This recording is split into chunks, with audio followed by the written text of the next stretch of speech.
And good morning, everybody. Here we are at the Chesapeake District First Tech Challenge event for the Ultimate Goal season. My name is James Lockman. I'll be one of your commentators today, and joining me today is Ishan. Say hi. What's up? What's up? And I've got Niall. Say hello. How you guys doing today? Fantastic. And we are here. We're in double events. So we've got the first one that we're looking at right now is in Fulton. And we've got a second event running at Fairlawn, and we'll be switching back and forth between those events during the course of the day. The layout, if you have, you've been paying attention to and the rest of the world, pandemic going on. So it's a little bit different than you used to, but that's okay. It's still very exciting. We've got 2 teams on the field at a time, and they'll be competing as an alliance for 5 matches. Those matches will be gathered up and scored, and then that will be put aside. So we don't have any defense going on, but that's okay. Both of the teams will be accruing points in the district, so that's very good news.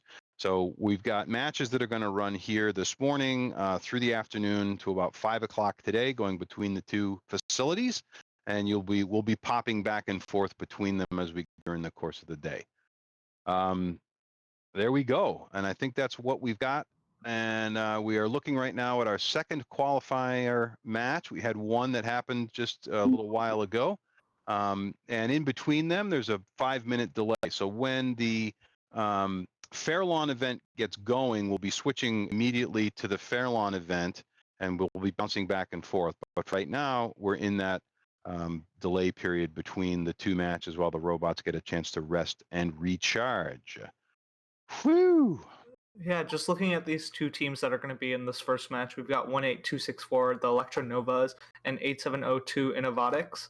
The Electronovas are actually a rookie team this year, which is awesome. Being a rookie team during COVID must be very difficult. So Absolutely. really glad that they were able to show up with a robot. Looks like it was working in their first match. We'll see how well they do. On the other side, well, with them is 8702 Innovatics. They're from Reston, Virginia, and they were actually Maryland State champions last year. So we'll see if they're able to carry some of that steam that they had winning the Maryland State championship pretty handedly into this competition. Pretty cool. Now, in that last right. round, we did see some autonomous. I think that was by Innovatics. And we'll see it again, I think, coming up. The teams do switch from red to blue, so now they're lining up on the Blue Alliance side. A little bit of a perspective change. I guess we got to see what the Electronovas can do, see if they can come off that starting line. I hope they got their robot issues fixed from the last round.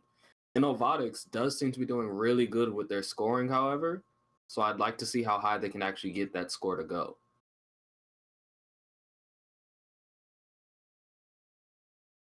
Looks like the last robots right now being Last put on the robots are field. on.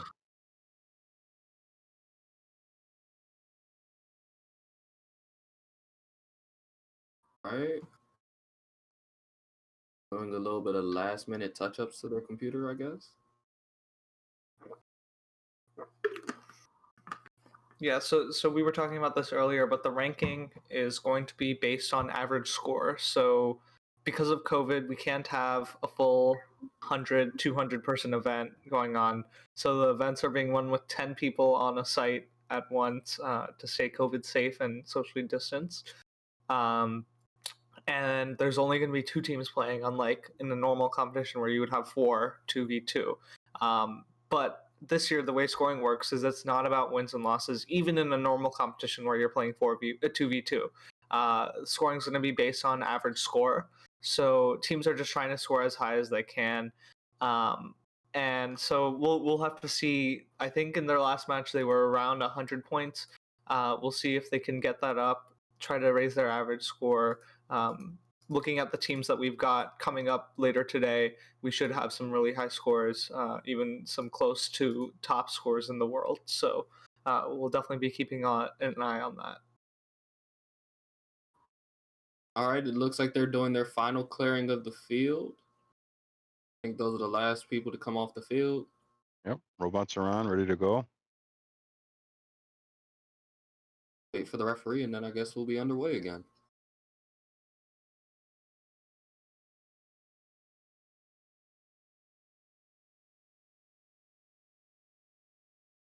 Now, we've seen several strategies during the scrimmages on this autonomous.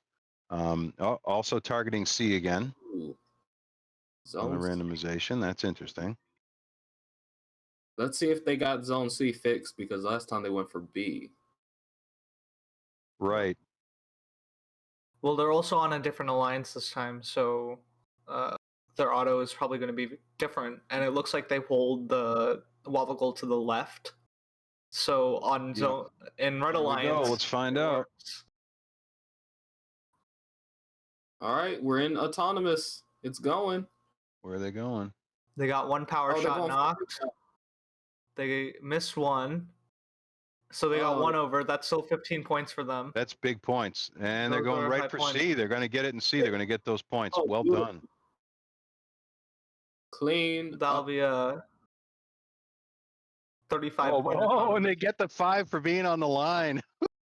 Ooh. Yep, In time. 35-point autonomous. So definitely one of the higher scores that we've seen so far. That was That was well a beautiful done right autonomous as we there. go onto the main time period. Picking up those rings. Still not seeing any motion from the Electronovas, so hopefully they can get that up and running. They've got 3 loaded. Well, fortunately, they are scoring alliance points just by making it onto the field. Yep. So they will have an average. And we did see motion in that last match. So they're, I think they can get going. There's some life in that We'll bot. see It's if they just can get waiting off the on that line. lightning strike. There, see, there it is. Oh, there we go. And All we're right. all in the mix. We are in motion. See if their intake works. Let's see how this is going to go. Antibiotics got another 3. 1, 2, Going. 3. 3. Going. Was that 3 for 3? Yeah, that was 3 for 3. Beautiful shooting. Let's see if they can get their robot moving again. Did they get jammed up on a gear? I mean, on one of the rings? Oh, Uh-oh. a little bit of life. Little bit. Oh, well, the intake works. Come on, shoot. see. Yeah. Oh, missile 3 there. Oh, this is exciting, though. We're in the end game now. Yep. They That can get if they can push that wobble goal over to the other side, they can get some points on that. They're trying to. They're trying to get that pincher on it. All right. I think that might work.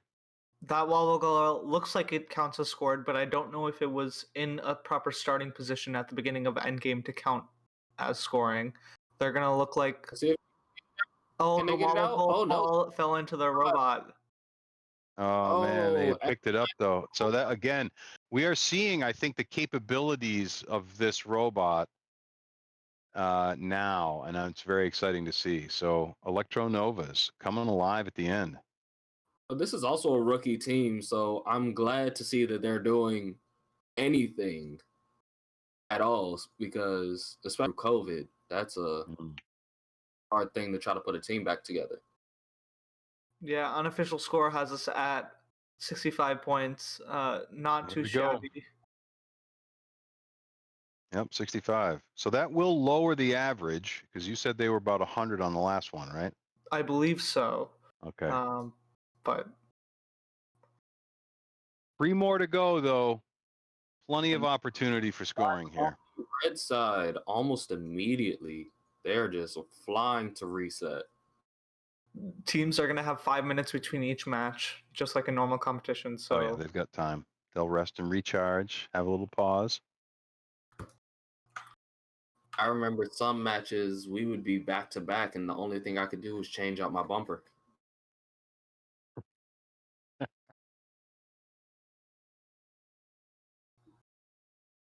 So thinking about this season,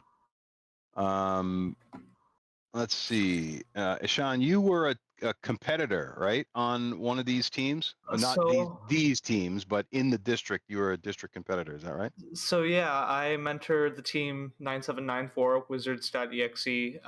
They competed yesterday in the remote event. I was on that team for 5 years. Been doing FTC since 8th grade, so um, it's nice being on the other side mentoring. I learn a lot more from mentoring than I did from being on the team, so it's a different perspective.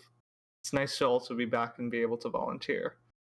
And what do you think about this game? I think about prior games where there's been much more of a tussle in the middle of the field, and this has got, it's almost like it's two games side by side, and you can definitely play without interacting with the other team. Right. So we've definitely seen a lot of games where it's been two games side by side. If you think back to like Relic Recovery, where Mhm. they had the line down and nobody really interacted with each other because you had no reason to go to the other side of the field. This year, I think you do have a reason to go to the other side of the field, especially once you get to higher levels of competition where you're playing 2v2. Rings distribution on the field is not going to be the same on each side. So maybe, let's say rings are running short on your side, Right. go steal them from the other side. And I think you're going to see a lot of interactions there, especially at the high levels when you hit semifinals and finals. Overall, this game's awesome to watch. Like shooting games, you can never go wrong with them. That's right. And there is a little bit of collaboration between the two bots on the field because you're gonna have to figure out, hey, where am I picking up rings from? Am I gonna pick up the rings that are close to the goals or the ones that are on the back wall? Am I gonna try to go to the other side of the field to pick up rings, or am I gonna pick them up from my side of the field? So I think there's a lot of room for strategy, and I'm really excited to see how the game evolves as we get into more in-person competitions with four robots on the field, with everything going on, because they've got a lot of really cool mechanics in this game, but we just haven't seen them all come into play yet. You also have your scoring, like your goals are on either side of the field too. So your high and low goal being on your side, but your middle goal on your Right. alliance opposition. Like, okay, so I got to go over there if I'm going to go for the middle goal. Yeah, so with the middle goal, I think it's 3 points versus 6 points. So there is a big differential. You have to get two in the mid goal to equal a high goal shot. But that being said, if you're messing with your opponents while you're shooting in the middle goal, you may be getting those points just by messing with them. Right. So there's definitely things. Hitting a middle goal is a lot easier than hitting a high goal as well. So if your robot's not as accurate, I can definitely see a lot of teams going to the other side, messing with their opponents while they're shooting in that mid goal, Oh yeah. and making it worth the points. So I I think like that bit. one of the only places I've seen play the 2v2 is Russia. So they've been doing a lot of those competitions Mhm. over the past month. They started in December. And it's been interesting to see. Right now, I think they just finished one of their league championships. So they were definitely having robots hitting 300 points with two. We're about to get our of their- randomization. Up. Sorry to cut you off. Yep. Looks consistent. May not be so As well. random. All right. C is for cookie. Here we go. We have Zone C, and we are Oh, both of them moving. taking off from the beginning, going for that shot. Look at Gonna this. put the wobble down. Yes, they have their Oh, wobble. that's one. That's one power shot, one There wobble. could be two. Are we getting the second Oh, one? it's Oh. in B. I think they just have a little bit to it- go edit to get it back but- up to C. They're on the line though. This is great. That's going to be That's going to be a higher score than last time. 25 points right off the bat before we even get this match started. Uh, Doesn't look like they scored that power shot in that. I don't think they did. So we'll have to see if they get that in the end. But unofficial scoring says 25. A low goal cleanly and High a high goal. goal and four high goals. Oh, and that third one just barely knocked out.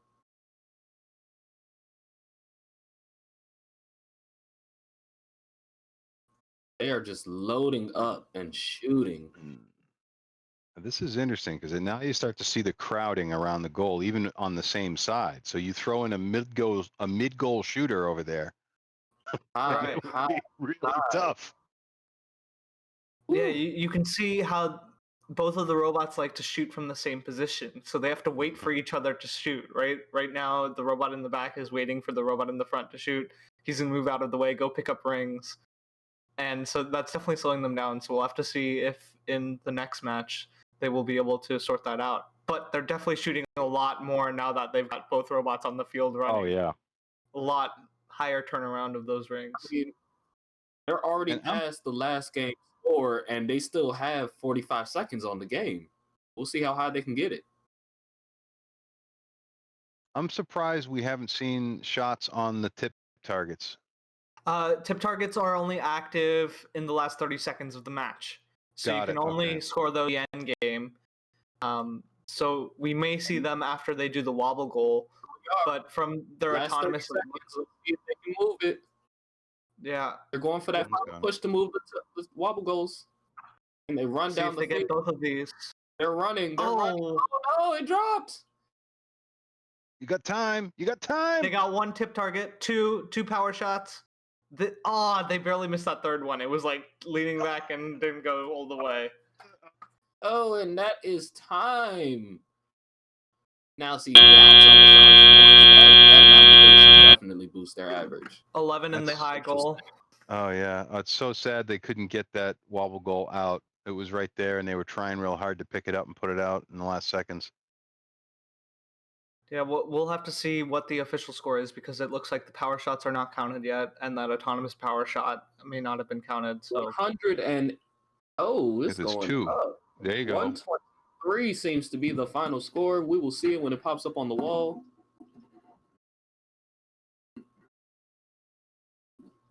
The referees seem to be talking a little bit as they're getting ready to clear the field.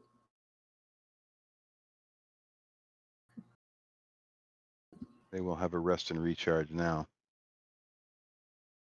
Let's wait for this final score to pop up. But that was a beautiful match. Both teams going off. Final score. 123. Well done. Beautiful.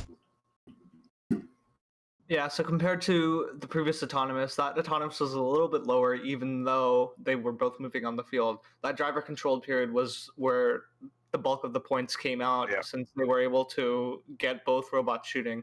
And then in the end game, they got more points than last time just because they were able to hit down those power shots. Well, last time they were not able to get the wobble goals.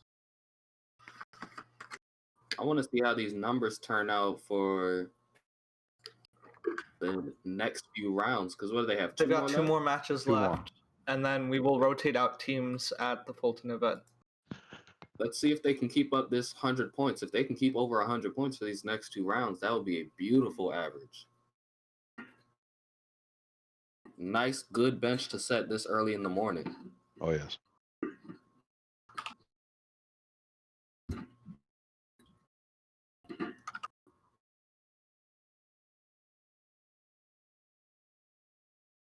So I'm curious, Ishan, when you first saw this game back in the end of the summer, or was it summertime? Is it? It was September. Yeah, all right. September is So end of kickoff. summer. So you get that, and you sit down with your team. Did you have an initial strategy that over the course of a few months you just like threw away? And you knew it was right at the beginning, and then as you get into design, you say, "Oh, that was the worst idea ever." Did you have anything like that this year? And can you tell us about it? The first thing I thought when I saw the game was, why can't I be playing this game? Because this game is awesome. When working with the team, they've been doing a lot of the strategy, and I've just been guiding them. So a lot of what they did was not settle their strategy until very late, and they started out by prototyping. So instead of going and saying, we're going to do this, this, and this, they made prototypes, and based on how well they could get those prototypes working, that determined what their strategy was going to be. Which I thought was really cool because they were trying to make minimal viable products, and then based on that, determine what they were actually going to do next, kind of like agile methodology in developing anything. So that was really cool to watch. One of the things that teams have a choice in this game is in autonomous, do you try to shoot high goal, which is worth 12 points with those 3 rings that you start out with? It's going to be a little bit easier. Or do you just try to shoot down those power shots, which is going to be a little bit more sporadic, very hard to hit those tiny PVC pipes, but you get 3 more points per shot. And so that's definitely one thing that I've seen a lot of teams, including my own team, just play around with. Are we going to do 1 power shot and 2 high goals? Are we going to do all high goals, all power shots? And so there's a lot of risk to reward. So hang on a second. We've been going here for a while, and we have not yet had an opportunity to thank our sponsors for making this event possible. And so we'd like to do that now. And we're going to try and run the sponsor reel right now. 3, 2, 1. One of the reasons why Qualcomm has invested in FIRST for so long is because we know FIRST works. That worked. Perfect. We see these students coming through the program, not just learning about engineering, but also those 21st century skills that are so important. FIRST is probably like the biggest reason why I'm confident at all now. 4 years ago, I was the shyest, quietest child on like the face of the planet, and FIRST definitely changed that. Part of this Rube Goldberg machine is sort of fostering the relationship between Qualcomm and FIRST. Working at FIRST teaches you various skills that you can directly transfer to the workplace. It teaches you to work with people with different personalities. It teaches you to respect ideas that you don't necessarily agree with. Most of all, it teaches you to meet aggressive deadlines that you will necessarily face at the workplace. Qualcomm invents breakthrough technologies for wireless, and so this machine and programs like our partnership with FIRST are really, our way of inspiring kids that STEM can be fun and working with the team can be fun. Science, technology, engineering, mathematics are foundation of what industry is on right now. We are a technical leader in the world. We know that there's a shortage of students with STEM skills, not just in the US, but globally. And that's why Qualcomm's so invested in making sure that these students have the skills necessary to compete in a global economy of the future.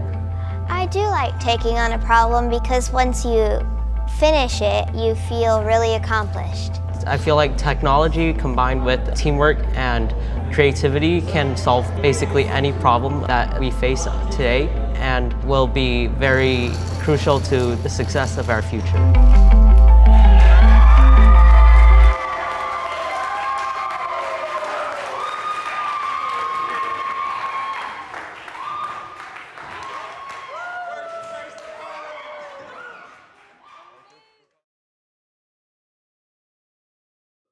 Teams are wrapping up on the field.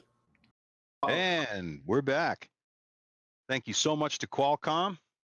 Could not do this without them. Wonderful sponsors.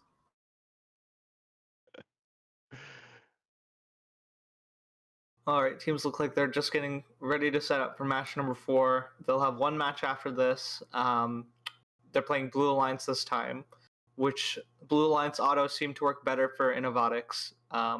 And we'll have to see how it works out for the Electronovas. Let's see if we can get that double score.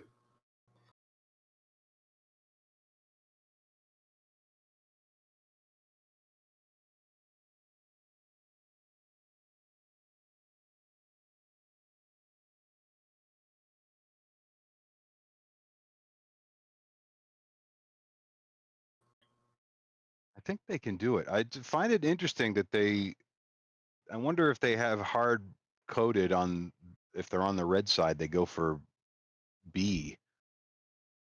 That might be what it is.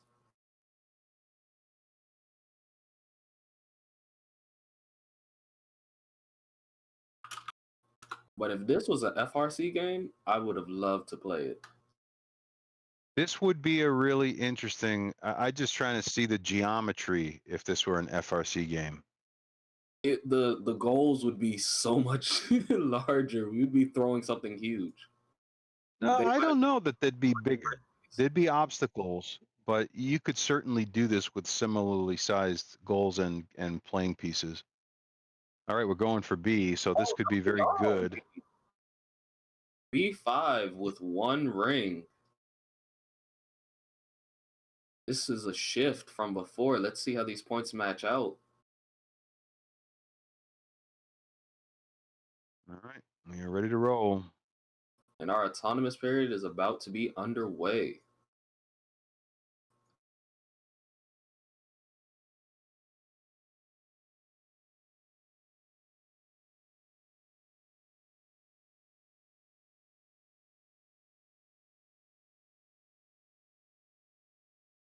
We're off.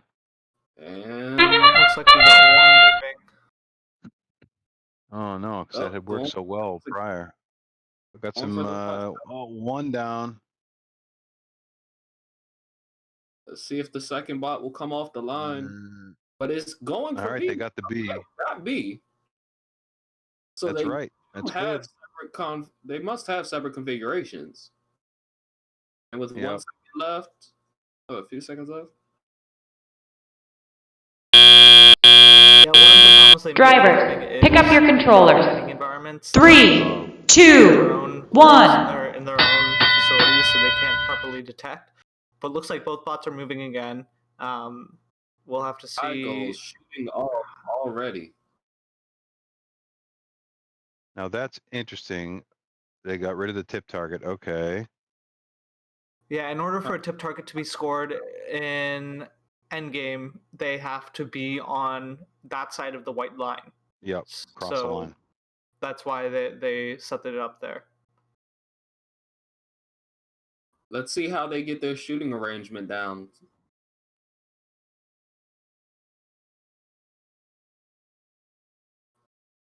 Lining up. I have yet to see any teams choose to put rings on the wobble goal, but it's early in the season still. Yeah, I feel like the problem with putting rings on the wobble goal is it's worth less points than shooting in the high goal. So if you have the capabilities to shoot in the high goal, you may as well do that instead of trying to shoot in the wobble goal. Right.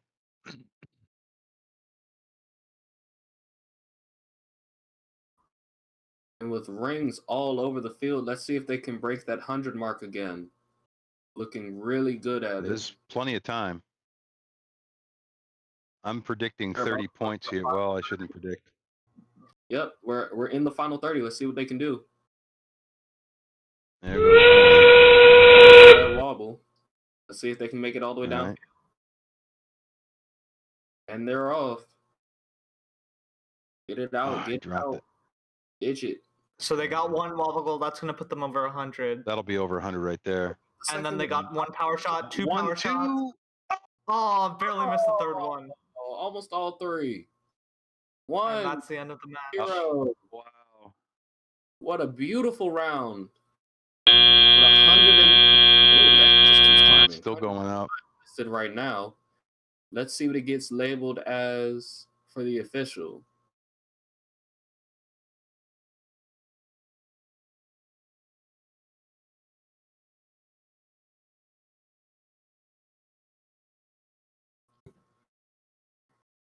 They're starting to clear the field and reset the field. And the score is coming in. 45. That end game and their driver control is pushing their points. If they could get those autonomous points to get up there as well, it would be beautiful. We've got one more shot at this. See if we can break the 150 mark. I know they can do it. If both teams get in sync with this autonomous period, they'll be looking close to 200. So their driver control was actually a little bit lower than in the last match, but it was that end game with the wobble goal drop that saved them. So they have the capabilities to get higher. During the autonomous period, there's 3 of the power shots available, right? Yep, all 3 are available. And then in the end game, they can only be reset if they're knocked down, all knocked down? No, they can be reset. They get reset before Got it. endgame. Okay. So all 3 are still eligible in endgame. I'm just making sure that that is the case. Now, in the end game, can the human player reset them if they all get knocked down? No, they cannot. So in the end game, the human player is not allowed to reset them. So if they get knocked down, you get all 45 points. Perfect. I'm learning. I really want to see somebody shoot for a different goal. Because I know my teams, for example, they used to just flood the logo, but we had super fast bots. So we would gear up our gearbox and just go for the logos and then do all the moving challenges.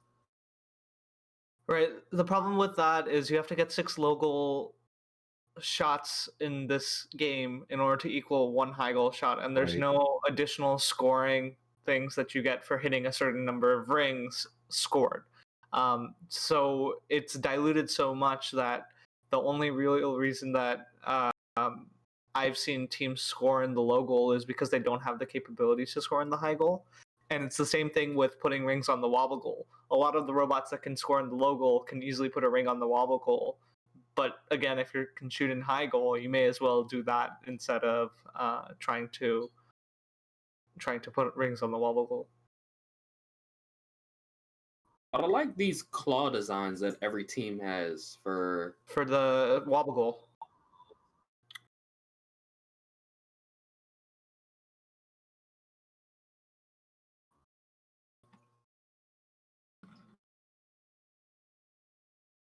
So what if a wobble goal is in the robot and the robot parks on the blue line? Does that qualify as an end game score?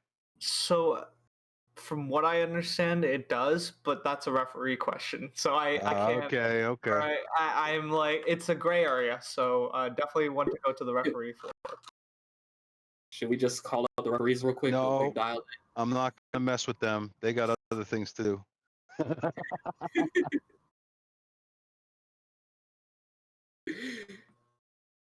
Just, hey, right before you hit the go button, does this work?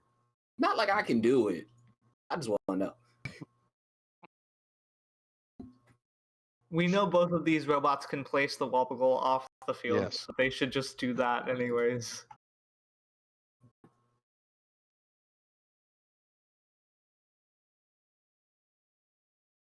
And if the wobble goal leaves the playing field before the end game, is it out of play at that point? Yep. If it crosses that white line before the end game, then it doesn't count. Okay. Yeah. So I can't just like accidentally back up and. No, it's when the end game buzzer goes. If it's on one side of the white line, then it doesn't count. If it is on the other, then you can score it. What if I move it back to the other side and then bring it back? Doesn't count from what I understand. Yeah. See, I'm glad we have a resident FTC. I'm trying to help these kids score more points, just coming up with other ways. I'm about to say, teams, if you're there, if you can hear us, you know. Don't listen to us. We don't know what we're talking about. Just keep scoring. That's all you have to do.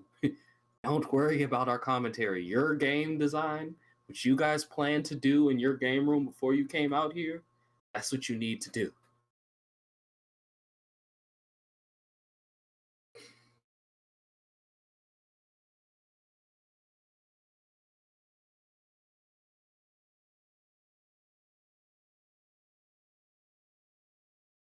Man, but I love how all these teams still have their shirts and jerseys on, because that's definitely one thing that I miss is the fact that there's not going to be as big of a spirit aspect this year.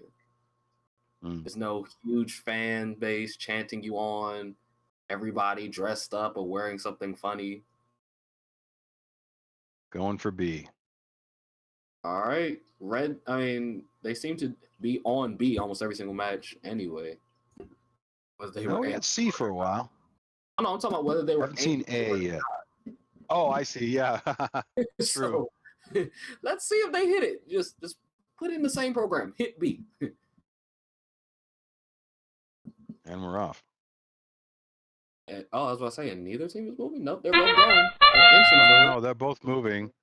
Oh, he dropped it. Well, that's okay. They can use it later. Yep, but that's one shot down. Let's see. Yeah. You make it to B, move forward, drop it, and Yeah. come back. Oh, right in the center. Come back.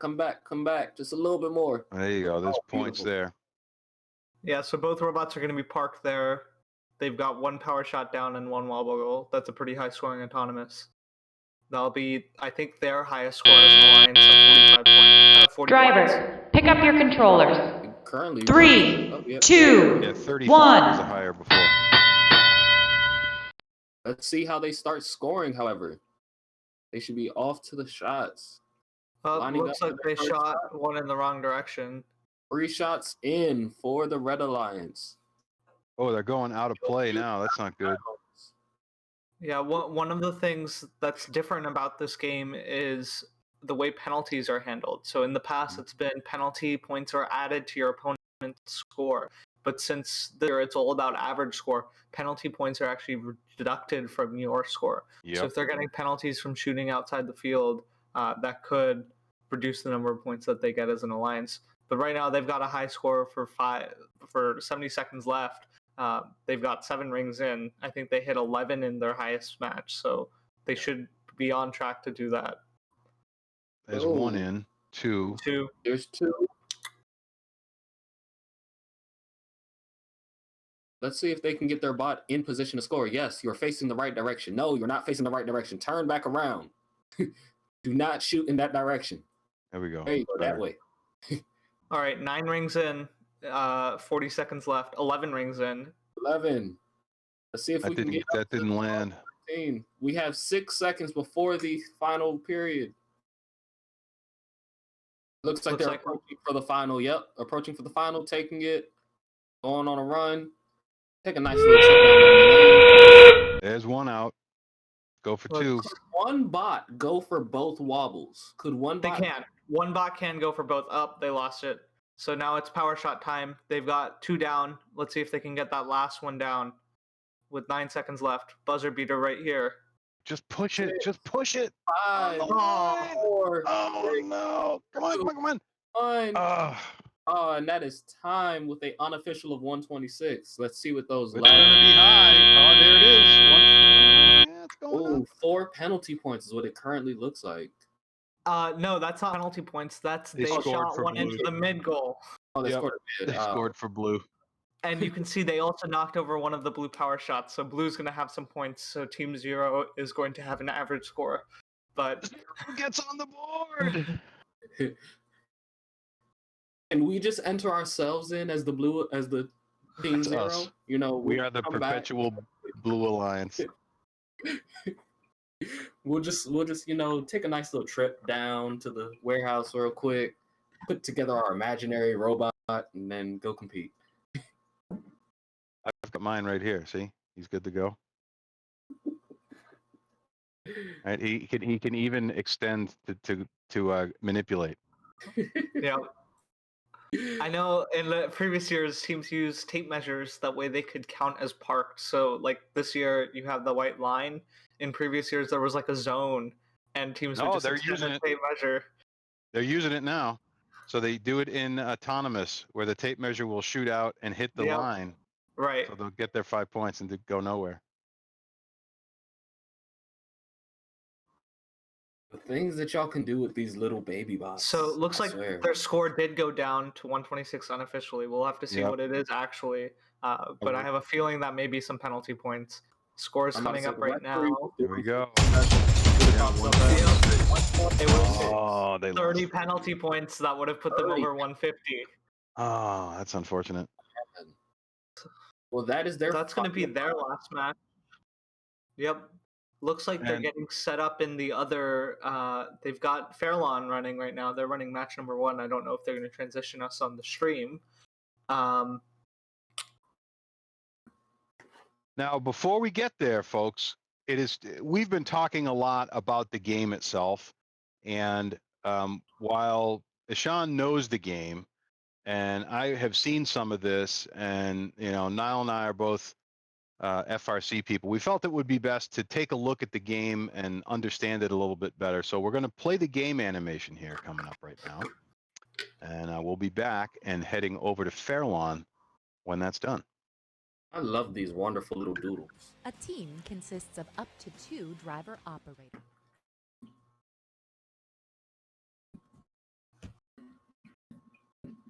Look at the little doodle people.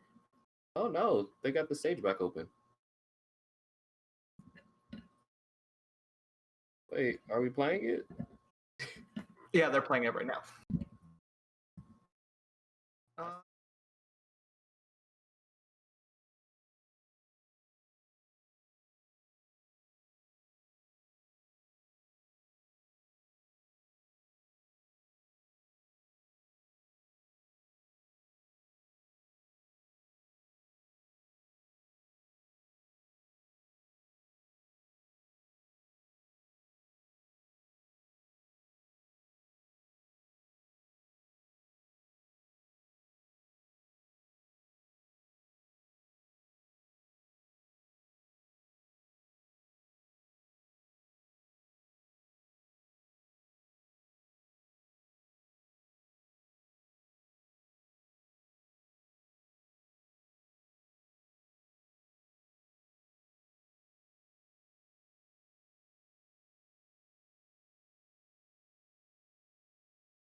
A team consists of up to 2 driver operators. A team consists of up to 2 driver operators.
A team consists of up to 2 driver operators, a coach, a human player, and a robot.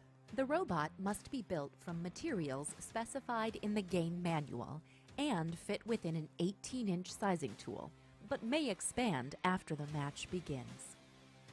Each match is played with 4 randomly selected teams, 2 per alliance. Each alliance is allowed only 1 human player. Your opponents for one match may be your partners for another. The game is played on a 12-foot square playing field with a foam tile floor and 1-foot-high walls.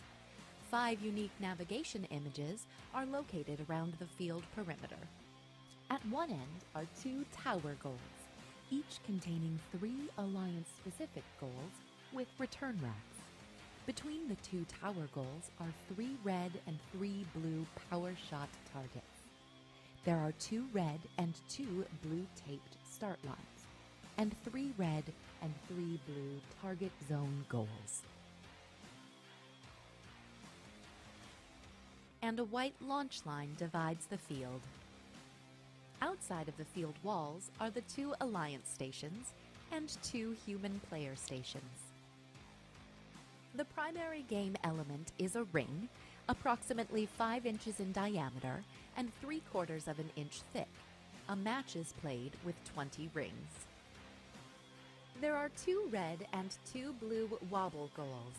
These can have rings scored onto them and can be moved for additional scoring. Before each match, teams place their robots on the field, touching the front wall and over one of their alliance's starting lines. Each robot must be touching or be in possession of a wobble goal.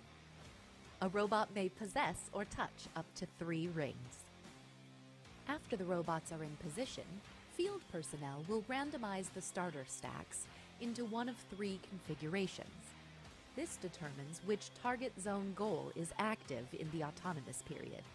0, 1, or 4 rings correspond to target zone goals A, B, or C, respectively.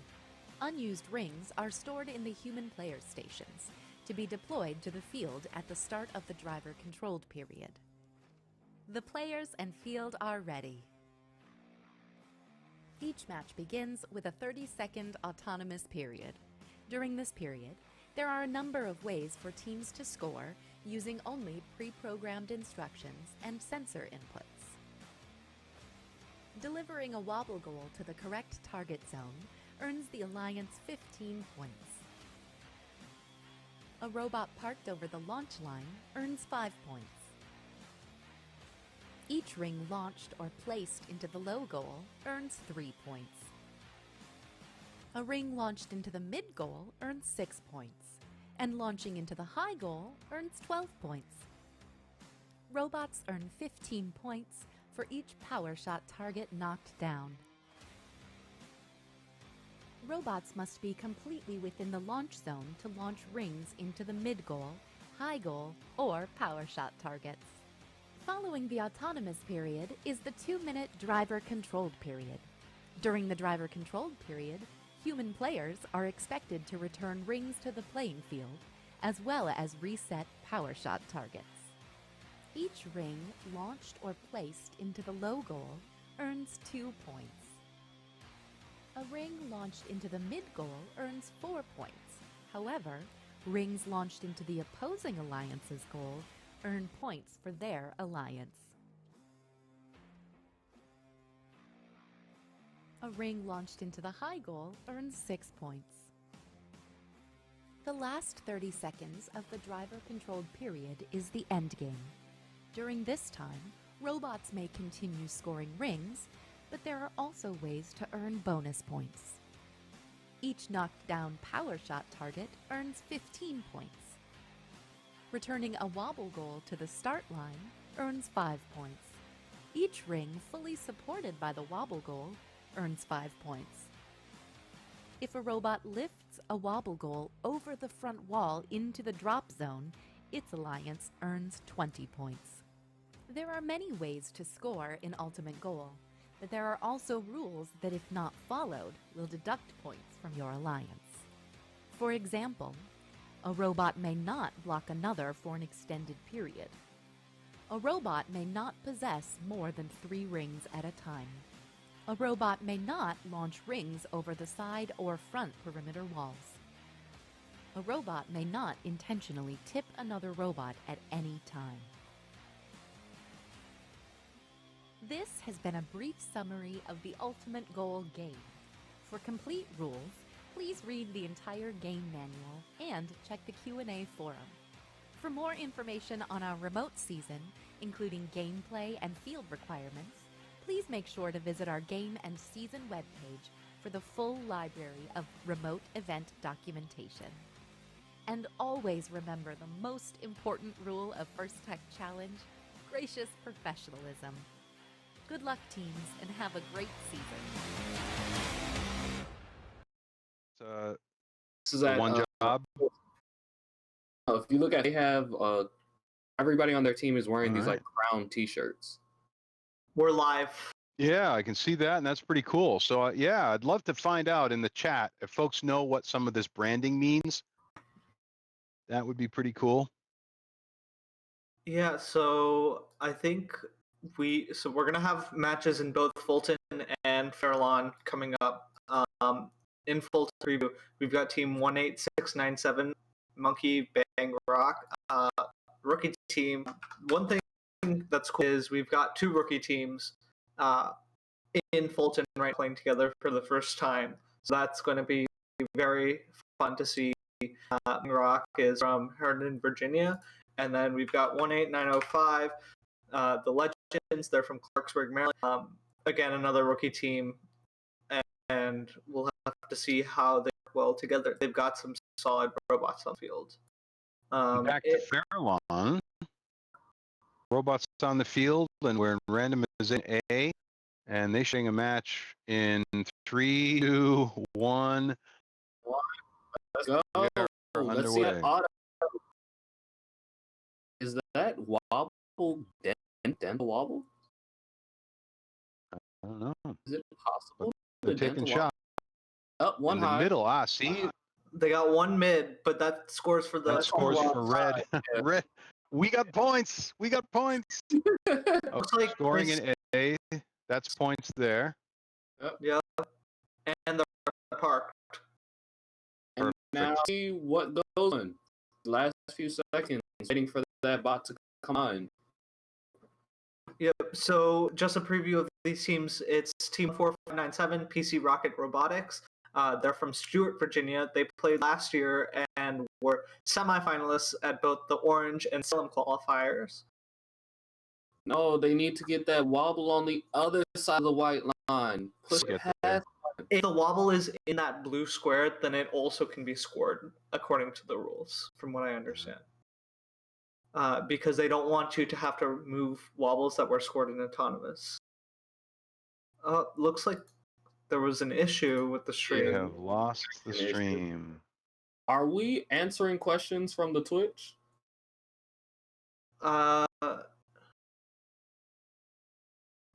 Let's see what's going on with the stream first. It looks like we're still live. Yeah, we're okay. Oh yeah, we're still live. Yeah. I just don't. Sure, we can answer that question from Twitch. Philosopher 2021 is asking, is this game's challenge with launching a more difficult challenge than last year's game? I feel like that's a question for you. Yeah. The last year's game was a very different challenge. You had to lift these stones up very, very high, which was difficult in and of itself just because you had to lift it up. While with launching, you don't have to build something that goes very high up. This last year's challenge was also a lot more collaborative, I would say, because you have strategies where one team would bring stones to the other and then the other would lift it up and put it on a tower. This year's challenge is a lot more focused on just trying to score as much as you can as fast as you can, instead of being accurate. So we'll have to see whether we get Fairlawn up. The other team that was competing there at Fairlawn was team 16380. You had one job, PCHS. And last year they actually won the Motivate Award at the Salem qualifier. We'll see if they can make it up higher in this competition. That's Pulaski County High School in Dublin, Virginia. PCHS. Like how some of these places I've never heard of. I would like to to talk visit. about the schools, talk about the cities.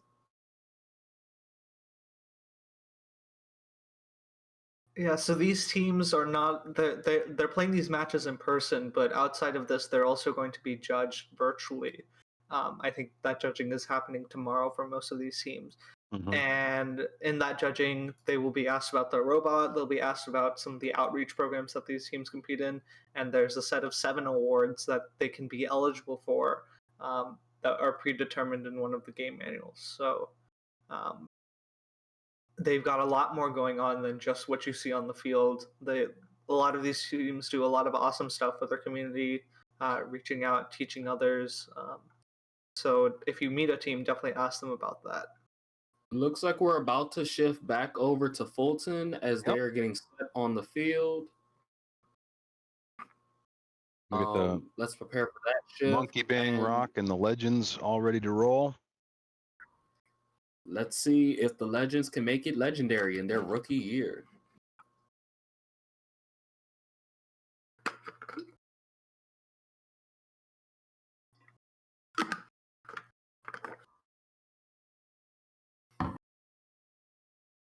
I want to see what their strategies are with both teams being rookie teams. I wonder how, because one of the things is even with a rookie team, sometimes they have senior mentors. So I want to see how that plays. So looks like they're both carrying the wobble goal. So my expectation is they're going to give it a shot at getting those at scoring. I don't know what the targets are yet. We'll find out in a moment. Oh, somebody just they lost it. Oh. Yes, they're holding on to the. No, I don't want it.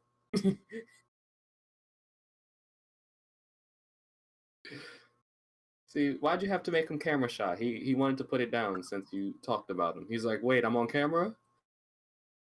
But look at these team shirts, like I said. Just interesting. He should put it right in front. Oh, it has to be touching, or it has to be. If he's on the line, it has to be possessed by the robot. Touching is considered possessed. Boy, I would put it right in front of the robot and then drive straight ahead and push it across that line. That would be what I would do.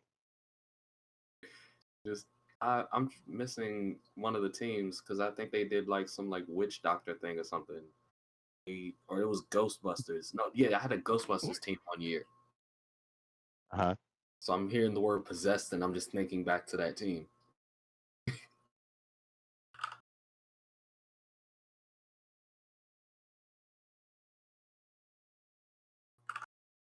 Okay, looks like they're doing their final touch-ups to make sure that everything's set. I wonder what our randomization is, because I think I see 4 rings, so.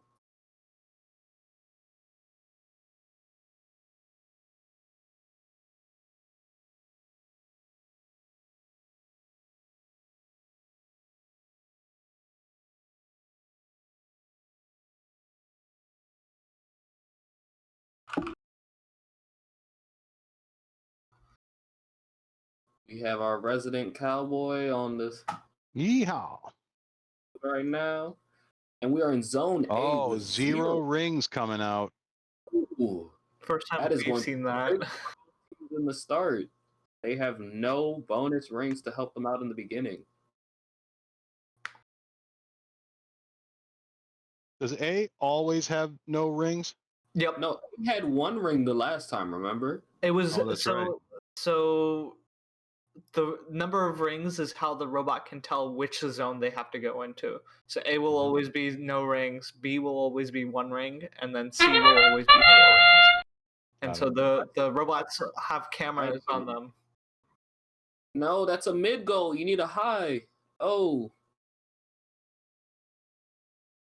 I think that might go out of bounds. Nope, it's in bounds. Okay. They'll get the A there. Yep. And they got both robots parked. So even though they didn't shoot anything, they'll still get a solid They'll autonomous. get some points. Yeah, that's well done. And as the clock ticks down, we see both teams prepping to grab their controls. Drivers, pick up your controllers. Both teams. 3, that's a good 2, sign, 1. Very good sign. Especially rookie teams. It's First always match, one of them. It's sometimes so disheartening to these teams when they put together a robot that doesn't move.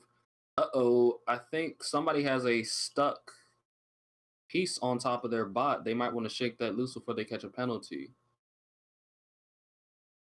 Because they can only possess, what, 3? They can possess 3. Possess 3. Yeah, so I'd want to shake that off just to get my full 3. 1 shot taken. We have 2 high goal points in. Yep.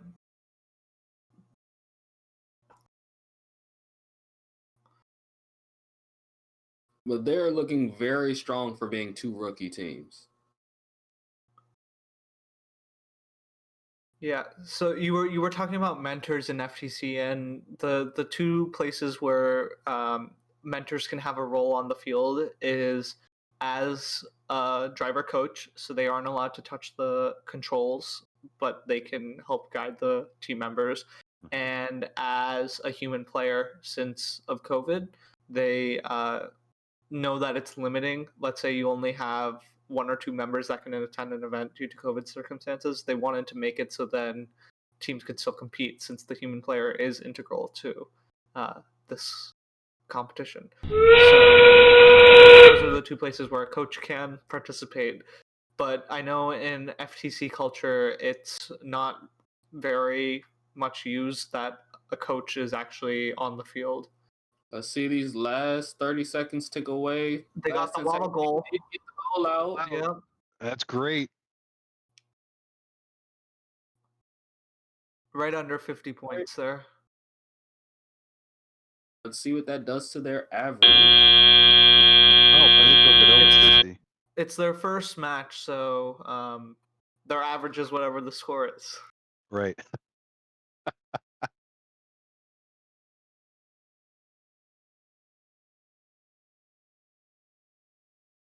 The referee sitting there just discussing everything with them.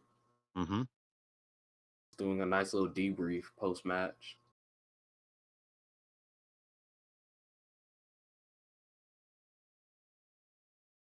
Here we go. And score time. 48. 48. 48. With most of their points being scored in that end game with that wobble.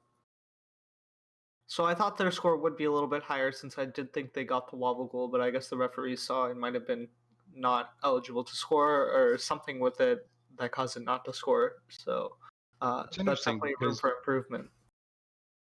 They didn't get it in autonomous. I thought it was in the A box. In the A box. Yeah. Yep. Maybe it was just barely out. It has to be completely in that box to be scored. So if even an edge is clipping the edge of the wobble goal, it doesn't count. So referees probably got a better look at that than we did, and were able to make a decision on that.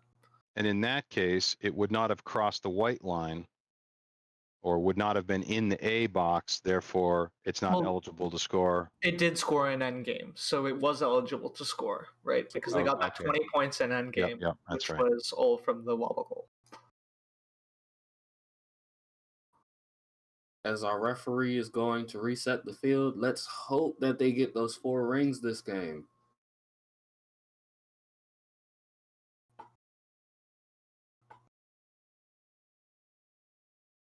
Both teams taking their bots off for a second, checking them out. You can see them off to the side doing little touch-ups. I remember I oftentimes had to do battery changes and switching bumpers and all sorts of other things during these minutes. We are going to stick with Fulton for a little while we wait for the feed to come back from Fairlawn. I know there's been some pretty interesting weather in lots of different parts of the country, so I'm going to chalk this up to that. Yeah, it's 5 degrees outside where I am right now, so. Same as us here in Maine. I'm up in Maine. You're in Olin's in what, Ohio? Massachusetts. In what part of Massachusetts? I forget. Needham, Massachusetts. Needham. Everybody need a Needham. 30 minutes away from Boston, right next to Babson and Wellesley.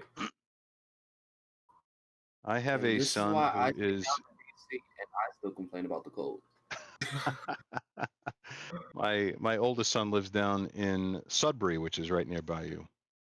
Great, yeah. I grew up in Worcester. Worcester. Oh yeah. I have no idea what the local area looks like, since I haven't left campus much with COVID, but definitely going to explore after I get off. You should go out and see, because that part of the world is pretty neat. In the United States, it's my first year in college. It's not the oldest part of the country. I think Virginia wins that, but it's pretty. It's got a lot of old stuff, and it's fun to see how they blend in kind of the new gleaming metal and steel with the old brickwork and wood. It's pretty cool. Yeah. And there's a million colleges. So the nice thing is there's, if you're looking for somebody, it's a fine place to find somebody.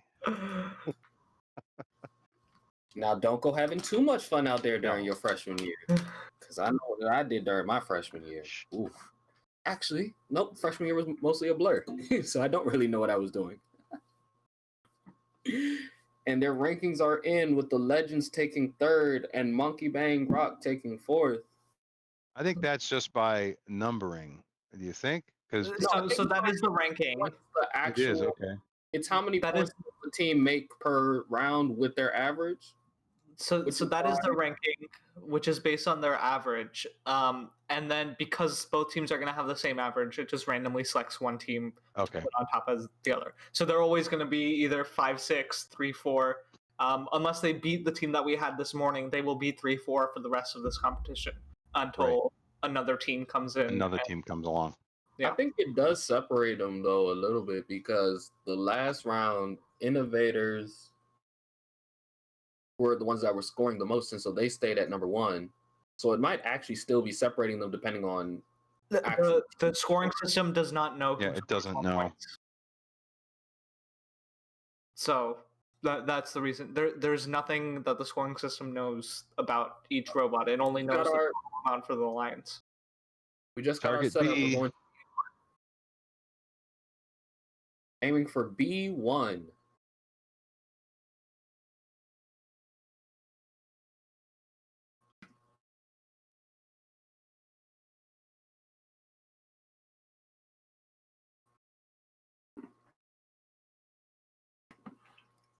Getting ready to get underway.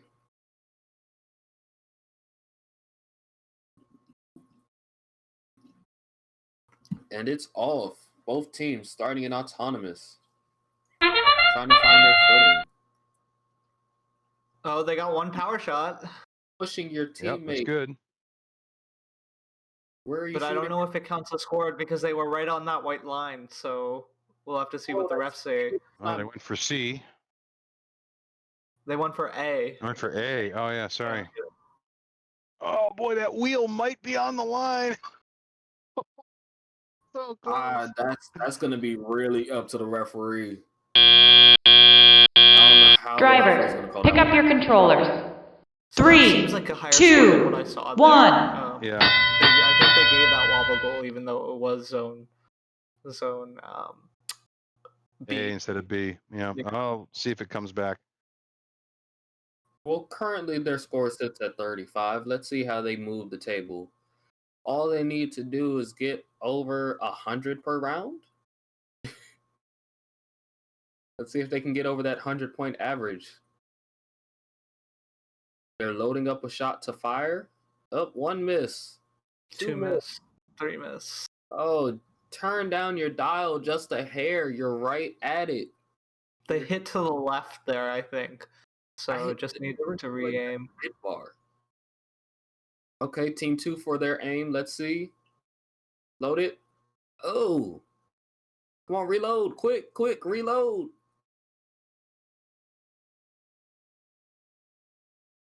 You guys have to score. Reload and reshoot.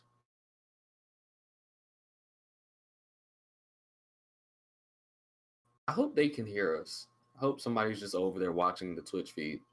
We can't coach. Yep. Remember, as commentators, we cannot coach the teams.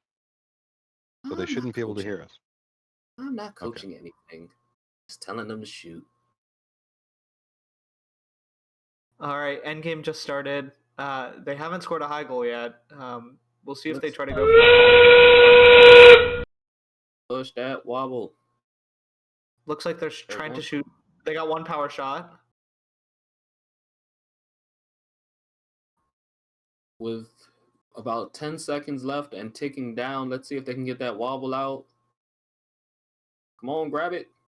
4, 3, 2, down to the buzzer, drop it. I don't know. Ref will have to make a decision on whether that's scored. I want to see because it's not on the ground, but it is out of play, but it may be in play because it's touching the robot. Right. So we'll see. Yeah. So that's going to be a unofficial scoring says that it was dropped, but we'll have to see what the official scoring says. I think unofficial, the 50 just came from the push pin thing.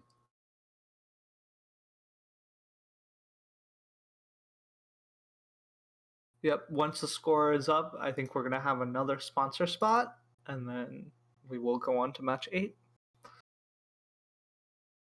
Scores keep bouncing. I want to see where it settles at. Referee's going to have plenty to talk about this game. Referee's in the score count.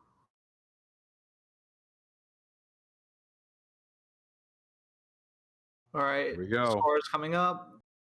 Let's see it. 40 points. 40 So they had a 30 points penalty. They would have been at 70 without that. Out of the ring? Did somebody see them shoot out of the ring? I don't know. The penalty could have been a number of things. All right. Now we're going to shift over to one of our sponsors.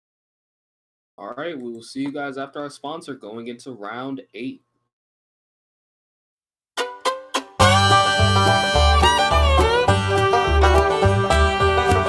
Antique trucks, tractors, cars, and so much more. It's all here at the Keystone Antique Truck and Tractor Museum in Colonial Heights, Virginia. Visitors from across the world are making their way here. Now discover why you'll want to, too.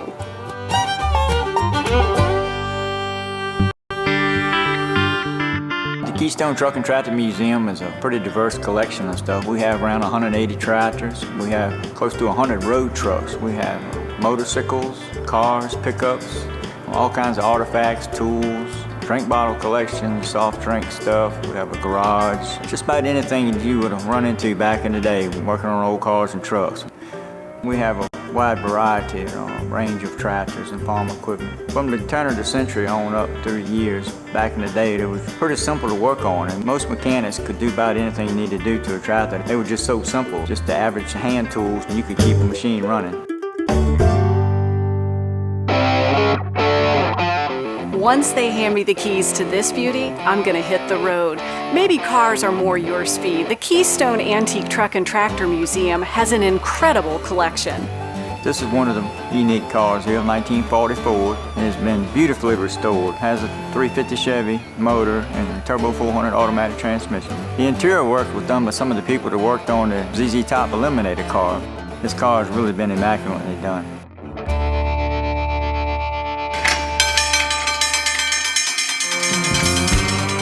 The Keystone Antique Truck and Tractor Museum houses a huge, world-class collection of trucks. It sends your mind into overdrive when you stop to appreciate these trucks are the backbone of modern American commerce. This is our new addition to the museum behind me here, 35,000 square feet. We fill it with road trucks that kind of give us a history of the past of the trucking industry, which I earned my living at for 50 years. Most of these trucks are pre-1970s. We have tankers, we have trucks that used to pull vans, flatbeds, any number of commodities. I have a 1957 flexible bus that got from a gentleman called the Gadget Guru.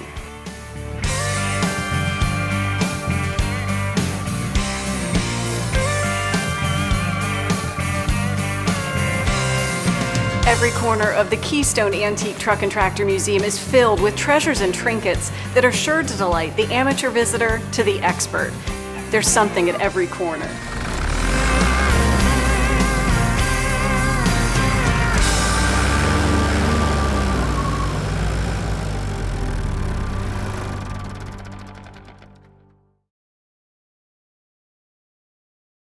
We're back live. Having some issues with the stream.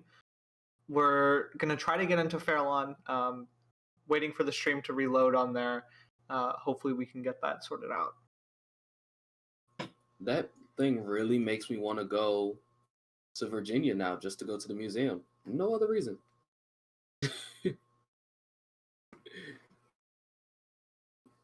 I like how my lights are messing with their view on Twitch. My lights are bugging it. I think it's because of the fact that they have your green screen running as a blackout. Oh, yeah. So as mine shifts to green, my whole upper side just goes black. Or like our green lasers are going off in the background, and that's also tripping it out. All right, still waiting on those streams to come back.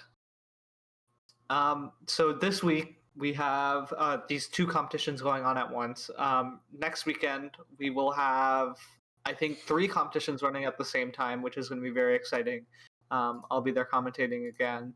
I Excellent. don't know if any of you guys are, but exciting to see some teams finally getting to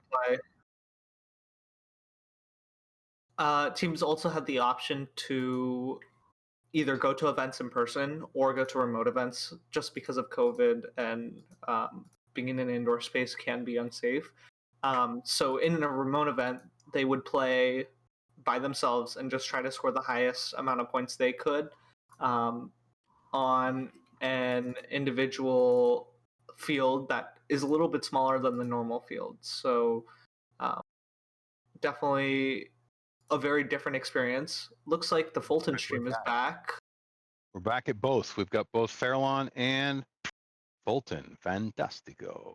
They both look set up, so let's see what stream they give us. See which one starts. Okay, we're both back. I think they might give us. All right, going back to Fulton. So, we're at Fulton still? Yep, so it's going to Fulton, and we have randomization C today. Let's see what we have on round 8. Nice long day ahead of us. Oh. All right. Shot 1 missed. Shot 2 got it in. 2's in. And missed the third one. Okay, 1 for 3. They do for the pin. Do they get it in the right? No, they got it in B. Put it into B instead of C. Negative 18 points. I guess they must have had a penalty. Yeah, who got a penalty already? We'll find out. What did they do? Did somebody discharge in the wrong direction already? They must have thrown them out of the arena. Pick up your controllers. 3. 3, 2, 1. And they're just accidentally shooting backwards. Oh, that could be. There's other ways to get penalties, so I don't know if that was it. It could have been a penalty with them starting the robot or something like that. So we'll have to let the referees do their job and figure out what it is.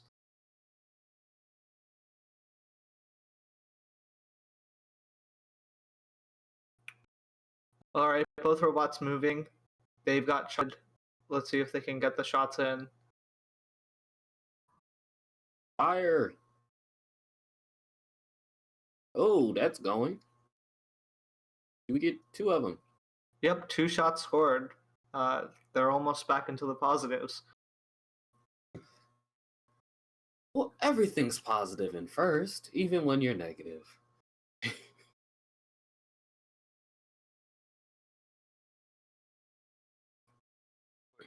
Take that shot. They're adjusting the camera That was a angles. mid-goal. They're moving the camera. Oh, so we got points. Yay! Team commentators. That's what it looks like. Bounced out. Another high goal bounced out.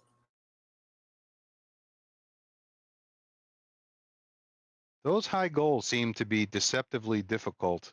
They're a very small target. Like, it looks a lot larger than it actually is. These rings are pretty large. So it looks like it's smaller in all dimensions. And they're in the last. Is the strategy to? Oh, it looks like he's got some points. He's got it on the line, and they'll get 2 points. 2 of those, right? So they've got the out is good, and then on the line. Oh, they got 1 power shot. Cool. Yeah, this is redemption. Okay, they made it positive. I see it. I don't know if that wobble goal on the line counts because I don't know if it crossed the white line. Refs are gonna have to decide on that. So, but the drop looked like it was clean, and 1 power shot, 34 points, not too shabby. I was about to say currently sitting at 34 points. Let's see what they finish with. Referees sitting there having a nice long discussion. But once again, for 2 rookie teams, this is really well as an alliance. Oh, yes. At least this isn't a FRC match where we'd be sitting there looking at a bumper falling off and bolts everywhere. I think you're selling the rookie teams short. Oh, I'm talking about in general, when people get rough on FRC. Yes, it can be pretty rough by the end of the day. Robots can be in pretty terrible shape through the playoffs. Yeah, with FTC, there's definitely a lot less defense just in general and a lot less Mm-hmm. interactions. Part of that's bumpers and part of that's just the way that the rules are written. And I know many referees in the Chesapeake area like to have more offensive play than defensive play. And so definitely a very different game than what you see in FRC where you just see them slamming around. Well, it's controlled slamming. I really like the bumper system in FRC. I wish they had something similar in FTC just to keep the robots Here we go. protected. Up, final score time. Yep, 34 points. 30 penalty. Another 30 penalty. I think they need to figure out what's causing this penalty so that they can fix it. Because it seems to be coming up in early game, like early autonomous, that they're going negative. So what are they doing? I think Fairlawn just finished their match as well. Yep. 61 points for that alliance. They got 4 high goal, which is awesome, and they dropped 1 wobble goal out. And they got a low. They got a low goal with that claw bot that they had we talked about earlier. Yeah. All right, so I believe both these events have 2 matches left per team. Here comes the Fairlawn final score. All right, let's see what that 61. up to. 61. Beautiful. They get some decent points in the autonomous, and their driver control in their end game looks like they're getting one out every single round.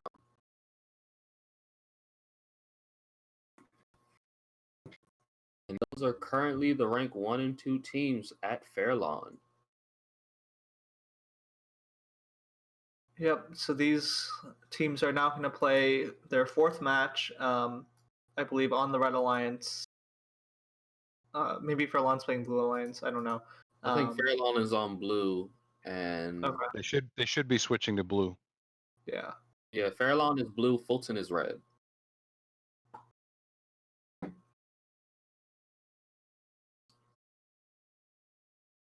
So, who has a great off-season, like doing something off-season, like one of the networking events or an off-season competition or something like that? Because that's something that's rarely talked about, but still just as Yeah. So I know at least in FTC, in FRC there's IRI, which is like the premier off-season event. Well, in New England, Battle Cry. Battle Cry. In FTC, there's an event called MTI, called Maryland Tech Invitational. It's considered to be the premier FTC off-season event where all the top teams from all around the world are in it. And it's pretty much like Worlds, except a lot more competitive. And there's a video application for that. So that event's always fun to go to and compete at. I know they even have cash prizes for teams that win. And yeah, it's a pretty awesome event at Johns Hopkins APL, right next to Baltimore. And then I know a lot of teams build robots over the summers and just try to get a working robot. So my team built a ball shooter this past summer that shoots these wiffle balls that they've used in previous years' games. But other than that, it's just a lot of outreach and getting ready for the season. And it looks like the field is almost set to go. At Fulton, we've got Monkey Bang Rock and the Legends on the line. We'll see what the randomization is shortly. Yep. Doing some last minute touch-ups on the bots again.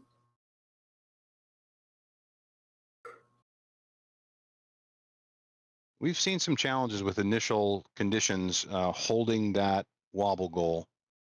Looks like they might have got it down now. I mean, well, it's a really odd shape, and they even talked about it in the video. It's such a weird thing to try to grab onto.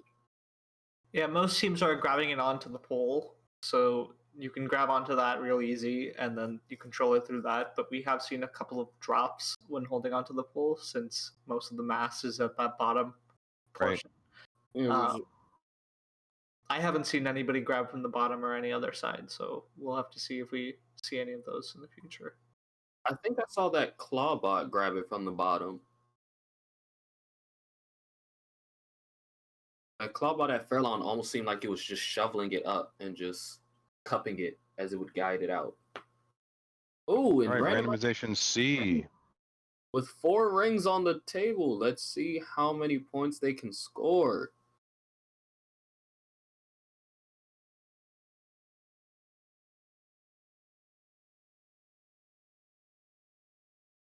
Yeah, having those 4 rings there, even if they don't score it in autonomous, just helps them in teleop because they can real quick pick those up and get them out. Well, if you don't have those 4 rings on the field, you have to wait for your human player to drop the rings back in, which can take a while. Did they just shift down to B or? It looks like it just switched from C to B. B, yeah, I'm confused. Are we still in C? Are we in B? What just? We will find out what they go for. Are they able to score in both? I can't do that. That would be pretty awesome.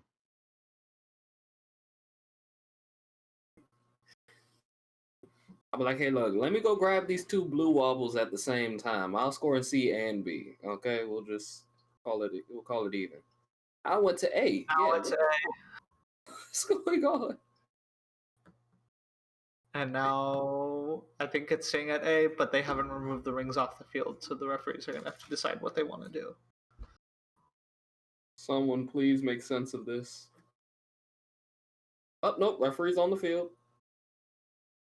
I think the stand is going to stay at A. And now they've shifted it to match number 10. I think they're on match number 9.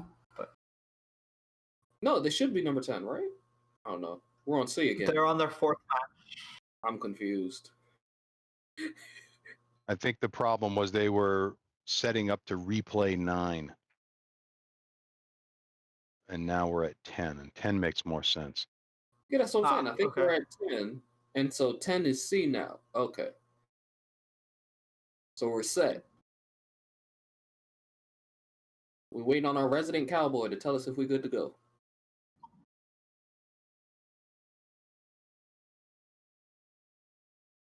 Let's see.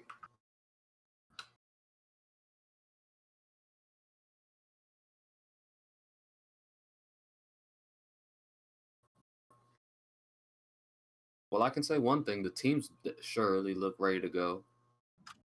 They're just over there itching with anticipation.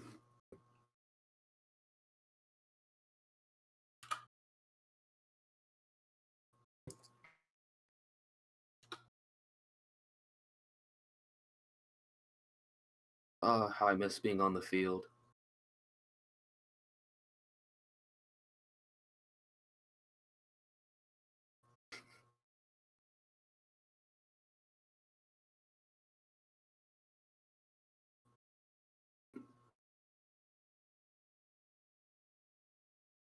Okay, people are moving. Did we make a decision?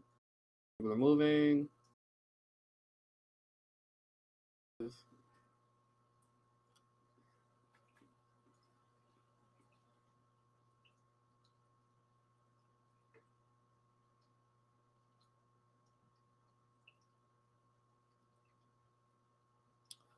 But back to what I was talking about earlier, I think one of my favorite things that we did in the off season, probably not a good thing, but something that was still fun.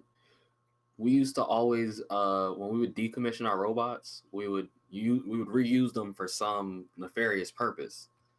So one of our robots turned into a tool bot. We just outfitted it with a bunch of tools and would drive it around. That's not nefarious. Yeah, that's awesome. Another bot we turned into like a what was it? It was like a rubber ball bot. So it rolled through the hallways, and for our senior prank, we just put out a bunch of baby oil and rubber balls on the freshman hallway. And the robot was the thing that could drive over it. I think we're back to Qual 9 in Fulton. Yeah, I thought we were on Qual 9. On Series A, let's see what we They're can going do. for A. Let's see what we get. And they're off. Right, lining up. One. Missed one.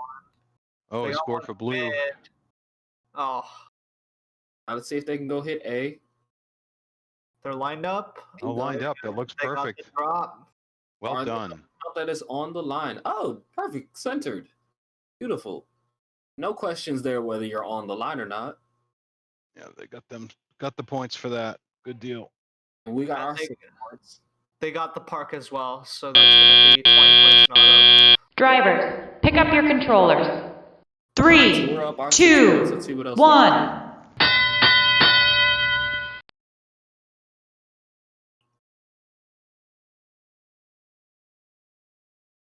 Yeah, it looks like one robot was messing around with the wobble goal in the back earlier, but now they're going to shoot. They got one in. Let's see these fire.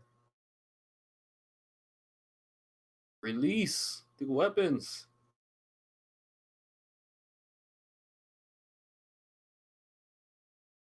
There you go. That's how you shoot it. And not too fast. I don't know if you caught that, but probably that slower speed is helpful in that top goal. We've seen a lot of shots bounce out of the goal, even as they go in, you know? Right. So in the Well, back of that goal, in the back of the goal is a mesh. There is a net, yeah. Yeah, it generally keeps them in the goal, but I've definitely seen it go in and then bounce out just because it's shot so fast. Teams can only shoot up to 16 feet, so if the robot is deemed to be quote-unquote too powerful, that's up to the ref's discretion.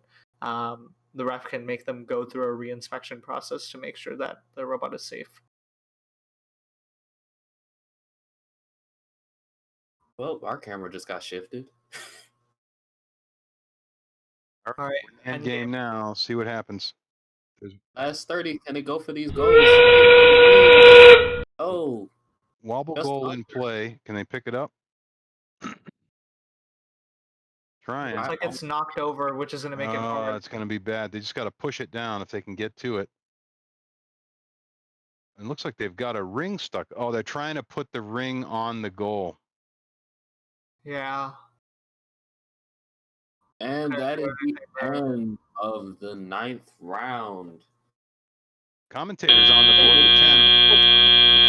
Yeah, we scored 10 more points. Let's see what else we can do. That makes our average today about 2. With all the zeros we've had.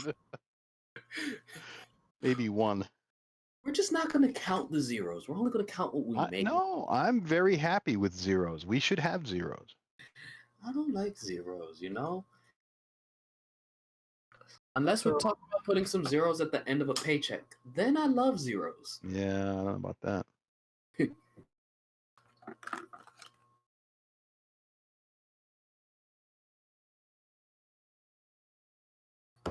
Here we go.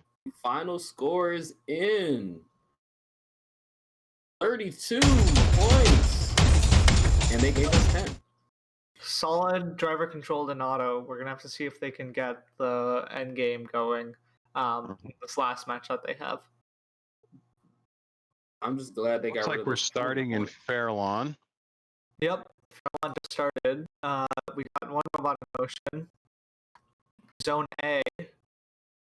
Oh, they missed all of their shots. Looked like they shot to the left instead of the right. Still can get that wobble goal down. And that's pretty dead on the line right there. That's good. Right in there. That's because it's in that blue box, it will count to be scored in end games, and they don't need to move it around.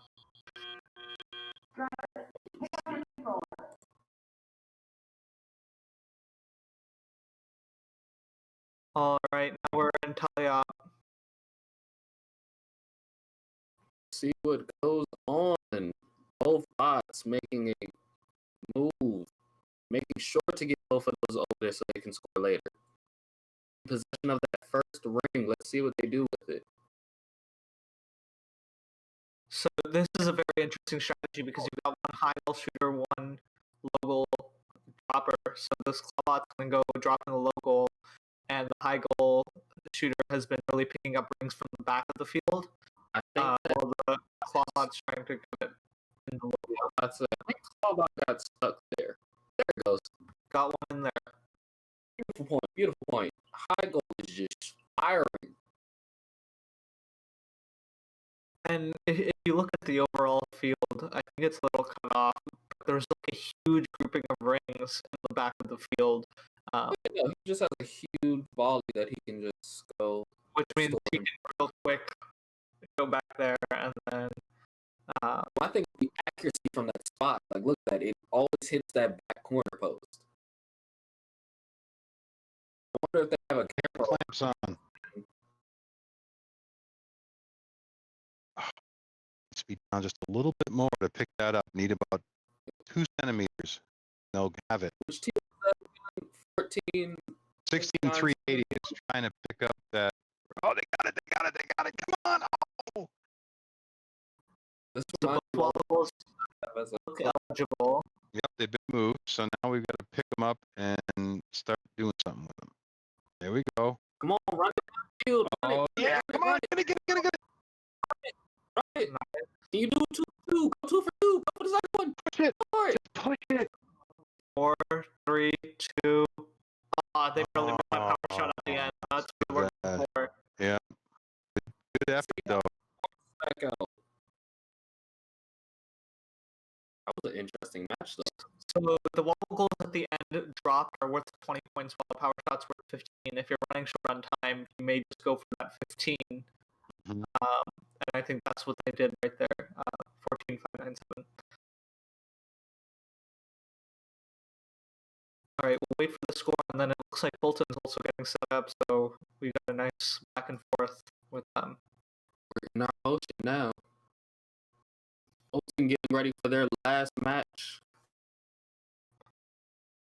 As we wait our final score.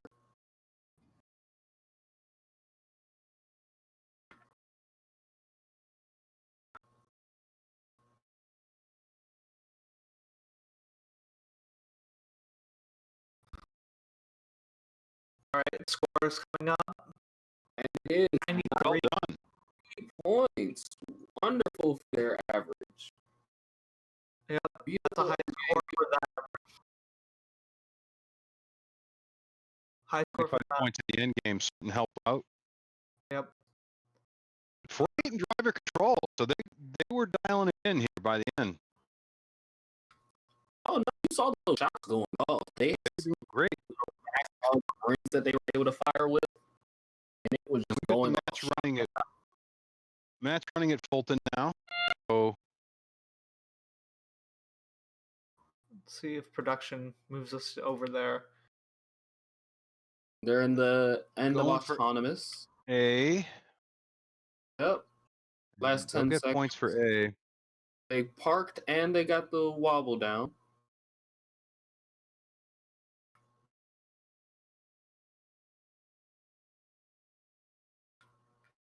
Looks like 44 points before the game starts. Drivers, pick up your controllers. 3, Yeah, 2, 1. It looks like they got the wobble goal, so that's been a big portion of their points. That's the highest score that they've had in autonomous, so really good for them.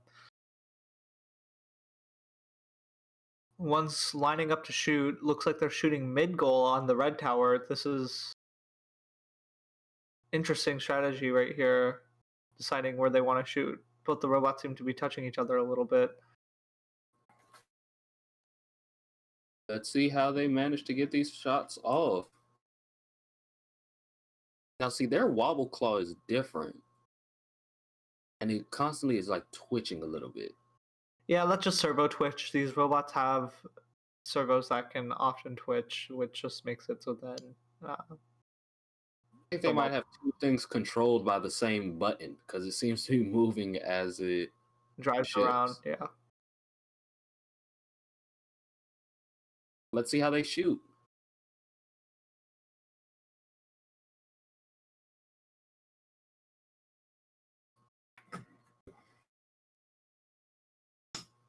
Once again, two rookie teams holding their own here.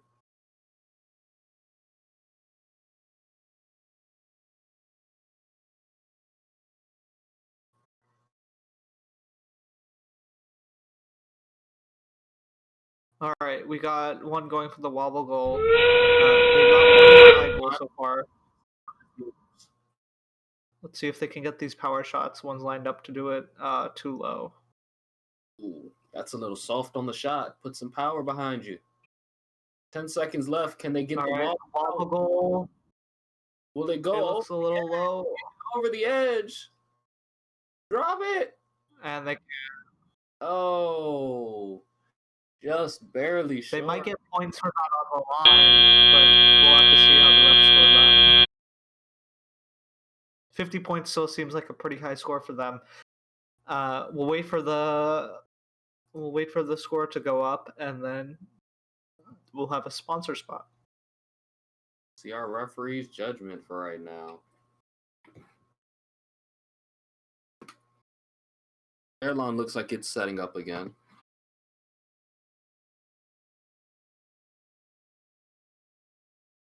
James, are you still with us?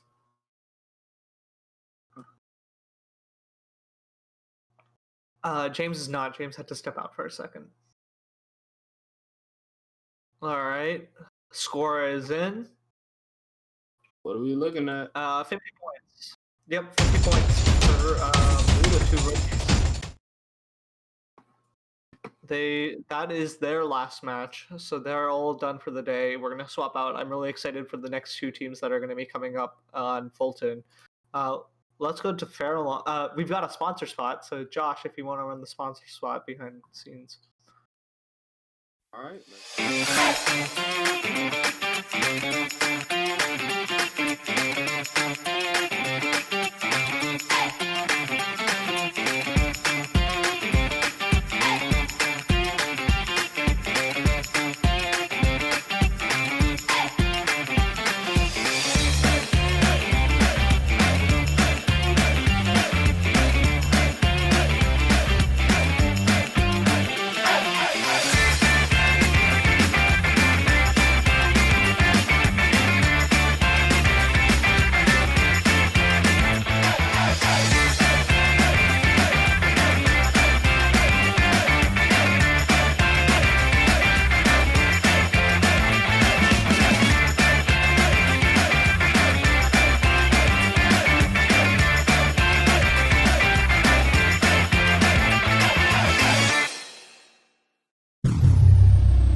All right, and we are now live with Fairlawn. So let's head over there. 44 points in auto. That's pretty good. I think probably the highest we've seen all day. Teams now getting to the wall.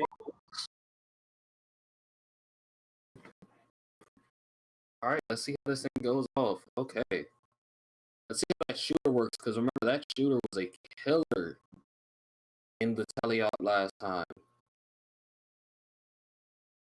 Yeah, I think they got in 13 in the last match, if I remember correctly. So let's see if they can match that. 30 seconds left. They've got 3 in. I don't see as many rings this time. Yeah, 'cause remember, they were only in zone A this round. And they just shot a mid goal, so that's going to be one last. Still 5 rings in. That's pretty high.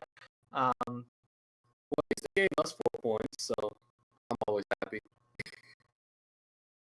Yeah, looks like they're starting to introduce more rings onto the field from the Blue Line driver station. So hopefully that will help them out in scoring more. With 40 seconds left. We're getting close to that final countdown. Let's see what they do with these rings in the final countdown. They're going for the wobble goal first. It's time for the wobbles. Let's see it move. Can you run it down the field? Oh, and they're going right out. Throw it out there. Get rid of it. For that extra 20 points. That's pretty high. Now they're going for the power shots with 10 seconds left. Can we get over 100? Get over 100. And that's the match. So they got the one power shot. They got the one power shot in there, which is definitely going to help boost their score. And they got the one logo ring a little bit lower in tally up with only 5 rings in, but still overall probably one of the best matches that they've had as a team together. I think they were at 96 last match, so 111 is really awesome. Best scores overall this entire day.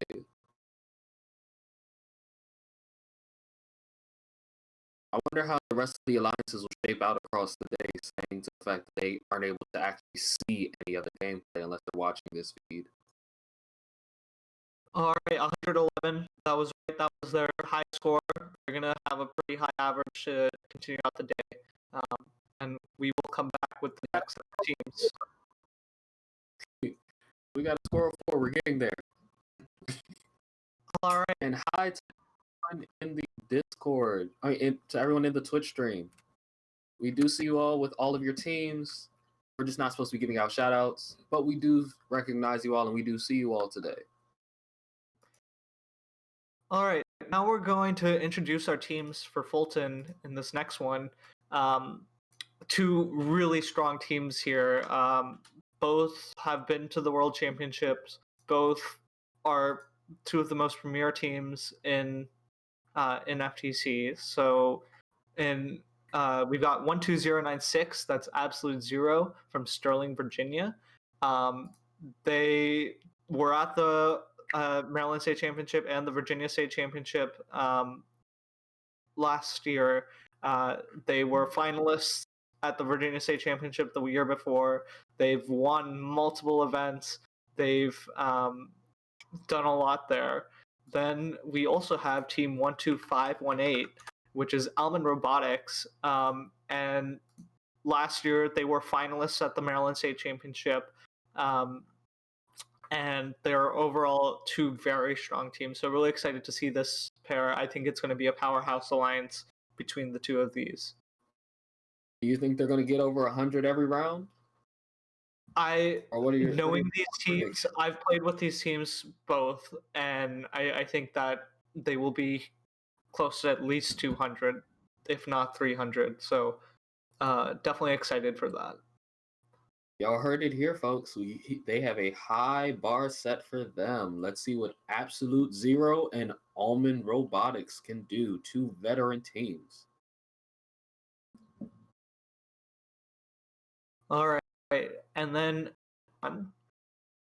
we've got Team 4924. That's the red 4924. That's the red-bearded panda. Also another veteran team. They used to be called the Tuxedo Pandas, and then they renamed themselves as some members graduated. I've known this team forever. One of the top contenders at every single level. Gonna have to see how they do this year with some new team members and dealing with COVID. But they were at the Virginia State Championship last year. So definitely a top team. And then we've also got Team 14597. That's PC Rocket Robotics. Again, another team that's been they're a little newer. They're from Stewart, Virginia, but they've been doing well in the past. They were semifinalists at 2 competitions last year. I also think 14597 was in the previous match. So I'm about to say it must be because they're already ranked. Yep. So they played the previous 5 matches, and I guess they're playing. I guess they must not be playing tomorrow then. They must just have their 2 cohorts back to back. Yeah, I believe so. Most teams only play 5 matches at a time, so it might also be just a surrogate match for them. But the chat is lighting up in Twitch. You want to take a look at the chat for a minute? Yeah, definitely a lot of excitement. I'm glad that we can finally do these events. So really excited for this. I think we're going to Fulton first, which is the 2 powerhouse veteran teams. Absolute Zero and Team Almond Robotics.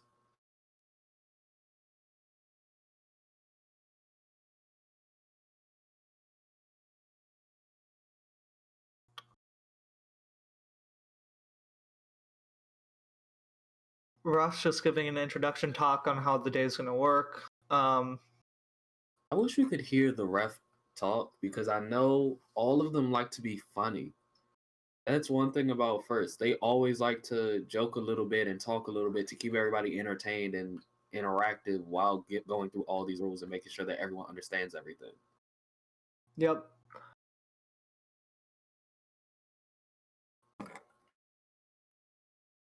All right, we're going to do a match spotlight with team 18914. So, production, if you could go ahead and roll that.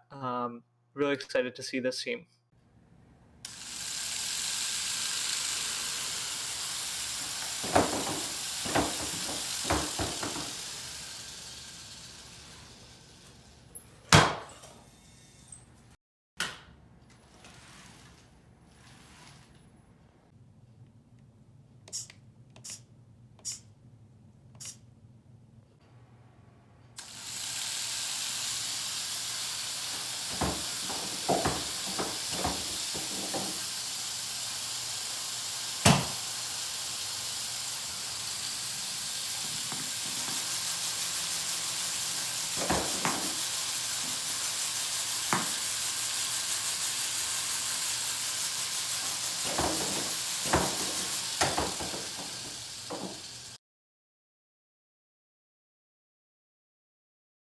All right, and we're back live.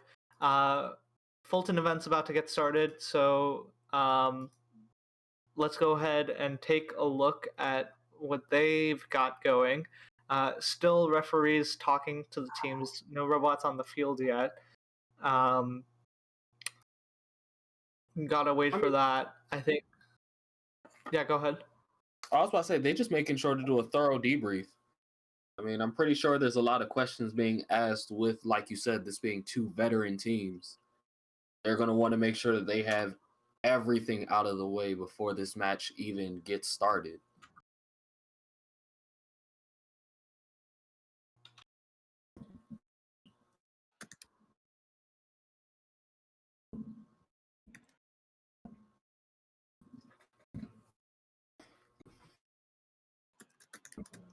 Also, if I wonder if the chat is all FTC right now, or if I do have some of my FRC in the chat right now. It's looking a lot like FTC. I know most of these teams, Blue Chariots of Fire, good friends with them. Elman Robotics is about to compete. Tactical sheet. I see the Pandas are there, Electronovas. Didn't we have them earlier? Helix Hackers. Somebody keeps popping in. Yep, I'm back. It was just a little glitch.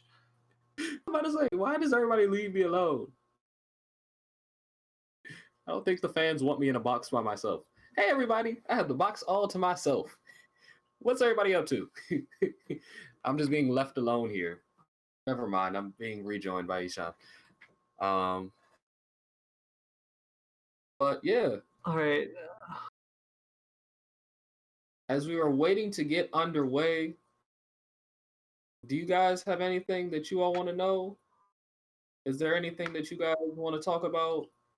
Obviously, we can't talk about actual strategy in game. We aren't allowed to coach. We both did used to compete. I competed on FRC for many years. I did FTC for like one season, and I did Lego League for like a season. I know Ishan said that he competed in FTC for what, 5 years? Yeah, I did FTC for 5 years, FLL for 3 years before that. Yeah. So this is my 9th year being involved in First. So both of us are seasoned. Both of us have been around. We'd love to hear from everyone. And I'm loving seeing all the teams coming out, everyone shouting out, whether they're FTC or FRC, shouting out their numbers. And yeah, if your team is competing, let us know which site you're at today. Definitely gonna have you up on the screen at one point.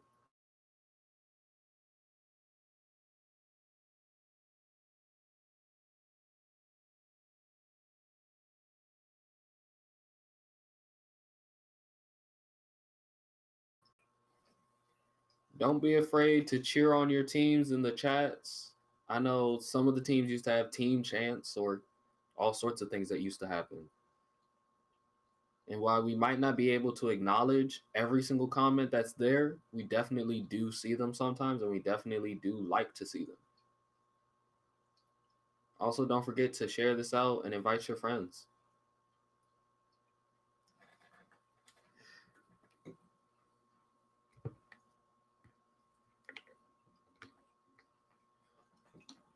We're getting ready to move bots onto the field. Whose bot is that, I wonder? Can I get a number? That's Pink Almonds. That's 12518. Oh, so that's Almond Robotics. Almond Robotics, yep. They're known for their pink, which is why I call them Pink Almonds, but they're Almond Interesting. Robotics. My team 172 up here in New England is also known for its pink. It stands out. My team was known for its paint jobs, but our paint jobs were like red and black. So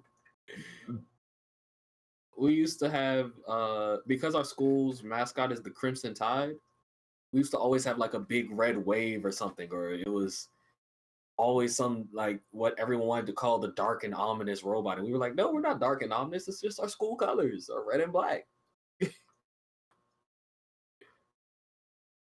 And we have two bots on the field, both in possession of their wobbles. Both seemingly... So this is interesting because you've got one bot that both bots are holding on to their wobbles, and it's very difficult to coordinate two wobble goal drops with two different robots. We saw it, I think, in the first set of matches. I know a lot of teams have just made it so then one robot does both wobble goals. So we'll have to see if they can both coordinate that properly. I see both of them are also loading up their shooters. I want to see how their aim system goes for that. So each robot's allowed to preload 3 shooters, 3 rings on their robot before a match, and so they can either have them touching the outside of the robot, or they can actually put them into the side of their shooter.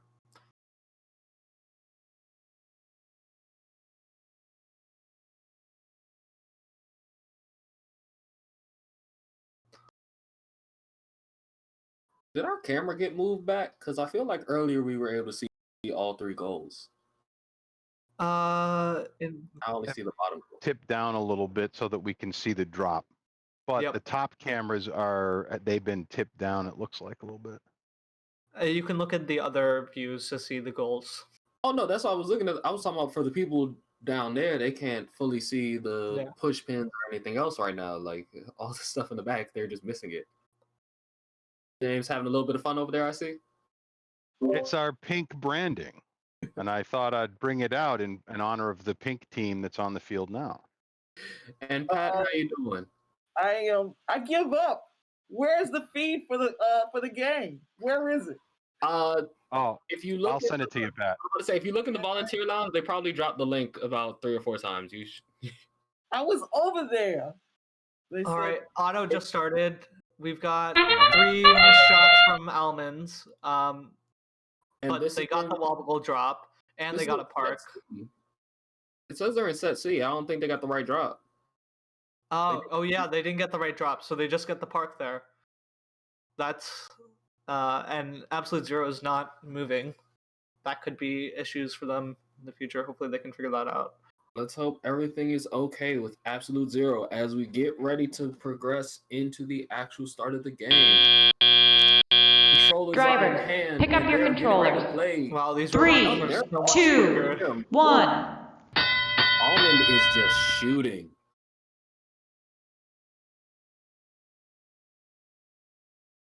Almond making sure to get all of those rings out onto the field to where they can just line up, load up, and go.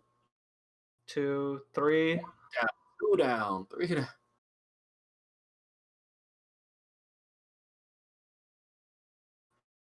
These shots are just beautifully done. Absolute Zero shooting mid goals. So you're seeing a strategy like We're seeing that. We're seeing the dual-sided play. Okay. Goal, mid goal, high goal. Fill it up.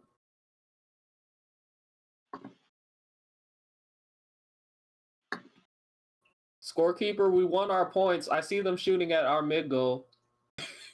We get it. We're getting our points. We got one mid goal for us, but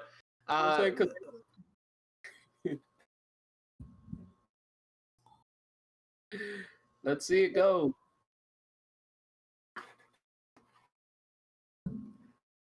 The chat is lighting up as we have both teams in our Twitch chat.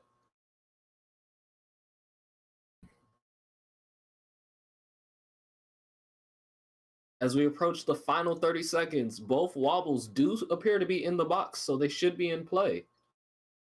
Let's see how the refs review it. One wobble up. Looks like Almond may be going for the power shots while the other team goes for the wobble goals to maximize points there. Obviously a beautiful strategy. Look at that lineup.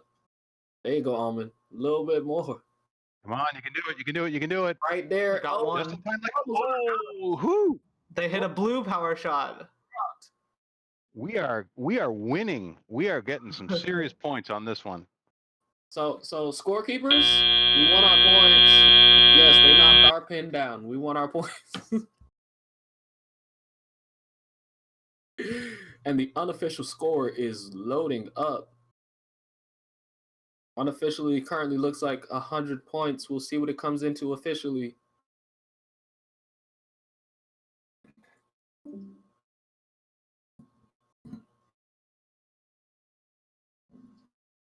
Let's see what these two alliances can do today. Sean was putting a high bar for them to meet. Yeah, it looks like 100 points unofficially. And the final is coming in at 100 points. 100. We're gonna kick over to Fairlawn where there's a score coming up there as well. Sean has so 100 points up on Fulton. Like gave us 4 points too.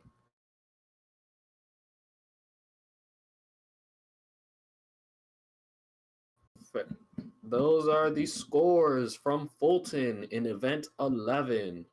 100 points to the Red Alliance, and they gave us 4. And here we go over to Fairlawn. And let's see what happens in Fairlawn, as our unofficial score is currently sitting at 68 points to them and 4 points to us.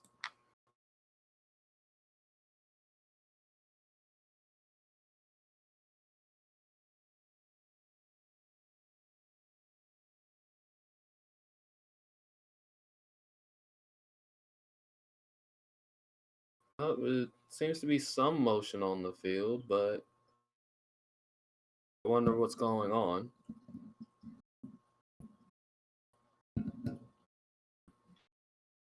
Get a score. Here it comes. Moving. Blue Alliance with 73 points, leaving us with just 4 points on our own. So it looks like that lowers the average of 14,597, which is why they're in the number 2 slot, even though they played both. So I guess they're counting all 10 matches for them. And 4-9. They were in the number 2 slot going. They were, yeah. But because Red Bearded Pandas is number 3, we know that that average, that score is lower than their previous average. So it's going to keep them in the number 2 spot. So these two have to score higher. PC Rocket Robotics will always be in the number 2 spot, regardless of what happens in this competition. And currently, looking at Fulton, it has Absolute Zero and Almond Robotics labeled at 5th and 6th. So maybe the ranking isn't based on average, but total cumulative score. I would have to check the manual on that.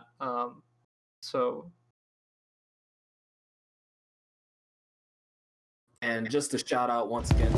3, 2, 1. One of the reasons why Qualcomm has invested in FIRST for so long is because we know FIRST works. That worked. Perfect. We see these students coming through the program, not just learning about engineering, but also those 21st century skills that are so important. FIRST is probably like the biggest reason why I'm confident at all now. 4 years ago, I was the shyest, quietest child on like the face of the planet, and FIRST definitely changed that. Part of this Rube Goldberg machine is sort of fostering the relationship between Qualcomm and FIRST. Working at FIRST teaches you various skills that you can directly transfer to the workplace. It teaches you to work with people with different personalities. It teaches you to respect ideas that you don't necessarily agree with. Most of all, it teaches you to meet aggressive deadlines that you will necessarily face at the workplace. Qualcomm invents breakthrough technologies for wireless, and so this machine and programs like our partnership with FIRST are really, our way of inspiring kids that STEM can be fun and working with the team can be fun. Science, technology, engineering, mathematics are foundation of what industry is on right now. We are a technical leader in the world. We know that there's a shortage of students with STEM skills, not just in the US, but globally. And that's why Qualcomm's so invested in making sure that these students have the skills necessary to compete in a global economy of the future. I do like taking on a problem because once you finish it, you feel really accomplished. I feel like technology combined with teamwork and creativity can solve basically any problem that we face today and will be very crucial to the success of our future.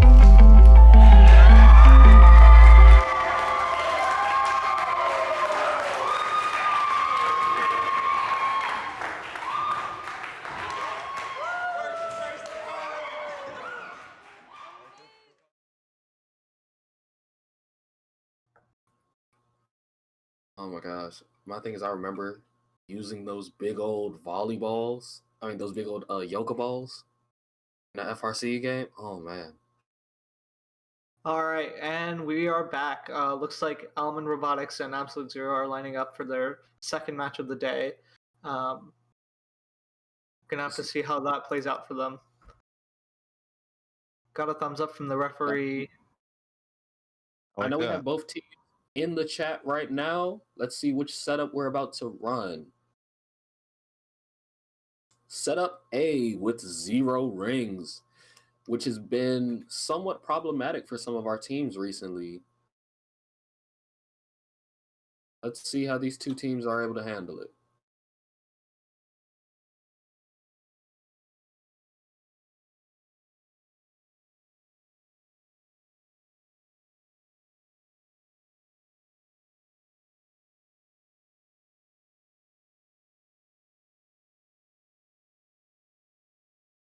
So if you remember from last match, Alman placed in Zone A, even though they were supposed to place in another zone. So maybe they'll place in the right zone with this Zone A coming up.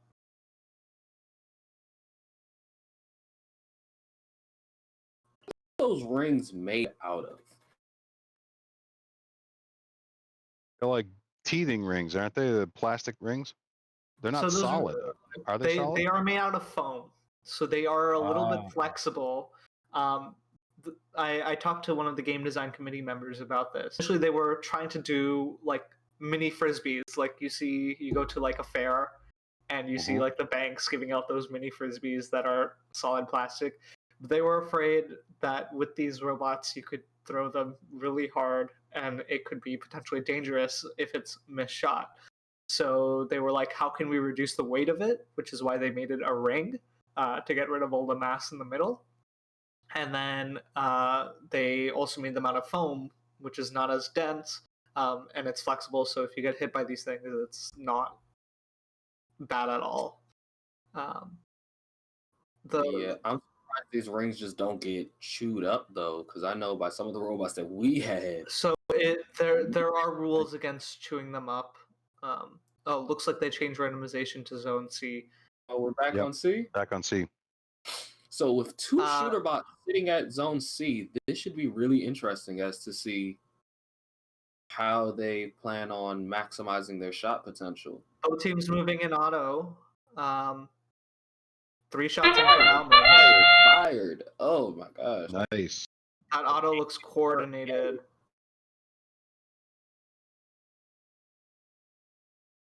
Looks like they got 5 of the 6 shots in. Well done. And they both wobble goals in A. I think one they is might in not have A. enough. They're both in A. are in A. Yeah. One is parked on the line. Drivers, pick up your controllers. Time for shooting. 3, 2, 1. 53. Those are actual beautiful points. 53 points coming into the start of the match. Let's see how both teams, which have been proven to be shooting on both sides, manage to go off up, 2 up. Yeah, Almonds is looking like they're having a little bit of trouble with their intake. They're getting those rings in. Now they're gonna go for the shots. Missed one, got two in. Hitting consistent Absolute 2 for zero. 3. Trying to dominate that middle zone. Yeah, I think last time they got 5 high goal and 6 mid goal. Yeah, and then they gave us They're some on points track to too. do higher than that. They are already creeping up on 100 points. Let's see if they live up to your expectation, Ishan.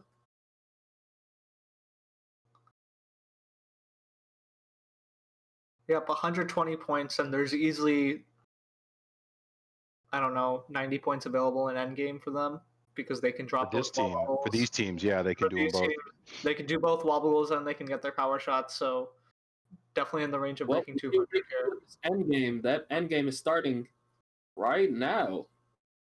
Final Yep. 30. Let's see how they move.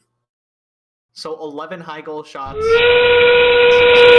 3 mid goal shots according to unofficial scoring. Well, they're going up. Should be 6. Yeah, 5 on there now. Oh, that's one socket drop. It's 1 down. See if they can get a second one. So close. Seconds left. Can they get? They got to deal with them wobble goals. They got to run real fast to get it out. Run. Come on, pick it up. Oh no! On the line? Is it? It might be. It on. looks like it might be on. That's really gonna be a referee. Oh wow! Our unofficial is sitting super high though. Let's see what they could. But yeah, that unofficial is the highest score we've seen all day. And that's on the unofficial. We know it has the chance of bouncing up higher. And the score is in. And it comes in at 174. Both teams right up in the points. Going up to our number 3 and our number 4 slot.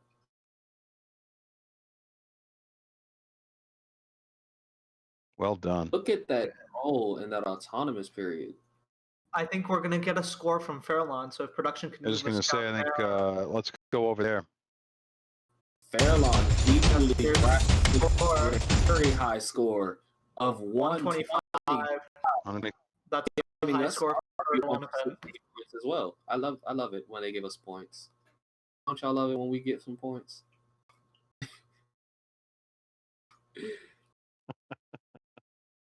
Once again, two high scores there. If you look at the Fairlawn breakdown, I wasn't watching that match, but a solid driver control period. That's been the key for teams here to score more. Getting that driver control period with a lot of shots, and then their end game also. Look at the 40 in the end game. Yeah. Yeah, that 40 is the 2 wobble goals being dropped off the field. So I guess that they're called the Red Pandas. Is for that hat on his head. The red bearded pandas. Yep. I had a chance to meet them earlier in the season for a spotlight, so hopefully we'll get to see that later on. I wish the camera would be on them so we could show the hats. Because like I said, all right. Speaking of spotlight, we got a spotlight coming up right now. 16-5-37. All right, it's spotlight time.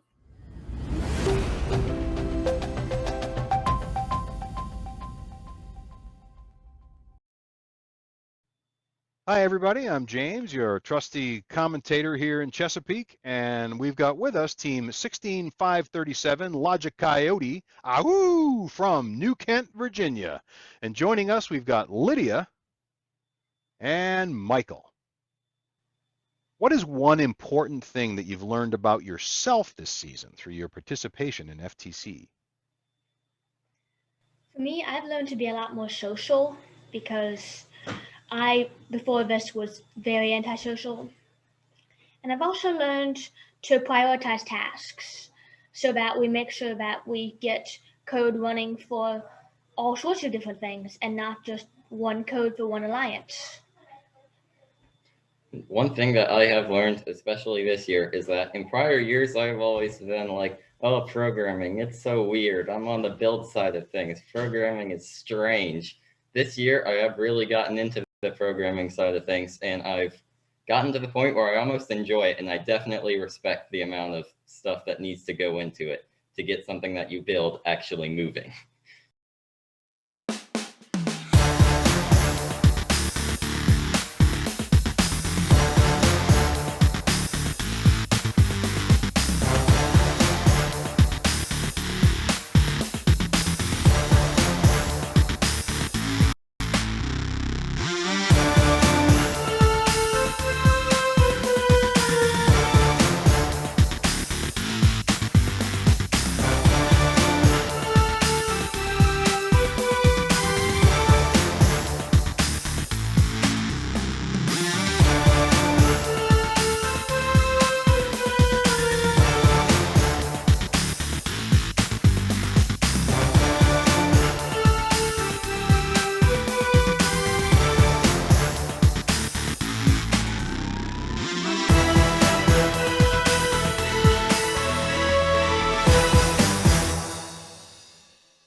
Back in Fulton.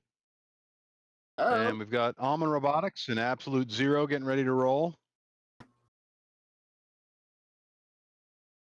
Yeah, we'll see what the randomization is. Right now, the field's set up for Zone C like it has been in the past 2 matches, but Both teams set on the field and ready to go. And our chat is loving these spotlights and loving our sponsorships. Once again, this is Absolute Zero, rank 3, and Almond Robotics, rank 4. Already coming out strong, 2 matches in. Let's see what they do on their third round.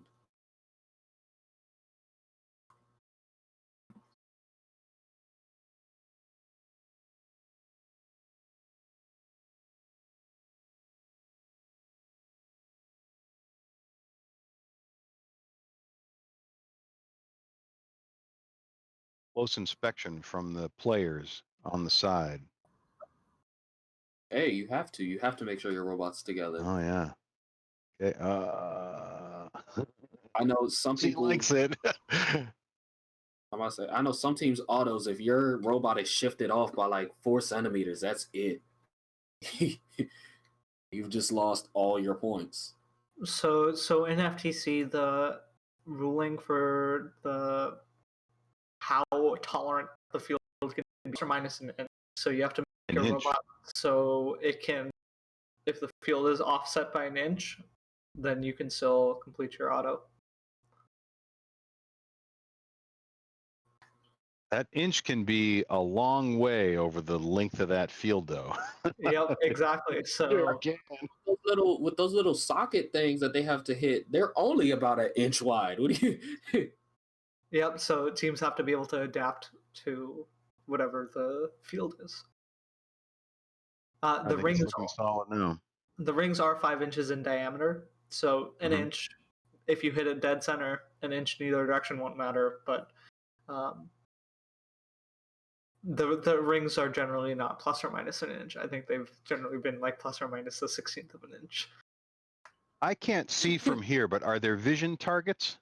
So there are vision targets around the field. So if you see those like white pictures on the edges of the field, those are vision targets which teams can use to get a coordinate location of their robot on the field in order to shoot into it.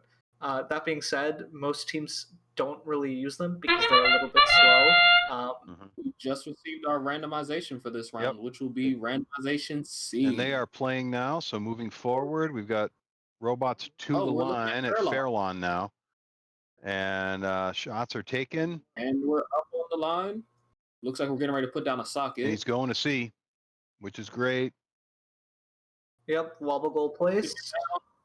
Oh, I don't know. Is that inside, do you think? I don't know. That's a referee call. That's a referee call, yeah. But it's Driver, on the line, so pick up they'll your get points for on the controllers. line.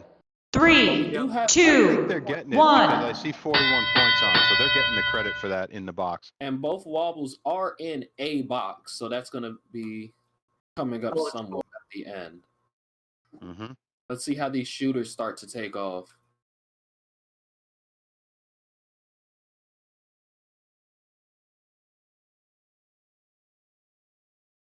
One, 2, missed 2, 3. So 2 for 3 from 14, 5, 9, 7. They've really got their shooter dialed in since their first They got match. it in. Yep. So I think having the 5 matches before this definitely helped prepare them for these 5 matches and getting ready. The question, though, is which matches score for them? So I It think looks like all of them have been counting. I don't know. That's definitely a question for production and the scoring system, but I don't know which ones are actually counting for them.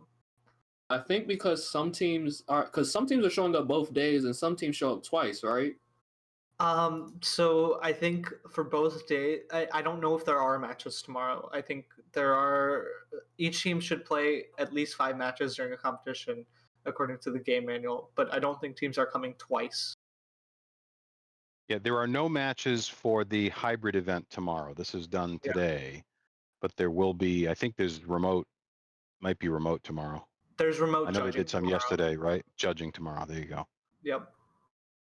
And they had remote. They have another remote event that's happening throughout this week, and they had judging this morning. All right, end And as we're game. approaching our last 30 seconds, they're getting ready to move They've the got it. wobble. They got it. It is Locked in and the air. loaded. Out. And Oh, it's good. out of here. Well done. They can go. Can they get the other one? Are you gonna move for it, or are you just gonna shoot? Maybe they're shooting for sockets. I don't know. Oh, they're shooting. Shooting for low goal. Last or shot. shooting for a goal. Oh, they got any down. It was like none down. None down there. All right, Well, I think we're healthy score of 103 as their unofficial.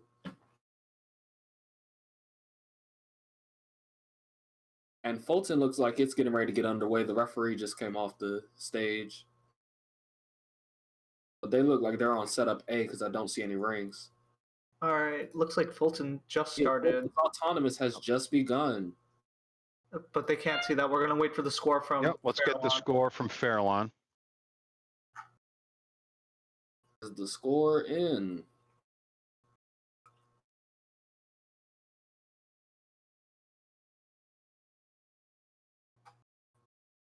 Nope, Fulton just popped up, and they are off shooting during this autonomous period.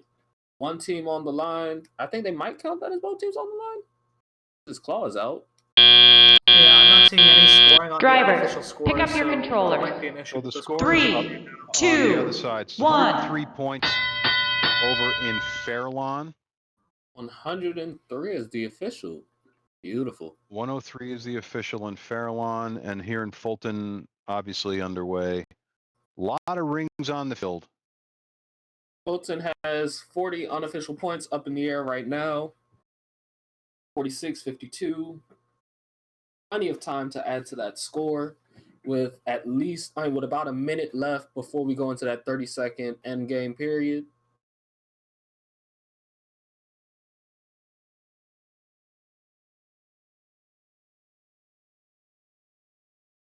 I think we'll see this up over 100, 100 and a quarter maybe. Yeah, they're shooting. They're shooting well. Not as well as they did in their last match. I think their auto was a little bit higher in the last match. But if they get both wobble goals here, they could definitely break 150. With both wobble goals right now as it sits, right now. Coming up to 150. Yeah. But they are just feeding it in. That mid goal and that high goal working beautifully. Right, Almond is able to shoot how much we've seen from 2 robots, and so that frees up Absolute Zero to go shoot in that mid goal, which is just extra points on the top of the cake. And there they're we go, going past into that 100 and a quarter now. 30 seconds. So is Almond as Absolute Zero runs that relay to get it back out of the system? So they got 1 wobble goal over the edge. Oh, they're going to go for the other one. They're going for the other one. So wonderful. You can do it. Come on, drive. Oh, they dropped it. They put it on the line. They want it on the line. It's not on the line yet. Come on, 1 second. Oh, no. Didn't quite make it. 162. That is some fine scoring right there. I know, right? We did so good getting our 8 points. You had to work for it. Right? Well, that 162 is a beautiful unofficial score. Let's see what that final score comes into.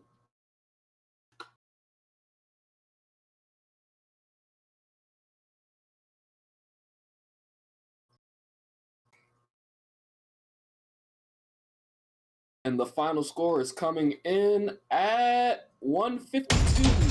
Nice. Beautiful driver control. Look at that. Almost 100 points just by driver control. Right, that's the big differentiator. You've got a lot of teams that are able to do about a similar amount in auto, but that driver control is really what sets you apart from any other team.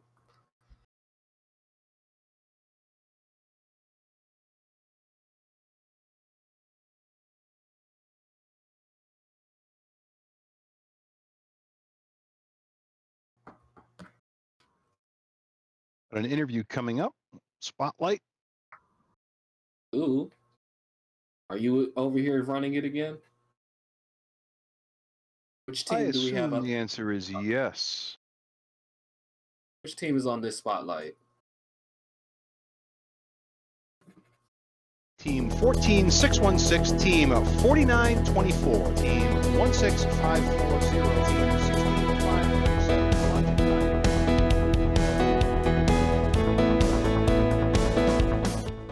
Hi, I'm James, your trusty commentator here in the virtual world of FTC in Chesapeake. And I'm joined now by Team 14616, the Techno Rats from King George, Virginia. I've got with us Luke and Max, and their assistants, Huey, Louie, and Dewey. We'll see them during the course of the interview. What do you think will be the most memorable part of this season with your team? So, both of us have been involved in FIRST for about 10 years now. We actually met each other through FIRST. And this is our senior year. So this is our last season with FTC. And that alone would probably be a memorable part in general. But additionally, there's the fact that there's the whole COVID situation going on. And just the fact that FTC is still having competitions and holding things like this makes it so this will probably stick in our memory for a long time. Both bots set up on the stage now. Fantastic. Yeah, I don't know how it feels just having rats running across my table. They were a lot of fun. I mean, I don't even like small dogs. Like, I gotta have a big dog.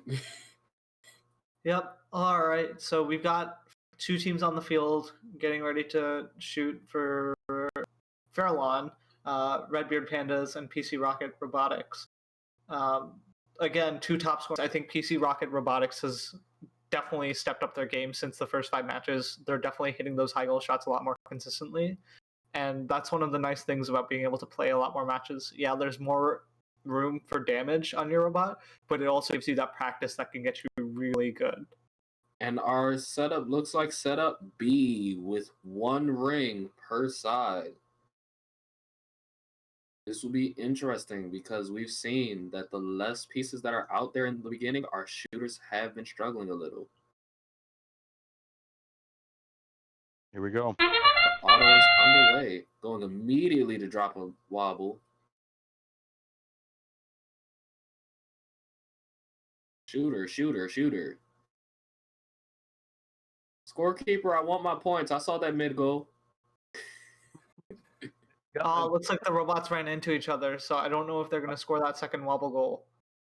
I don't know. It's in B. It looks like it's in. Oh, the second one. No, the first one's in. The second one is in A-ish. Drivers, pick up your controllers. Them the park and they're giving them a wobble. 3, 2, 1. 44 point on auto is not too shabby. Not at all. We've seen that's actually quite a good average, really, for the autos.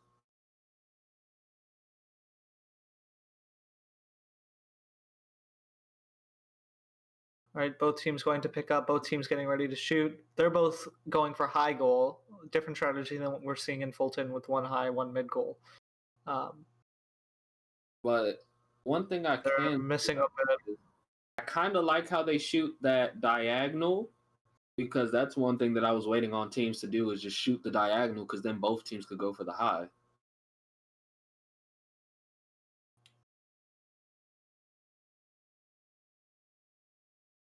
Yep, both teams releasing a flurry on the high goal. It's just a matter of are they landing in there.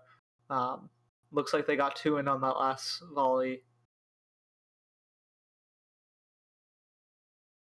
Oh, there we go. Some more. Yep. Oh, close. Oh, knock it down. I mean, I'll take the points, but I think they would want them more. I'll take the points in the logo. I mean, the mid goal.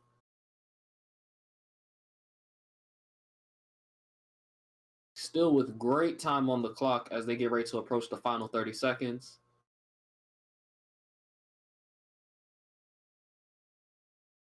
Lots of potential points on the board right now, or on the field right now, with those wobble goals ready to go. Those final 30 seconds are going. I see claws out. Let's see what these claws can do. There's one. Looks like they're doing one team doing both wobble goals while one team tries to collect rings to go for the power shots. Let's see if Redbeard Pandas can get those power shots knocked over. And they got one. Oh, they got their second one in hand. Right. Is it gonna get out in time? That's 2 down. Nice. 2, 1. Get to the line. Dang. With a unofficial sitting at 123 to 14. Let's see how it wraps out.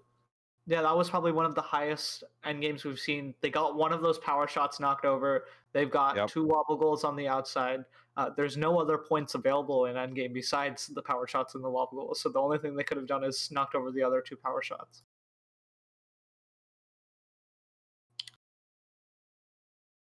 Oh, this is tense. Oh, I really hate this waiting period because I miss just seeing the score. Yeah, Fulton's also playing another match right now. They're about to hit endgame with 110 points on the board. We'll wait for Fairlawn to show their scores, and then we'll show you the Fulton scores. Here we go. Fairlawn. 129, new high score down there. Yep. With team 55 in the end game. Place position. And team 14597, unfortunately, moving down to number 3. Yeah, over in Fulton, we're in the end game. Fulton with its last few seconds. Wobble goal out. Fulton looking like a solid 150. Yeah, 10 high goal shots and 4 mid goal shots. That's 14 rings scored. That's pretty high.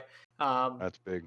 Also, with they got 1 wobble goal drop. I'm surprised they haven't gotten 2 so far, but still high scores from Fulton. Here it is. And it's time. Yeah, 150. 50 with both teams moving up to take our first and second position, still with one more match to go. Once again, that is Absolute Zero and Almond Robotics.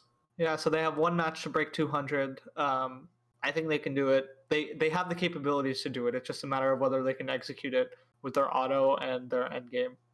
Almond Robotics, Absolute Zero. You see, he took off the glove and threw down the challenge. Y'all got to hit 200.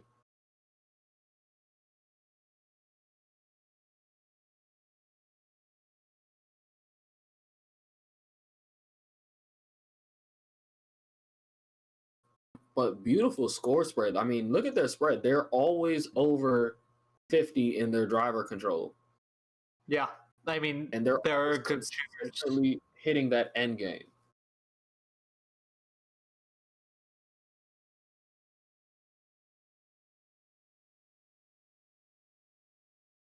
We've got qual 10 coming up in Fairlawn, qual 15 coming up in Fulton.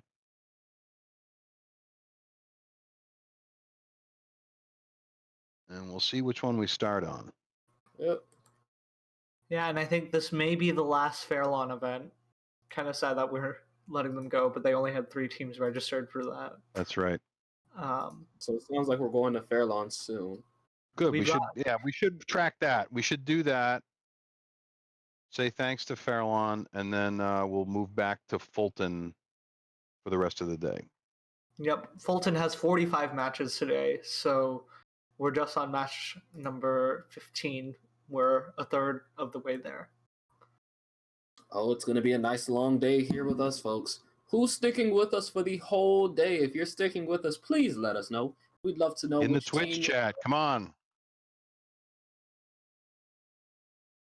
We'd love to know who you guys are with, where you guys are at. If you guys are FRC or FTC, I know we have a lot of FTC in here. Ishan showing out with his FTC teams. If you're with the FRC teams, let me know. You know, FRC, where we at? And here is We're in Fairlawn. Setting up for another match with the PC Rocket Robotics and the Red Beard Pandas on setup B with 1 ring each.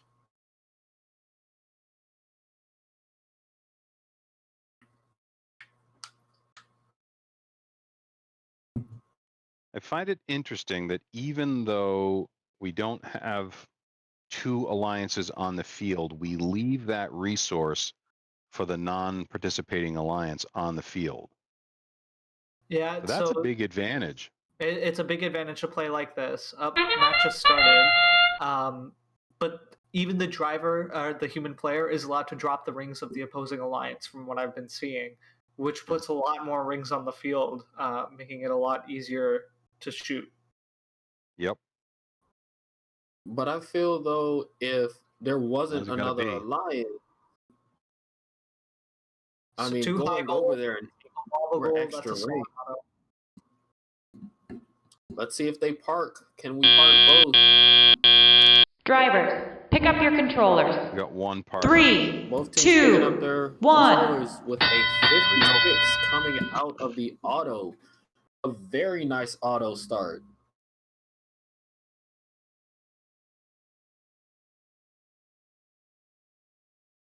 I just noticed this field mechanic where the rings get dropped onto the field and they roll. Oh, that little shoot that they have. Kind of have to be there to block them. So there's a loading chute, and one of the rules is that the ring must hit the ground before a robot can pick it up.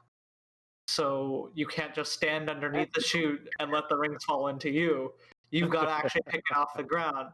And so it makes it more challenging. And the chute is designed to randomly disperse the rings around the field. So you'll see rings that roll past these robots end up anywhere along that back wall.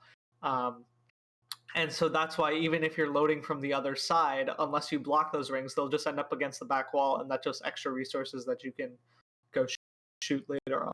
Already at 92 points with 50 seconds left. I think they could break 150 here. Easy.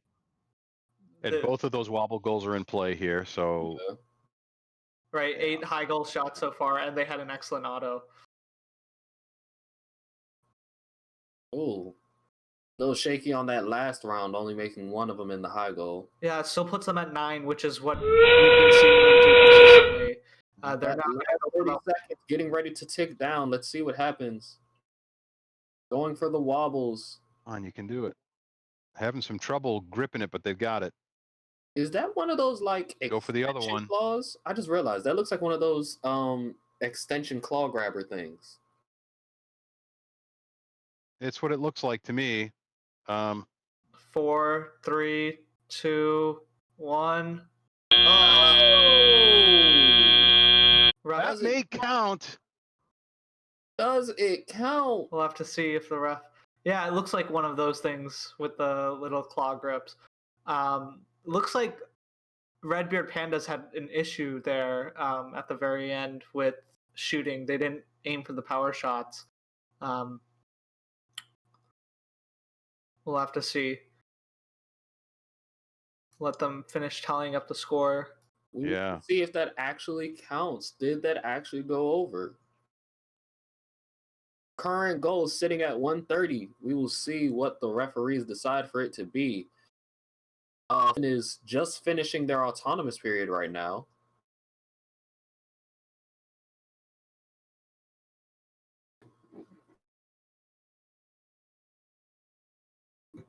We're gonna wait for the scores before we cut over to Fulton. Yep. I was just checking. Thanks to everybody for coming out at Fairlawn. We know that we had 4 teams playing over there. Great to have them in place and be able to play today. We'll get this score here in a moment, and then we'll be cutting back to Fulton where we'll spend the rest of the day. All right, here comes the score. Score is coming on board.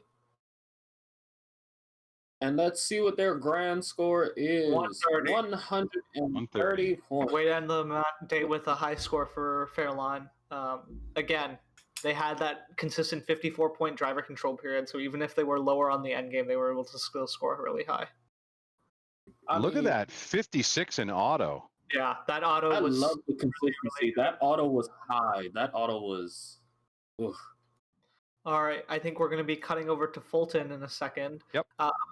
Fulton is looking beautiful right now. 88 points already with 6 points for us, but I'll take it. 20 more seconds in the teleop, or well, before we get to the end game. 14 rings scored so far. Look at that high goal. Just loading it. Filling up that mid goal too. Look at that. Right, that 17 rings scored. That's, I think, the highest number that we've seen all day. And now it's going up. We're going to hit 20. Last 30 seconds. What will they do with these wobbles? Will they get rid of them? Will Allman get the pop What side? about the other? Allman shoot it Go down. for the other one. See what the 0 will do. 15 seconds left on the clock. Let's see how they score. Missed that 20. power shot. Come on, go, go, go, go, go. You can do it. What are they going to do? Yeah, boom. Did they make their 20-point mark? Let's see it. I want to see what they did. I think they were just short a couple power shots. I think that's a high score, but their auto, it wasn't anything compared to that 56 auto that we just saw from Fairlawn. That we saw in Fairlawn, yeah. And I think that would be the difference. Here's the score. There it is. Through final score being 174. Right, there you go. The 22-point auto is what stopped them from getting to 200. Yep.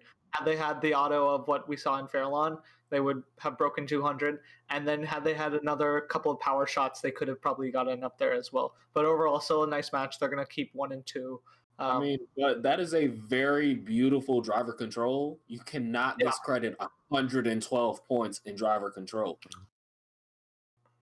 Endgame consistently with that 40 points. We've seen some of these teams make it or break it with getting that 40 from those wobbles.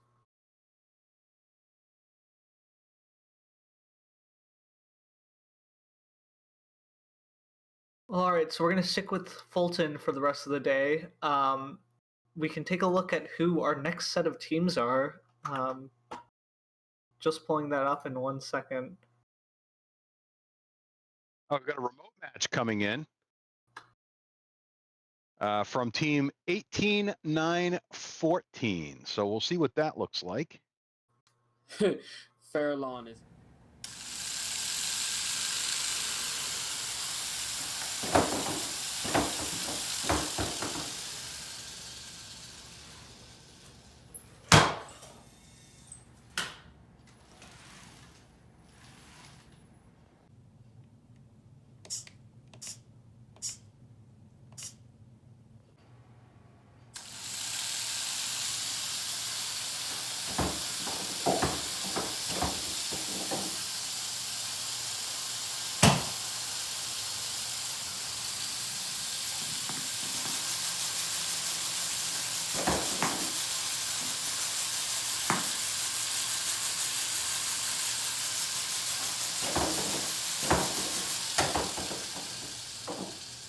Boy, that was great seeing that remote match, the remote matches. So teams, keep sending those videos in because it's great to see what you're doing at home. Yep. I still want to see that other bot that you said that made 300-something points. Yeah, it's from Ohio, so we probably won't see it today. But just looking ahead into our next two teams, we've got Team 7468. That's the Blue Chariots of Fire from Marriottsville, Maryland. These guys were world champs, or not world champs, state champs in relic recovery, so 3 years ago, and they've been consistently at the state championship for the past 2 years. Top team, they've been around forever. I think their rookie year was 2013. Really, really good team. And then joining them is 11112, the Robo Lords from Ashburn, Virginia. They were Virginia State champs last year. They were Virginia State champs 2 years ago. Again, just one of the top teams from Virginia. It'll be awesome to see these two powerhouses get together. Should see some high scores. They're going to give the last two teams a run for their money. So, if you guys are here from those last two teams, say hi. Tell us something about your team. Everyone, we would love to know about your teams, always. We just had a beautiful display by those past four teams as we said goodbye to Fairlawn, and as Fulton continues to play on for the day, they're currently disinfecting and changing out the field so that way we can be set for our next team. Come talk to us.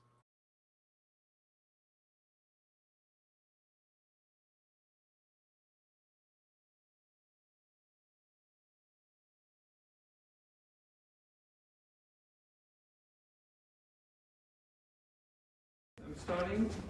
Wait, are you gonna start the video? Okay. We're ready. 3, 2, 1.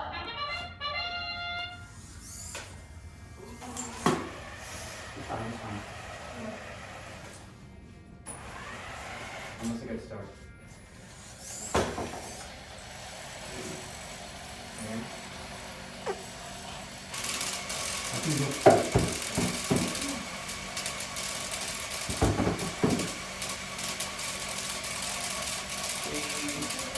Yes!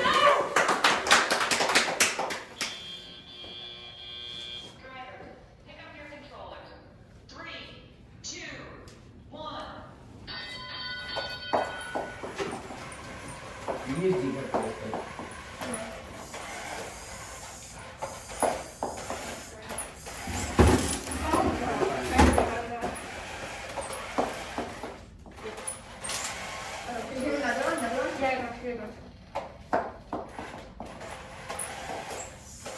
Perfect. Time to shoot. What power are we at? I think we're at 0.57. Go ahead. Yeah, we're good. Good job.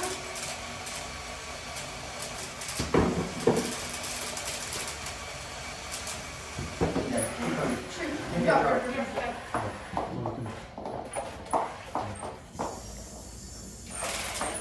Okay, it's fine.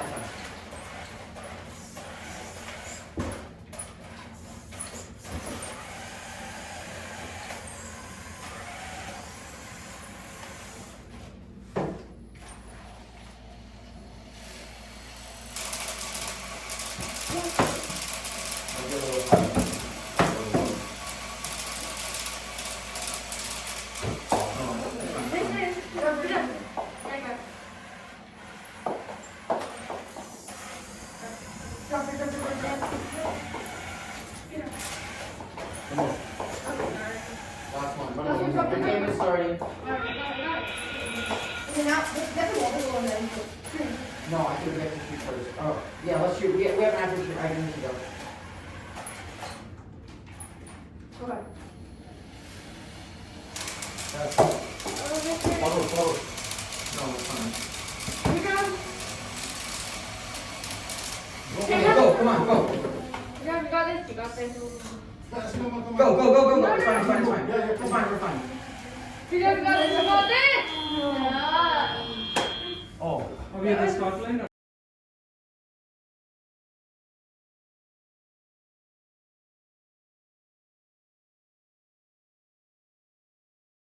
Blue Chariots of Fire and the Robo Lords, both on their first round of today.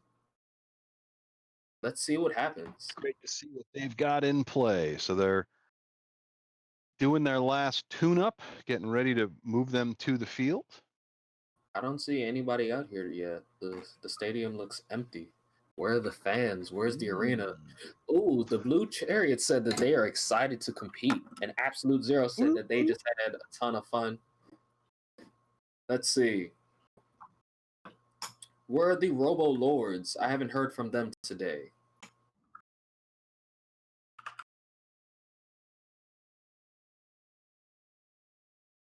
Oh, they'll show up. They'll show up. Yeah, Robolords. I was looking more into their history.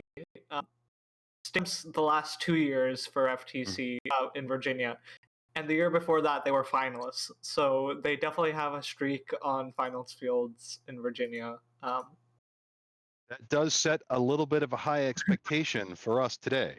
Yep. Let's see what they do on our field, you know? Just because they did it out in Virginia doesn't mean they're going to do it here. So thinking back over the matches we've been watching today, we've seen now 25 matches. Of the strategies, so thinking specifically about the autonomous, what have you seen to be most effective so far there? Most of I liked was one team immediately going for those bars and both teams still managing to park. Because the wobble, yes, it's important, but if you can get those little pins down, that's beautiful points right out the bat. And then if you can hit it the first time, you should be able to repeat it at the end of the game. Yeah, I think there's been a lot of strategies with one team doing one thing, team doing the other, but I don't think there's been a solid strategy yet that we've seen. But before we get into matches, we've got a stream sponsor, Northrop Grumman. They've got a sponsor video for us, and they've been sponsoring the stream, so this would not be possible without them. So let's go ahead and see their sponsor video. Somewhere past the edge of convention, beyond the boundaries of tomorrow, lies a special kind of impossible. A kind of impossible. where pioneers forge ahead. Where no idea is too bold. and no challenge too great. Because making a 200-ton airplane disappear is impossible. Until it's not. Predicting cyber attacks before they happen is impossible. Until it's not. And solving the mysteries of the universe is impossible. Until it's not. It's our job to break free from what is to what could be. Ready? To leave the boundaries of what's known. To define possible. To define possible. To define possible. To define possible. To define possible. To define possible. I mean, I love these. And we are back. So we were talking before the sponsor video there about the autonomous strategies. Let's take a turn now toward the end game strategies. And we've seen several different thoughts there as the teams are thinking about those last 30 seconds. I'm wondering what you've seen to be the most effective today. I love that split team strategy, same as with my auto. If I'm going to go for the wobbles, I will run those wobbles. And if you can turn around and hit those shots, hit those shots. There's no reason for you to just say, I'm going to do one, and you're to say you're going to go do the other. If we can both divide and conquer. And it makes it really well, and it looks for a really good game. Yeah, I think one of the things that's been happening is teams are not able to hit the power shot very effectively because it's such a small target, and to hit that really accurately is really difficult. So when a team puts older marbles into those power shots, oftentimes they run into 0 points because they just aren't hitting them. So definitely prioritizing those wobble goals, especially at this stage where it's more consistent for a team to do it, has been working really well. Yep. Totally get it. Sean, if you were back with your team right now, what would you be trying to tell them to focus on? Yeah. Since FTP is your actual field. So if I were with my team right now, again, I would be looking at their driving, seeing how they can improve. But I would tell them, play it safe, right? Like, we've seen a lot of teams go for like the top score, and they've been coming up short because they are just barely missing something, right? play it safe right now. Try to get that consistent 150, 200 points. Yep. And then if you're high enough in the rankings, if you've got enough score, then you could go going for those near the end of your competition where you're just trying to get practice for the next one. Because, right, this is the first play for most teams. You're going to have 2, maybe another 3 plays before the season's over. So try to get that practice and get the basics down, and then for later competitions you can expand what you're doing. So what do you think, thinking of cooperation there? We've got some of these matches we've seen tremendous number of points scored in the driver control mode. And I haven't seen a lot of like herding, where a team might come in and move the scoring pieces, the rings, closer to their partner to try and speed up some of that scoring. But we did see some of that in the scrimmages, and I'm wondering, how important that's going to be, the controlling of those resources. Yeah, so with the rings, it's hard to push these rings around the ground, right? As soon as they stop rolling on their side, it's kind of hard to push them on the mat, and it's just easier for you to pick them up. And most teams that we've seen so far have been picking them up. That being said, I think we can see a lot more pushing to each other for the wobble goals. We're already seeing teams push them across the line so then they can do them in an end game if they don't score the anonymous. So you might see teams trying to push a wobble close partner, that way they can score it in end game. I think a lot of the cooperation, the high driver control period, that was shooting high goal, one team was shooting mid goal, but I don't know if necessarily going to be the best strategy when you have 2 really accurate shooters. We saw also the Redbeard Pandas and the Rocket team. They were able to shoot a lot of high goals. They were both shooting high goals right next to each other.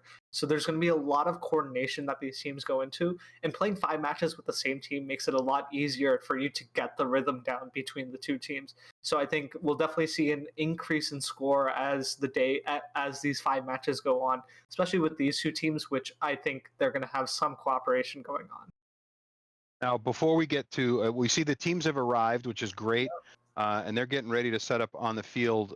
Let's take a look at that game animation, particularly for the folks at home who may not have seen us talk about the mechanics earlier in the stream. A team consists of up to 2 driver operators, a coach, a human player, and a robot. The robot must be built from materials specified in the game manual and fit within an 18-inch sizing tool, but may expand after the match begins. Each match is played with 4 randomly selected teams, 2 per alliance. Each alliance is allowed only 1 human player. Your opponents for one match may be your partners for another. The game is played on a 12-foot square playing field with a foam tile floor and 1-foot-high walls. 5 unique navigation images are located around the field perimeter. At one end are 2 tower goals, each containing 3 alliance-specific goals with return racks. Between the 2 tower goals are 3 red and 3 blue power shot targets. There are 2 red and 2 blue taped start lines, and 3 red and 3 blue target zone goals. And a white launch line divides the field. Outside of the field walls are the 2 alliance stations and 2 human player stations. The primary game element is a ring, approximately 5 inches in diameter and 3/4 of an inch thick. A match is played with 20 rings. There are 2 red and 2 blue wobble goals. These can have rings scored onto them and can be moved for additional scoring. Before each match, teams place their robots on the field, touching the front wall and over one of their alliance's starting lines. Each robot must be touching or be in possession of a wobble goal. A robot may possess or touch up to 3 rings. After the robots are in position, field personnel will randomize the starter stacks into one of 3 configurations. This determines which target zone goal is active in the autonomous period. 0, 1, or 4 rings correspond to target zone goals A, B, or C, respectively. Unused rings are stored in the human player stations to be deployed to the field at the start of the driver-controlled period. The players and field are ready. Each match begins with a 30-second autonomous period. During this period, there are a number of ways for teams to score using only pre-programmed instructions and sensor inputs. Delivering a wobble goal to the correct target zone earns the Alliance 15 points. A robot parked over the launch line earns 5 points. Each ring launched or placed into the low goal earns 3 points. A ring launched into the mid goal earns 6 points, and launching into the high goal earns 12 points. Robots earn 15 points for each power shot target knocked down. Robots must be completely within the launch zone to launch rings into the mid goal, high goal, or power shot targets. Following the autonomous period is the 2-minute driver-controlled period. During the driver-controlled period, human players are expected to return rings to the playing field, as well as reset power shot targets. Each ring launched or placed into the low goal earns 2 points. A ring launched into the mid goal earns 4 points. However, rings launched into the opposing alliance's goal earn points for their alliance. A ring launched into the high goal earns 6 points. The last 30 seconds of the driver-controlled period is the endgame. During this time, robots may continue scoring rings, but there are also ways to earn bonus points. Each knocked down power shot target earns 15 points. Returning a wobble goal to the start line earns 5 points. Each ring fully supported by the wobble goal earns 5 points. If a robot lifts a wobble goal over the front wall into the drop zone, its alliance earns 20 points. There are many ways to score in Ultimate Goal, but there are also rules that, if not followed, will deduct points from your alliance. For example, a robot may not block another for an extended period. A robot may not possess more than 3 rings at a time. A robot may not launch rings over the side or front perimeter walls. A robot may not intentionally tip another robot at any time. This has been a brief summary of the Ultimate Goal game. For complete rules, please read the entire game manual and check the Q&A forum. For more information on our remote season, including gameplay and field requirements, please make sure to visit our game and season webpage for the full library of remote event documentation. And always remember the most important rule of First Tech Challenge: gracious professionalism. Good luck, teams, and have a great season.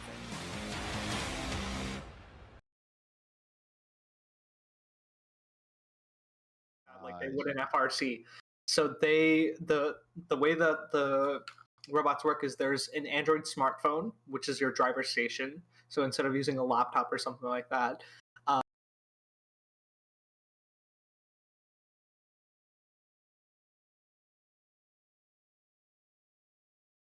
you have to go through that automatically stops your play in between and automatically runs your autonomous. So they have a play button that they press on the smartphone and then the stop button. And so it does simplify it, but a team has to make sure that they press the stop button as soon as the match ends, and that's not done automatically. So speaking of starting a match, we are over at Fulton. Randomization has been set to A, which is great. And we've got new teams on the field for us. I'm getting ready to roll very shortly. The Blue Chariots of Fire and the Robo Lords. And autonomous has begun. There we go. Oh, they dropped the One power shot. goal. Two power shots. Two down. Are we gonna get 3? Oh no, gonna get 2, and they got They some. missed one. Goals. Let's see if they give us some more points. I'm just sitting on the line. Yep, that's gonna wrap up auto. But overall, awesome auto, right? Two power shots and 3 high goals. I mean, that was awesome. Start. I mean, I'd love to see how they develop, especially with this only Driver, being pick up the your first controllers. 3, 2, 1. I don't know if they counted those power shots again. So They just did. We're up to 46 now. Yeah, so we got them now. I want to see where our points were because they definitely hit one of our mid goals. That is a fine auto. Are they going to drop the wobble or are they just going to carry it the whole game? So you can carry it the whole game as long as you're on that side of the white line when endgame starts, right? So that could make it easier for them to drop it in the endgame since they don't have to pick it up. But then I just have to remember to be on that side. And I can see that smartphone that you were talking about. They have their smartphone out on display.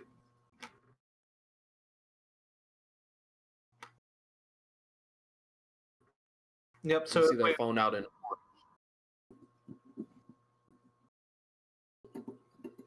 Look, we're getting a lot of mid goals from Robolords. Robolords is just shooting mid goal on the other side. So similar strategy to what we saw with Absolute Zero and Almond.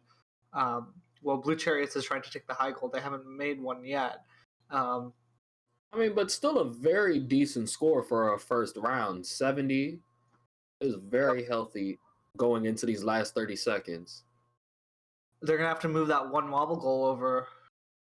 I don't know if the ref's going to count it. It's going back. I think the ref was pointing at it. Yeah. So one team's got their wobble goal. The ref is sitting there pointing at it. I don't know how the ref is going to count it. Are they going to put the wobble out? Are they going for the score with 10 seconds left? What are you? I don't know. They can do it. They can certainly do it. I don't know. Maybe their claw malfunction. I don't know what happened at the end there. Yeah, we'll have to take a look. But currently, with an unofficial set at 74, it is not a bad start at all to this match.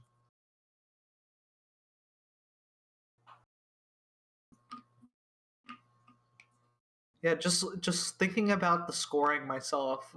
In auto, we definitely saw 3 high goal shots go in, and then we saw. Oh, here's the score. The final of 74. Yeah. So in auto, we shot 3 high goal shots, and we saw 2 power shots, right? Each power shot's worth 15, so that's 30 points, and then each high goal is worth 12, so that's 36. So I would expect the auto score to be a little bit higher. Maybe there was something that they shot a mid. They shot a mid in the opening. They shot one of our mids. They shot a blue mid. Not in auto, in teleop. That's in driver control. No, in auto they shot a blue mid at the very beginning. That didn't get counted either. So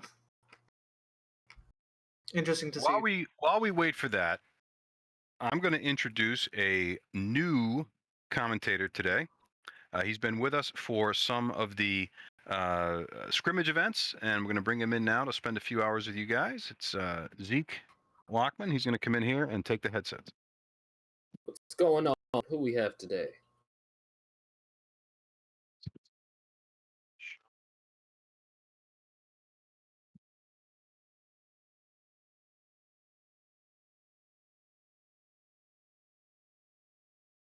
Hello. How you doing, Zeke? I'm doing pretty good. Great. A little bit. I'm gonna assume that James is your dad. Yeah. James is my dad. Or I was about to say dad is my dad, and I'm like, that makes no sense. Yeah. So I've been game announcing off-season FRC events for quite some time. I did my first one in 2016, I believe, up here in Maine. I've been a volunteer for a while, and usually I'd be wearing a giant hat right now if I was at a real event. So This is a real event. Go get the giant hat. You see, I'm rocking my 2 hats and my jacket and everything else. I might have to go get a hat then. Give me a minute. Wear what you would normally wear. Be who you would normally be. Just because we're on lockdown doesn't mean that we're wearing pajamas. Even though that's definitely what everyone thought about doing before we showed up. It's just, let's just chill since we're sitting at home. All right. Well, while we wait for this next match to get underway, I'm really excited to see this pairing just because they've got a good autonomous. They've been scoring pretty well, and so I'm excited to see how they can do an autonomous. And it looks like they could tune up their teleop a little bit to make everything just go more smoothly. Only thing I would say is I want to see those wobbles be put into play, because in the last match we saw them carry it the whole game, but I never saw them actually drop it or use it. As well as with the other team, I haven't seen them touch their wobble aside from at the very end when they pushed it past the white line. So, right. Ring-wise, both teams were doing very healthily on it.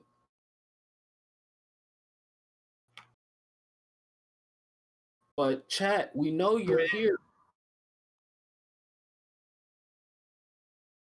We know you exist, chat. We're saying hi to you. Say hi to us. Speak to us. What do you all expect to see? What do you all want to see? Does this work? Hey, where would you wear? I told you I'd be wearing a giant hat if I was at a real event right now. Hey, look, wear what you would wear. I'm wearing my 2 hats. I'm wearing both my DC team's hat and my alumni ambassador hat. I also have my alumni ambassador shirt on, and then I'm wearing one of the first Letterman jackets. Cool. You got a first Letterman. Nice, nice. Yeah, I just got my. I didn't bring most of my stuff up to college because I wasn't expecting to go anywhere. But I'm here. I've got my college gear on. I'm wearing my Chesapeake shirt that I got in the mail. I have my FRC team patch on my sleeve, and then a first patch on my other sleeve. See, I wanted one of the red shirts, but then they told us that we had to be special and wear a blue shirt. I was like, all my school colors were red. What am I doing wearing blue? Oh, that's sad. Yeah, I have a lot of volunteer shirts, mostly from FRC. I have a bunch of Worlds shirts, mostly from my dad, because I went. So. All right, teams look like they're coming back on the field. We've switched over. Boy. Looks like they're figuring out some issues before they get started. Always good to work out all the kinks and bugs, you know. Don't want to start driving. Hello? Hi. Put their face in the camera. Don't know who that was. Probably one of the coaches. Probably. If you want to say hi and you're on the actual field, just type it in the Discord. Yes. Show your face. Go on mobile. I mean, just go to the Twitch stream. Say hi there. But once again, just to look at the 2 teams, we have Team 7468, the Blue Chariots of Fire, currently ranked number 7, as well as Team 11112, Robo Lords, currently ranked as number 8. I feel like with a name of that many ones, you just need to shorten your Pretty soon we're gonna have that in FRC. Can you believe it? I do not want to see 5 digits in FRC. I'm sorry. I started in FRC when we still had the 2000s. And then I left and it was like the 8000s. And I was like, where are these teams coming from? Yeah, our team is the 3-digit number. We're 172. Now, see, I remember some of those teams, but see, when my team started, all the DC teams had the same numbers at the same time. So we were all 29 something. So I was 2961. And the other team that I participated on was team 4821. Okay. I did do Lego League. I forgot that number. Yeah, I did Lego League too. We were I think the oldest team in Maine were 1424, which is a very low number for FLL. Yeah, I was team 5709 in FLL, and then FTC I was 9794, and they're now up to 18,000. So yeah, I know it's really weird. Yeah, our team actually, our FLL team won state champs a few years ago. We've got randomization zone A, so 0 rings on the field. Teams will have to detect that. We got a thumbs up from the ref. I don't know. Somebody left the driver's station. Yep. Let's see.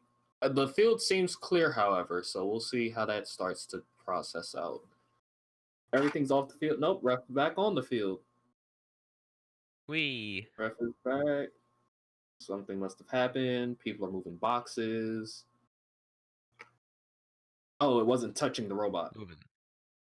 Yeah, so it wasn't considered possessed. Required.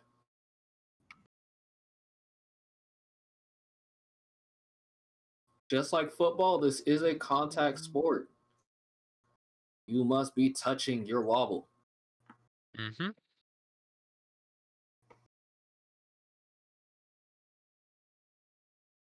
Oh, I am. And Should I back referee up? probably going over the rules one more time, making sure that we There have we a go. clearance again. Can you?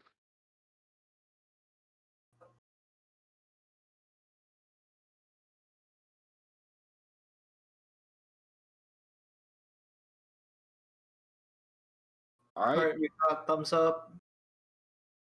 And the Cowboys walking off. Oh, why do we have a score? Wait, a score? Who won? Oh, they put up the score from the last game. Actually, that's a couple games ago. Yeah, I guess they had a rescore on that. So It looks like blue or the opposing alliance automatically gets 4 points, I guess. they got 4 points because somebody shot mid. Somebody scores in the wrong goal, so the points come back, and we've been playing around saying that those are our points. Okay. So, like, you'll see them, sometimes they miss, and they'll hit the mid goal when they're aiming for the high. Okay. And so those are how the points bounce back.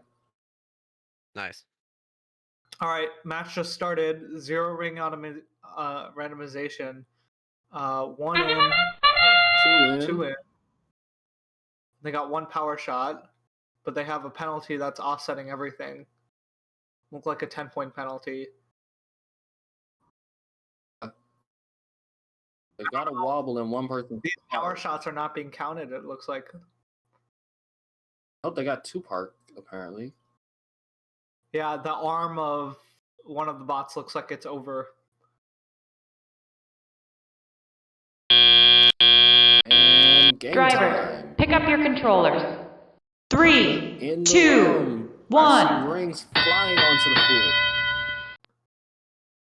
So looking in the chat, it looks like there was a code change and there was a bevel gear on the wobble goal that shipped out for Blue Chariots of Fire, and they fixed that up. So it looks like they should be able to do wobble goals now. So that's why their wobble gear had got stuck. I told you that wobble gear was locked. You know, it's always the most minor details. You'll sit there, turn around, and it'll be one tiny little bolt that shifted, and that can offset your entire robot.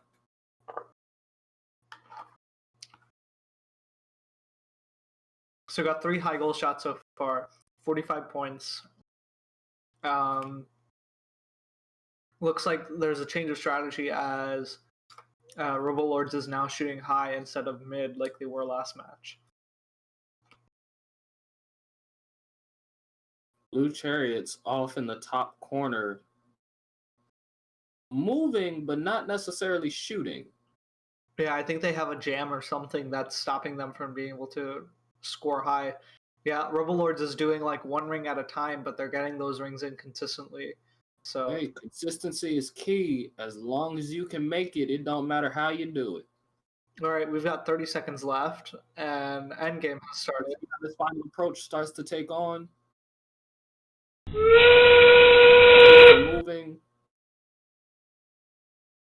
Blue Chariots was spinning weird. They seem to be attacking their wobble again. Let's see. They got it. Trying to get out. Okay, Robolords. And Two Blue balls. Chariots. Nice. Let it go. There it goes. And that will conclude this round's match with a current unofficial score sitting at 103. We will see how it wraps up.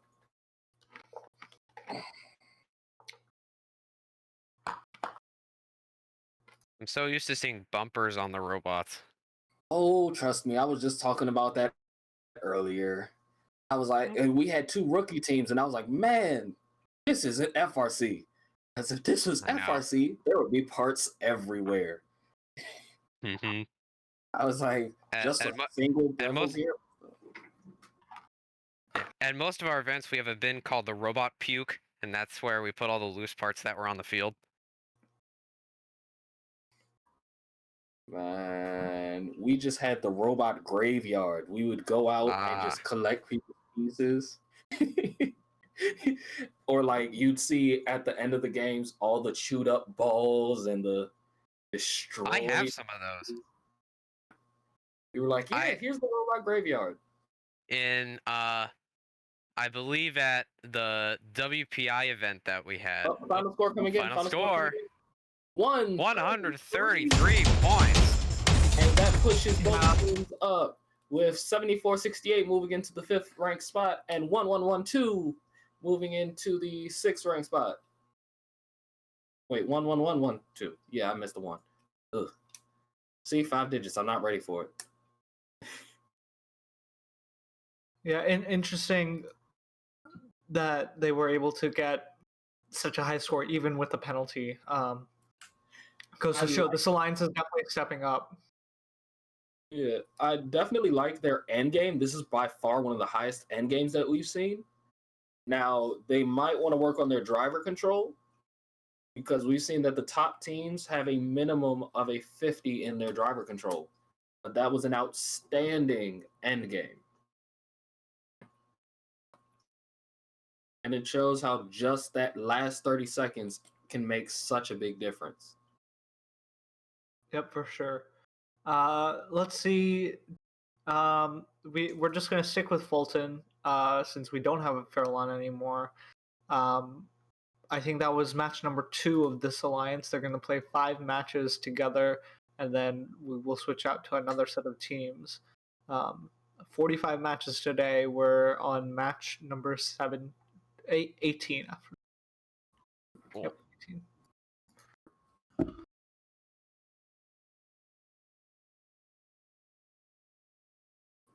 Yeah, going back to the ripped up game pieces. I was at the 2016 WPI event, and one of the teams, they had treads on their robot because it was Stronghold, and they drove directly over a boulder and just cut it in half.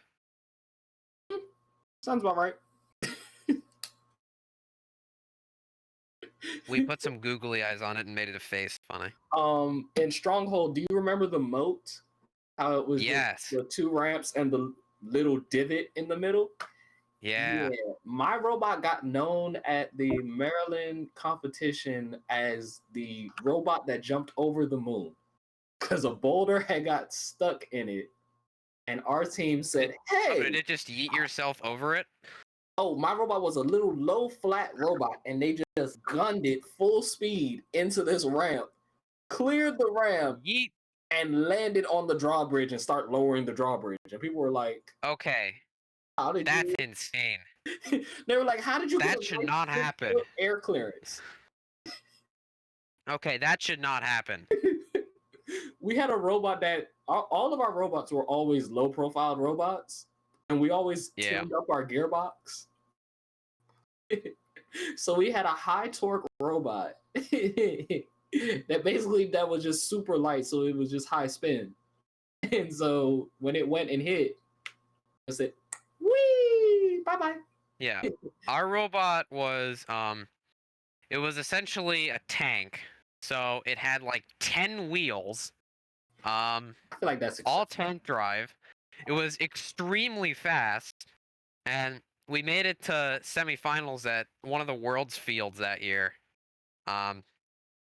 We were by far one of the fastest robots in New England. But that means we kept ramming into the walls and breaking stuff, so we didn't get picked that often. Oh, see, the only time that we had issues is where we had a lot of speed. We didn't always have a lot of brakes. Yeah, that was the same with our team. Like so we would go full in under the low bar, but like we tried to brake and we'd end up ramming into the driver's station because we had so much momentum. Oh no, see, we had the issue of when we would brake, somebody else's bot would be in front of us. That's not fun. So it'd be like, slow down. We just drag a good 5 feet. You'll be okay. Or like, yeah, we had a very. I remember distinctly at district champs we had a very similar incident with that where I believe it was team 15-19. It was in the semifinals of district champs, and it was in the third match, and they yeeted themselves over. I think which one was it? I think it was the ramparts. It was the ones with like the 2 ramps on that were in different directions. Yeah, the teeter-totter thing. Yeah, and they had their lifter down, and they rammed right into another team, and they used their lifter and they flipped over the other robot because they had too much momentum and they tried to lift and get away. So they ended up with a red card and they were not happy. Our bot normally had the issue of, I mean, like one of the, if you remember Steamworks, our bot was purposefully built for the gears. High speed bot, I would back up into the chute would just drop over my head, put it in my box, run right forward, hit the peg, run back, hit the chute, run forward, hit the peg, run back. Yeah, I know. But we did not lift. People would end up dropping, and at one point my programmer had messed up my code to where this was forward and this was backward. So at the end of the game, somebody went like this, and we went into a death spin underneath somebody else's road. That's not fun. We caught a yellow because we took out like 2 bots and got caught up in somebody else's rope. And I was like, oh no. Do you want to try driving this? And literally the referees had to see us off in the practice field when they saw my code, and they were like, no, literally his code was forward, backwards, death spin. That's so weird. I was like, I couldn't. All right, looks like match is underway. Match number 18. They're getting all set up. Yeah, they're finishing loading up the field. We still haven't seen a configuration yet.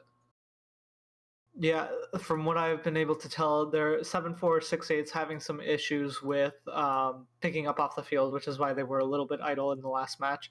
We'll see how that goes in the next match. One thing to note is they did have some issues with the field perimeter not being put together in previous matches, but I think they've got that all sorted out. Well, I just saw a thumbs up from the judge. Yep, 4-ring randomization, zone C, that's the back right corner that they're going to be trying to place into. Let's see this match get underway.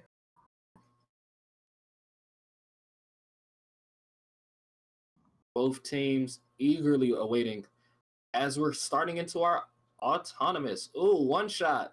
They got 2 shots. 1 power shot, 2 power shots. Oh, and that ring actually hit the ring. I wonder if we could get extra points for sitting on the ring like that. Like that's nice. I like that. Looks like they got both wobble goals in that corner. One that second one is kind of halfway. I don't know if they're going to count that. About the second one. Right, that's 2 power shots. They got 2 high goal shots. And we get our points for that mid goal because once again they hit a mid goal on the blue side. I thought they hit a high goal there, but. Driver, pick up your controllers. 3, 2, 1. Beautiful auto, and with a team that already made a 70-point closer, the question is, what does this mid-game start to look like? The Blue Chariots, once again, they're going for mid. They got 1 high goal for us. Yay! I don't think the scorekeepers like us anymore. They're not giving us any more points. Oh. Robo Lords is lined up. Robo Lords firing. Beautiful. Some of these And they only teams, their take one shots ring at a time, but they're very good. consistent. I mean, but if I only need one ring to make it count, then that's what I'm gonna do. Blue Chariots, 1 shot to the mid goal, 2 shots to the opposing high. Yeah, I'm not seeing a lot of these scores being updated, so let's hope that they get the fixed up. But Score should be popping up soon. I mean, they still have another 15 seconds before the final 30, and that's when their score seems to be playing the most, is at 70 points at the end. Okay, they gave us 4 points, so they love us a little bit. Yay! yeah, I'm seeing a lot of they hit a lot of mid goals that are not showing up on the scoreboard. But these scores are all on the middle. We got 1 wobble goal in motion, probably going to the back wall. We have there they go. 15 seconds left on the game, and they have knocked down all 3 of the pins. They didn't reset the pins before endgame, so we'll have to see if any of those count. But well, I saw one of them, so and that is time. They definitely shot one of them in the end game. The referee's sitting there calling out now. The referee's gonna have a nice little discussion about what just happened with those pins. If Blue Chariots had fired a little more time, they probably could have gotten that second wobble goal out of the arena. Yeah. Still, overall, a high score with 129 unofficial. Rising. I saw a lot more mid-goal shots that don't seem to be counted. So we'll see what the scorekeepers do. Scorekeepers have it. Here we go. And the score is in, sitting at 129 points. Still leaving both teams at the 5th and 6th position, but they managed to give us 4 points in the driver control section. So we love you guys too.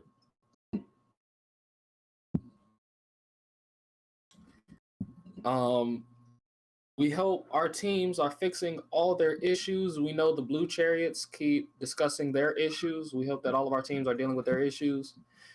We also hope that everyone who's here today is enjoying themselves and is enjoying tuning in with us.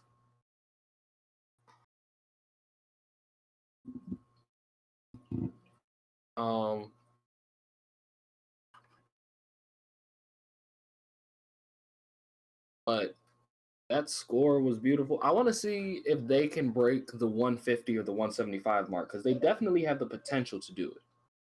yeah, it's that auto that they have that lets them do that, right? They have such a good auto with that power shot auto, where they're hitting consistently 2 of the power shots over. So if they can have that with a good teleop, I think that breaks 150 easily.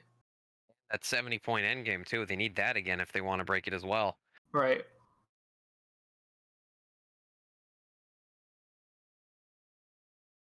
The referees are just resetting our field for us real quick.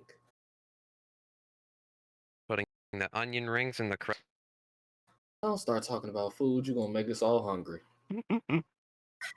Yeah, when I first saw the field and I saw those rings, I immediately thought of onion rings. I didn't. I started thinking that they were sponsored by Nintendo for a minute. I thought it was going to be a Sonic game. Like, what are we doing with Sonic's rings? That's Sega, but yes. Sega, whatever. Either way. That's Sega, but yes. Whatever. Nintendo still does stuff with them. Oh yeah, of course. I'm about to say, come on, the Mario and Sonic games, Nintendo does it. At the Olympics, yep. At the 2020 Never Tokyo Olympics. It happened virtually. It will happen in real life eventually. Yep, that's about right. I actually could have went to the Olympics for swimming one year. Wow. I just wasn't paying the fees to go out there. Oh. They have some excessive fees for qualifying and such. So I was like, yeah, I'm not paying. Sure. I was like, I've already met Phelps once. I don't need to be there twice. You met Michael Phelps? That's pretty cool. Yeah, it was a nice little fun event. Neato.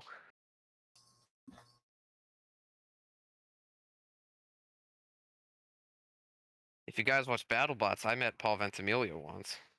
Yeah, he's a mentor of FRC 254, Cheesy Poos. Ah, of course. Well, I knew that before, but he came over to Battlecry, which is the second largest postseason event in the nation, according to Francis O'Rourke. And he came over, and he had both of his robots, I think, the old Bite Force and the new Bite Force. So that was kind of cool. I see. I always loved Tombstone when it came to watching BattleBots, personally. Yeah. Did you see him on Thursday? No, I haven't watched this season. I normally wait till the end of the season because then I can just binge it. Oh yeah, that's fair. Don't spoil. I won't spoil anything then. I'm not gonna spoil anything. I wait till the end of the season so I can watch it. But let's see. Yeah, I won't spoil anything. I was going to make a BattleBot one year at school. Oh, you were? We were going to make a BattleBot until our school realized what we were actually saying we wanted to do. Wait a minute. Yeah, because like I said, we had my dad engineering academy. Yeah, my dad and I were thinking of either buying some sort of like older Comedy Central era BattleBot that was still 250 pounds from like the early 2000s or whatever, putting new electronics in it, or just making one ourselves. So, see, my school had a whole engineering academy back when I was in high school. And so we had an electric car team. We had an FRC team. We would go and mentor like 3 different FLL teams. Nice. And there was even an FTC team down the street if somebody wanted to go be on FTC. That's we were cool. like, but we need one more robot. We need one more. And at first they were like, oh. And so we were showing them like the little things. We were like, oh, the ant weights. And we were like, yeah, we just do a little bit of this and a little bit of that. Or like we showed them Bronco. We showed them a video with Bronco. We were like, oh yeah. We were like, see, the robot just flips stuff over. You know, nothing bad. Didn't show them the destructive power of like Tombstone and Bite Force. No, goodness, no. But the Witch Doctor, we were like, no, we're not. Oh yeah, Witch Doctor. That's a good machine. Spinning drums. I don't need to. Yeah. Then there was like Minotaur and this Hydra and a bunch of other things. Because like my school is called the Crimson. Alright, so we were trying to see. I think we're getting ready for this match. Yeah, they're finishing setting up, and we have our referees out. But once again, shout out to the team shirts, and shout out to all the sponsors on the team shirts, because I love seeing the teams with all their gear. I love seeing all the effort that gets put in behind the scenes as well as actually out there. And I know that that's something that we're not really going to get to see this year. We may not be able to read the sponsors on the shirt, but we know they exist. I mean, you can read some of them, but I don't think we're supposed to. So yeah, copyright. All right, so the key to watching this match is definitely going to be auto and whether they can actually score a lot in teleop. With the 12-point teleop last time, they were still able to break 100. So if they break a 50-point auto and then they're able to score more than 12 points in teleop, I think they have a good shot at breaking 150 here. This is also their setup C, our variation. Let's see what setup C has to offer with 4 rings on the table. That's the same setup that we had in the last match where they were able to get both. And let's go ahead and get started. So here we go. Setup C, they're lining up for their first shots. I see a high goal. I see a missed high goal. Do I see a third? Oh. I saw 2 missed high goals there. But put 2 wobbles down in the box and is parked on the line with plenty time to spare. Are they going to shoot? Or are they just going to park? I think they're just parking. I think they're just parking. Looks like they're just gonna wait. So they didn't try for those wobble goals or the power shots, but still a 52-point autonomous. Drivers, pick up your controllers. Let's see. 3, With 2, beautiful 1. autonomous start. They're more than well on their way. 52 points fresh out of the gate. And there was back one high goal again, from firing at that high goal.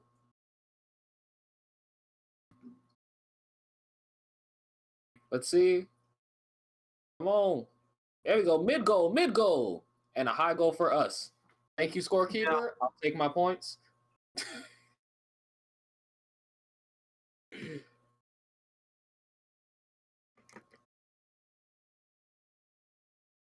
All right, both are locked and loaded. Let's see if they can get. Let's see. Just tearing up for those. Another high goal. Beautifully placed. Just elegantly drops in. Blue Chariots lining up here for our high goal. All right, so that puts them at 3 mid goals now, and 2 high goals. So 5 rings scored, not too shabby. That should put them in a good position to break at least 100. And with about 15 seconds left before we go into that final 30, let's see what they can do. One of the bots seems to be just pressed over to the side. I wonder if they're okay over there. Yeah, I think they're probably taking a look at it to see if they can find any damage. All right, and high goal.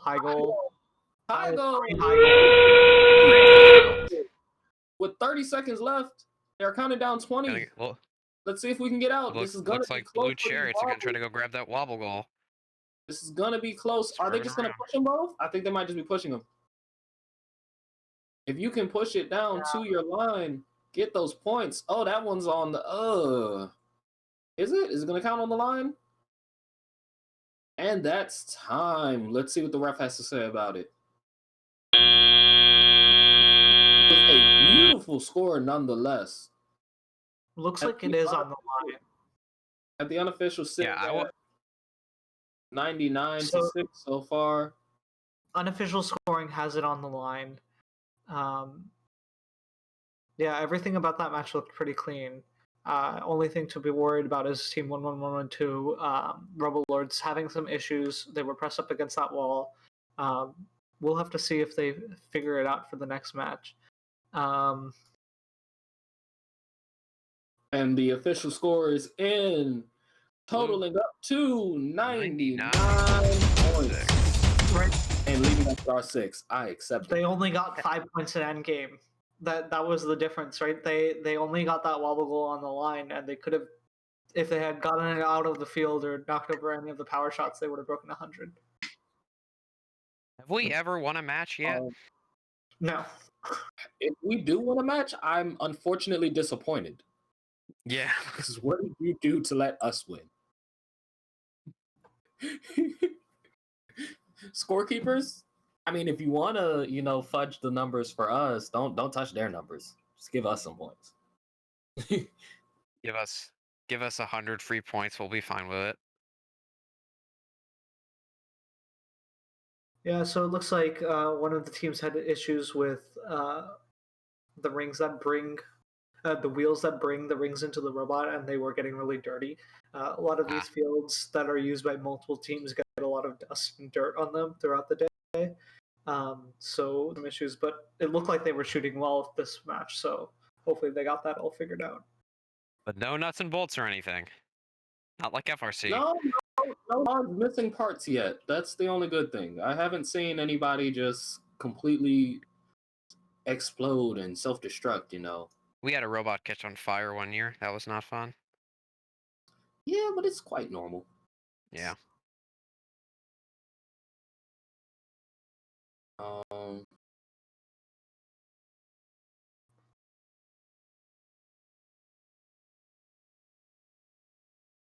I remember one year making one of our freshmen completely sort our nuts and bolts section, and then completely sort all of the wrenches. Yuck. Oh, yuck. And then to top it all off, still made them carry all of the lead acid batteries for the competition. Of course. Hey, I was big dog. I wasn't doing any of the little stuff. I made them do all the little setup things. So these robots use nickel metal hydride batteries. a lot smaller than the lead acid ones used in FRC. Oh goodness, yes. They are also 12-volt batteries, and they have 3,000 milliamp hours. So wow, not as powerful. I'm still not a big fan of these batteries, but they work. Do wish that FTC teams could get a little bit more power out of them. They're current limited to 20 amps, so you can only draw a total of, let's say your battery gets up to 14 volts. You can only do 14 times 20, so 280 watts of power drawn. I mean,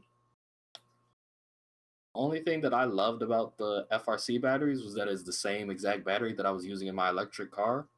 So I was able to turn around from using it on the FRC season to just unplugging it and replugging it into my electric car for the electric car season. Well, that's nice. And so then I just ended up with a room of like 12 batteries sitting on chargers. Okay, that's great. We'd go into competition and be like, wait, do these work? Do these not work? Are these overloaded for this system? Is it for that system? No, it's for my car. Don't worry about it. Check the cables. Which cables? Wait a minute.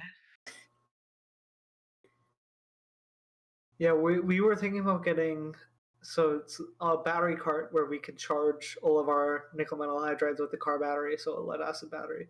But never got around to that project. That's definitely something cool. Our team sort of has like a battery shelf where we put the cord into a little hole in the front, and then we just let it sit, and then we pull them out this way, and then we just plug them in. I don't know when we designed that, probably like 15 years ago, but for different batteries. I think by far going back and forth and using, so we had all the AndyMark kits and the Vex robotics kits because we would do the class projects. Yeah. Turning those kids around and saying, okay, yeah, you were top of your class, so now I'm gonna put you on this big 150-pound robot. All right, we've actually got a slideshow of event CHS sponsors. So actually, wait, never mind. We're gonna do that. We're not doing that. Teams are going to the field. We're gonna be doing that after teams and after this match. Sorry about that. Yep, probably want to finish talking about the teams on the field. Yeah, this will be their last match, and then we're gonna shift over to the next set of teams. So that will be exciting. Yeah, we have a nice little break in between the teams. Thank you to everyone who's been sticking around for this entire 3 hours and 47 minutes. We know it's been a long day. It's been a long day for everyone. We hope everyone has been enjoying all of these competitions and all of our rounds with all of our many, many, many exciting and diverse teams. Once again, if your team is here today, please put your team down in the chat. We would love to see who's here and where you all are from, whether you all are FTC or FRC, and we'd love to hear from you all. I took a midterm yesterday. I haven't been in school in a year. Yeah, I decided to go virtual for this year, and then next year I'll go back in person. My dogs are gonna be so mad when I leave. I can't go in person I can't go back until in person is back. Ouch. Because my major will not allow me. Okay, we just got our setup. We are in section A. 0 rings. Yeah. The hardest setup that has been ran all day is section A.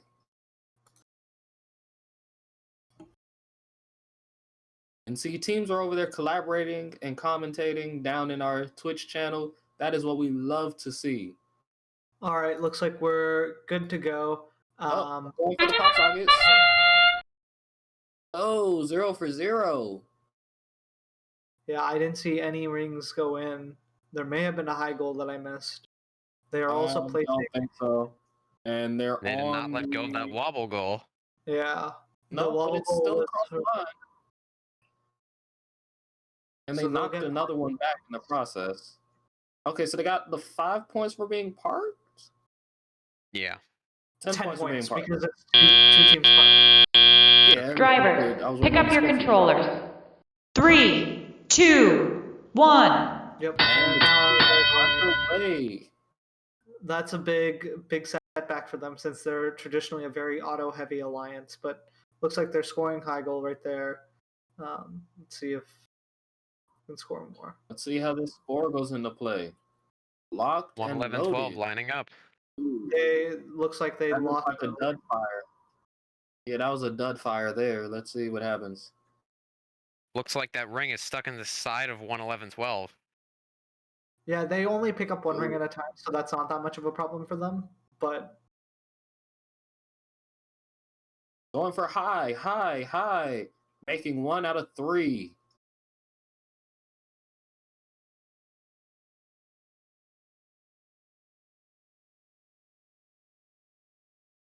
looks like Blue Chariots is driving without one wheel, just from the motion that I'm seeing from them.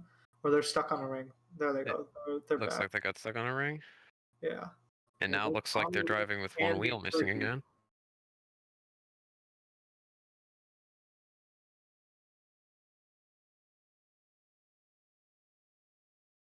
It looks like when they try to intake a ring, it pops up their robot and they're just not able to intake it well.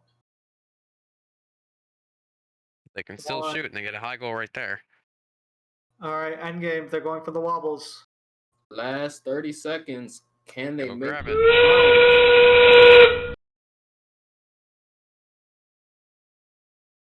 They got one. For this alliance. Can he make it all the way? Take it out. Go bring it out. And it's there. It's there with 5. Did they not bring it down? They have maybe stripped out the gear. Oh, and that is time.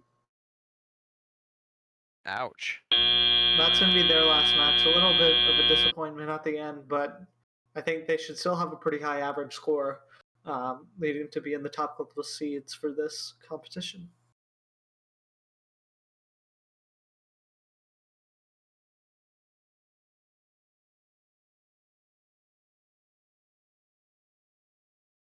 So currently with the unofficial score sitting at 28, this is going to be a major bite out of their overall average. And here we go.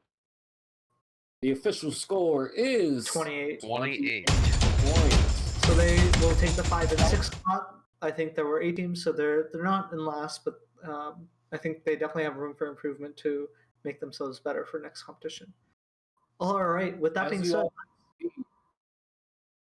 that end game really does make a difference, though. Yeah. With that being said, let's go into the slideshow of our event and Chesapeake sponsors. All right.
And we're back.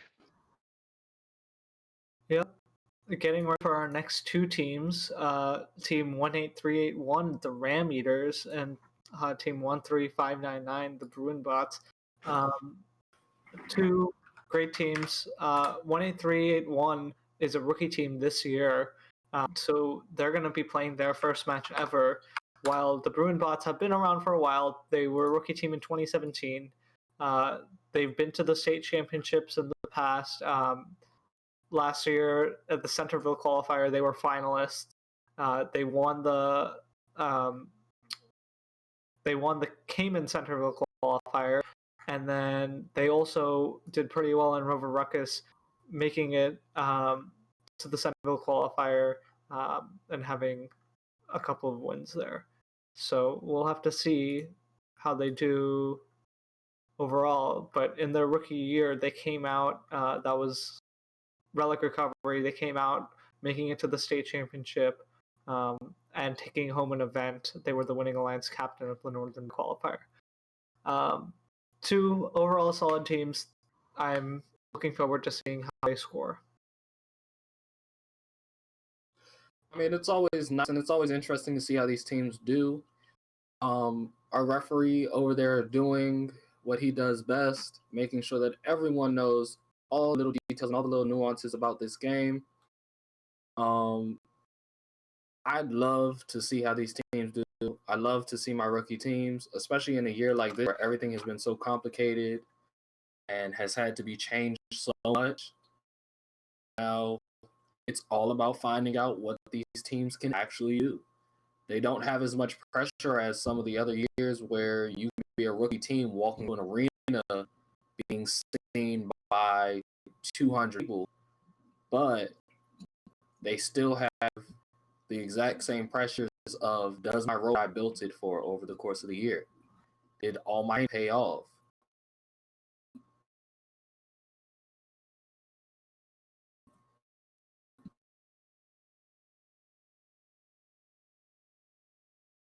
Yep. Like we said, this is only the first event, so teams will get a chance to probably play again. And so this is just first iteration. Hopefully they can score higher in later matches.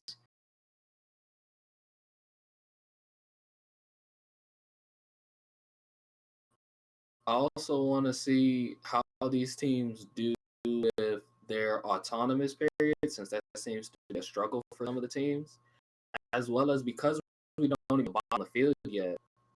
I wonder if we have any of the more unique bots. Like we saw a claw bot earlier from Fairlawn. I haven't seen any other of the more random or more mysterious bots. It's just been a lot of the same repeated shooter bots with a simple claw. Yeah, and mechanical wheels. Those are super common in FTC. With the foam tile playing surface, they tend to sink in, so they aren't as bumpy as if you were to go on a hard carpet. And they work really well on these foam tiles, so most teams use the Mechanim wheels. There's been a lot of like kits, right? In FRC, you've got like the Mark kit bot or whatever. In FTC, there's Mechanim wheel drivetrain kits that are very, very popular.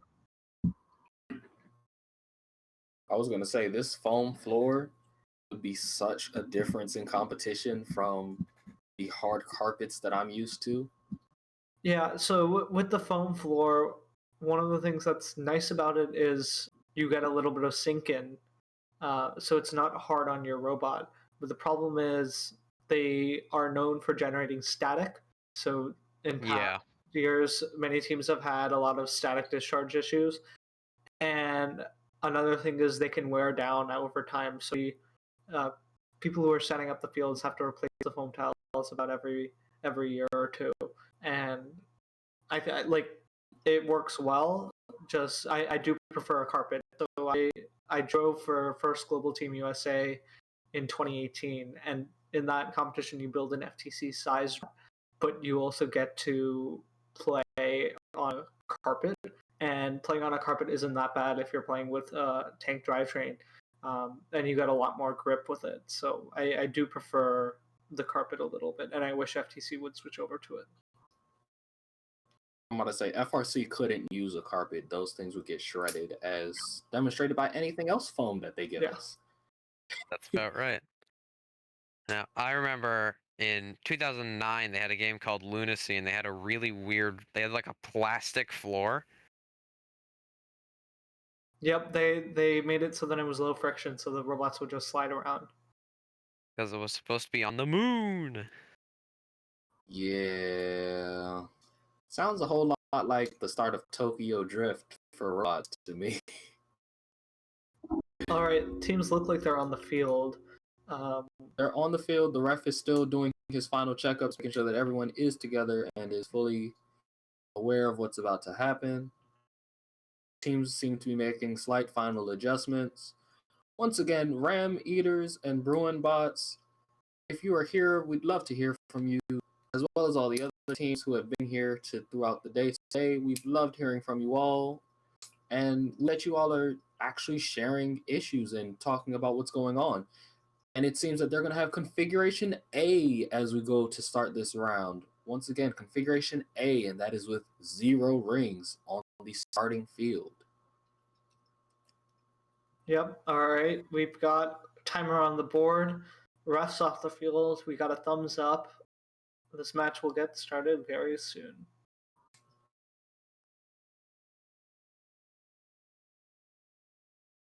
All right. And our match is underway. Got one robot. Wobble. Shooting. They got one of the power shots over. Both teams going for A. And both robots look to be... You moved your wobble. Both robots look to be ramming into each other. Yeah, the problem with autonomous, when you don't have cameras, you don't get out of your teammates' way. I doubt that wobble will count now that it's been pushed from its original point. Yeah, it counted. But the park should count, so 20-point auto. Drivers, pick up your controllers. 3, 2, 1. But we've seen teams start with less than auto and do a whole lot more. See what they can do with this 20-point start.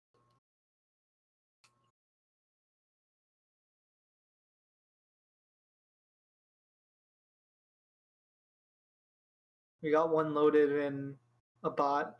These bots seem to be getting in the way of each other. But We've seen that a lot in the first round, but we've also seen some teams start from running into each other and finish moving around like a fluid dance.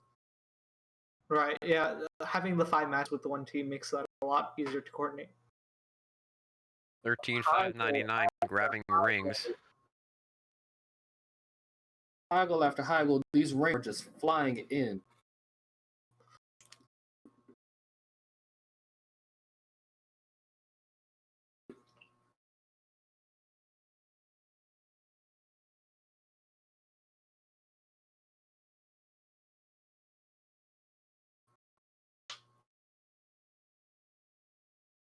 As we approach 45 seconds left on the clock, we will soon see what these teams can do. They wobble shots.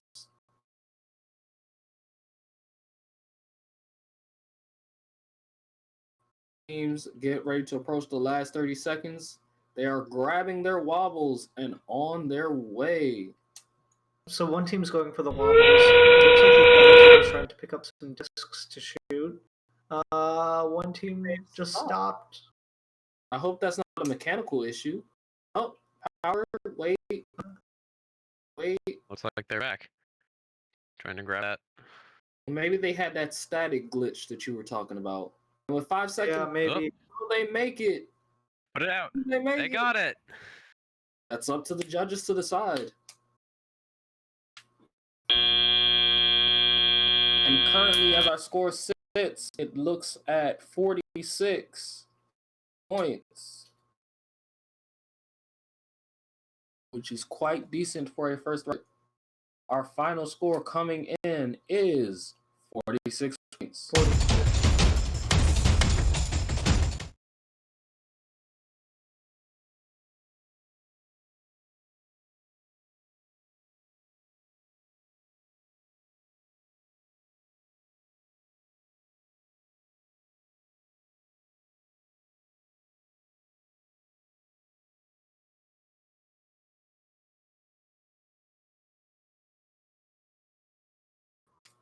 All right, so that puts them in 9th and 10th. That's, I think, our last seed right now, but they have the entire thing to build up. I'm about to say, with 5 games on the line, you have plenty of time to come back. Yeah, interesting to see if they can figure out that auto, because that auto looked great until the collision, right? So if they can map up the auto so then they aren't going to hit each other, then that should work out well. Those were some FRC grade collisions there. Those were. And I hope they get whatever technical issue that was that's their robot. I hope they get that fixed.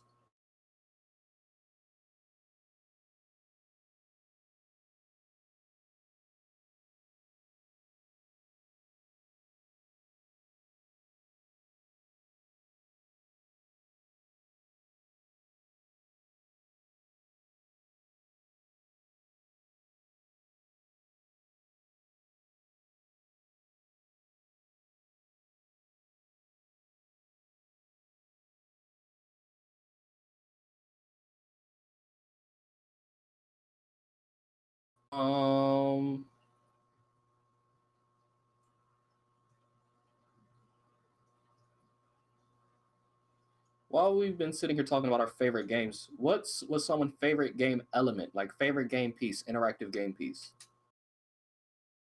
These rings are pretty awesome. I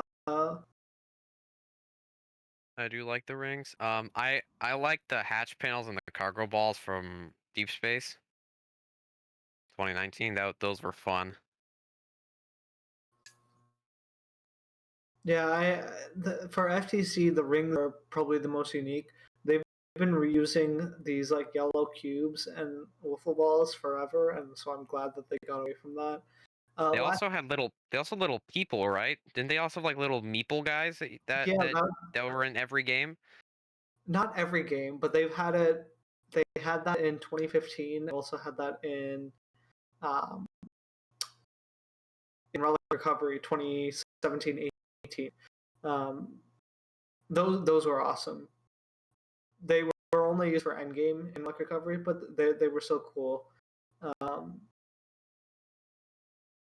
Yeah, the standard has really been blocks and balls, mainly because teams can just reuse them every year. But they got really boring since everybody knows how to manipulate them already. See, I miss having a frisbee. Oh yeah, those were fun. That was mostly because of the fact of that's a whole different dimension when you articulate how is this thing about to fly? What's the arc? What's the turn? Am I throwing this thing vertically? Am I throwing this thing diagonally? Am I throwing it sideways? How am I shooting? It's the same thing with the rings, right? Being able to figure out how the trajectory is going to work is very, very difficult because you take into account air. So it's definitely a very difficult thing to model. And then I believe one of the other fun things that I missed, I hate things that are made out of foam in FRC because of how quickly it gets destroyed. I do miss the dodgeballs. I will say that. I do miss the dodgeballs. They just get destroyed. Was that for Stronghold? It was for Stronghold. It was for a couple of different games. Yeah, I remember in 2014 they had those like huge balls. Yeah. They had like the giant Omnikins. Oh yeah, no, the big yoga balls. Some things. I was talking about it earlier. I got shot by one of those. Oh, you did? That's kind of fun. My robot, we're being set up. My robot, we had to load it and test to make sure that it would fire appropriately. So I stood like halfway across the gym and they launched it. Yeah, that thing still hit with some oomph. All right, our referee is finishing off the scene. We are set up and locked and loaded. We are getting ready to go into another match. This is qualification match 22.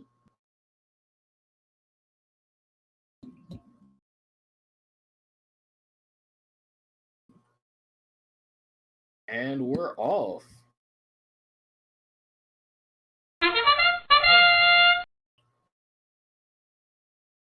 Looks like they missed that high goal, that power shot.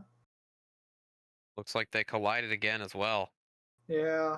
I think it's just there's a lot to set. Also, if you can see, their rotation is overset because they're still driving into the wall right now. Yeah.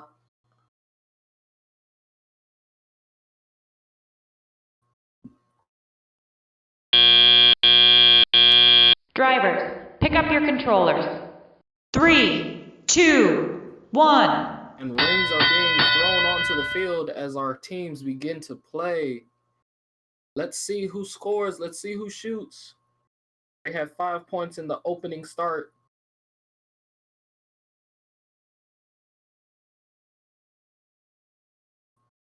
Oh, that bounces out and away.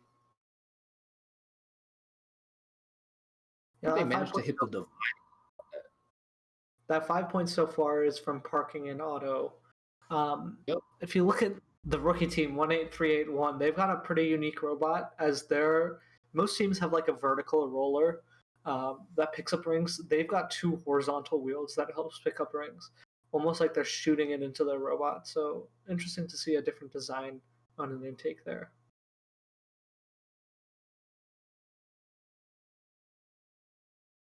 Both teams fighting hard to make points, looking to get those rings up and out. And there we go. Something shot off. Yeah, I thought that was in, but it may have bounced out. Yeah, I don't know where They're it getting shot. ready for wobble goals. And Looks like the rookie team once again grabbing the wobble goal. Yeah, but they grabbed it a little They early. seem to grab that early. No. Yeah, I think they grabbed it too early.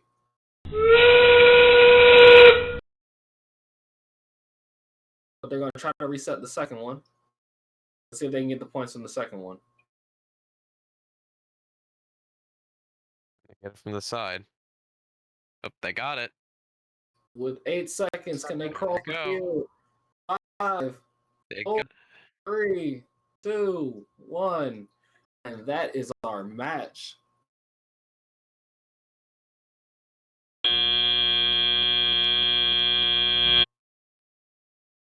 But thank you, chat, for dealing with the score issue.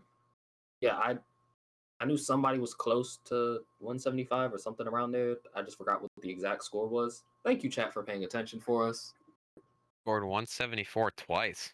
That's kind of cool. That alliance was crazy. That was Absolute Zero and Almond, right? Yep.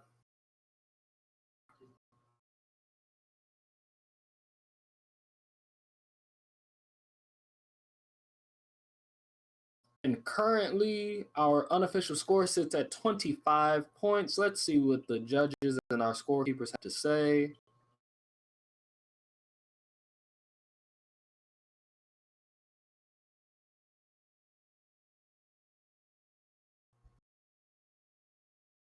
All right, here we go. And our judges are in. The scores are 25 points. 5 points in autonomous and 20 points in the end game. Unfortunately, no points during driver control. Once again, teams, you have to score points.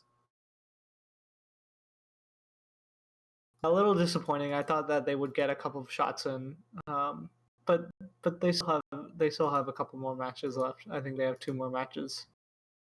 I mean, at least we can see that the shooter does shoot. Like they have shot. It's gonna just be not very accurate. It's a matter of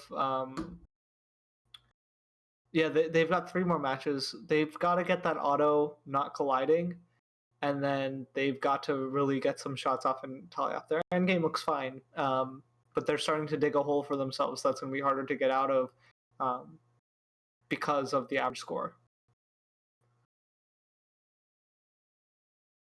I think they're going to need to get that 174 if they want to bring that average up. Right. They want that 200 if they want that average up. That's Teams true. are over there chomping at it in the Twitch chat talking about this 174.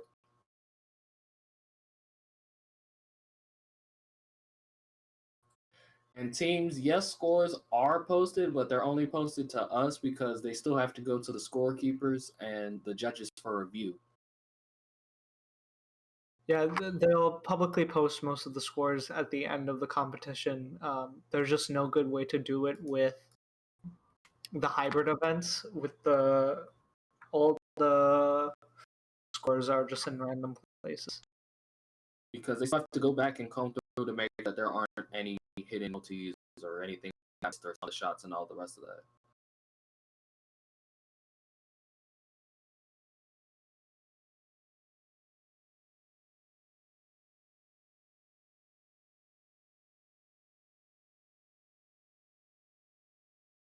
They've been disinfecting the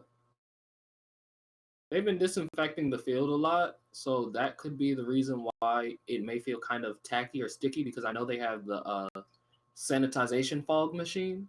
Yeah, I saw that earlier. They've been Looked going like they were around, spraying around the goals. yeah, they've been spraying a spray on sanitizers.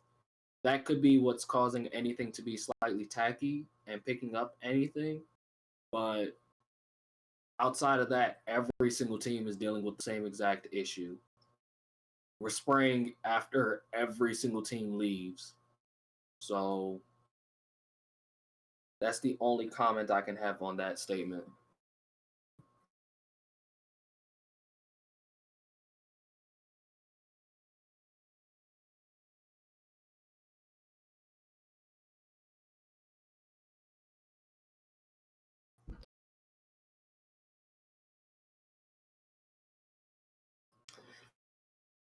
But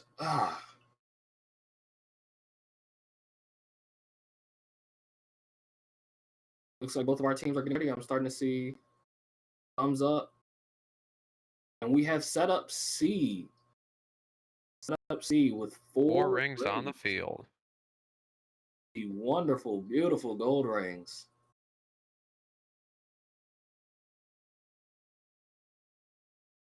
And let's see our teams get ready to go underway.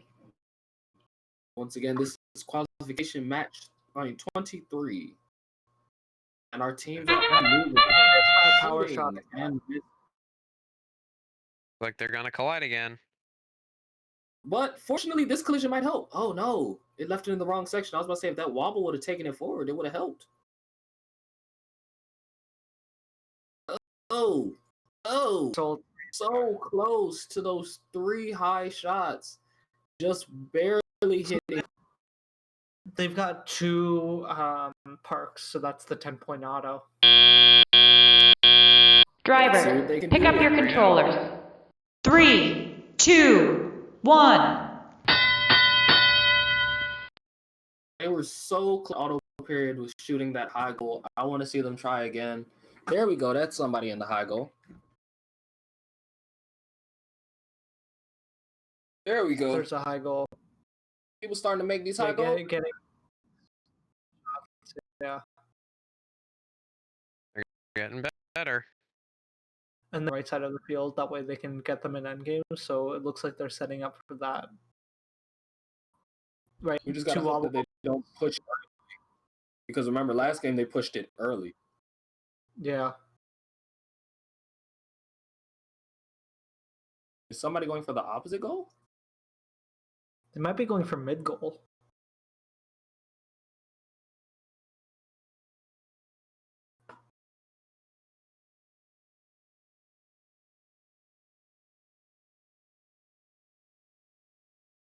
Looks like 13,599 might be lining up for like a full court shot.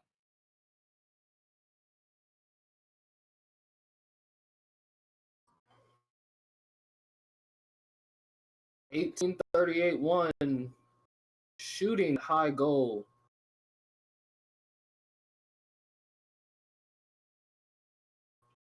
Are they going for the wobble? And they're going for the wobble again.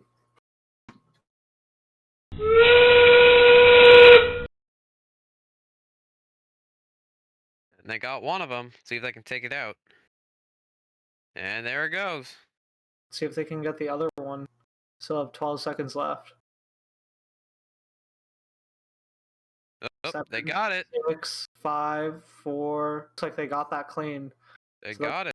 Oh, let's see how those come over. 62 unofficial score. overall super clean match. I think they did a lot better execution on.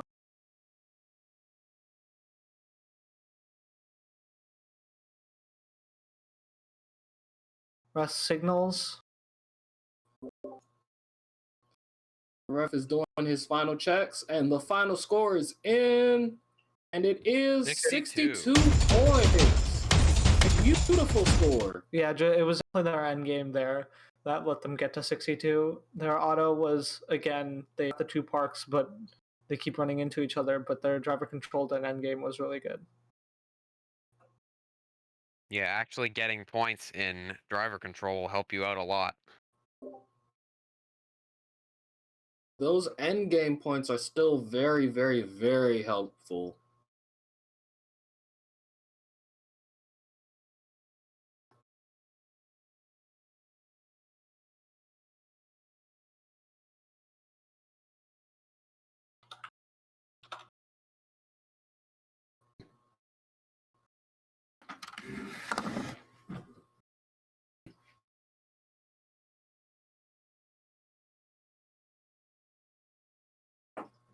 All right, we just officially crossed half of our matches, so we're halfway there.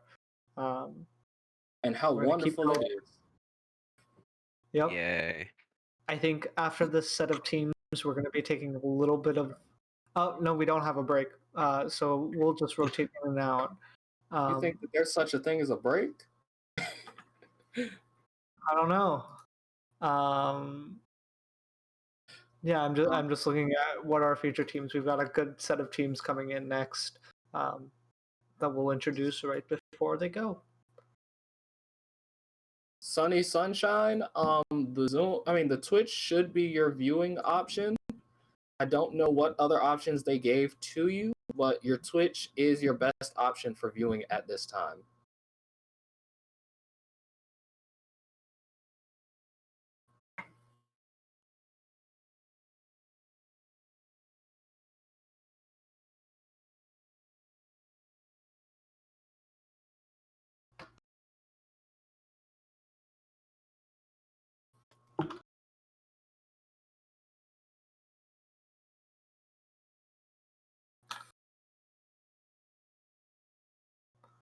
As our referee is starting to officiate, teams are starting to put their robots back onto the field.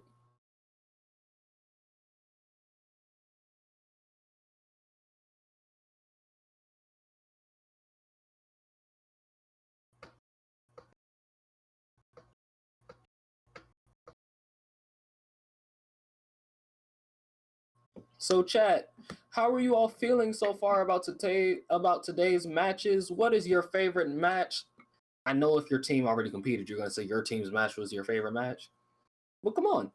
How have you guys felt about today's competitions? How has it been different from so much different from being in person? And what was your team's team moment from this season?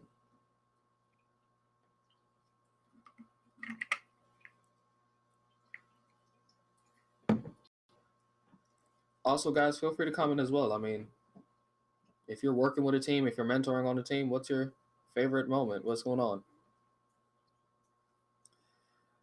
Bob, the 174-point match, which one?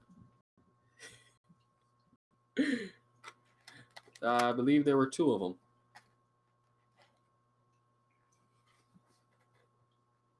Just hearing from our producers, we do have a Zoom link that was sent virtually to teams. They're trying to figure out the passcode situation as we speak. If there's any updates, we'll let you know.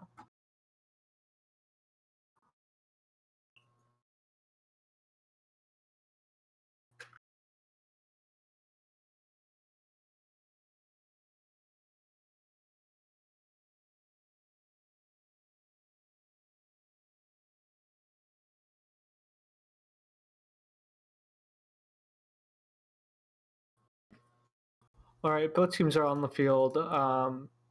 Just getting initialized, making sure that everything's all set. This is their 4th out of 5 matches.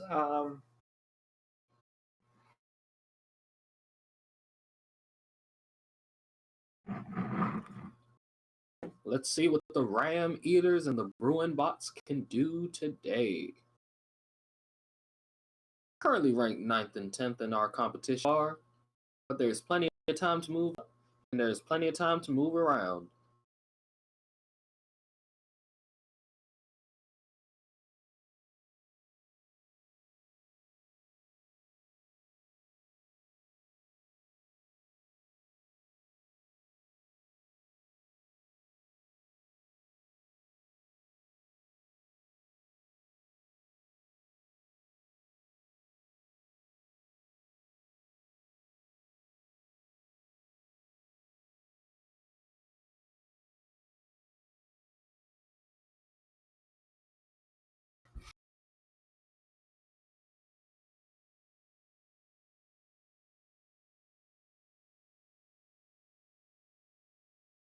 As both teams are putting their final touches on the field, watching them wrap up and make sure that all their bots are together. Everyone seems to be double checking and making sure that everything is good to go.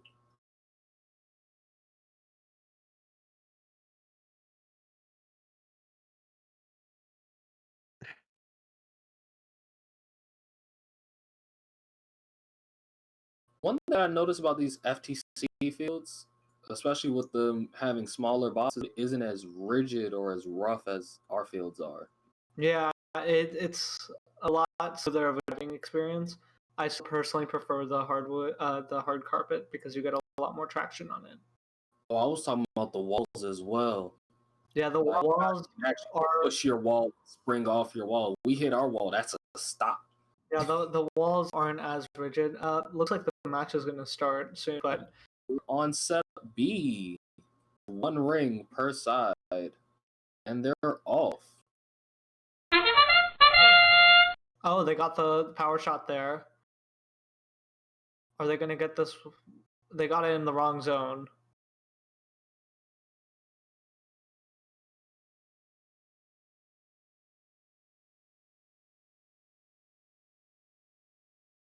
Missed all 3 shots, but they're gonna get the park here.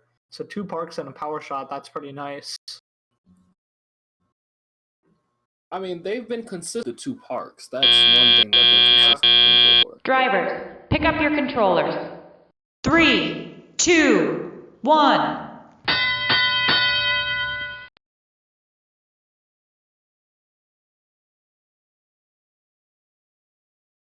Bruin Bot's trying to get some rings. Looking to score him in that red goal.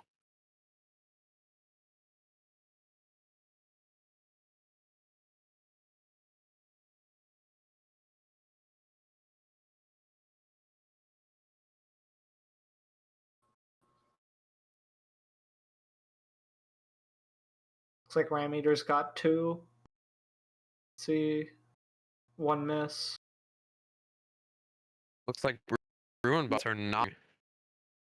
Yeah, looks like they're right now. Their drivers aren't holding their gamepads right now, so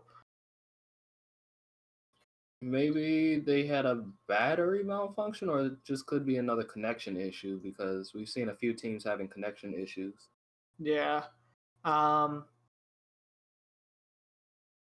Let's hope that it's reconnected. But without your hands on your controller, I don't know how you would know when it does reconnect. So on the Android smartphone screen, they can see the connection status. Right. So on their driver station, they can see what the connection status is. So if they're going for 1 wobble goal, they can't go for the other one since the other one is on that side of the field. Got 1 deposited.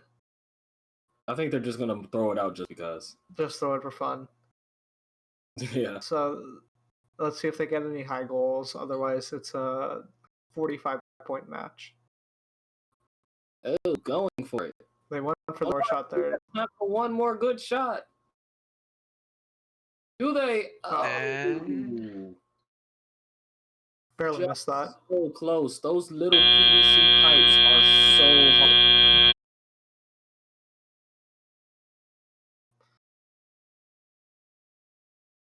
And with the current unofficial score being set at 45 points. We will see how this finishes.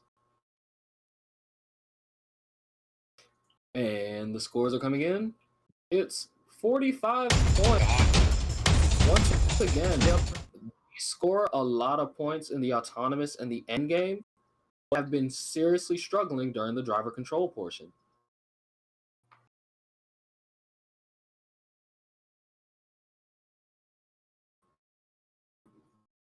They get one more chance.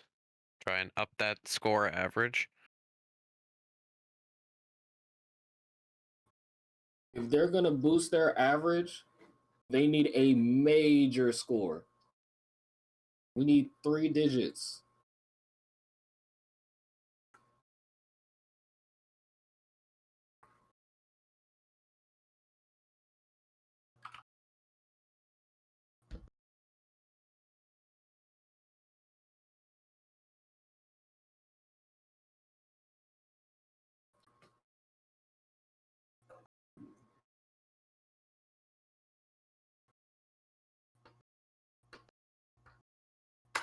As our referee is expertly setting the field. Yeah, this will be their last match, last chance to make a good impression. Try to boost up their average, and then they're going to switch out the field teams that are there.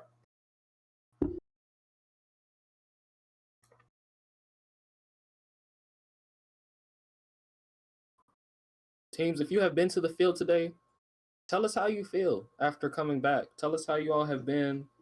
If you haven't been to the field today but are going to the field later today, tell us what you expect. We would love to hear from every single team. Parents, we love hearing from you as well. Mentors, you all are always very much so welcomed and appreciated. And all of our other volunteers, we love seeing you guys, and it wouldn't be possible without you guys.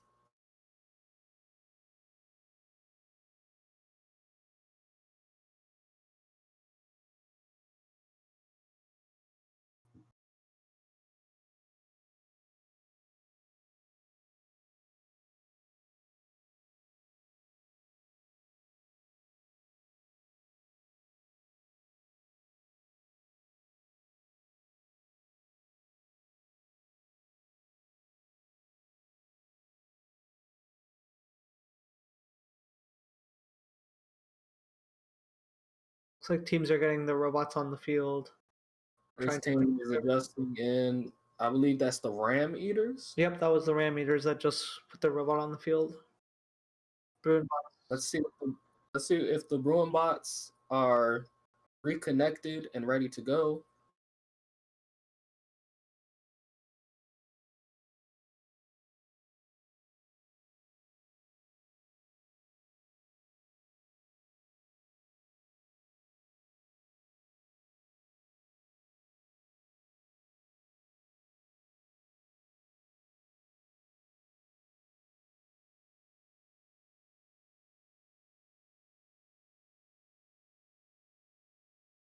Well, Aisha, that's what I love knowing that the matches went fast and everything was super helpful and easy.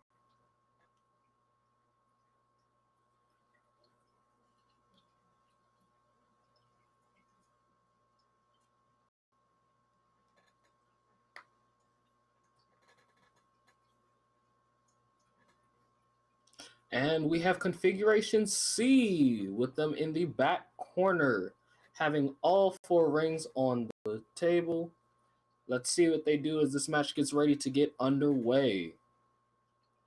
Once again, this is their final qualification match in setup C.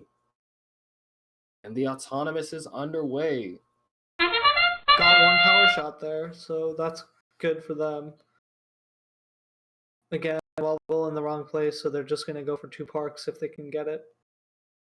But yeah, they might be a little too stuck together for 2 parks now. Yeah, that does not look promising.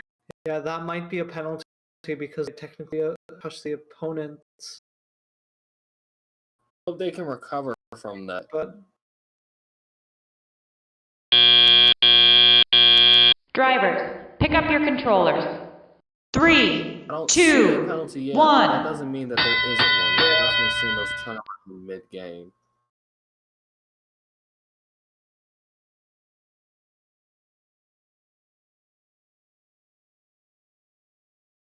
All right, we got 3. Rings are flying out onto the field. Not many rings are flying up to the goal. Yep, there's a penalty. They're at -15, -9 now. Looks like Ruin bots might be stuck on the wall because they are not moving at this time. That's 2 high goals in. -3. Trying to recover those lost points. Let's see if they can do it. We've seen somebody come back from a negative and still make it pretty high. Let's see. Yeah, but it looks like Bruin. Yeah, it looks like Bruin bots might be out for the count here, unless they make a miraculous recovery. Desperately hovering over their controls, trying to get their bot to work again.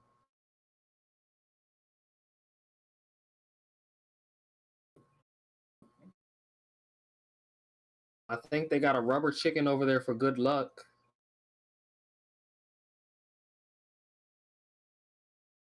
Yeah, second time they've had disconnect issues, and looking at the lights, it looks like it's a disconnect between the phone and the other electronics. End games now, we've got team. That's a score. The other wobble goal was outside of the field, so I think they're going for power shots. And they hit him here. Can they make these shots? Oh, they're just going for the other wobble? Yeah, the other wobbles might be stuck on a ring. They might not have enough time. 2, 1, aim. Oh, did they get it? I think they just got it. Yeah. The referee is having them power down and power off.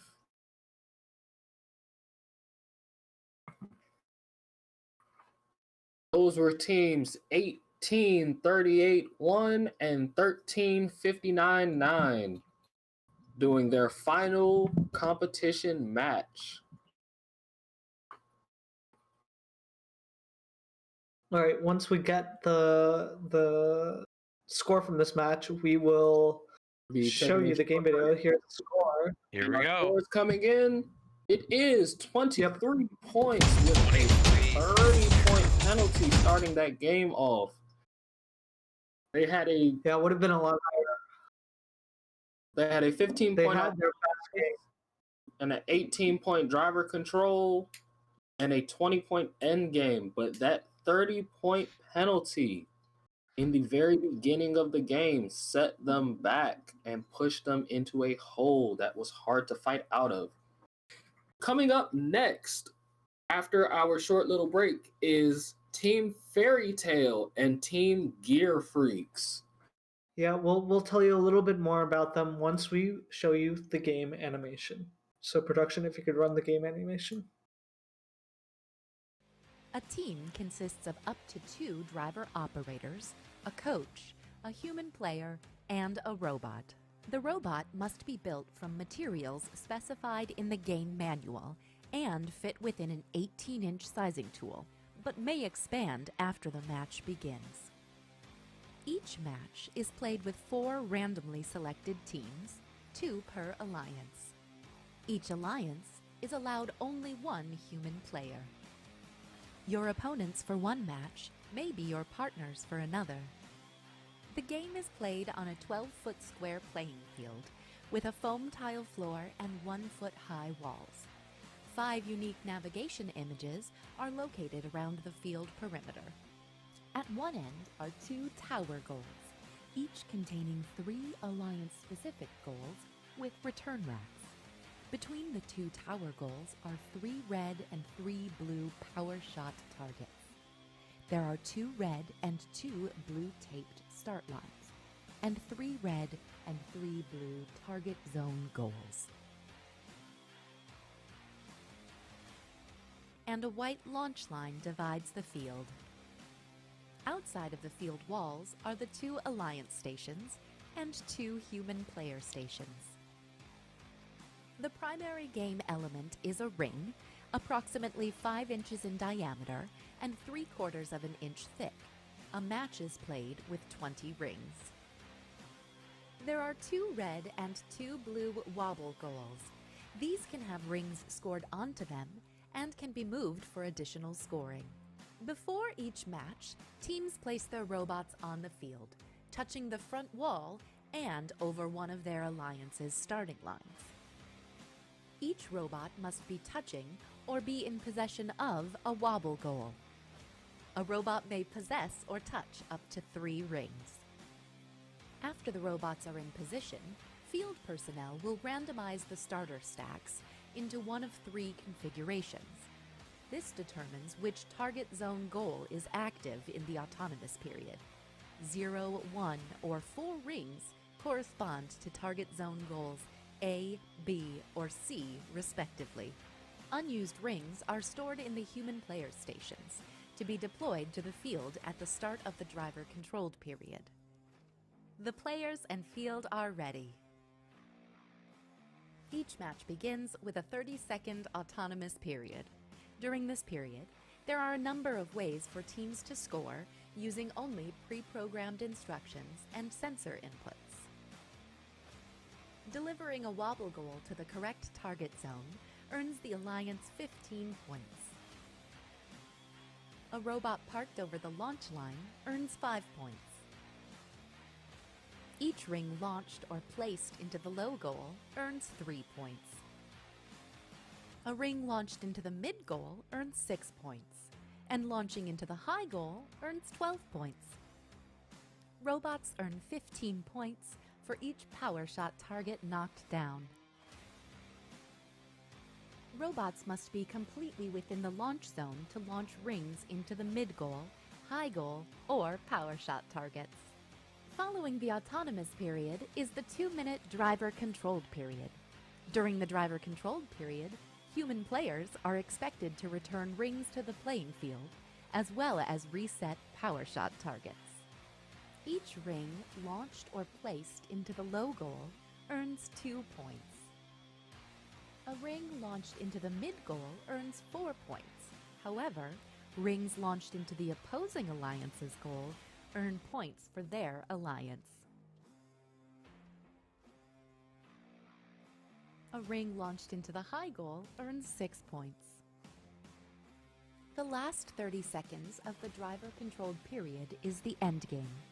During this time, robots may continue scoring rings, but there are also ways to earn bonus points. Each knocked down power shot target earns 15 points.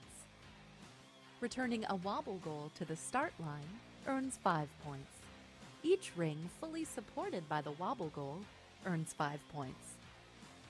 If a robot lifts a wobble goal over the front wall into the drop zone, its alliance earns 20 points.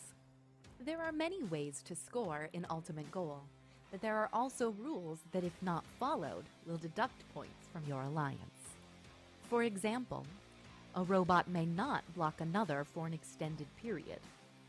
A robot may not possess more than 3 rings at a time. A robot may not launch rings over the side or front perimeter walls. A robot may not intentionally tip another robot at any time. This has been a brief summary of the Ultimate Goal game. For complete rules, please read the entire game manual and check the Q&A forum. For more information on our remote season, including gameplay and field requirements, please make sure to visit our game and season webpage for the full library of remote event documentation. And always remember the most important rule of First Tech Challenge: gracious professionalism. Remember from the animation, there was a team that made like plush dozers. Pretty funny.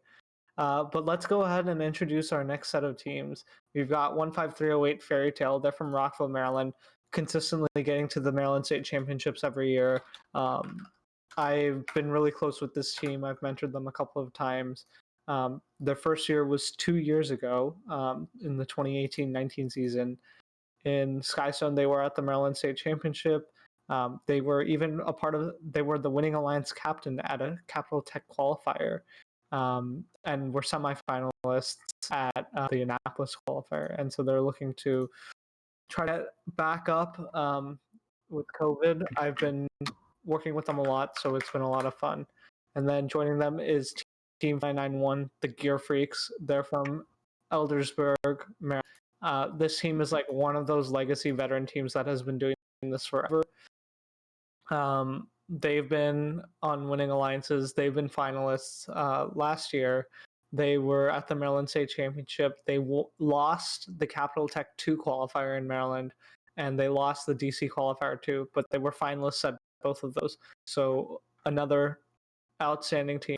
It'll be interesting to see how these two come together, two veteran teams coming back together. So alliances for you all, is it the FRC where you guys get to pick 3 teams, or you guys only take 2? So we pick 2 other teams. So there's 3 teams. By having a team of 3. Yeah, we have a team of 3, and the way it works in finals, I don't think there's going to be a finals for this event, and they've adapted the rules to make the rankings how you advance. But the way it works is 1 picks a team, then 2, then 3, then 4, and there's no snake draft. So 1 picks a second team, then 2, then 3, then 4. And the catch is, in it, all of the finals and semifinals are best 2 out of 3. So there's only semifinals and finals. There's no quarterfinals since there's only 4 captains.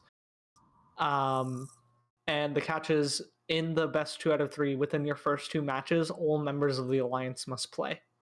So it's not like you have a backup robot. It's, let's say, rotate somebody out somewhere. You have to rotate somebody out and rotate your second pick in, so everybody has to play, which makes the strategy a little bit more interesting, because instead of picking the 2 best robots, you're going to pick the 2 robots that are most compatible with you. Right, so definitely an interesting strategy that goes around. We're going to see, I don't know what's going on at the qualifier. Looks like they're still disinfecting the place.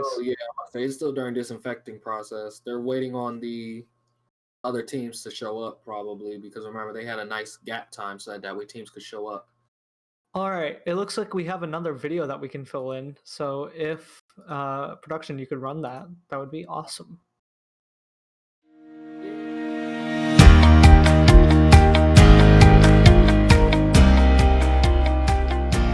One of the things that's most rewarding about seeing a First Chesapeake competition is the energy. This is not a science fair. It is loud, there is cheering, there are mascots. It is something that you have to see to believe.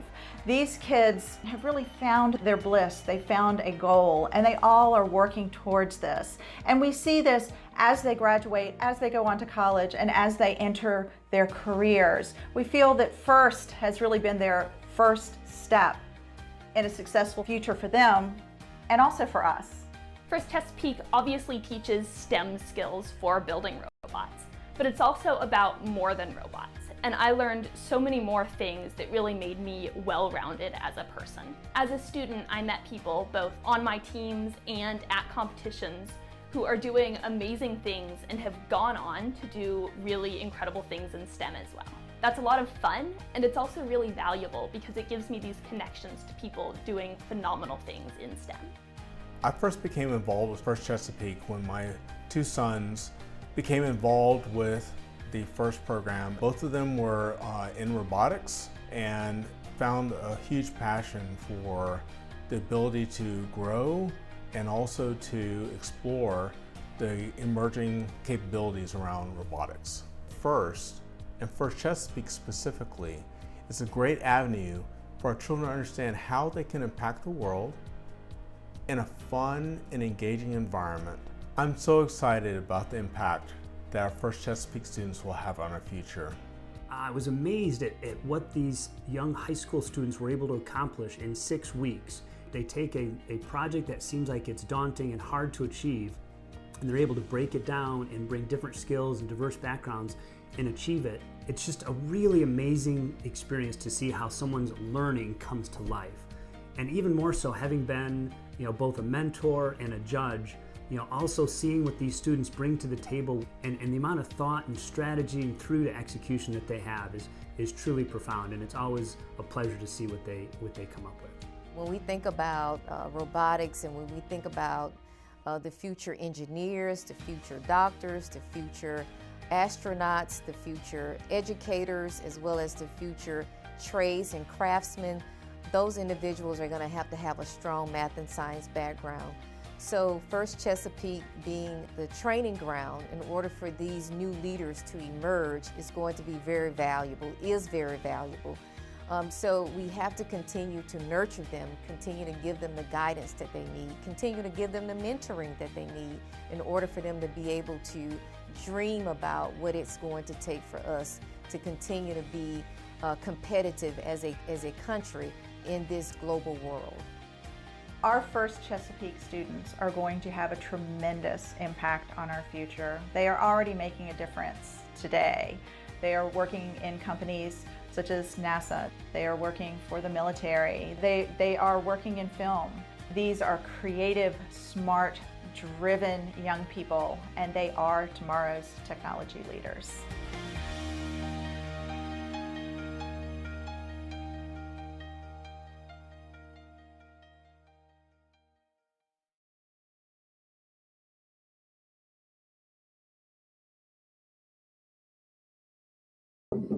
That was back, everyone. Video.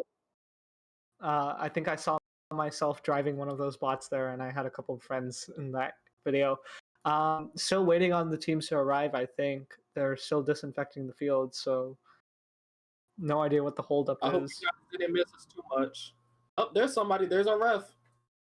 Yeah. Cowboy. One of these times, somebody's going to have to get him to wave to the screen. He's focused. Don't mess with him. If we don't mess with people, then are we truly doing our jobs? I don't think they can hear us. I know they can. That's what I said. But somebody on site can. Probably. Maybe. That's why, like, when we mess around with the scorekeepers, somehow somebody's hearing us saying, "Give us those points." Oh, okay, fine. Ding, ding, ding, ding.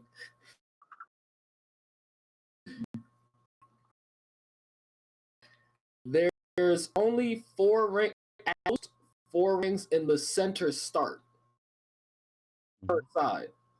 Each team gets to have 3 rings sitting inside the individual robots, but that top left, there can only be 4 rings at most stacked up, and the different randomizations will tell you how many rings are going to be sitting there.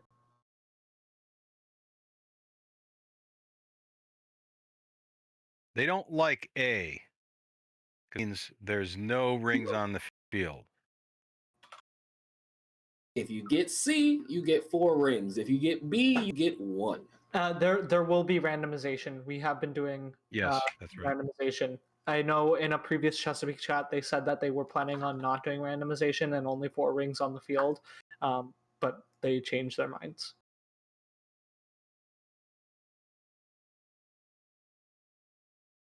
But I think based on something you said earlier about how the teams determine why we've seen a discrepancy between the randomization and where the robots go, because they might have 2 rings on the field, but it's an A randomization and the robots go for B. Right. Yeah. I mean, also, you've seen some of these bots, they've only been programmed to go to 1 set. Yeah. So some robots are only programmed for A. Yeah, I know last year there was another similar randomization, but they found that one set was more likely than others. I know this was the case in FRC as well with the scales and the switches in Power Up. One configuration showed up a lot more than the others, and they had to fix that later on in the season, but some teams just defaulted to that one, hoping that their odds were in their favor. See our ref adjusting our visual aids, making sure that every little detail is taken care of, making sure that each and every one of our teams is at the ready for when they show up. I mean, just look at how beautiful and well kept this field is. Look at that. It is beautiful. Little details that matter. I would really like to know how many teams are using these vision targets? I think it's very few. I bet you I can count it on one hand. Yeah, they started putting up these vision targets in 2016-17, that season, and nobody used them then. The only time people used them was when the vision targets, they would swap out the vision targets, and that was the randomization. So they had like 3 different vision targets that they would put in the same place, and based on which vision target it was, you had to do a different thing. Okay. And that was the only time people really used them. Last year, they had vision targets on the stones, and those would change locations, so people also use them there, but they didn't really use them to position themselves. I think the FRC vision targets are a lot better because they're close to the goals, right? You always have the reflective tape right underneath the goal. So, but then we also don't have a so much vision target. It's literally just here's your reflective outline. But still, you can program around that, and you can tell a lot from the geometry of that target, because there's typically a pair, or maybe there's 3 of them, and so depending on what the skew looks like, you can know how far away you are, you can know what angle you're at, you can do a lot of targeting with that information. But here, you could do that, I think, by looking how the image is distorted and what size it is, but you got to be able to recognize 4 people or a car or whatever they've got there, you know? So they have I feel like it's mostly for if somebody just had a camera mounted to their robot and they were just looking at They have a library built into the FTC SDK that lets you detect them super easily. The problem with that, the library is made by PTC, which is a first sponsor, and it works pretty well. It's a little bit on the slower side, and the other problem with it is the vision targets are all at field level, right? They're all on the perimeter. So if a robot is in between you and the field, then you can't really get a location of yourself, so it's not helpful. While in the FRC ones, the reflective tape are right next to the goal, and nobody can really block a goal because that's just how the game works. So nobody can really block the vision targets, which makes it a lot easier for teams to use them. Says that you can't block a goal, but remember, there's plenty of events where people would shoot your ball out the sky or tip something.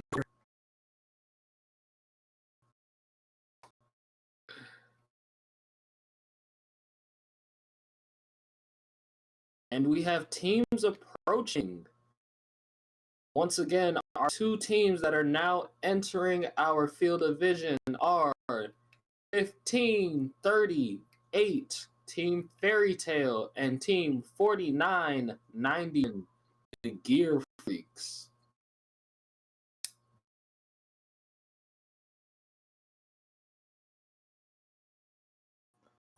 Teams. And while they are getting set up, I'm going to hand to Zeke, who's just arrived.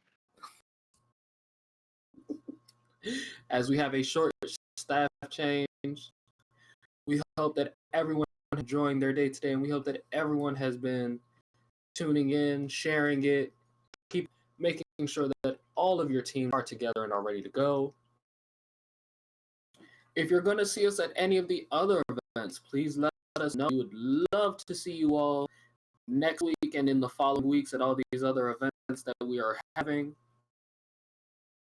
I know. Yeah, next week we're actually having 3 events at the same time, so a lot less downtime, a lot more robots, a lot more commentating for me. It's going to be a lot of fun to see robots from all over the Chesapeake area, Maryland, DC, Virginia, all competing. I'm waiting on seeing my region show up to compete. I've spoken to a few of my FTC teams. I'm mostly in contact with my FRC teams. But a few of my FTC teams have reached out. We don't really. There's not that much presence up here or in New England for that matter. There's no FTC in Maine. There's no program delivery partner in Maine. But in Massachusetts, FTC is super strong. New Hampshire, FTC is super strong. It's just not run in New England. It's run through affiliate partners that are local to each state. Yeah, Maine has a pretty big. Maine's mostly FRC. Yeah. Yeah, Maine just doesn't affiliate partners. So I've been keeping track of that for another thing I do, but it's one of the, I think it's one of the only states without an affiliate partner.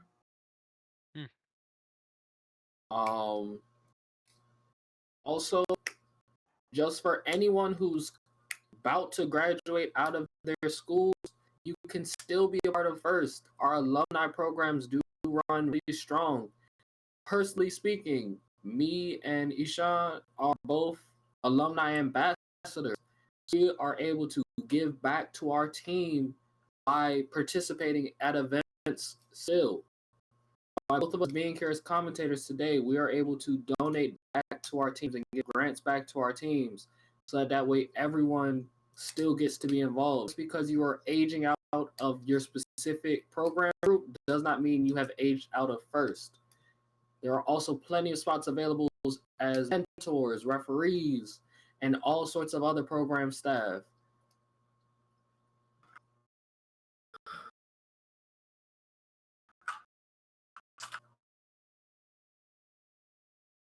Look at these team uniforms coming out. Team shirts, team jerseys, everyone's ready to go. So it looks like the orange one is going to be Team 308 Fairy Tale. And the other one is Team 4991, the Gear Freaks. Let's see if Fairy Tale can bring out a fairy tale ending with this round. We want to see all the points. We want to see all the bots. We've seen some amazing performances earlier today from our various teams. Love to see some more.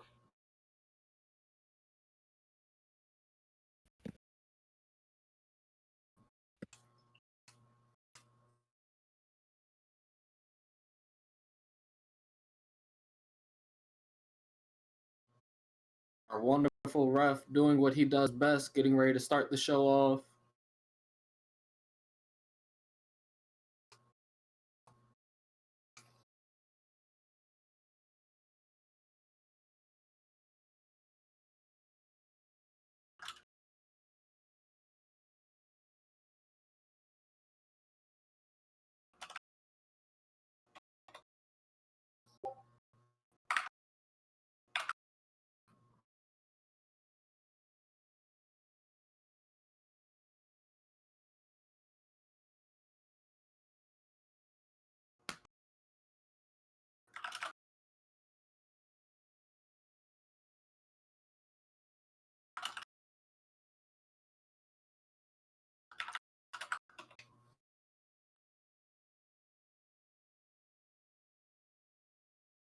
As our teams are getting ready, does anyone have any highlights from from today's events that they want to talk about?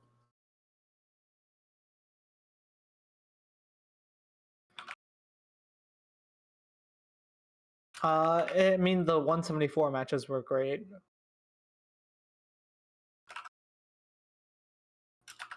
I still like that 70 finisher for the game. That was really nice.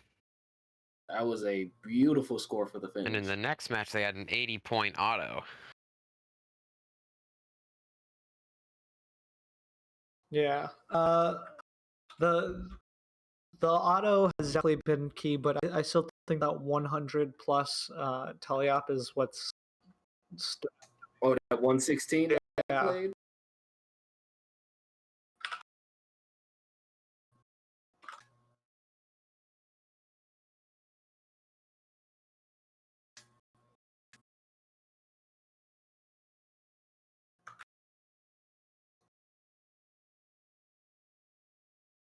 Like we're getting some finishing touches on our robots, and we should be able to begin.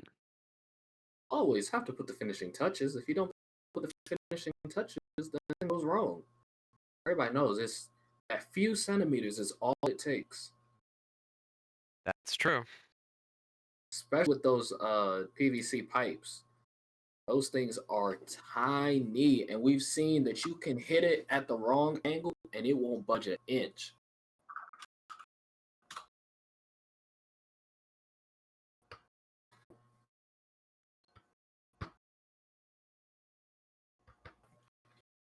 Scorekeepers, we are looking for our points as well. So if they miss and it goes in our goal, we want our points.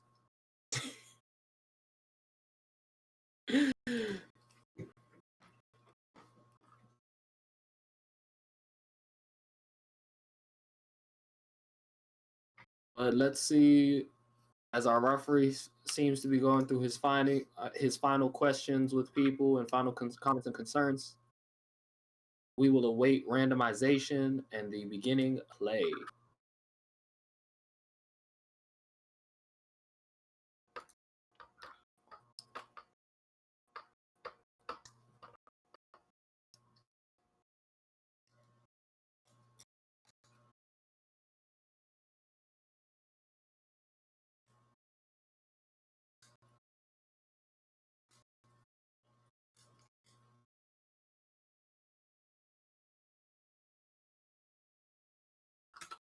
Mentor double checking.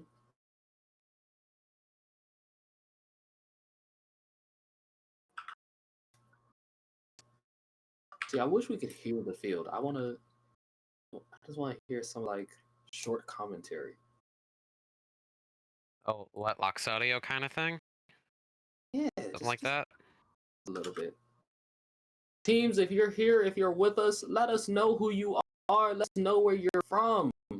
We want to hear all about your teams. It is all about you. The whole purpose of these events is for you.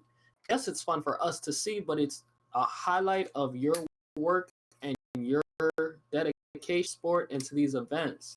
If you all weren't participating, if your bots weren't playing, it wouldn't be first. That's true. And we have setup B with 1 ring. Setup B, as we are getting ready to go into the autonomous period, our referee is doing a final check before clearing the field. Uh-oh, little fumble. And let's see them off. All right, match looks like setup. Robots are away. As we go into setup A, let's see what starts to happen in this first autonomous period. Ooh, just to the side, just to the side. Almost on there. Just a slight readjustment needed. And it's put the wobble ball in the wrong place. So it's at least still going to be in play, but they get parking points. They get the parking points. That's it from them. And as we get ready to approach the teleop mode, let's see what these Driver, teams have to pick up your controller. say about this match. 3, 2, 1. 4991 finally moving again. Coming in the game, firing. They got the doodle eyes. Let's see if the doodle eyes can see. Visualize your target. They've had googly eyes on their robot for the past couple of years. That's just a thing that their team does. I'm interested to see Fairy Tale. They look like they've got 3 rings loaded in. Going for that. Oh, looks like that logo did not quite go as expected. They put 1 in the logo and 1 bounced out. They've been shooting 2 at a time. Not something I've seen before. Don't know where. Maybe their feeder is a little off. Still Sporting Arena though, trying to pick up rings. 4991 taking its time. Fly around the ring. Oh, looks like they're aiming for our goal here.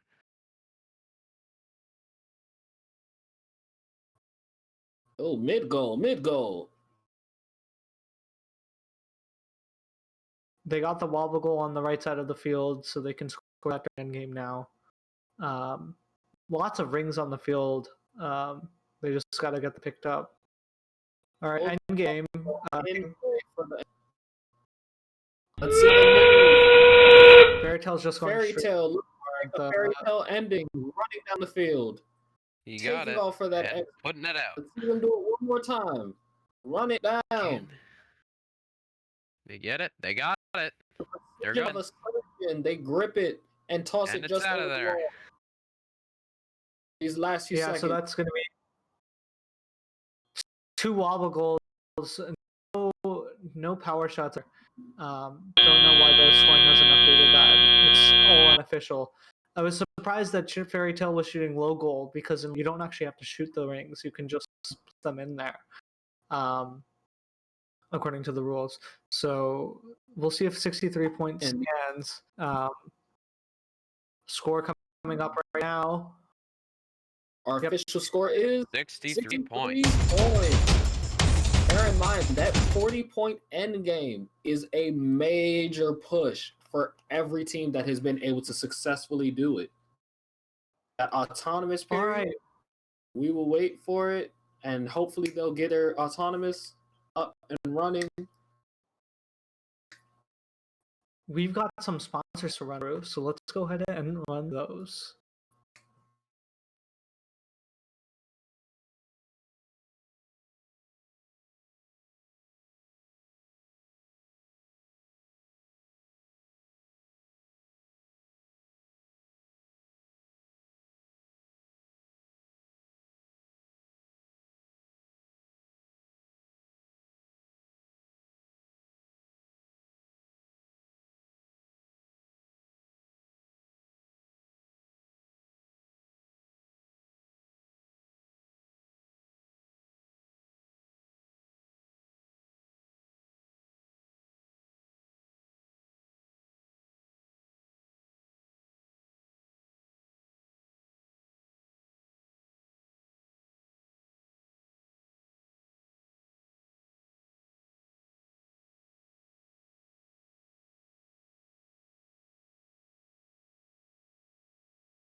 Like, oh no, we have like 4-4, yeah, something low. I forget what it was. It's either 600 or 400. We have a lot of very old teams here in New England. Oh wait, we're online again? Cool. Yep, we're live. And how is everyone? Welcome back. Shout out to the Funny Hat crew. If you guys have team spirit, let us know what you guys normally do at a competition. We know that you probably can't do it this year. We would love to hear about it. I know my team personally, we always had our team shirts on and we were always chanting and doing a whole bunch of other loud, fun things. Some teams come out with mascots and all these other cool things. We would love to know what you guys do. If you guys have any team traditions or anything, let us know. In the past couple of years, our team has been bringing a boat to events where like two people sort of wear the boat on their shoulders and they paddle it around the arena and it has a bunch of lights on it. It's pretty cool. Yeah, I don't think they would let my school have a boat. Yeah. Well, it's not like a full-size boat. It's maybe like a 6-foot-long cardboard boat. That's still 6 feet longer than the boat that they would let us have. Oh, yeah, that's fair. Yeah, Let us have anything. our team also always brings giant letter boards. I know a lot of teams do that. I think probably the funnest thing that they let our school do was they let us bring our cheerleaders. Ooh, that's fun. We were the only team who up in the stands actually had cheerleaders going off, because all the other teams, they're just like, yeah, woo, got our little chant, woo. We were like, no, we have our actual cheerleaders up here. Okay, that's actually really funny. And people at first were looking at it like, wait, your team just has that much money that y'all just like have all the or like one girl looked at us and was like, did y'all just make all the girls dress up as cheerleaders? We were like, no, we actually brought the school cheerleading squad. Okay, that's cool. We had nothing better because we were like, no, there's girls that are on the team, and then there's the cheerleaders. We had nothing better to do. It's actually really cool. Yeah, we have one event here in Maine. The one event here in Maine is the one where it's like all the teams that are going to their third event, and they just want to play for fun.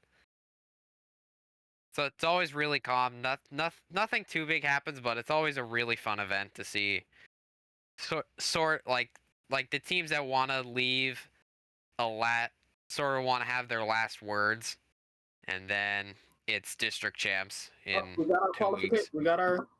We got our design. We are running game mode C. We are running setup C with 4 rings on the board. Let's see how this goes.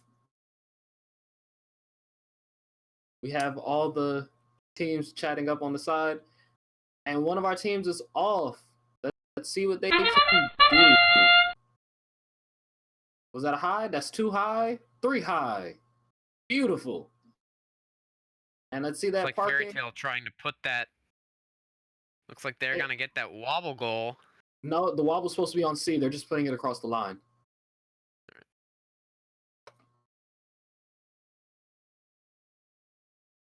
And we're off. Wait, are we? Why is he doing double? Drivers, pick up your controllers. 3, 2, 1. Fairy Tale making sure to reset that bumper for later in the game. Also making sure to pick up the other one so that way they can have that perfect Fairy Tale ending. 49.91 getting some rings, looking to go shoot that onto the red goal. No, they're shooting for the midsection. They've been shooting midsection all day. Let's see that mid work. There we go. Right there. Right there. Shoot it again. Shoot it again. Load it up. Fire it out. Load it up. Fire it out. You got eyes. Use them. There goes a high goal shot. Fairy Tale's taking the high goal.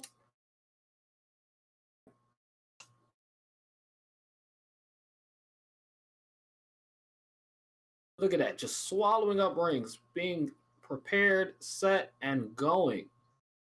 There goes another high goal shot. Mid goal all day. They load up, they sit down, and they just fire. 7 mid goals, 4 high goals already for these two teams. And with about 15 they can seconds add on to that. the last 30, we are seeing a beautiful display.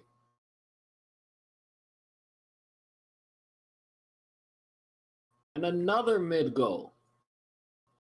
And another high goal. As we approach these final 30 seconds and we await both teams, Fairy Tale once again going for the ending. Running downfield.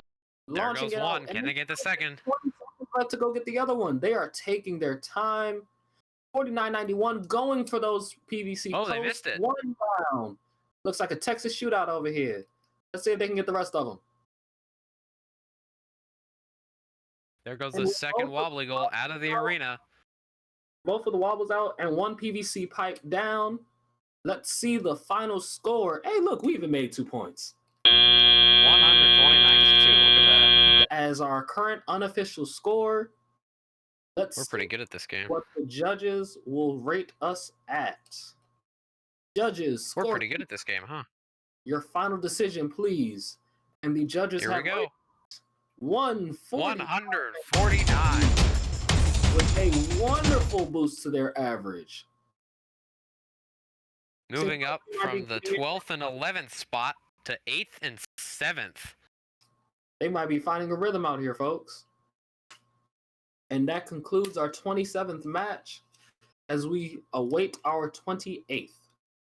We're going to watch our field be reset. We're going to watch our referee do everything that he has to do.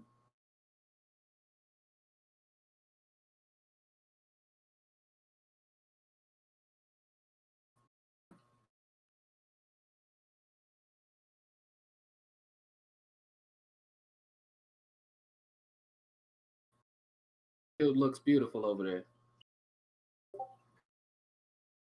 To me, it's so weird seeing these high school kids just casually picking up their robot instead of having like 4 people on each corner of it bringing it onto the field. Oh, trust me, bench pressing robots. The wonderful pastime of a FRC bot.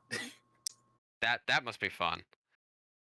I don't know if I'll ever get to try that though. But... Oh no, we used to so because we used to mount on both the top and bottom of our board. Yeah. Mounting like so we would put like some of our gear motors under our first board and then still put a baseboard underneath our bot. We had like 3 layers of integration and we would have to like literally hold the bot up and have somebody slide under it on one of the like car jack ramps and go do tune-ups underneath the bot to slide back out.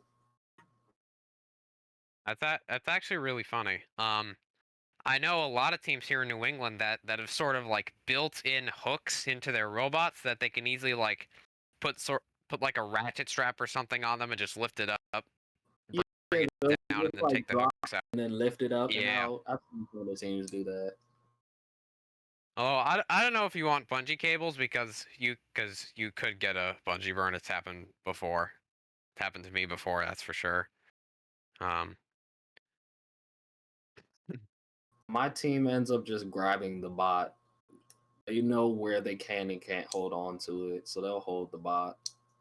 That makes sense.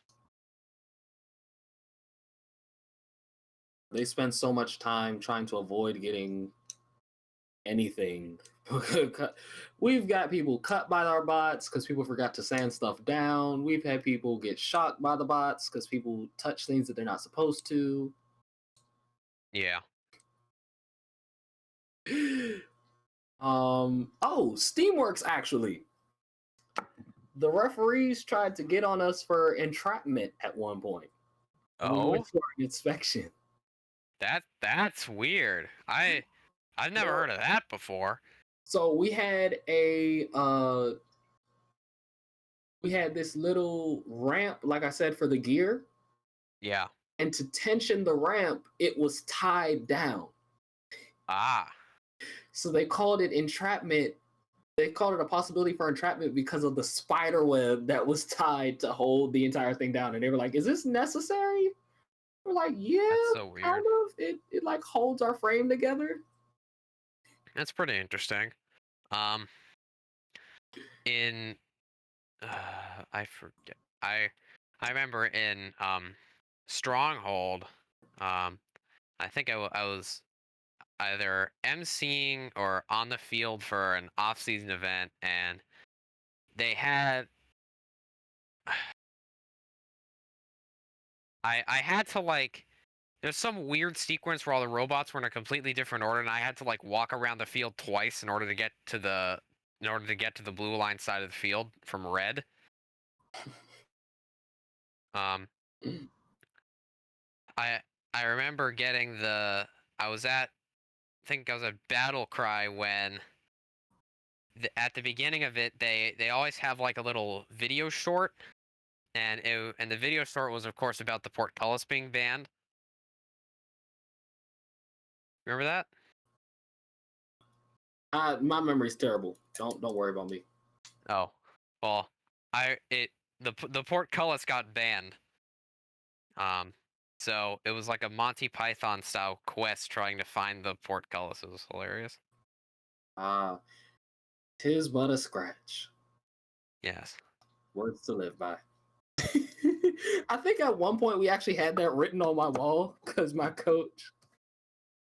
Oh, you did? Okay, that's funny. No, because my coach used to always take freshmen into our saw room just to show them the actual saw room. We were like, yeah, don't touch this, don't touch that, don't touch this, don't touch that, don't do this, don't do that.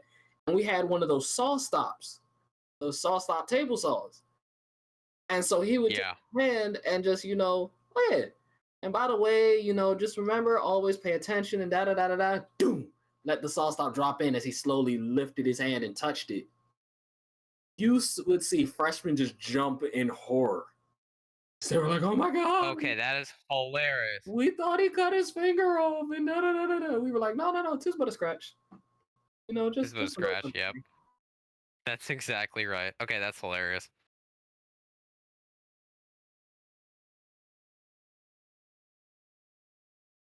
Looks like robots are still getting set up here. Get a nice view of the referee's shirt. I like how everyone is commenting on these rings flying by. Yeah. I noticed earlier that there were I saw the ring implants in the field. So, that was from the spray. That was from the spray. Oh, I just found it funny. You could just see the outline of the rings in the field. Because that was where you could see where the sanitation fogger goes over things. Our next match is set for qualification round 28. We are playing setup B. That is that middle square. They're aiming for the middle square. Let's see how they do.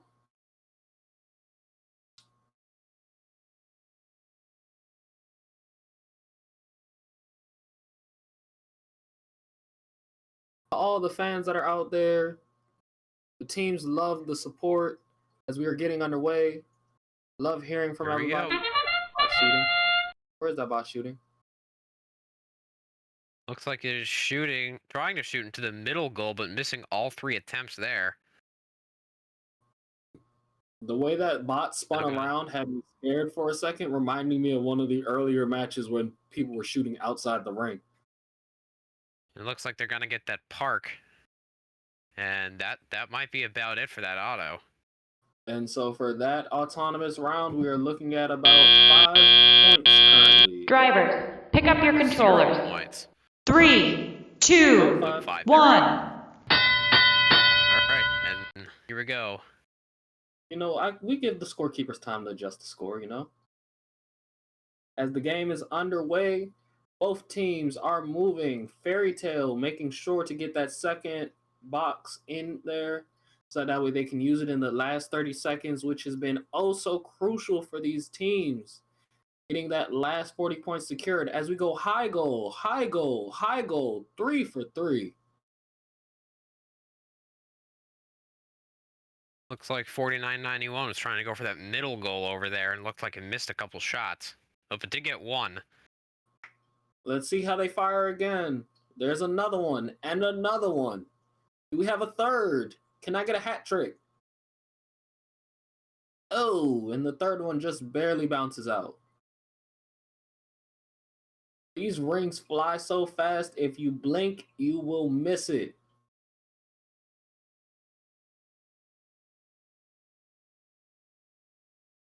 And there's another mid.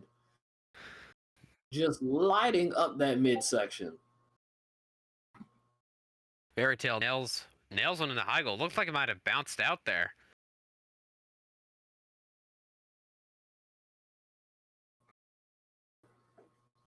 And now we're in the end game. Seconds. I mean, as we approach our end game, we'll see what they do. 20 seconds on the clock. Fairy Tale trying to get that wobble goal. Looks like they might be having trouble picking it up. Oh no, Fairy Tale signature, that wobble goal. Can they get it out? It's stuck on a ring. Can they get it? Up. They got 1. 3, 2, 1. Oh. And with only 1. They got 1 of them out. Let's see what their score turns into.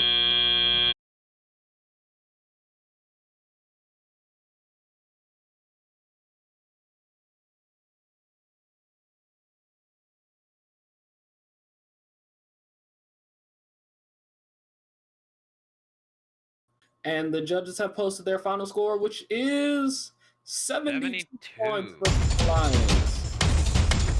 And as you can see, even with just 5 points in the autonomous, that end game and the driver control makes the difference. If you have a team that can do the job during that midsection and during that ending, you can pull through.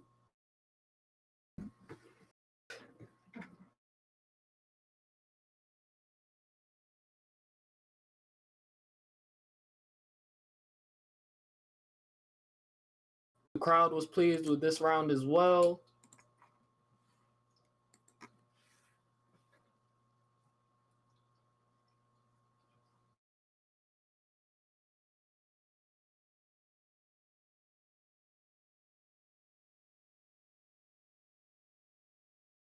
Start to reset the field again. Once again, chat. What's going on? You guys are so quiet. Are we just like all sitting on the edge of our seats? Or like what's our plan for lunch today? As it's about 1:30, you know? I had eating today. Who's buying us lunch? I had a nice everything bagel just now. Because I know a lot of teams will go and buy huge meals together. I remember one of the funniest things at the events was like teams would be buying stacks of pizza, or people would be buying like 5 dozen donuts and selling donuts and such. Aisha, I don't think that considers lunch. I think that counts as a snack. 2 cupcakes is a snack. I would totally eat 2 cupcakes for lunch. Actually, I would have 4 cupcakes for lunch. That's called young person metabolism. That's exactly what that's called. Yeah. Don't worry, I haven't done it before. It's okay. We're all good. You saying that means you've done it before. We know. No, I actually haven't. It's okay. We know. Somebody had their birthday at school one day, and so for lunch all you had was like 4 cupcakes. It's okay. Yeah, that's about right. I remember in 8th grade, my advisor, like every day, she would always buy us like a buffet of dessert, like every day, and we never exactly knew why. But I wouldn't have asked questions. I don't care why. It was free food. I know. She would always buy us like this like giant bags of chips. She would buy us cakes, like a full cake. She would just buy us various snacks, and we're like, "Why are you doing this?" Although we didn't say that in front of her, because then she would have stopped. So we didn't want to ask questions. Asking questions. That is the. Yeah, we didn't want to ask questions. My school had like 2 corner stores around the corner from us, so we always after school would just walk outside, go grab snacks, and walk right back in the building. Oh, and as here we go. Match number 29, we have setup B, which is 1 ring and the midsection. 1 ring and the midsection. They're also back on the blue side, which is, I believe, where they put out that huge point total last time. Let's see what happens. Yep, that's exactly right. As we're getting underway for match 29 of the day. Let's hope our teams are ready, and we're going. 30-second autonomous has started. We're getting ready to fire. Firing high, high, high. We have 3 high, and they are all put away nice and neat. For a beautiful 36 points, fresh out the gate. Putting that wobble down and pushing it over. Smart move. Still considered on the line? I don't know. Wait for the judge's decision. Oh, they are considered parked. Yep, looks like they are exactly on that line. Driver, pick up your controllers. 3, 2, 1. Both robots swerving around the arena. 49.91 looking for that middle goal once again. Starting off this match, Fairy Tale doing what they always set out to do, getting those wobble goals in position for the end game. Now let's see those shots rain out. 49-91 has been a killer on that mid goal. Can they do it again? Couple shots bouncing, 3 shots bouncing out. Not Bill yet. Fairytale trying to grab more rings. Heather celebrating a little early, declaring goals, and they just don't seem to be staying. But a high goal from Fairy Tale. Missing another one there.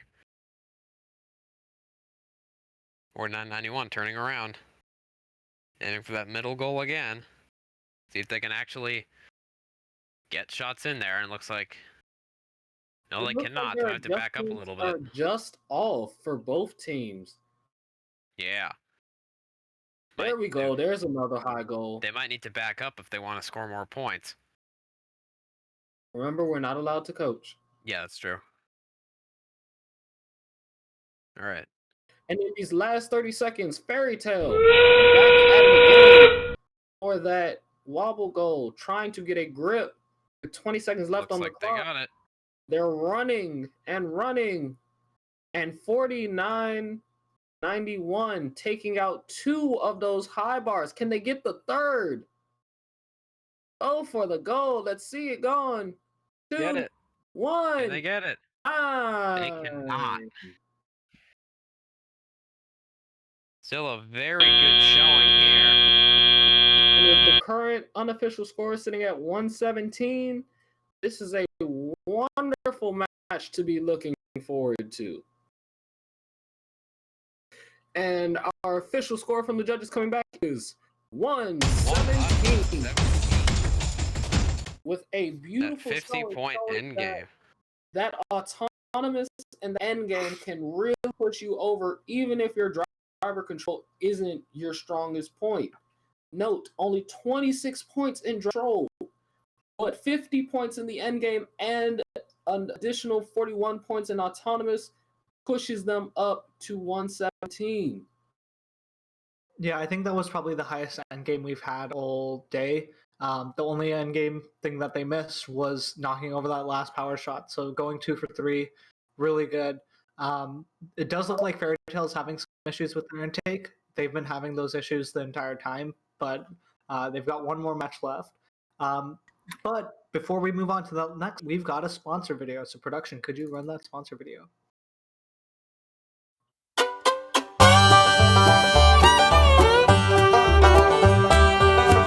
Antique trucks, tractors, cars, and so much more. It's all here at the Keystone Antique Truck and Tractor Museum in Colonial Heights, Virginia. Visitors from across the world are making their way here. Now discover why you'll want to, too.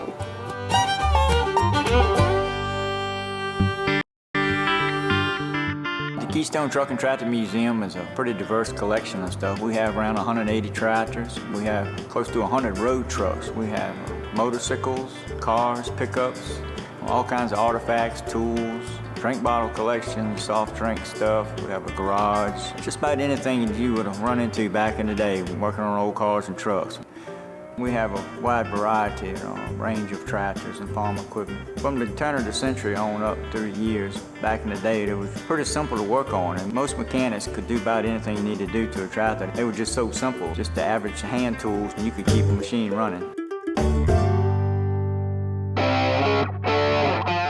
Once they hand me the keys to this beauty, I'm gonna hit the road.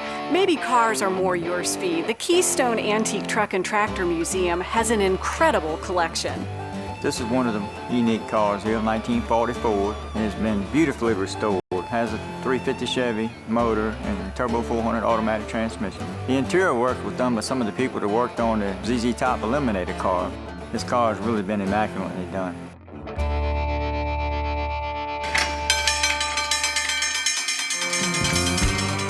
The Keystone Antique Truck and Tractor Museum houses a huge, world-class collection of trucks. It sends your mind into overdrive when you stop to appreciate these trucks are the backbone of modern American commerce. This is our new addition to the museum behind me here, 35,000 square feet.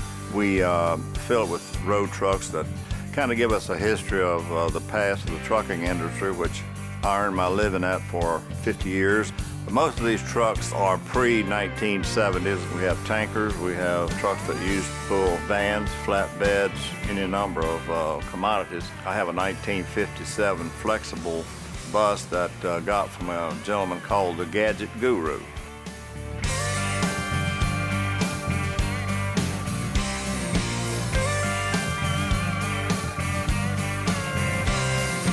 Every corner of the Keystone Antique Truck and Tractor Museum is filled with treasures and trinkets that are sure to delight the amateur visitor to the expert. There's something at every corner.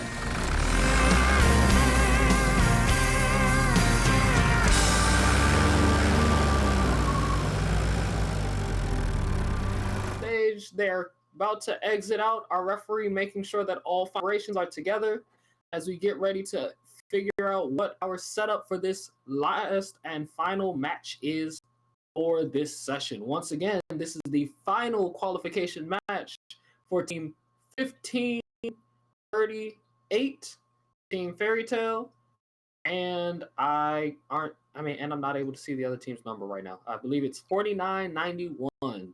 Get what their name is. We're going with setup B. So that is one ring, and they are in the middle square. The stage is clear. Teams are set. And they're off. Once again, Fairy Tale taking off that autonomous lead, attempting to shoot. Oh, 1, 2. That's really weird how they shoot Three into that high goal. Yeah, it's really weird at the angle, so it looks like they're going to hit off the field, but they hit that on. That's just one of the things that a one-wheel flywheel could do to a robot, and that's why they may have missed in previous matches. I mean, coming from Driver, a frisbee game pick up your myself, controller. I definitely remember 3, how to angle my 2, 1. so that way I can actually hit things. So 41 points in auto, that's probably one of the higher ones that we've seen. Let's see, Taliop, they were a little bit low in the last match. Let's see if they can get that back up. They've been a team that's consistently getting a high auto and a high end game. All they need to do is boost their mid game, and their points would be beautiful. Look at that mid thing. Just filling up that mid target and the high target. Look at that. Human player unable to keep up with the fury of shots going through that goal. They've got both wobble goals in position, and Fairy Tale's intake looks like it's working better now, so they're able to get the rings off the ground, and they can then shoot. They've got 3 loaded right here. They're about to take aim. 1, beautiful. 2, up mid goal. Oh, thank you for the points. They gave us some points. Look at that. Midpoint.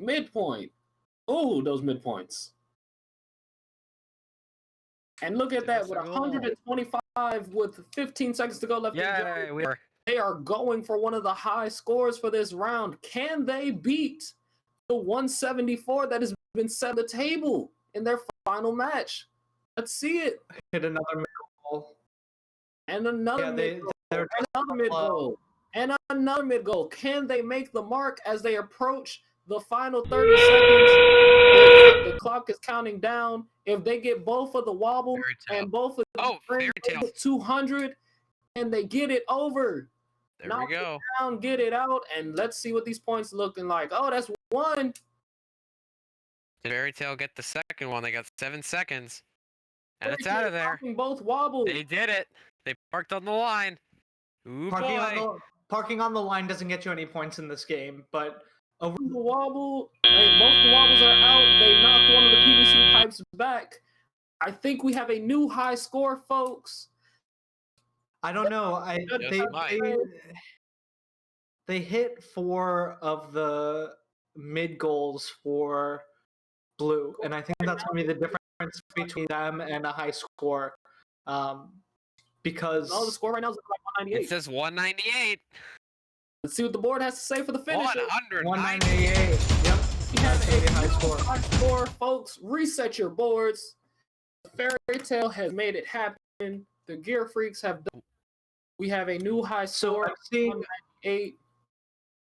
I'm seeing a 119 point autonomous. I don't know where most of those points came from. I didn't see 190. Yeah, I didn't see 119 points of autonomous, but driver controlled seems right. I think those 4 discs that they shot in mid goal, had they shot that in high goal, it would have broken 200. But they gave us a new high score. We got 16 points. Look at that. 16 points has been our high score.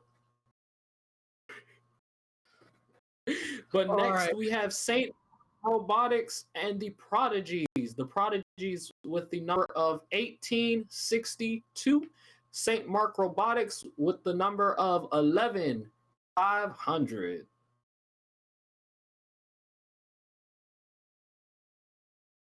Do you have any information on these teams? yeah, I'm just pulling it up right now.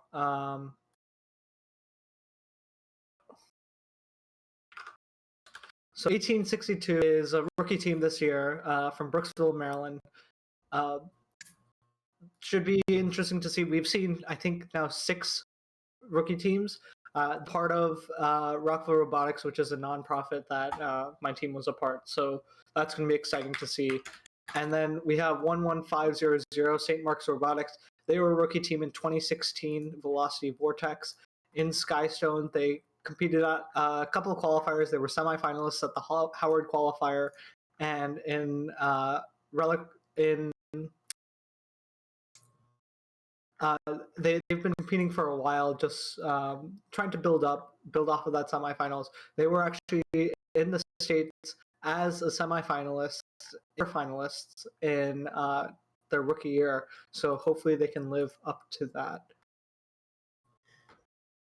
You heard it here, folks. A lot to live up to for St. Mark's Robotics, and let's see if the Prodigies can become the masters.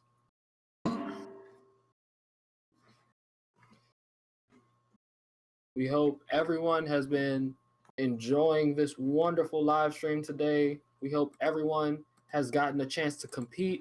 And if you haven't gotten a chance to compete and you are up in these next 3 rounds of competition, we would love to hear from you, and we'd love to see your teams out there.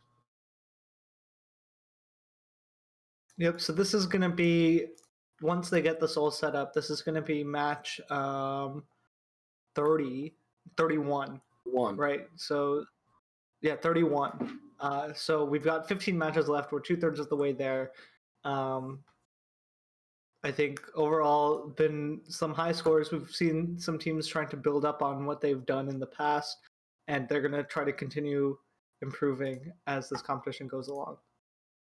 If you all have been with us all day, please let us know. We would love to hear from you all. If you all are going to be here with us next week or with any of the other weeks, let us know where you are. You know, we'd love to hear from you guys every single week. Make sure to follow First Chesapeake, and make sure that if you are a volunteer or a mentor, that you all are registered in the various channels.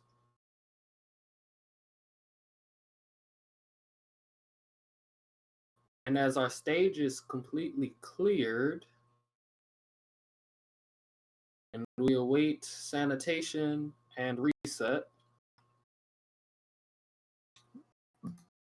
what else does anyone want to say? Anybody have anything new or exciting they want to talk about? Or how's school been for everyone during this whole lockdown period? Virtual. I mean, yeah, but virtual class is different from real class. You know, I never had to experience virtual class. So yeah, I'm interested in how teams are approaching the virtual, like building of a robot. I know on the 5th, I think next Friday, a mentor from the team that I mentor is giving a talk, a Chesapeake chat, about how you can effectively run team virtually. There's a lot of strategies that I've seen teams use. It's interesting to see how advanced of a robot you can make without being there in person. I think a lot of teams have switched over to using a lot more CAD and specifically Onshape because of its collaboration tools. our team right now, we're doing all team Zoom meetings 1 day of the week, and then other days of the week sub team meetings. So, and then for I think for one of the things that we were doing, I think it was for infinite recharge at home. We were using the top of someone's garage briefly. All right.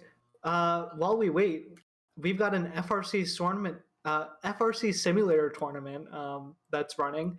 We're gonna host that while we wait for the next set of teams to come in, and we will see you once we're ready. All right, guys. You know. We'll see you guys after this short little short little raid. Yep, there it is. Look at it go. Look Goodness at those. me. Moving so fast that.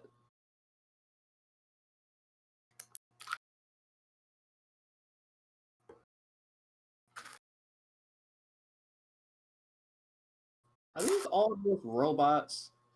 These are actual robots.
we had scores of like over 1,000 because of all of the penalty points.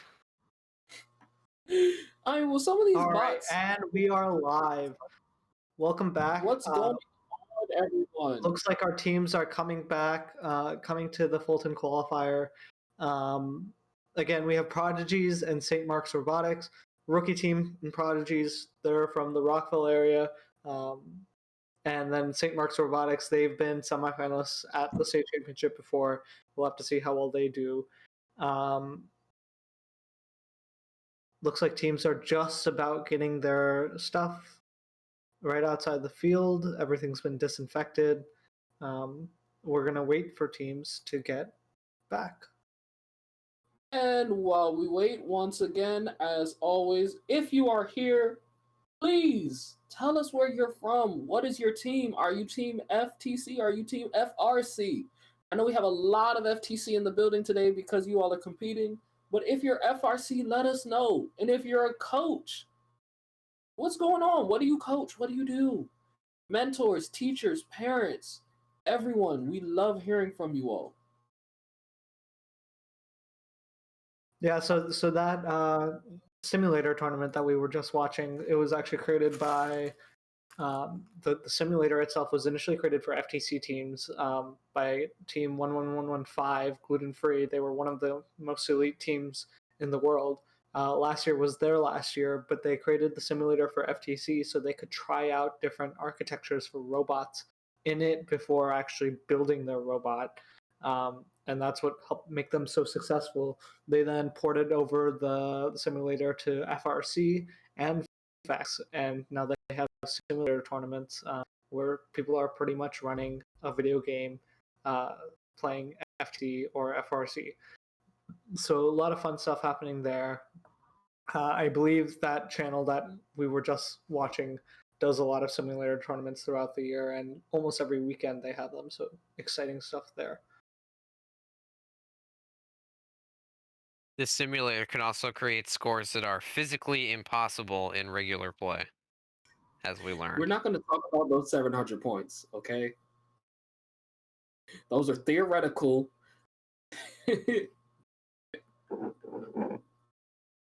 Yeah, that was insane. Because, like, in theory, my team during Steamworks should have been able to get 15 gears up to the airship. My goodness. Because that's all we had. That's insane. I know that one of the teams in New England, they were very similar to yours, where it was just about gears, but they had an intake that would allow them to pick up gears from the ground, which I found kind of neat. We specifically would just back up to the chute. They would drop it in our chute. We'd run forward, back up to the chute, drop it in the chute, run forward. So we didn't have to turn. Like, that was what made our speed so great, was we just said reverse, forward, reverse, forward. As long as we're lined up, I have no issues. And we had this little, like, trident fork in the front that held the gear perfectly, and we would just ram it straight onto the hook, and then it would just go. And then I remember you said earlier that the controls got all screwy. Yeah. So when you would normally do a 360, you were driving forward or backward. What should have been spin left was forward. What should have been spin right was backwards. And then I went to my programmer and I told him, hey, flip one remote. And he manages to flip both of them. So now I'm like, well, spin left is backwards and spin right is forward. What's going on? Yeah. And then one of the times the referees even tried to drive my bot and was like, yeah, we might have to. They actually took back some of the penalty points that they had given us. Because they had ended up Okay, that's really funny. They had given us, I mean, well, they took back the card that they had given us. They kept the points. They took back the card because they were trying to red card us. Because they thought that we were doing stuff on purpose. And I was like, no. I physically, my controls are messed up.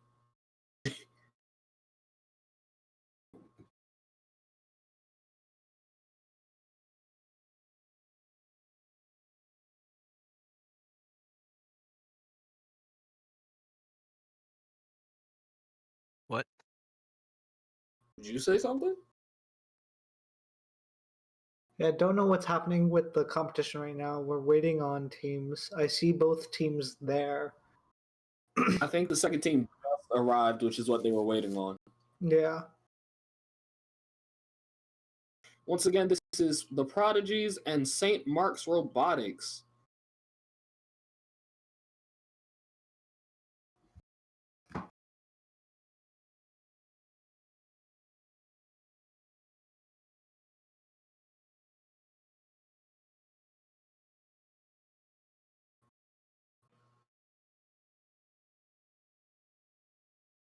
We'd love to see our rookie teams recycle some of the old numbers from some of the old teams, though. Yeah, that makes sense. Because if you have a team that, like he was saying earlier, 11115, who is retiring the number, okay, it got retired, now recycle it. Because the reason why they don't recycle it is because the number is to just tell the age of the team. They don't care if they go to 6-digit numbers, right? The number just helps tell how old the team is. In FRC, they're able to recycle it because you need to be able to tell whether a team is rookie status or not based on like mentors and stuff like that. But for FEC, it just works out better to not recycle the numbers since teams also tend to come back. Like we had a team 8221, they merged with another team and then they unmerged 2 years later. So then they got back to keep their number. Yeah, see, what's the thing that I don't like about some of the veteran teams merging to then unmerge is that the team gets to reclassify as a rookie, and I'm like, how are you a rookie team? So that's what they don't classify rookie. That's the point. They go back. I've had people reclassify as a rookie even though they have a 2000 number. So when they classify, if they have a 2000 number, I don't think they're eligible for rookie alternate, but I'm not sure. Looks like we've got teams around the field. I think the ref is talking to them right now about just standards. One robot in the corner of the field. Hopefully they'll get that all set up soon. Yeah, it looks like it got taken back out again. I'm pretty sure the ref was just doing his due diligence and just going over everything before people wanted to get it set. So he just wasn't letting any let up until after he did his speech.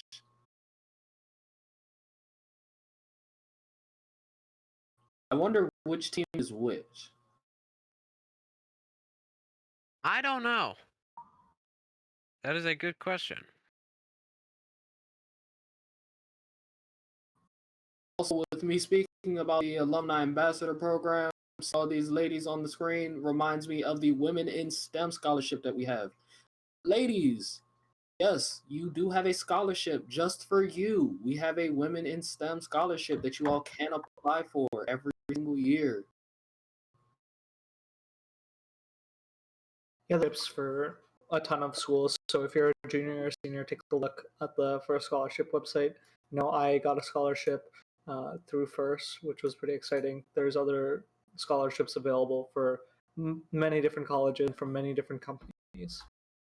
There are also plenty of different ways to get an internship just by being a alumni. We have a large mentorship and we have a large fellowship where everyone who has participated in a first team is welcome to join with their alumni status.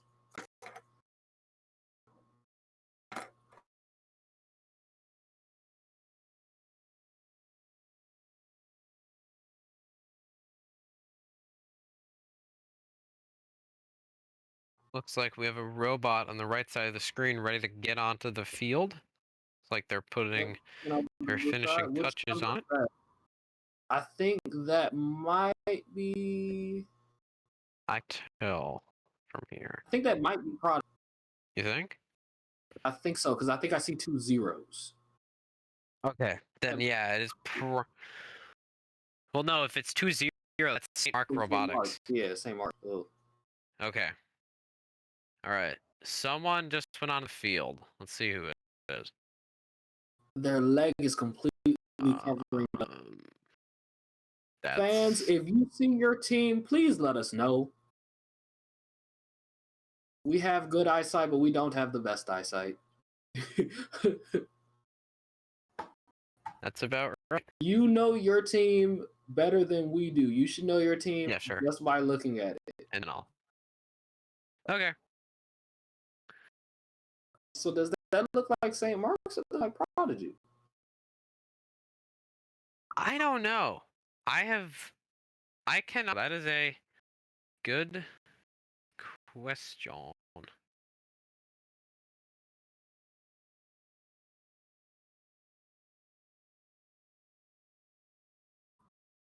I guess we'll have to wait the other bot to come on for us to be able to.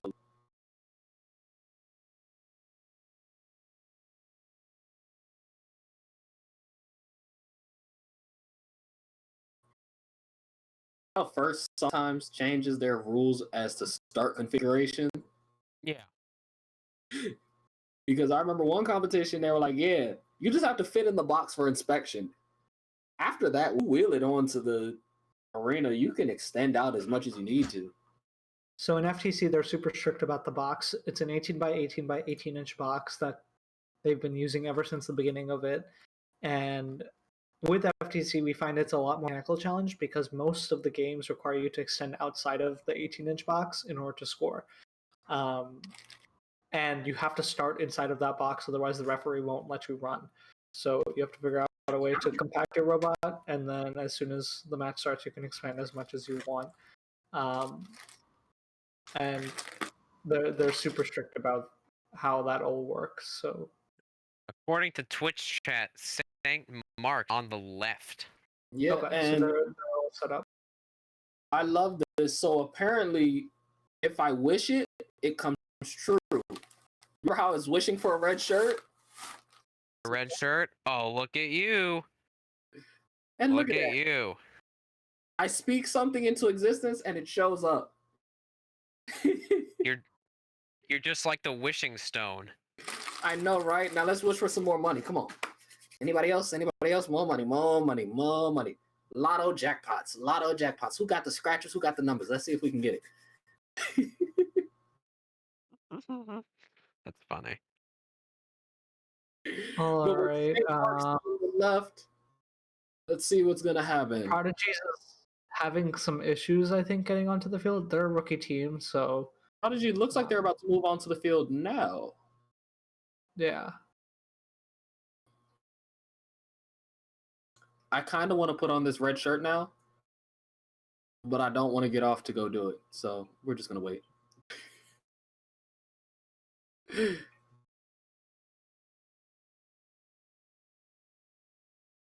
Or chat, should I and there it comes side and put on my shirt?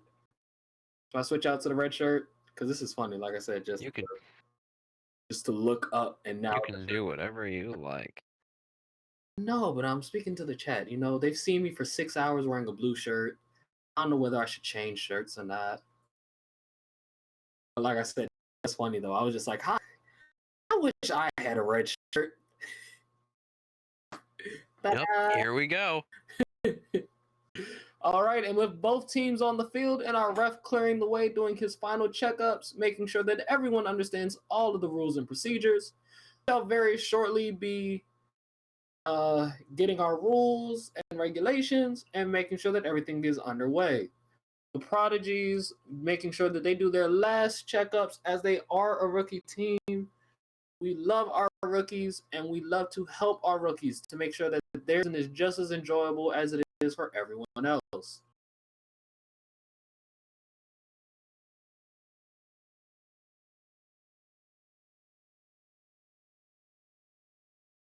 Cowboy, making sure he's ready, clearing the field.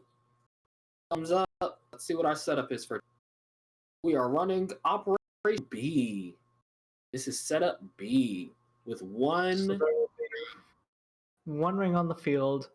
We still haven't seen any teams pick up the ring on the field. I'm excited to see if we get any of that in this match. We did see one. Remember, they backed up. They had the shooters, and they would back up into it. Ah, okay. Oh, yeah, I remember that. Maybe I missed that. I didn't think they were picking them up. Match just started. We got one robot in motion. Looks like they're going to go start taking their shots. Oh, Oh no, they're going for it. They put the wobble goal in the wrong place, but they get the park, so that that'll be a 5-point autonomous. It doesn't look like they're moving, so they might not have an autonomous. Are they shooting at all?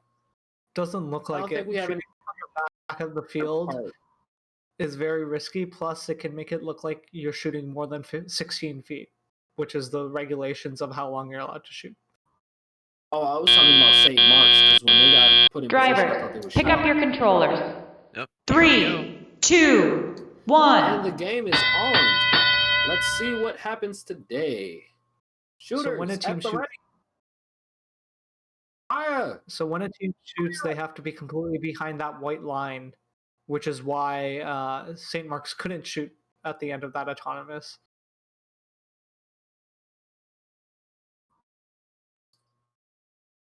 Looks like they're all locked and loaded. They're gonna push more rings in there. They keep on missing a little bit low, but they're real close. Prodigies might be stuck on a ring. Looks like they freed themselves there. Prodigy looks like one of their wheels is shot. And they're just running over rings. I think that might be part of their strategy. They are picking them up though. Let's see if they try to go shoot here. Remember, folks, you cannot possess more than 3 rings. I think their spinner might be jammed or might be weak because it doesn't seem to be making enough contact to shoot it all the way out. There it goes, the logo. Oh. Didn't hit the logo there. They did. Guess they did. St. Mark's going for the high goal.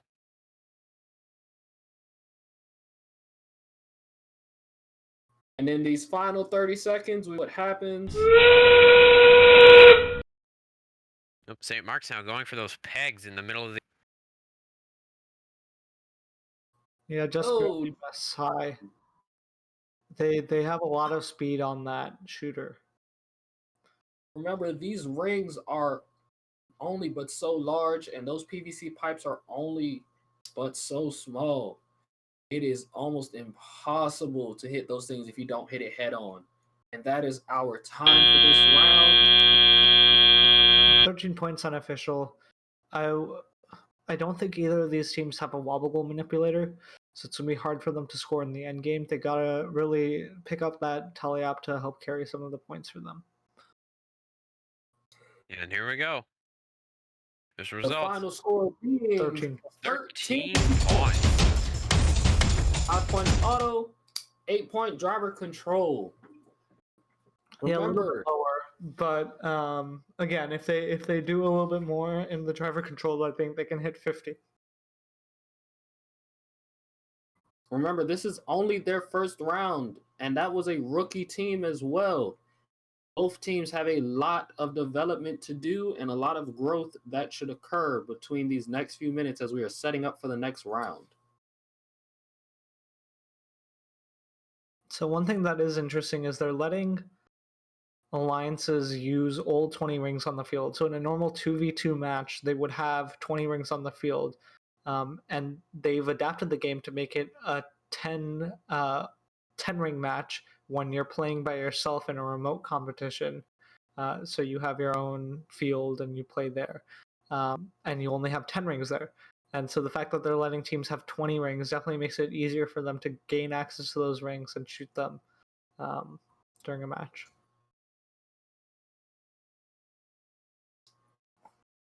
But just remember, folks, just because there are 20 rings does not mean that you get to touch all 20 rings. If your bot is in possession of more than 3 rings, you will receive a penalty.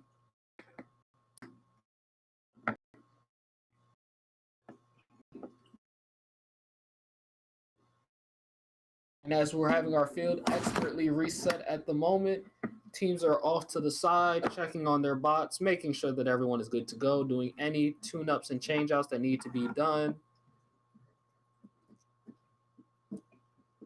Now, see, I personally remember making a bot, but also making 3 or 4 adaptations to my bot that I could easily unscrew and rescrew. So in FTC, what generally happens is teams only have one version of their bot at any given time. So they don't change out mechanical components as much, because going from alliance to alliance, there isn't that much of a difference, and there's not as much change required based on like who you're playing with and stuff like that. But teams definitely evolve their bots over time, so they'll make improvements between now, their first competition, their second competition, their third competition, and evolve their robot. Oh, I remember having changing parts not only for my alliance members, but because of the rigor of competition. Pieces would wear down. Spinner was wearing down. If I didn't want to check the whole spinner gauge and see whether it was my motor, or whether it was my wheel, whether it was this, whether it was that, I would just take apart the whole system and just reattach the next head. Yeah, a lot of teams in FTC integrate their robots better. They have to integrate them tighter. The space constraint is really hard in FTC. In FRC, you can build a lot bigger than you can in FTC, which makes it very difficult to just make it so you can remove a subsystem and add it back in. And teams have to integrate different subsystems together. So looks like we got randomization C, but that leads to a lot of teams just building everything enclosed into their robot.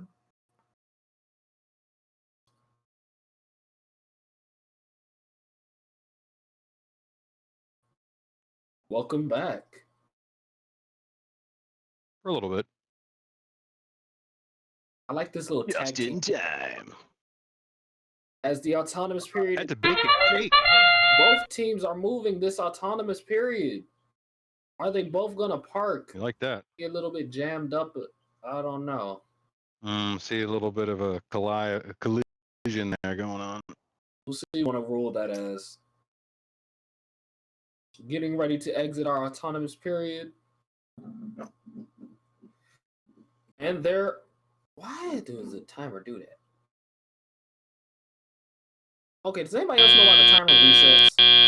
Drivers, pick up your controllers.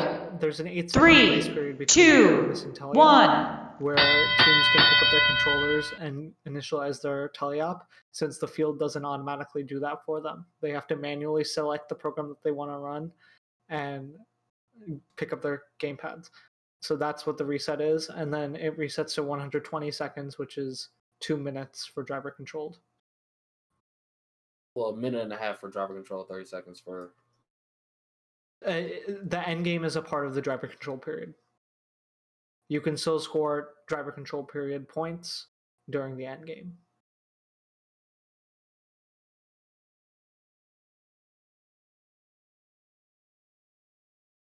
They're just missing to the right. St. Mark's Robotics. They've scored 1 mid goal for the opponent alliance. Perfect. See, he comes back in and he gets his points. No, like 3. Another mid goal for us, so that's going to put us at 8. Alexa set a timer for 3 minutes. Oh, and James, you missed it earlier. So, remember how I was talking about I didn't have a red shirt, but I had a blue shirt? Yeah, apparently I got my red shirt in the mail, and this man has disappeared. Where did he go? Watching. I saw it. No, I told you I had to I got a cake cooking. Oh no! It just come out of the oven, so I gotta make sure it's on my phone. I was like, where did you disappear to? I was like, I hear you, I don't see you. I'll be right back. And I saw you with that shirt. That was pretty awesome. That was a you speak and the command is answered.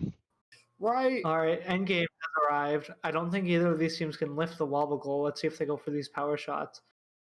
It looks like St. Mark's is aiming. And that's the end of the match. And that will be time. Remember, folks, these matches go by so quickly. If you blink, they are over. These things fly so fast. If you hesitate, you will miss it. So those 5 points will likely be from the autonomous period where they parked. I don't know if they scored any other points. Their shooter of 11500 St. Mark's was hitting a little bit low. But here's the score. And the final score is in. 5 points for them, 4 points for us. This is actually funny because we were talking about what would happen if we actually won a match. We almost won a match. Yeah, I think they really need to just get their tally up together. You can see that as a rookie team, it can be very difficult. So just practice. I think even if they aren't able to pull it together for this competition, they'll definitely be much stronger in the next competition. Remember, folks, this is only the first qualifying event. So they do have plenty of time to make it up throughout school events. Teams, if you haven't already and you still have time to sign up for an event, make sure that you are signed up for anything that you can attend. I know personally, my teams used to try to sign up for 3 events a season.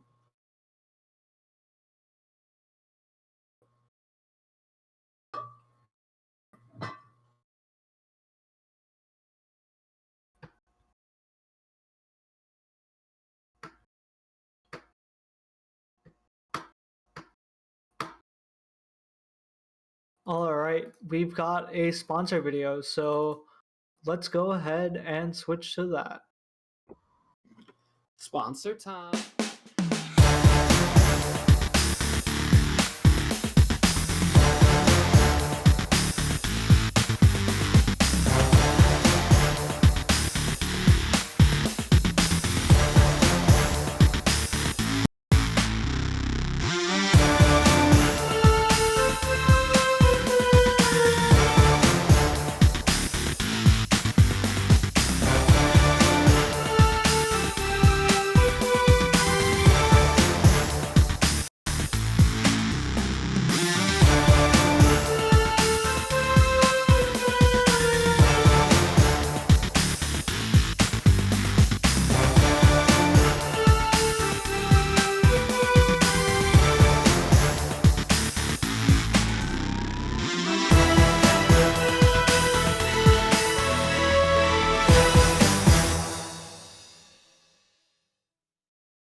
That'll be all right. All right, we are now back live. All right. Match is all set up. Let's go ahead and see. I think they're about to start. We're in Zone B.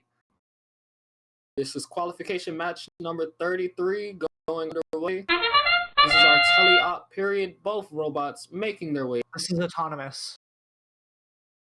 Both robots trying to make their way to that white starting line.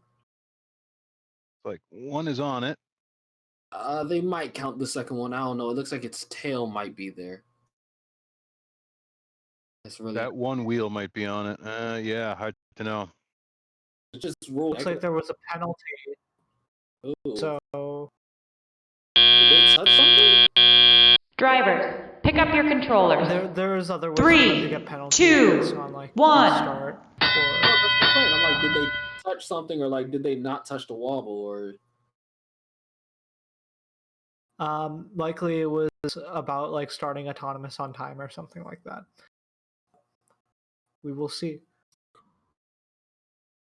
So, making sure I understand this, you had talked about this earlier, I think, Ishan, where with cell phones, the operators have to push the button that says go on autonomous, right? So they're told to make it go, and that's why they don't always start at the same time. Is that Exactly. right? So if Got you it. start it late or you start it early, you can get penalized for that. That makes a lot of sense. Right. And if you stop late or stop early, well, if you stop early, it's fine. If you stop late, then that can also be a penalty. I feel like that cell phone thing is so weird with that 8-second grace period. Like, I'm not used to that. I'm used to, hey, 30 seconds, and at the end of 30, your reaction speed better say, grab it. I actually like that grace period, to be honest, because it means that, you know, you're finished with autonomous. If there's any counting you have to do, it can be done. The teams can be ready, pick up that controller and get it ready to roll. I like it. The 8 seconds lets the referees score, since there's no sensor scoring in FTC compared to FRC. So everything's scored by hand. And then it also lets teams select the programs. Yep, end game on. Let's see what Getting they can some shooting. do. 7 points on the board. Can we get any more as we approach our last 10 seconds? It can happen. Oh, looks like I think knocking down I think the power shot, right? Did they get it? I think it looks so. like it. Looks like I think they got it. Looks like it went down. Yahoo! All right. Well done.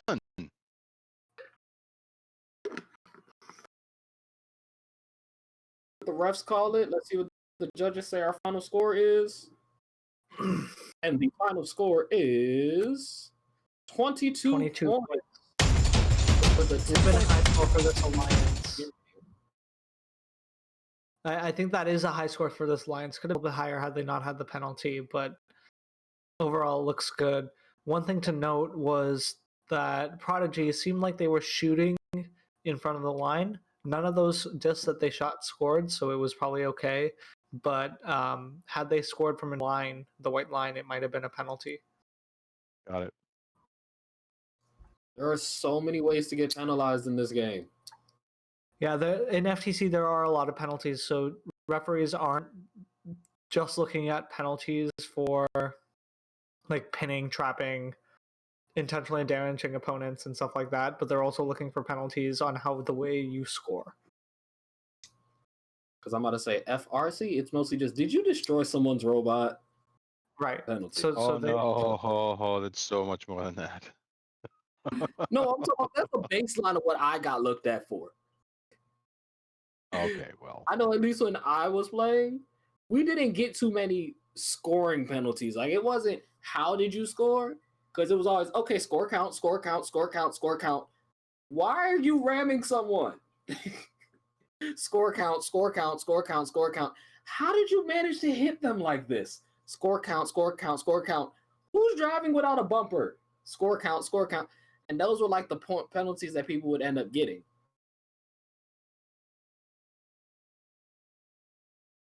Oh yes. Altogether too much fun. You go back through the YouTubes, you can watch some really spectacular matches where hundreds and hundreds and hundreds of points that get scored as penalties because, a robot gets hung up in a portion of the playing field and is, right. Like, oh, come on, really? I've seen people,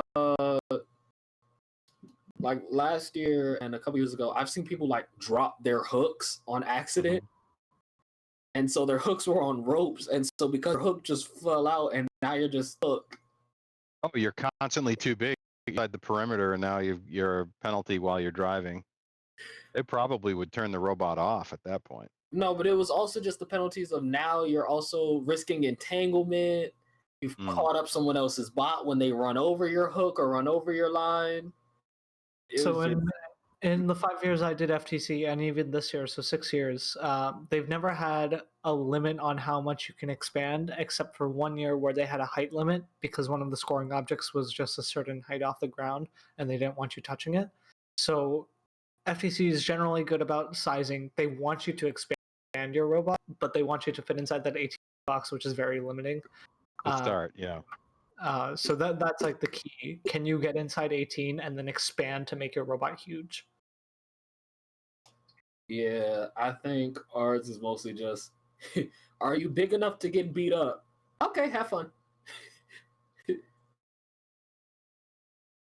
All right, they're on the field. I like it.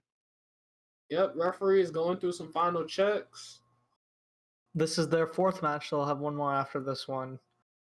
Once again, this is the Prodigies and St. Mark's going Zone for C.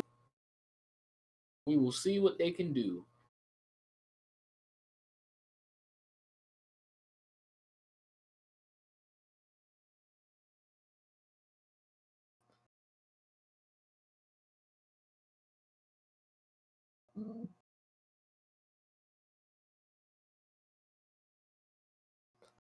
Is that wobble touching the bot? Yeah, it's touching the bot. It was, yeah. He hit it on the way out, so I guess that's good.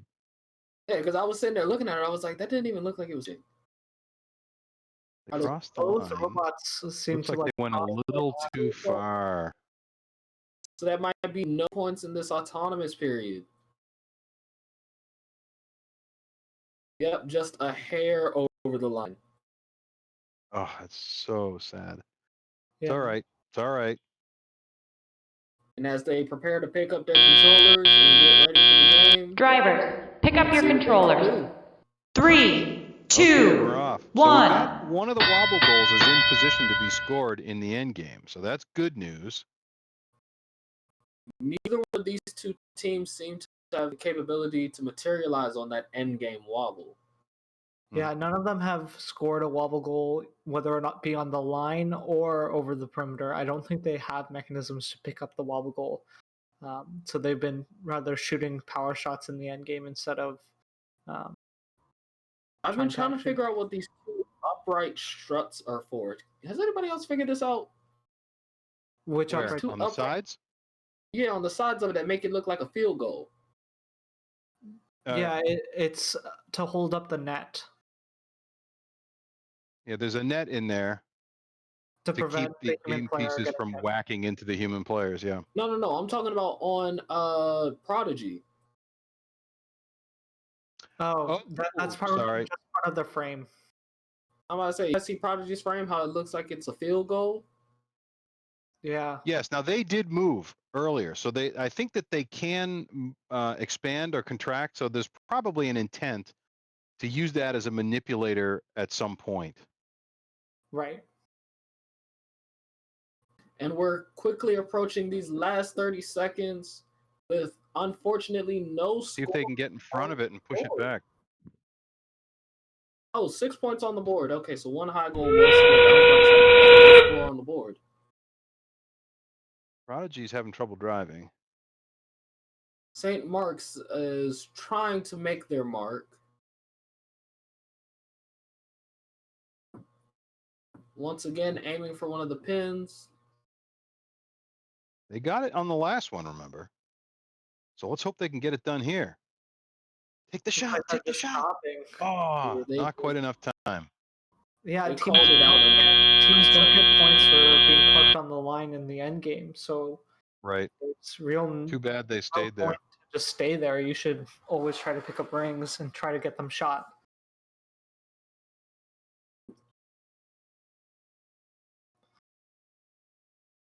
So how does the kill switch situation work on FTC bots? Because I know in FRC, our kill switch has to be out. Hang on, scores coming in. Yep, 6 points. They got one goal shot in Talia. So in FTC, the way the off switch works, there's a power switch which every robot has that has to be accessible. But you can stop a robot using the phone. So there's a remote stop that lets you power off the robot, just using the phone. It doesn't power it off, it just stops the program. And a ref can tell you to press that in to end your robot's time on the field if there's something unsafe going on.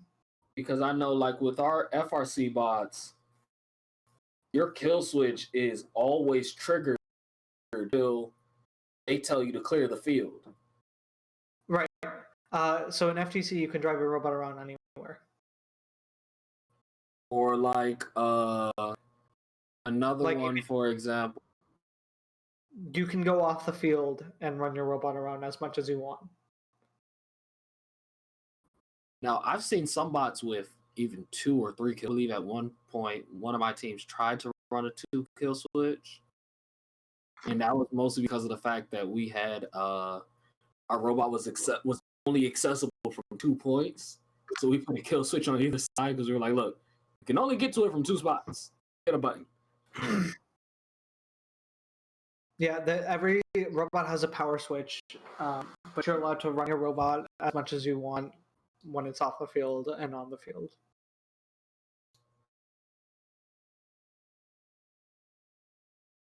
Yeah, we're not able to run.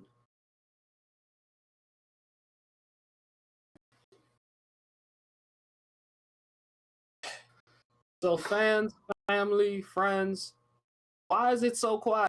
We went and hosted one event and now everyone's gone. Where's all the noise? Where's all the hubbub? Where's all the fun party people? There's some fun right there. And my dogs are all having a heart attack. Something's going by. They're all like, no. So this is the last match for them. Yep. And we'll have 10 matches left after this. A nice long day, a nice fun day.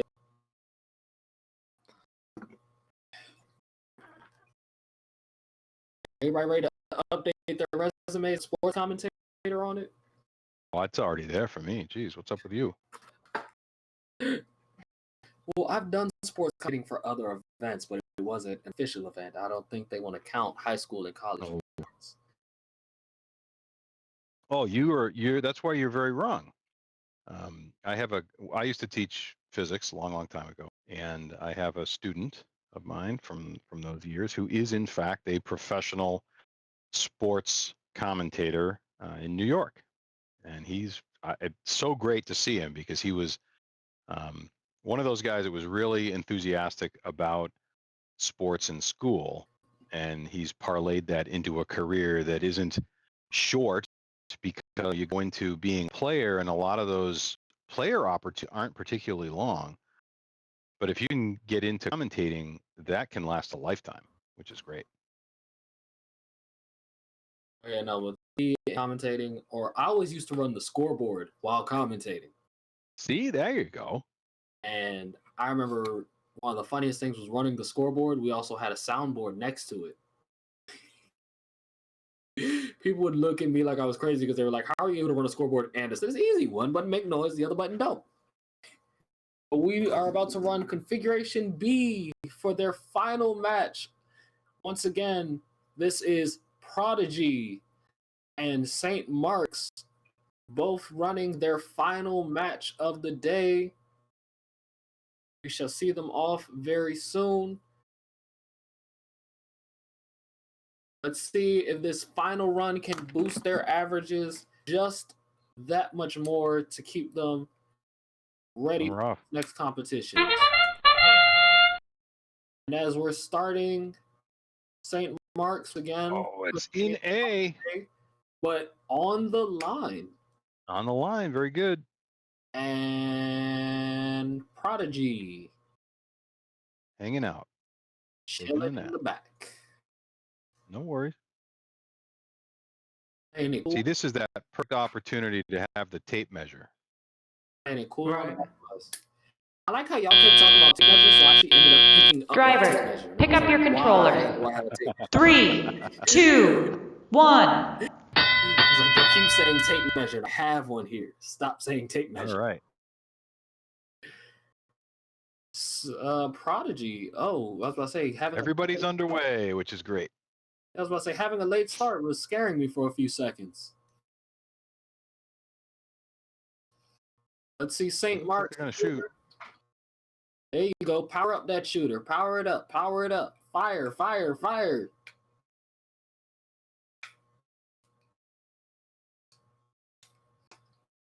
Oh, just barely tipping back out of that logo. Oh, it was right. It was in the zone though. Didn't get in there. Prodigy with so many moving parts. It's just shiny watching. It's just. I think they might be hung up on a ring. On a disc, yeah. Yeah, they were stuck up like that earlier in the last match. So they've got also a 2 motor drive, so they're not going to have as much traction on the field as you would get with a 4 motor drive. So.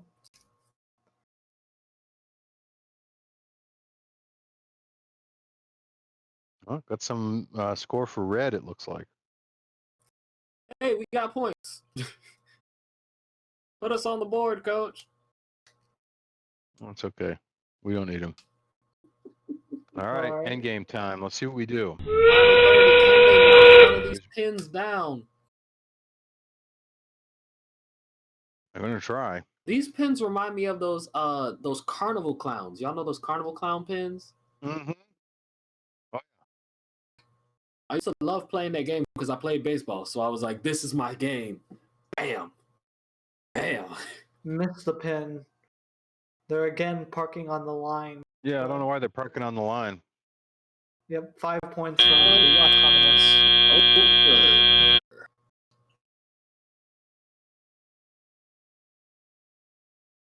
This time around, they got points for. Auto park. Yeah, it looks like that's just auto park, right? Yep. Yep. And the final score is 5 points from our autonomous period. Once again, this score is showing how important it is to control the end game as well as driver period. All right.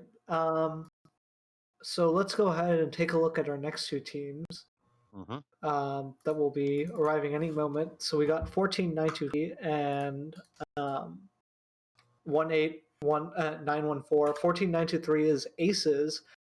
They were founded 2 years ago.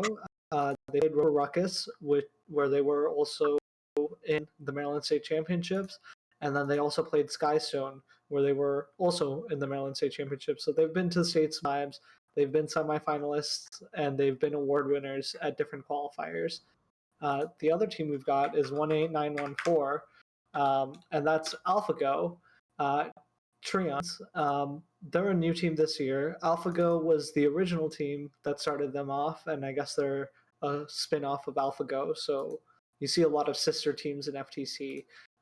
That's probably one of them. Rookie team, I know AlphaGo was the top seeds last year at the Virginia State Championship. So we'll have to see how their sister team does. Is that Trion or Tryon? I don't know. I'd say Tryon, and I'm gonna bet it's the 3rd spin-off. What do you think? Probably. It's either the 3rd. Yeah, I would agree.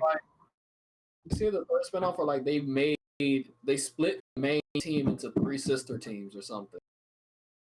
Because so from what I'm reading right now, they're the 2nd sister team. There's only 2 sister teams together, but there may be a 3rd one in another program or something. Because in some of the DC schools, I know like one school will have 4 teams and just make it a class project. Yep, and you can do that with FTC. Right? They have class. Yeah. Versus FRC, that would be super expensive. It would be. Imagine running 4 teams out of a school. At that point, tournament. We keep toying with the concept of a 2nd team and having a team for the first years, for instance, and then a team that's the kind of like a JV and a varsity. And there's a lot of schools that do that. go up to the game and A be lot like, of schools yes. do FTC for JV and then FRC for varsity. But I know like a lot of those teams that do FTC for JV, they aren't as successful in FTC, so it can discourage kids a lot. Because there is so much that you can do in FTC. Like a lot of the things that are done in FRC, CNC machining, laser cutting, CAD, advanced multi-thread programming, that's all done in FTC as well at the upper levels. And so when you're competing against a team that's pretty much building an FRC bot at an FTC scale, it can definitely demoralize a lot of newer teams. It can be discouraging, that I can see. Yeah. Now, the only bots that I used to hate the most were like the mentor-made bots. The bots that you could clearly tell coming out of a rookie team, but it's like, why does your bot have laser engraving? Why is your bot designed all this way, yet your team is what, 5 freshmen? Who's doing this?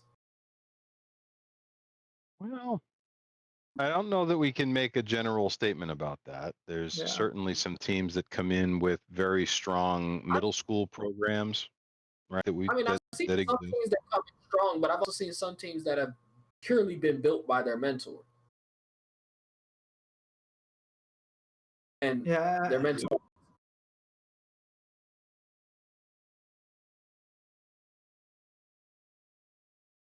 Yep, looks like they're spraying the field right now. Everybody can see them spraying it down.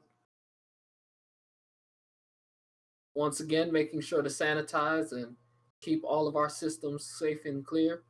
So for all those who were chatting earlier about the rings being slightly tacky or the field feeling weird, that is why we've been spraying it down after every single rotation. So as soon as a new set of teams comes out, we've been spraying it down. So that's why the field is sometimes sort of kind of tacky or sticky, because that's a spray-on sanitizer, making sure that we are 100% in compliance and 100% safe.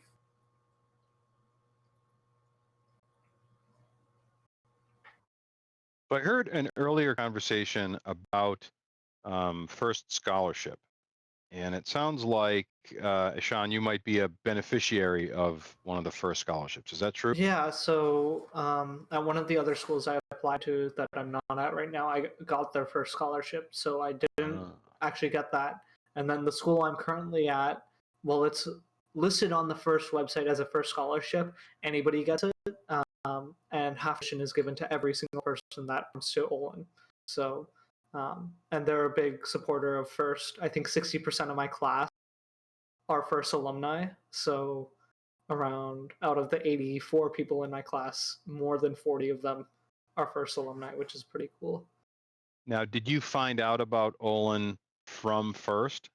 Yep, there was a mentor that I talked to, and she had looked at Olin for her sons, and she said, I gotta apply there because it's very similar. All the hands-on stuff that we do in school is very similar to the hands-on stuff we did at FIRST. And so it's a very practical engineering school. How long are your terms? Are they short like WPI, or are they regular 13-week terms? They're regular 13-week terms. Like we started this week and we will end middle of May. Okay. Yeah.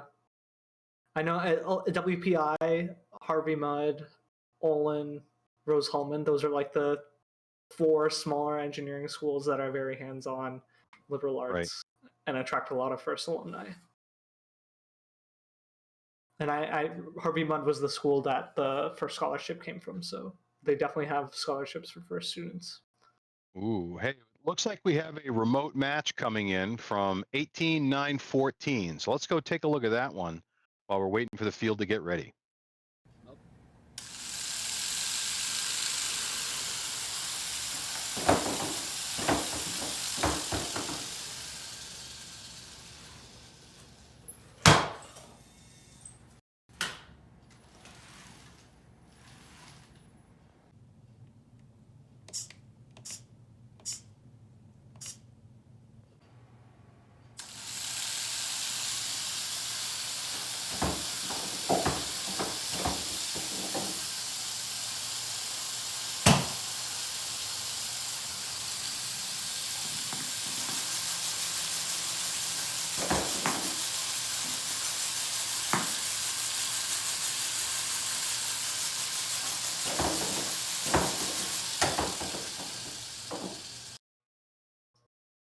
that was a wonderful demonstration of just how these robots are. Look at that beautiful form, just shot after shot after shot. Yeah, let's hope we can see some of that coming out of Aces and the other team here, AlphaGo Trion. Now, with some help, it sounds like AlphaGo being related to a storied team. Hopefully, we'll see some really high-scoring matches here in the next 5 up. Yep. I think and nobody's broken that 200 mark yet. We only got to 198 or something. I need somebody we to break hit the 200. 194, I think, and that was with that huge 100-point plus auto. But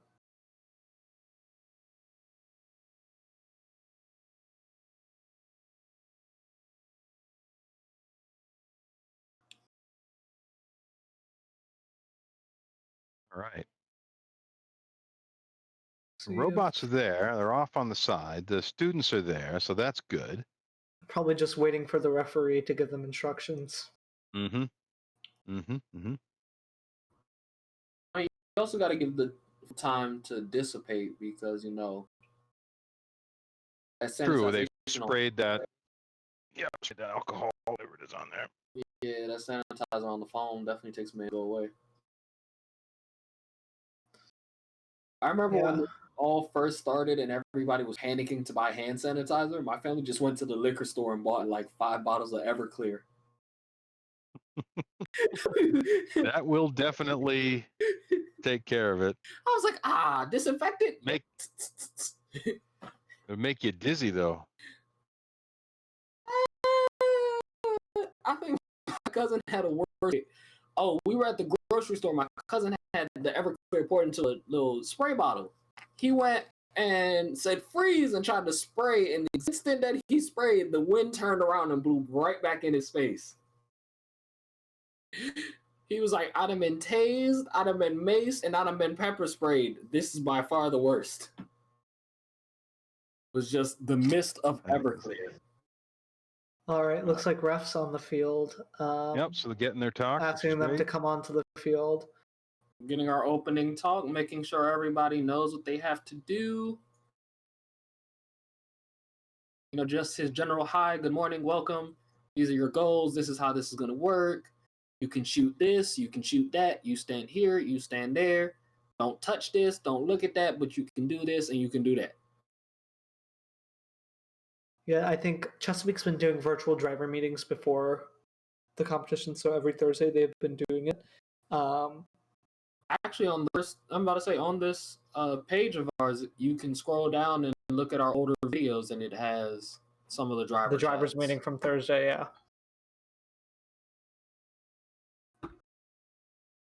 So drivers, if you're ever in doubt, just scroll down and read it.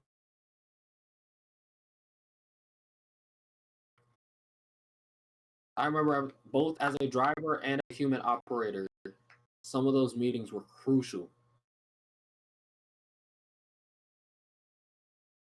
So let's talk a little bit about qualification. Here in Chesapeake, it's a district model, so teams will go to events to be able to earn qualification points. So in FTC, it's a little bit different because there's no districts. Okay. So we don't have district points or anything like that. They merged Maryland, Virginia, and DC this year for the first time, and they've called it effectively the Chesapeake State, but it's the Chesapeake region or whatever. And so teams go to qualifiers. Each qualifier, they can advance directly to the state championship. So they're going to have a Northern State Championship and a Southern State Championship.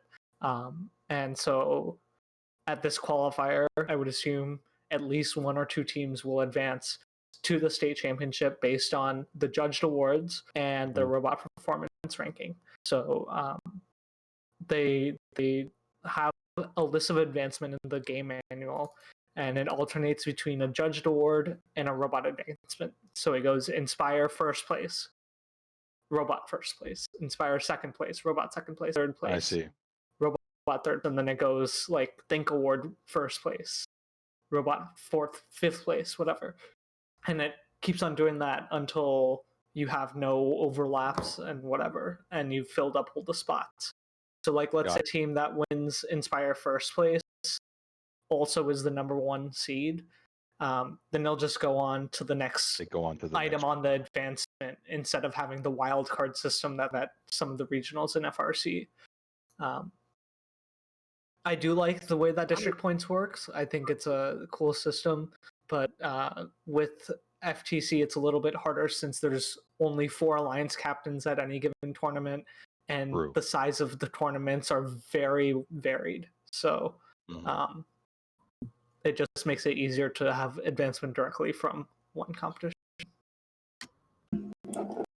I personally love card system and all the awards that come out of FRC. Now, some of the awards, like the Team Spirit Award and such, I mean, have you seen some of those FRC pits? People have whole TVs running whole movies that they've made, or yeah. So the awards in FTC, there's 7 awards. The Inspire Award is like Chairman's, but it also takes into account the robot. So it's the best overall outreach program, but also the best overall robot. So you can't win it with just one, or you have to have both. Then there's the Think Award, which is a lot about using math and physics and documenting your work. So that's all about the engineering notebook. There's the Connect Award, which is about interacting with your corporate community. So reaching out to companies, getting sponsorships, and interacting with them. There's the Design Award, which is exactly what it sounds like, the design of your robot. The Innovate Award, that one's sponsored by Collins Aerospace. There's the Control Award, which is all about software. And then there's the Motivate Award, which is all about community outreach.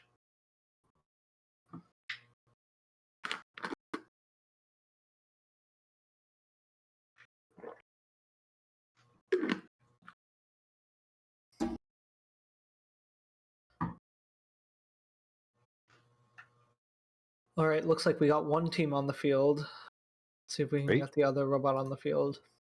I can't see a number. Anybody see a number? I think that one's AlphaGo. That was AlphaGo. And AlphaGo. Yeah, I'm looking at the shirts. You can see their shirts. Yep.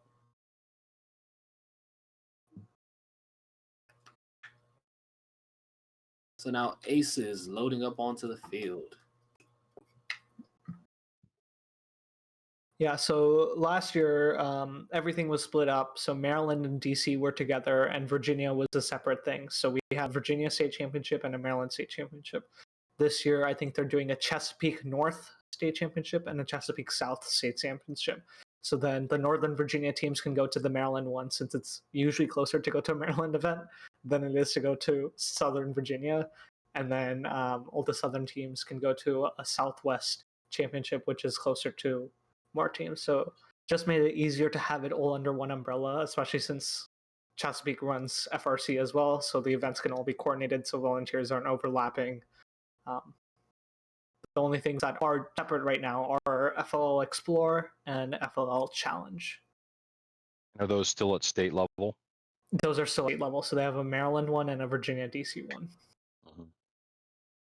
Now see, I just want them to give DC our own competition, because they act like we don't have a convention center or a bunch of schools where we could host an event.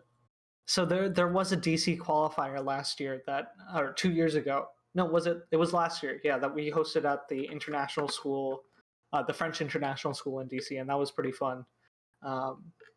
So Maryland did host DC events. It was just a matter of they wanted to merge it with Maryland. That way they would get more advancement slots to Worlds, and DC teams would have more of an opportunity to compete at a state championship. Gymnast, you said, what are the scores like? We've had a wide variety of scores. We've had everything from, what was our lowest, like 5 points up to 190 something points. 194, right? But for Aces and AlphaGo, they are setting up for their first match. So we won't know their scores until that buzzer rings. What's that? Somebody putting out a robot? Oh, they're all out. Oh, geez. Well, teams are on the field. Our ref is setting up.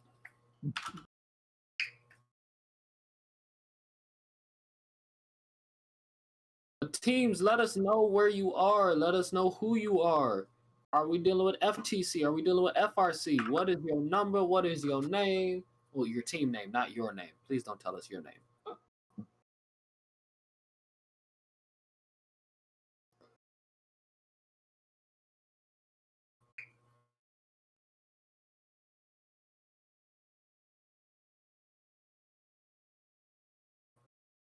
And we're running configurations with 4 rings on each side.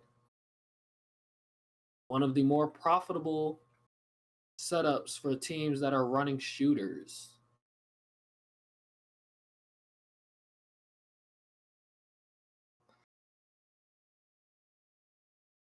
All right, we're off. Ooh, quick, 2. 2, 3, all 3 in. Oh, ho, ho. But I don't think they detected it properly, though. Nope, should have gone to C. They went to A. But they're going for the second. Oh, Looks wait. like they're picking up. They picked up their What partner's is wobble goal. this? But again, this is oh. Are they over the? It'll be usable later, though. It's over the line. Are they both went over the line. I'm talking about the drivers, the actual car over Drivers, the line. pick up your controllers. 3, yeah, 2, 1. Interesting. All right, so those are both in play. I would just nudge that wobble just a little bit because it looks like it's sitting on the corner an awful lot. I suspect it will get hit into the other side by the time we get to the end. Shooting. 2 discs in there for AlphaGo. Yeah. Look at how long Aces is. They really expanded the robot to intake in those rings.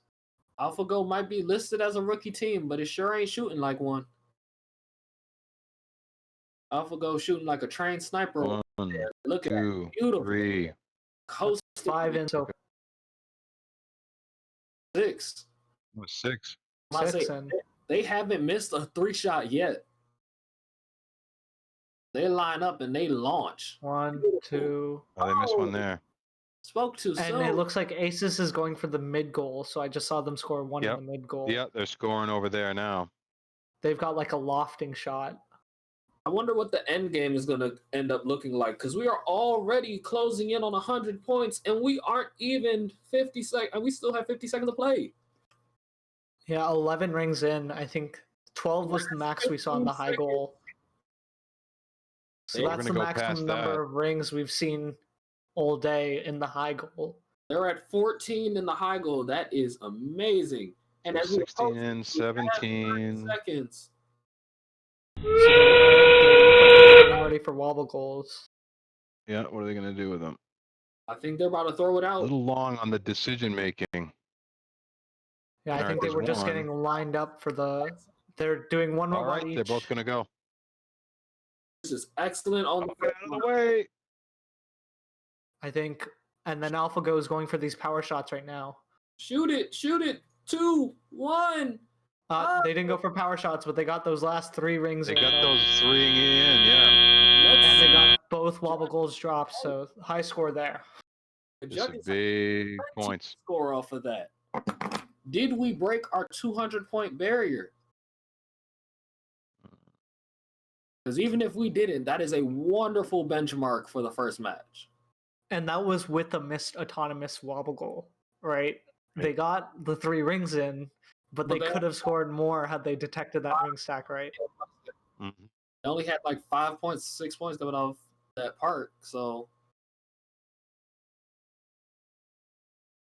beautiful scores. There we go. Time for the judges' decision. It is 109 points. That is a beautiful first round.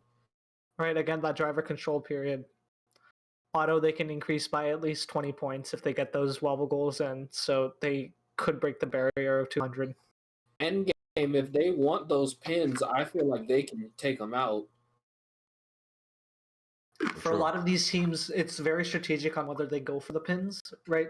Because let's say you have a magazine of 3 rings, or a hopper full of 3 rings. If you shoot 3 into the high goal, that's worth 18 points. But if you miss all 3 rings trying to knock over one of those shots, yeah, you get 0. You get 0. If you make one of them, you get 15. you have to make at least 2 out of 3 in order for it to be worth doing over hitting high goal shots. With the accuracy I've been seeing, I don't think accuracy would be a problem for them when it comes to knocking them out. I mean, so with the power shots, you have to be accurate in both the horizontal and vertical direction. And the vertical, you got to hit it right on to knock them over. With the high goal, you can be a little bit off in the horizontal direction and still make it in because it's a very wide goal. So.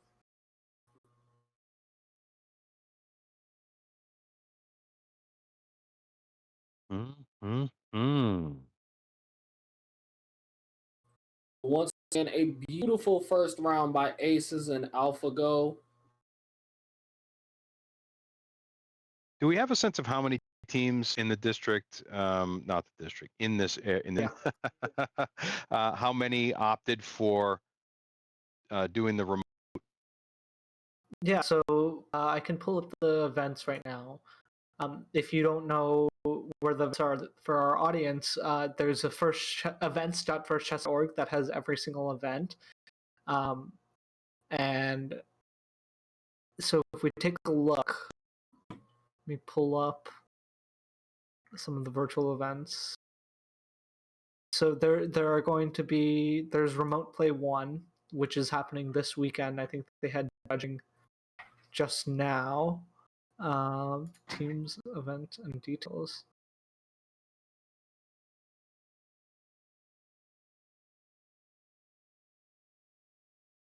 I just realized they had so much spread on the time for these matches. We're like a whole hour ahead of what we were supposed to be. So there's 17 teams scheduled for the remote event this weekend, and between Fairlawn and Fulton, we had let me count up real quick. We had around 21 teams between the two, Fairlawn and Fulton. So a little bit more opted for in person rather than virtual this weekend, but it's definitely changing throughout the season. And AlphaGo up on the field as Aces is right behind. AlphaGo trying to get that double play once again.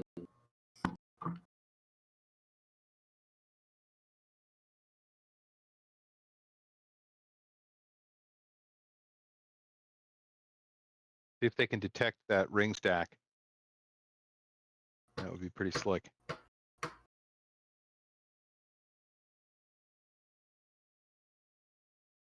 Or if they get a 0 ring stack, because that seemed to happen last time, right? They automatically put in zone A. Then they might get lucky with that. That's what I'm saying. If they can get both of those wobbles in and park, that'd be a beautiful set.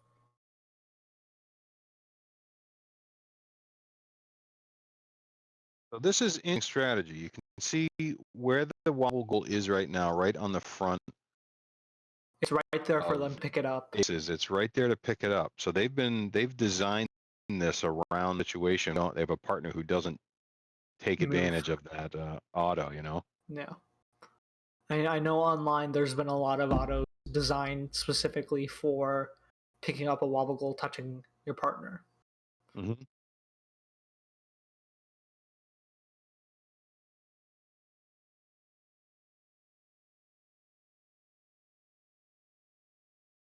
Referee is checking.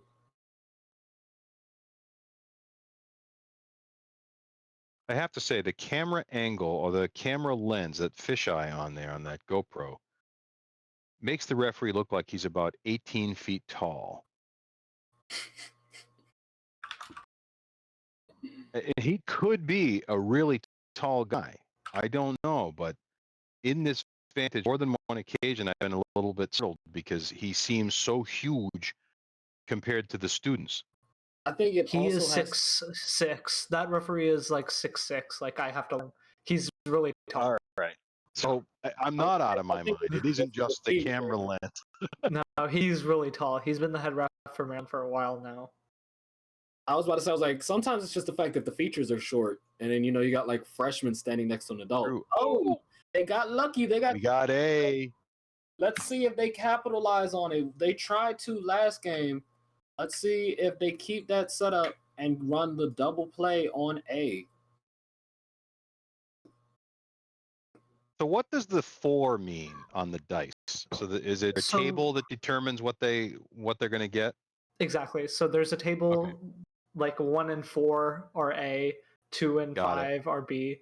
And that's just if they didn't have the scoring system, they wanted to have something that they could easily use. Yep, makes good sense. So off we go.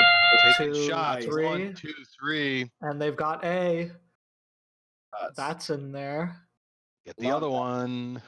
Turning around for number 2. Oh, they're gonna get it. Oh no, collision. Oh no. Inning drag. Oh man. Unfortunate. I don't know if that one is counted as in. It's like on the edge.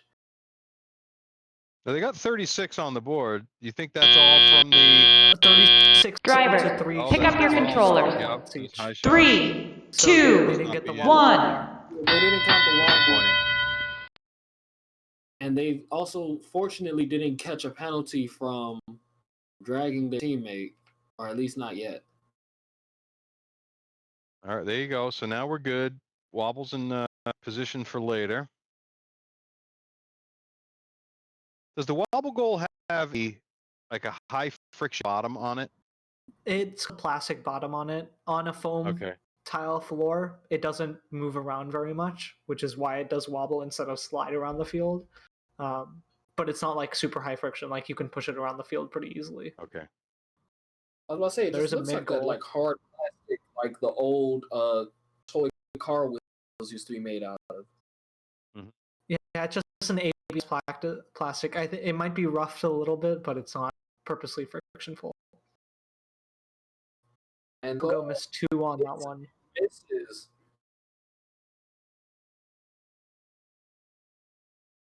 Trying to make a showing like they did in the last game. 3 in. Maybe catch up, make it up in the end game. Ooh. That looks like we got a point there. Oh, maybe not. Maybe No, went they're in the hitting logo. mid goal of blue, which is exactly what they should be. They got 2 more discs in there. They like lofted in there. And this is the final 30 seconds as we are approaching our way out. Let's see what they can do with it. So they've got 1 wobble goal tipped over, which is going to be a little bit hard to pick That's up. going to be problematic. I can see they've got, all right, so there it's going to go out. They get out of the way. Just enough time to get it done. 4, 3, Yep. 2, oh, hooked on the wall, 1, and done. So 92 points. They can definitely pick that up for going from 189 to 92. Yeah, it's respectable. No question about that. Yeah, for sure. They're definitely one of the top teams here. AlphaGo is really shooting well, having a solid auton, but it's going to be a matter of whether they can get everything to work together.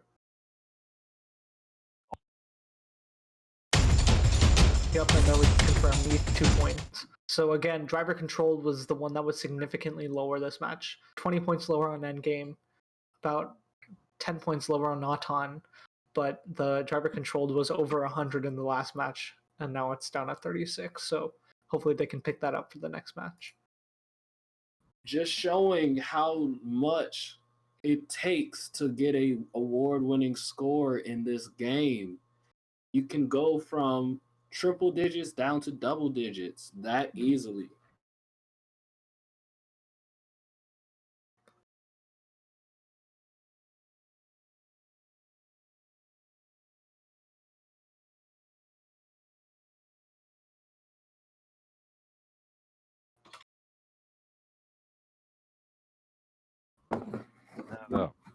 It may take a little bit longer between now to get some extended battery charging.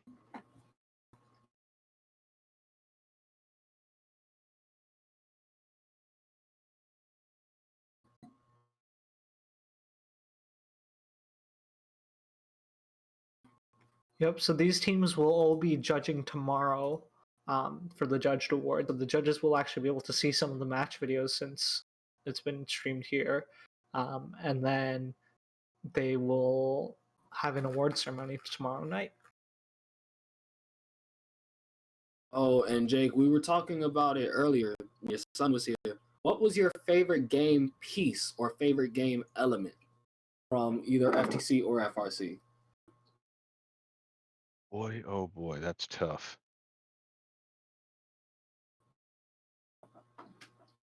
I do like just the general reuse of the meeples in FTC. I know they don't show up all the time, but when they do show up, there's something interesting to do with them. I know they were the idols and they've been different things. On the FRC side, I think it's a toss-up between games that have very large game piece. So aerial assist. Sorry, that was a frisbee game. No, I think you were right. Aerial assist. Yeah, that's right. Aerial assist is the big. That was the big old balls over the arch. That was great. Yeah, and the other thing I really liked, and we talked about this earlier, I liked the mechanics in Steamworks where you had that additional human player on the field and they had to deploy the ropes and they had to pick up the gears and install them, and that was a lot of fun to watch. Like, we scratched our head on the whole like fill up the steam boiler business. But the middle of the field was so exciting to watch. That year was so much fun, and I can't say it enough. I'm so glad that the 1 year that first let people be on the middle of the ship, the year that I was participating. I can't remember if that was my last year or not. That might have been my last. So, at least for the past 2 or 3 years, they've started mirroring a lot of the elements from FTC games and FRC games in the same year. So Steamworks was the first year they did that. In FTC year that year, we were shooting balls into a center vortex, and we were lofting those balls just like people had to loft the Steamworks for the boiler. The year after that was Power Up, where you guys had cubes, and we also had cubes where we were supposed to score them into different locations for reliquary. Year after that was Rover Ruckus, and the similarity between Deep Space and Rover Ruckus was there are two types of scoring elements, right? So in Rover Ruckus, we had both silver and gold minerals, which we had to score in different places, and Deep Space had the hatch panels and the cargo scored in different places. And then last year, there was less of a similarity, which was kind of disappointing, but there was that low bar that you had to get under in Infinite Recharge underneath the spin. I forget what it's called. Spin. The color spinner. Yeah. Spin to win. And there was also a very low bar in FTC that you had to get under in order to actually score. So I feel like those low bar challenges are kind of fun though, but it really tests your diversity, because if you don't have a team of different heighted robots or a team of robots that can manipulate different parts of the game, there is no thing as, oh, I have a robot that can do everything, when you both have to get over 4 feet and under 2.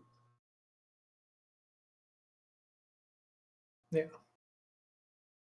But seems as if our teams are getting set up on the board again. Let's see if AlphaGo gets their wish zone A.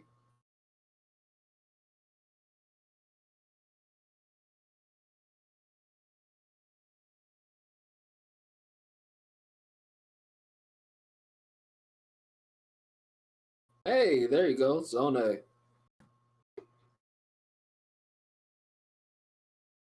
AlphaGo, you got your wish. Now let's see what you can do with it. I want to see the double work. We saw it work on the right, so this could be the one in Red Alliance. I want to see over 200. The referee has cleared the field. Everyone has gotten their green lights. Let's see what happens. And we're off in the autonomous period. 1, 2, 3. 3. That beautiful hat trick. So solid. First one's down. Is that in? It looks out to me. I think they might have just barely missed a corner. At least they get the park, but if it wasn't, I don't think it's in now. Yeah. So that'll be a 41-point autonomous. Still one of the better ones we've seen here today. They're always hitting those 2 rings. Driver, pick up your controllers. A 20 3, autonomous and 2, a 70 1. point finisher. So, and both of these teams definitely have the capability of putting in multiple pieces at the end. Yes, your human player has rings. Don't hit them with the rings. Well, that's no fun at all. Now you're starting to sound like my old team. Yeah. You know, target practice at a freshman or two, always good. Oh. So AlphaGo just missed 2, but they got 1 in. Aces is trying to loft in their rings. Oh, about to hit that low goal on accident. Give me my points. How many rings are on the field? 20 rings are on the field. It is 10 if you are doing a remote individual play. Well, that's an interesting advantage, right? To come to, if you can manage to come to the hybrid, there's more game pieces, more opportunities to score. Yeah, so the hybrid events and the remote events are not being compared to. So scoring in one is not competing against the other. Looks like they scored a power shot early there. Correct that. I think they were able to reset them before endgame started. It looks like they're reset now, yeah. Yeah. AlphaGo is going for that wobble goal. Got it. Yep. It's time. Come on, hustle it up. Drop it, drop it, drop it. Oh, I think they got it just in time. Turn around and shoot. They have time for 1-0. Oh, but they got the other one on the line, so I think they're going to get points for that. I didn't go on the line, didn't move. Didn't move. The other one didn't move all game. The other one didn't go forward, so it's not going to count. That's too bad. So 121, still not too shabby of a score. Does a really good job for what we've seen today. I mean, it does a great job at solidifying their average. Not bad. Yep. So they improved their autonomous. They improved their driver controlled from last time, and game stayed the same as last time. So they're right in between where they were in the first match and the second match.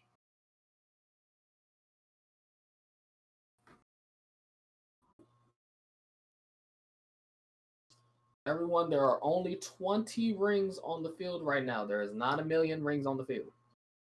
This is not Sonic the Hedgehog. We are not collecting 100 rings. As much as I would like it. First, I want a Sonic the Hedgehog. Or at least video game things. Give us Mario and a couple other things, you know? But if you do, I want to be involved.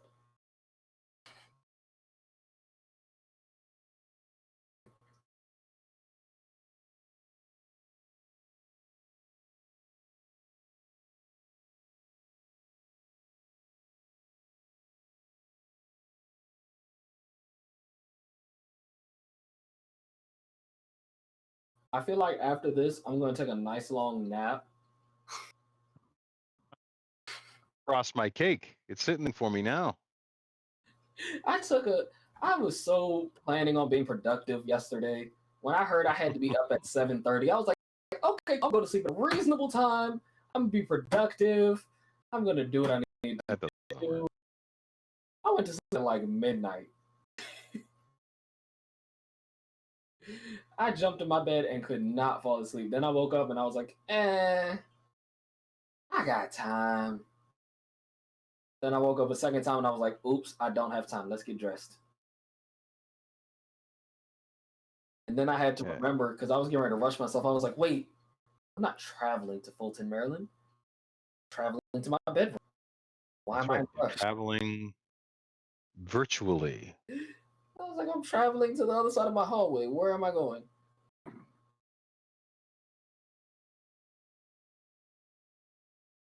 They said, Hydrolinks, how many rings are there? There's only 10 rings when you do, there's only 10 rings when you're doing remote. So if you're doing a remote competition and you are sending us a video, you only have 10 rings. If you are doing a competition in person at a hybrid event, you get 20 rings.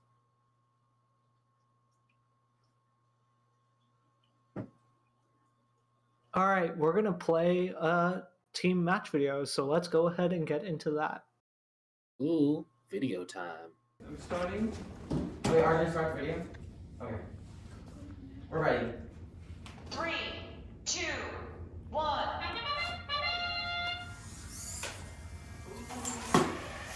It's fine. Almost a good start.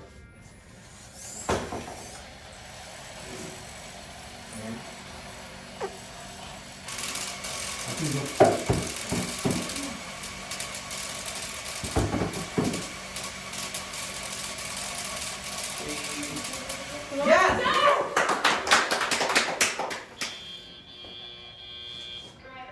Pick up your controllers. 3, 2, 1. You need to deeper for this, but...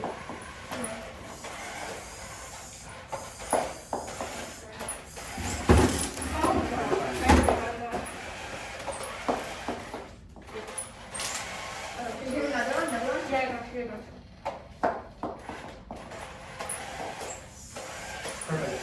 Time to. What power are we at? I think we're at 0.57. Okay.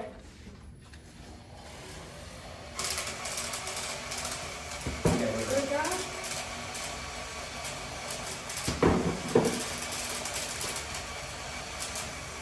Yeah, keep going.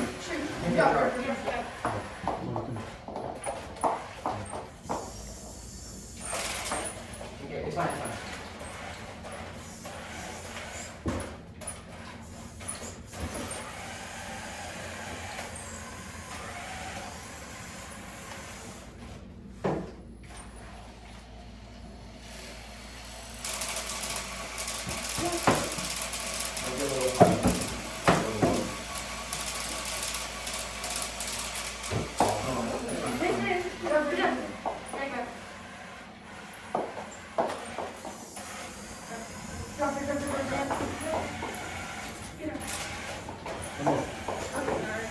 Last one.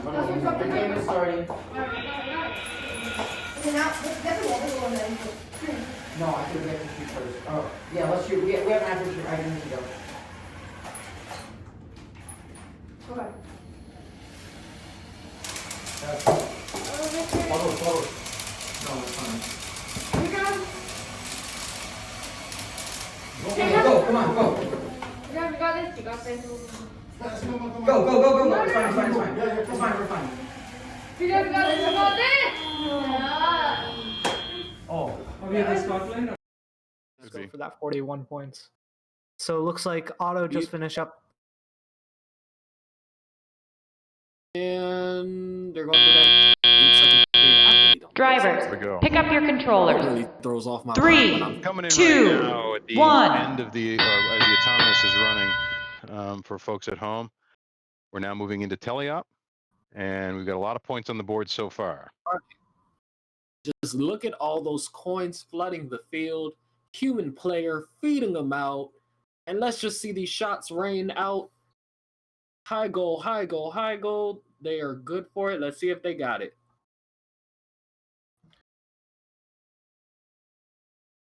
Is their shot cleared? Oh, high goal, high goal, high goal. Beautiful. When they line up and they see their shot, they take it. Wonder if they have a camera mounted on the front. Could be.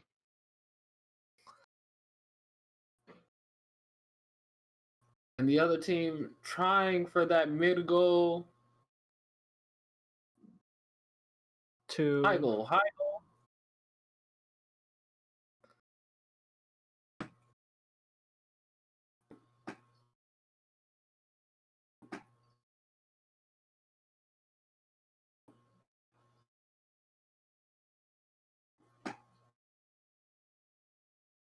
All right, 1 in the mid goal, 2 in the mid goal. High goal. 3 in the high goal. They're shooting well. They've really got their shooter down. And with 30 seconds left on the clock, let's see what they do as this. Under. They should be able to put 2 of them out. There's one. A little bit of discussion as to who was going to go for which one. I think so. Uh-oh. One of them's hung up on the 10 discs. seconds left. I don't think they're going to make it this time. Too bad. No wobble goals there. Every team It was a good plan. up for that white line, though. Why does every team keep trying to make it to the white line? I think they were trying to pick up those wobble goals. Yeah, I agree with you. No, I'm talking about if you saw 1891-4, they tried to back up at the last second. Yeah, I don't know. Maybe I don't know what they were trying to do there. Still not too shabby. 9 high goal shots, 2 mid goal. That seems like a pretty good tally-up. Still aren't touching what they did in their first match. I'm really hoping we get to see something similar to what they did in their first match before this in this next match, which will be their last. Yeah. And the judges' score is in. I mean, but with an average coming in consistently over 90, they're doing really well. Yeah, I think they've got 7th and 8th right now. They'd be higher once the referees, once the next match happens. So we'll see what happens after the next match. But interesting, 0 points in endgame. If they can bump out another 150, 200 point match, they should easily be able to take 5th and 6th.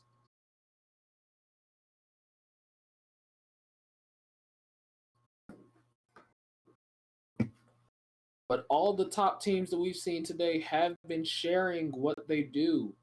They have that strong end game and that strong mid-session. Once again, the teams on display are teams 1, 4, 9, 2, 3, Team Aces, and Team 1, 8, 9, 1, 4, the AlphaGo Trions.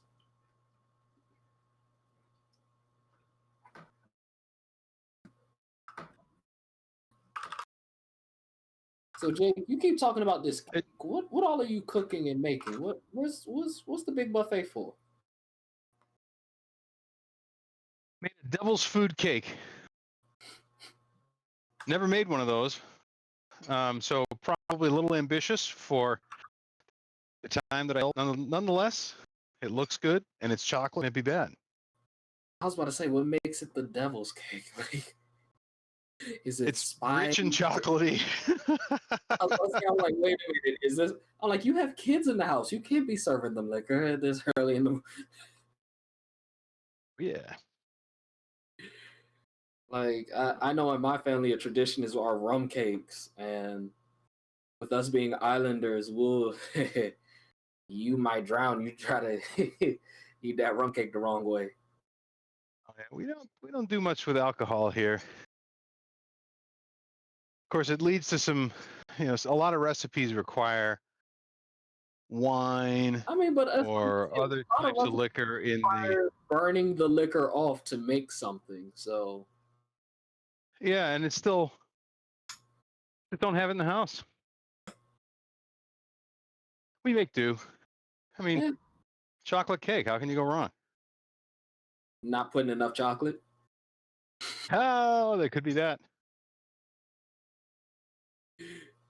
Or like making it dry chocolate instead of that rich chocolate. Because I don't know how people be drying out chocolate. It's supposed to be rich and creamy. It's like if you don't put enough fat in it, then you can totally end up with a dry chocolate cake which falls apart. I hope there's a lot of butter in this cake, so I'm hoping it's good. Or like I remember with cookies, I used to tell people all the time, I was like, with cookies, yeah, a hard shell on my cookie, like the very outside crust of my cookie needs to have some crunch and needs to have some shape to itself. But after I bend my cookie should bend before it crumbles and falls apart. It shouldn't just be wait, crack. And then I'm like, what happened? Here, we like ginger snaps, hard cookies that you do have to bite on to get them to break. I feel like all right, looks like AlphaGo is on the field. Good deal. Aces is getting their butt on the field right now. With like a snickerdoodle or a sugar cookie or pretty much any cookie that I normally end, I have the softer, chewy. Those will be softer. They are tasty. I would never push one away. I'll tell you that right.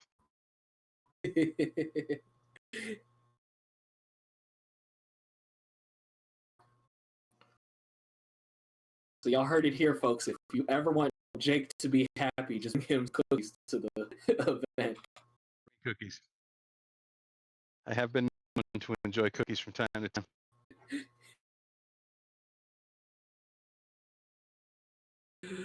As they're finishing their setup, we are waiting to figure out what our configuration is for today.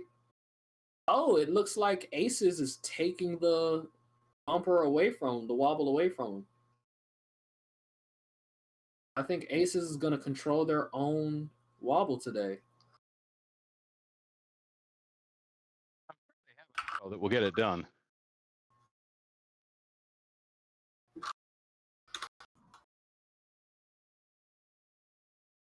On the side, so well, we'll see what they do.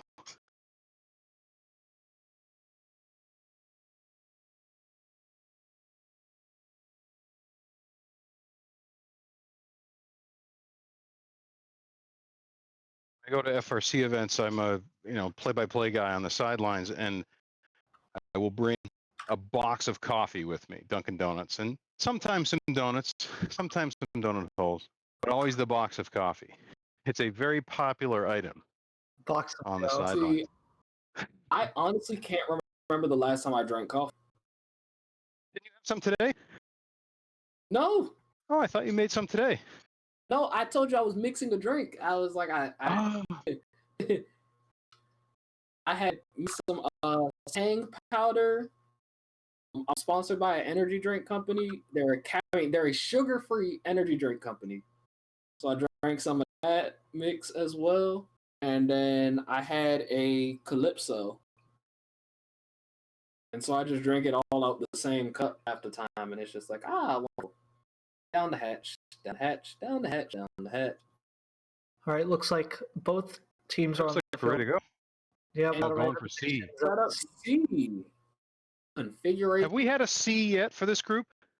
Yes, we had 1 C, 2 B. We had 1 C, a B, and 2 A's. That sounds about right. I don't know. I know they got 2 of them in A because we kept talking about them running that A configuration. Rough. 2. One shot. 2 shot. 3. They're good for anything. They're good. Oh, look at that. They're reload. They're going. Reloaded it. Thought it was Oh, but here comes the other one. What are they going to do? That little... They hit on the robot. That's what's up. Yeah. Oh, wow. That's unfortunate. Oh, wait. Look at the final position of that other powder goal. The PVC is sticking out. So. Drivers, pick up your controllers. 3, it's too bad. 2, Man, if it had 1. been standing up, they could have gotten it. That is a really close one. It's okay, though, because both of those wobbles are in play, meaning if they get it at the end of the game, that's still 40 points. Right. And 48 to start. That's their high, isn't it? But that double shot was beautiful. Going back and being able to reshoot a second time. Yeah, so they're at 65 right now. AlphaGo got 3 locked and loaded. 1, 2, 3. And Go quick, pick up some more. Scorekeeper, I want my points. I saw my logo.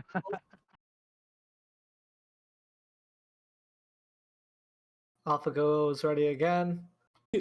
Team commentator wants their points. 2 miss. Oh, third not one. one. No.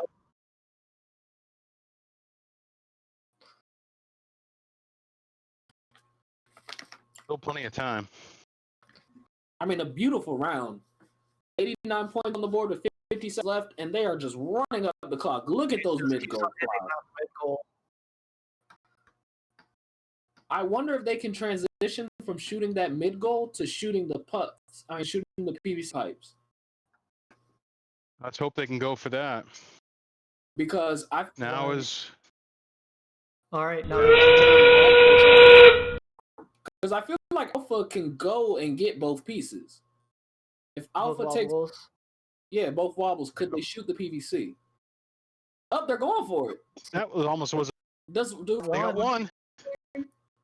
That's another question. Do ringers count? Ringers count as long as it's whatever position the tube is in. So ringers don't count. It's all about the tube. That's no fair. Yeah, ringers don't get you extra points. I feel like ringers should count. 118 unofficially, probably 120, 138 is what I would guess. We'll wait for the score to come up. I like ringers should count as like tipping it back. Anybody else with me here? Please proportion. Maybe that's a postseason rule change. Judges, we have a postseason rule change for you. And these final cameras, let's see what this turns out to be. The usher score is tallying up to 138. Let's see what he continues to rise or lower to. Wonderful finale for them. They started strong and they are going to end strong.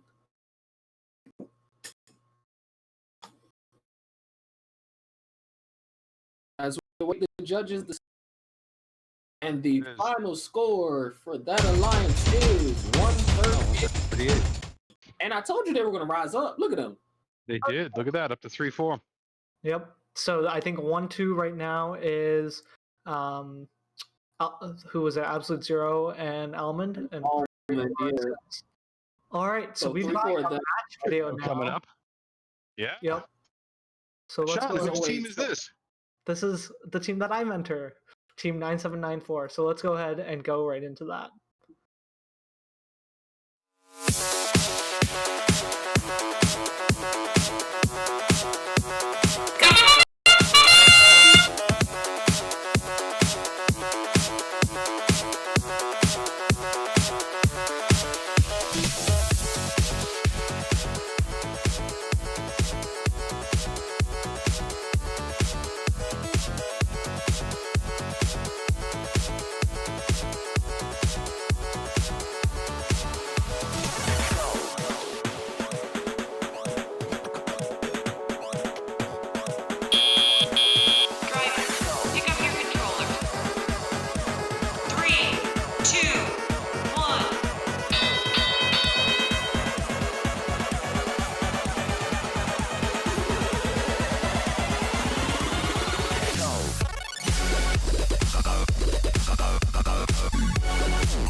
going We're into live,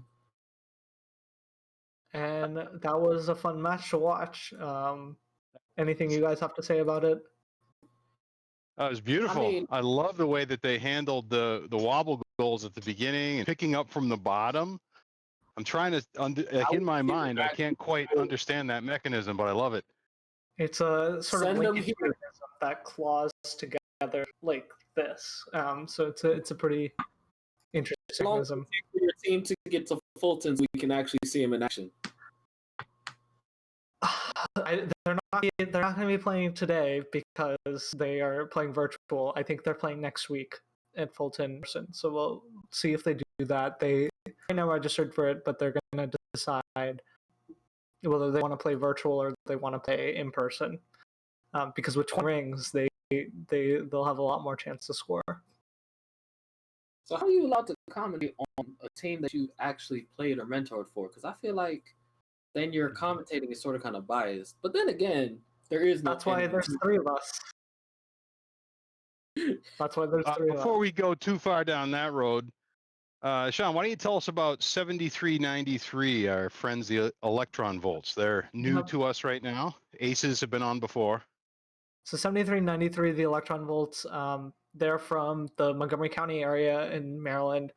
One of the premier teams in FTC for Maryland have been doing this forever. They were at the Worlds in Rescue when they won the Maryland State Championship with a couple of other teams, including my old team. That was an awesome time that I had with them.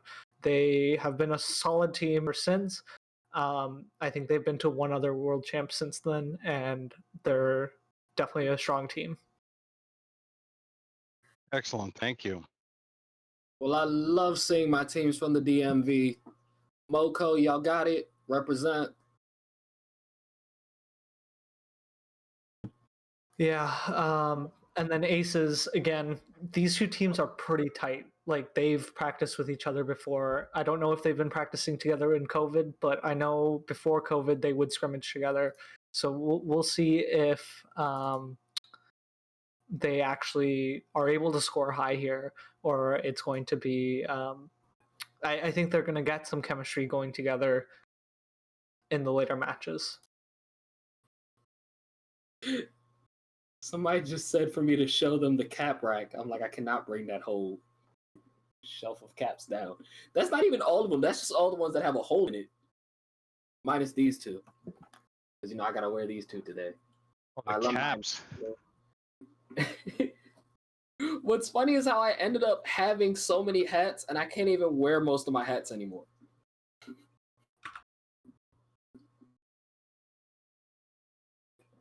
At home, if you're wondering, I have a bicycle, and I'm on the bicycle. So no, he's not just having the twitches and urges as he's rocking side to side. No, man, it's like I'm a dancing guy. If you come and watch me at an FRC event, I am always like bopping on the sideline. The music's going. I'm digging it. I love it. Totally going right now. So this is as close as I get. Rocking.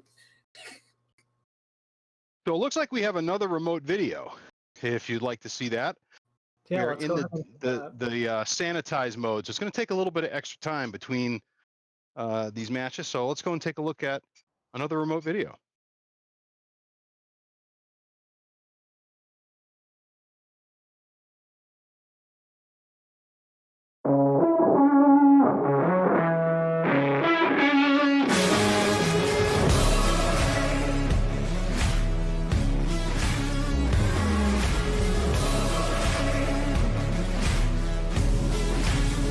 This is not another story.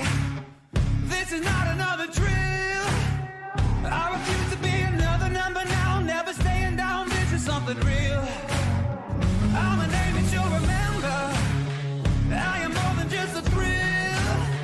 I am gonna be the greatest ever now. Watch out, I'm a force that you will feel. And it goes something like, ooh, I'm victorious. It's my time. There's no stopping this, 'cause I was born for this. I do it for the glory. I do it for the glory.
All right, And we are back. Let's party. How's everybody That was great. feeling? Did everyone enjoy this setup? Did everyone enjoy this show? That team was running it. No final score on that, but they were doing a fantastic effort all the way through the match, auto and into the teleop, and even in the end game, taking those shots, trying to get those pins down. Very good. And we're just post sanitation, waiting on everything clean up and clear up. Yep. We got Jake up there rocking. We got Ashawn over there chilling in the dorm. And I'm just kicking it in my room.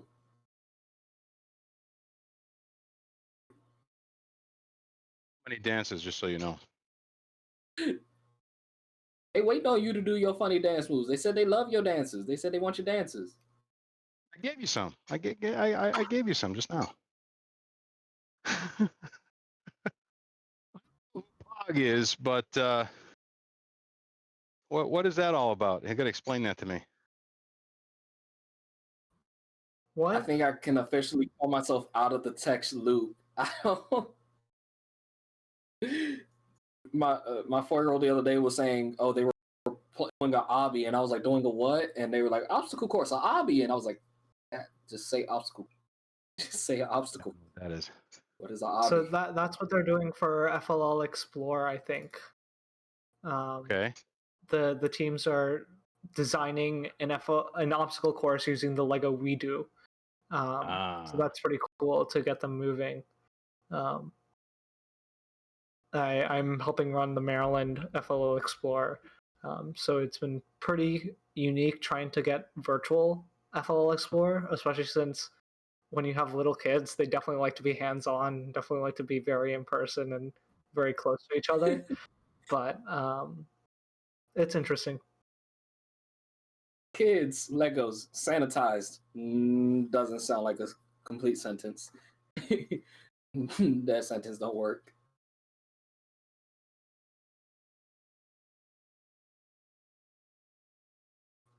Teams, what have been your biggest challenges this year?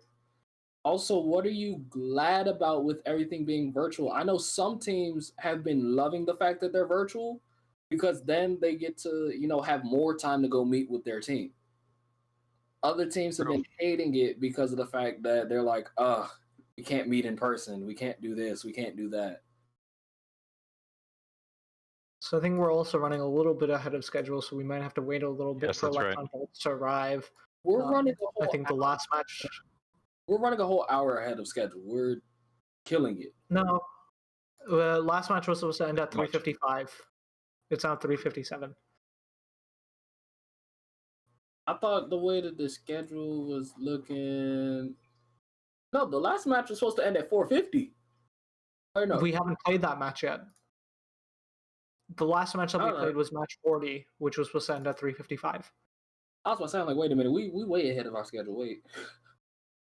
All right, we've got a spot about First Chesapeake, so let's go ahead and play that.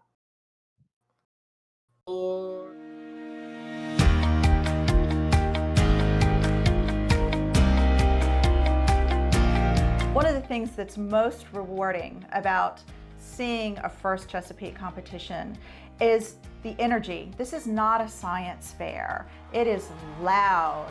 There is cheering. There are mascots. It is something that you have to see to believe.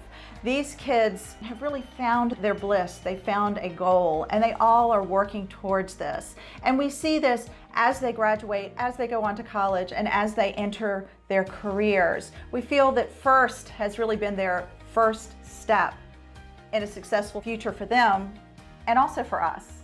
First Chesapeake obviously teaches STEM skills for building robots, but it's also about more than robots. And I learned so many more things that really made me well-rounded as a person. As a student, I met people both on my teams and at competitions who are doing amazing things and have gone on to do really incredible things in STEM as well.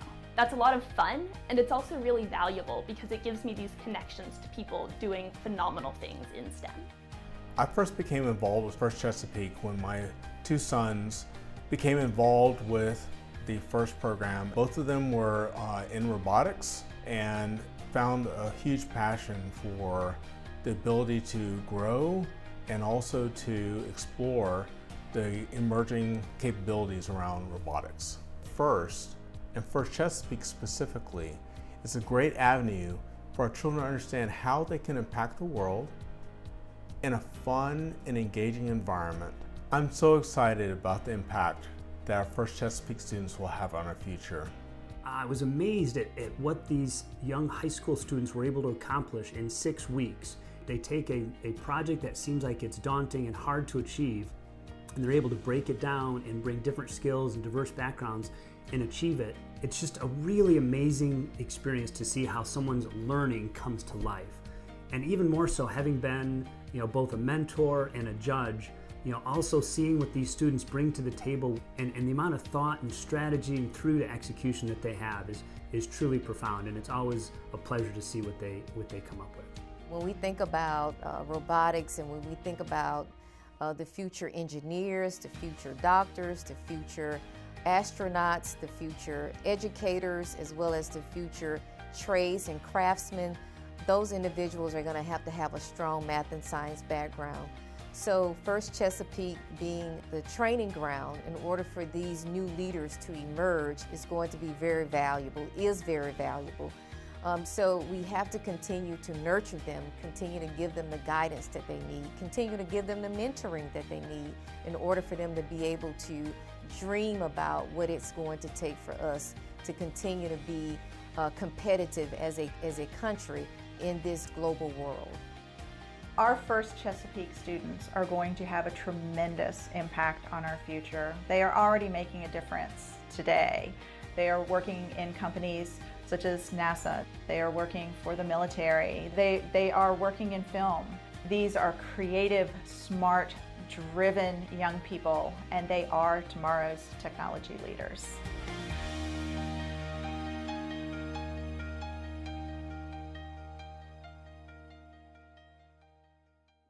Working field. We're on.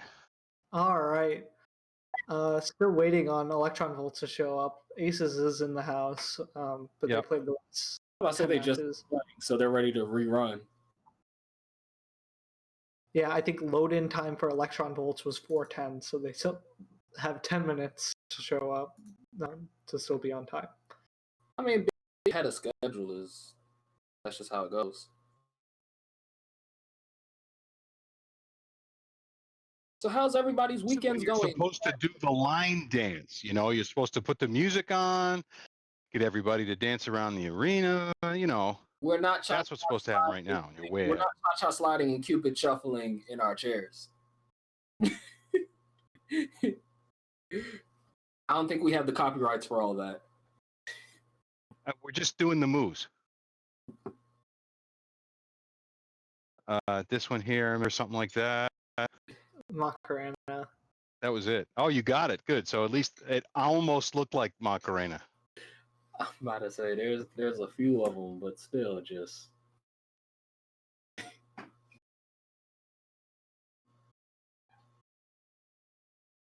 You can see their coach over there giving them a nice little talk to about what they need to do. Pep talk. Mm-hmm.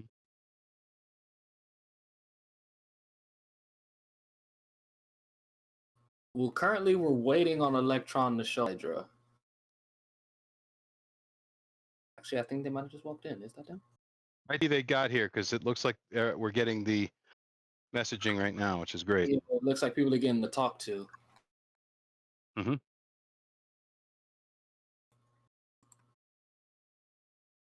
All right, everyone. I want a nice clean fight. No roughhousing, no that.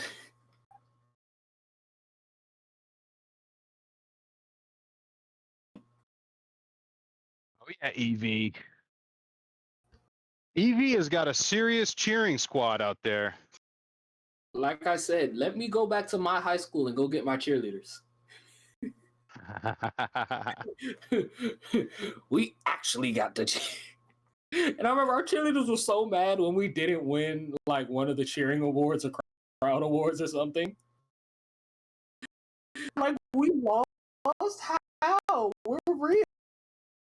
You got to look at how you judge it. So I remember back, I don't know, 10, 15 years ago, we would show up at events. We were really big, really loud, and, Spirit, there you go, Spirit Award. And then Spirit Award changed a little bit to become not just how loud you events, which only favored the big teams, to how do you do to promote spirit in your community?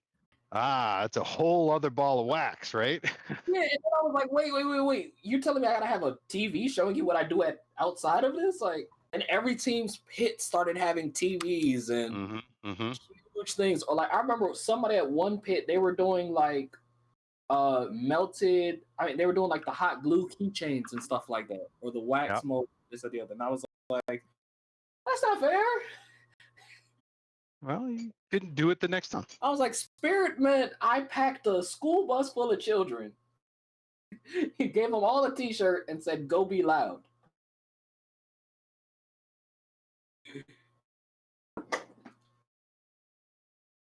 So we are getting close. Looks like some coach instruction happening. Ref going over everything, making sure everything's all together and all nice.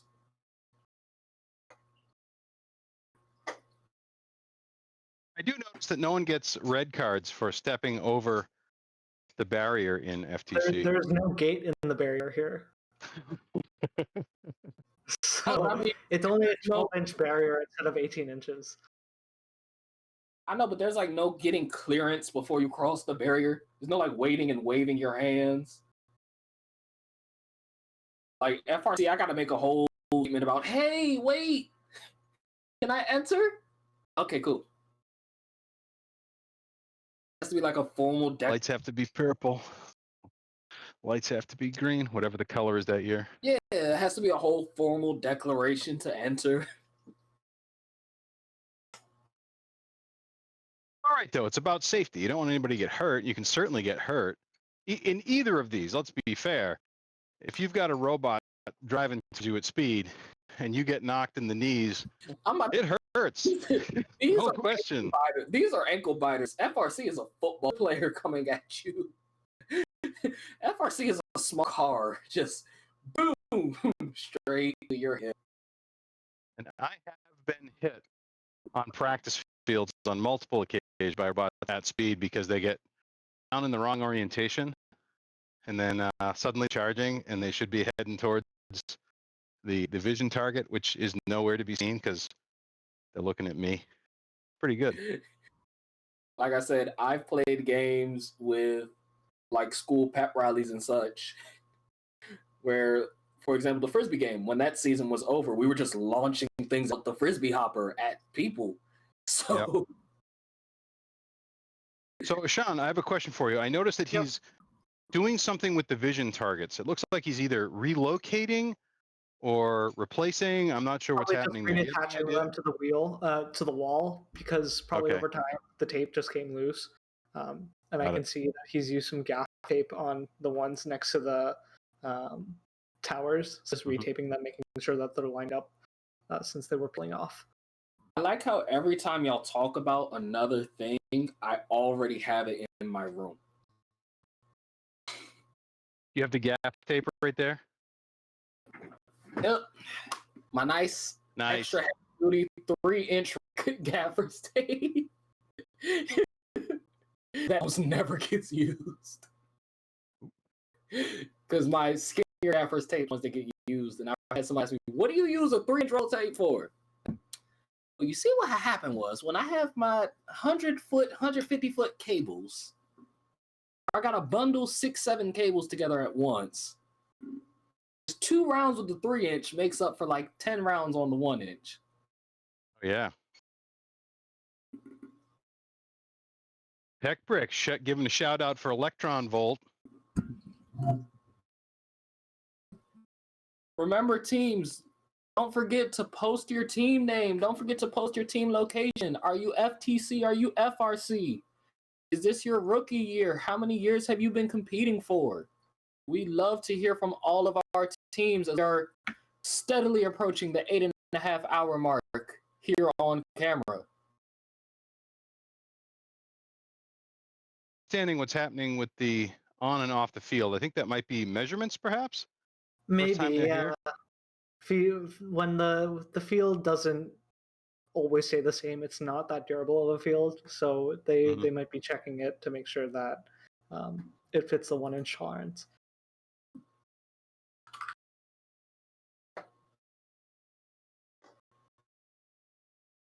My thing is these measurements are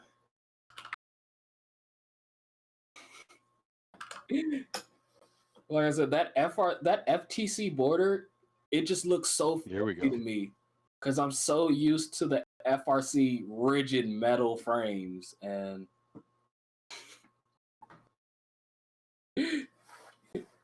Redbeard Pandas. Redbeard Pandas showing back up from earlier. They were at event 1, right? They were at Fairlawn. Who Redbeard Pandas? Yeah. Yeah, they were. They were at Fairlawn this morning with the nice little hats on. Yep. And they came out for an interview with me. That was very nice too. Got to meet them. Oh yeah, that was what we were talking about when I was like, oh, so you just put yourself in these videos, right? Right before we just did it was a guy wearing one of them motion cap suits, and then they just stuck me on it. That's what they did. Technology can do anything these days. Oh, don't even get into the world of the deep fake.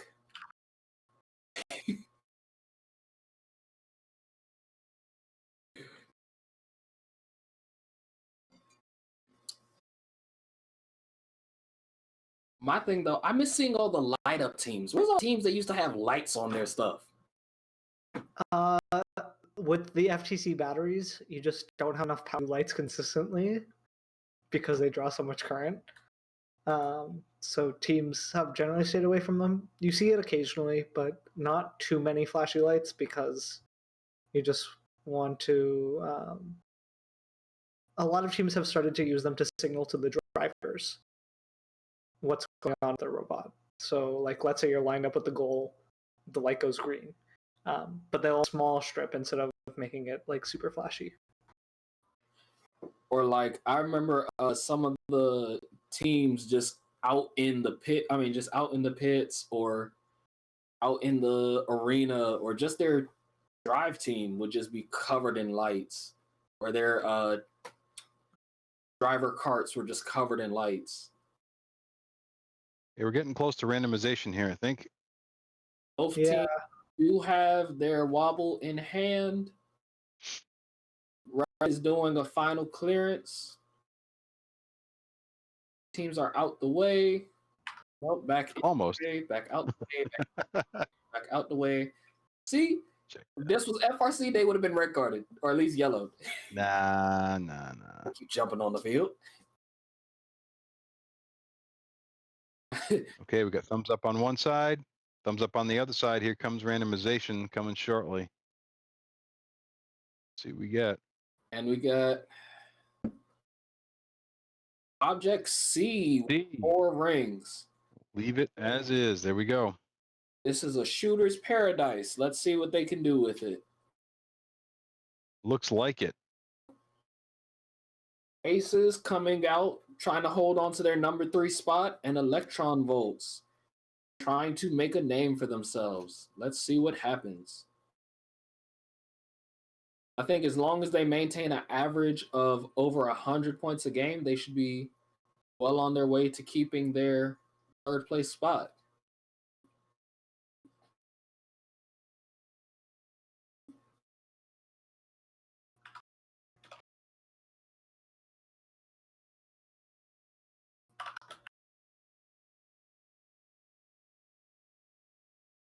Okay. Is that your team down there talking about their YouTube videos?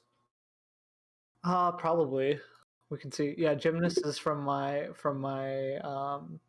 Gymnast is my brother. And then 9794 match videos, Wizards .exe, that's my team. That's what I was about to say. I was like, those are your Harry Potter videos. So question, where did you go to Champs 2 years ago? We've been to In Champs Detroit? every year for the past 5 years. But did you yourself go to Yeah, Detroit 2 years ago? Yeah. What field were you on? Detroit 2 years ago. Let's see, we remember? were It's the last time there was a championship. yeah on the left side of the arena. So if you're in the stands, you're on the left side. Yeah. So if you're facing the fields as an audience member, we were on the left two fields. I think it was Ochoa, but I'm not 100% sure. Very cool. But randomization C. Yeah, we're on. And we Autonomous are off. Fast moving out. Looks like some shooting. We've seen this show before, and they're look at that. Can they go for the second one? Oh no, their partners Let's are go. See, one. They're taking some shots. Okay, two. 1 in. 3 shots. Oh, come on, put it down, put it down. Yeah, that's great. That's good They just got a news. park. Yeah. Look at that high score coming out. 85 Drivers, points just pick up your for controllers. Florida. 3, That's 2, 1. That is a thing of Electron beauty right Volts is there. coming out really strong. They've got that 4 stack of rings that they're picking up right now. Remember, folks, you can only hold on to 3 at a time.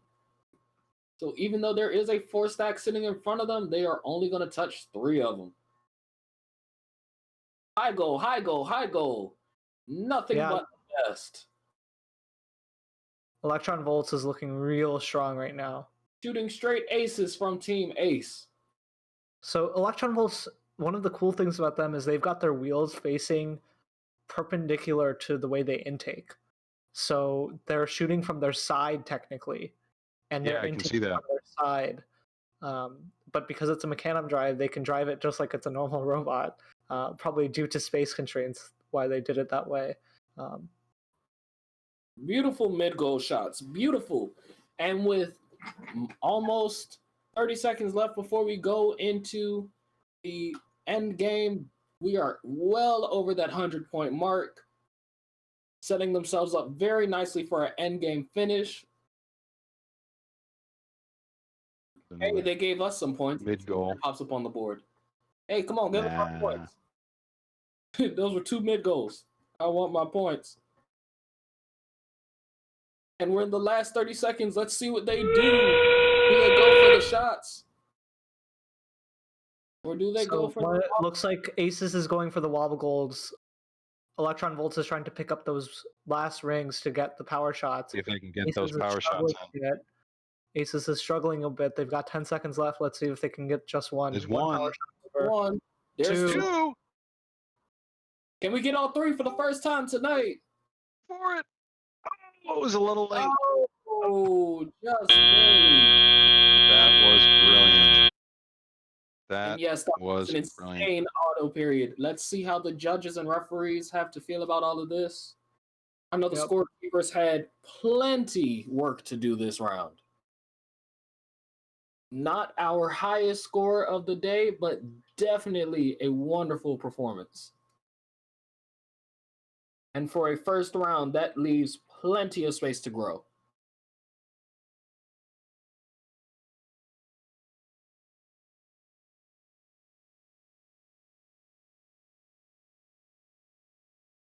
Yeah, I mean, it all started out with that auto, right? 80 points. We haven't seen anything that high come out initially, so they definitely set the tone with that auto. And I think endgame they started to die off a little bit, getting stuck on that wobble goal, but definitely something we've seen Aces do the wobble goal before. So definitely, but I don't know. Remember, they did have that 100-point auto. Apparently. Here we go. Judges' score is in 151 with a beautiful round coming right out the start. Keep that up. If they can hold on to this, they will easily take the number 2 and number 3 spot.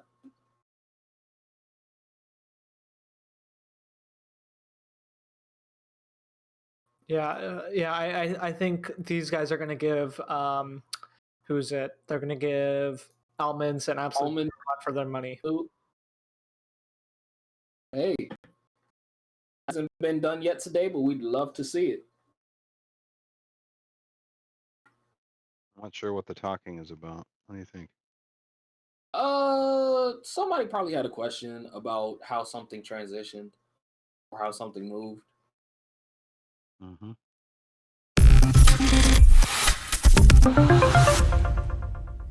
Many smart people are predicting that future careers and jobs will rapidly and continuously change.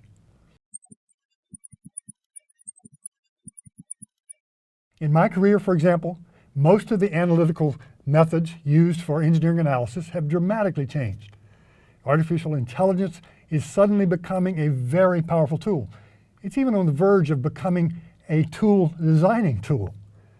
What happens when big data and AI become potential tool makers? What happens when natural language is applied to solid modeling and stress analysis?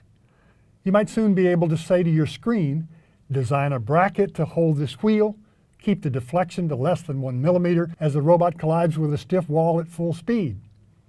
That time is near. So what will a STEM-trained person do? What will we offer to society so society will love us? It's not likely to be commonly applied technical analysis.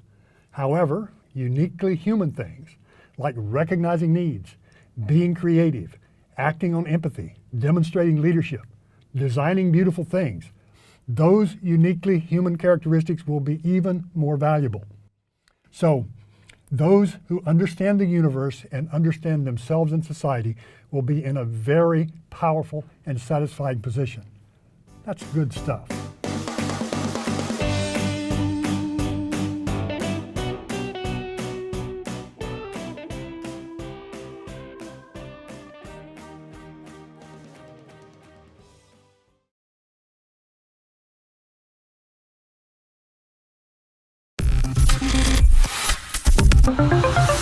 Building a robot teaches that the universe is perfect.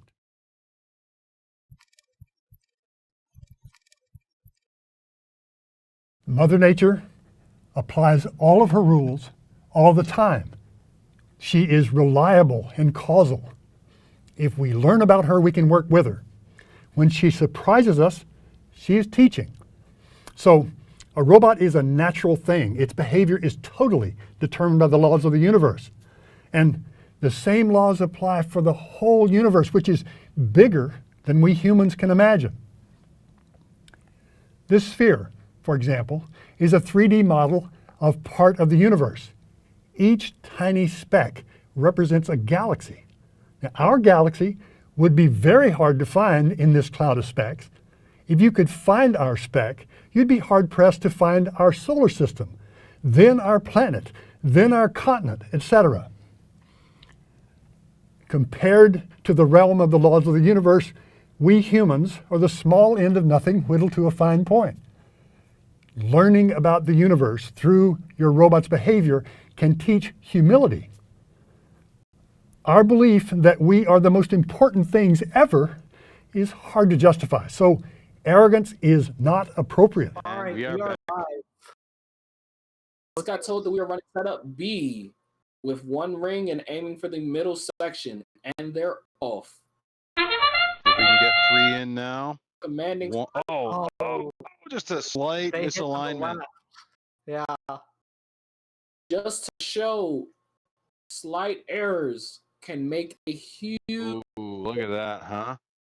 So they got that one wall. They missed all of their rings. They got one part. Yep. So that's going to be around a 20 to 25 autonomous, depending on how they score it.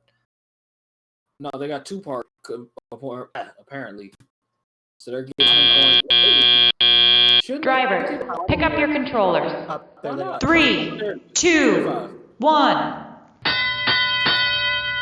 Yeah, so going into telly up, let's see. BV is picking up those rings real quick. Remember, last game they started out with 80 points. This is a huge spot to try to come back from if they're trying to beat their last score. I'm a little worried about electron volts. They're up against the wall. They just dropped their controllers, so they're probably done for this They match. probably are done for this one. Yeah, it's unfortunate. Connected.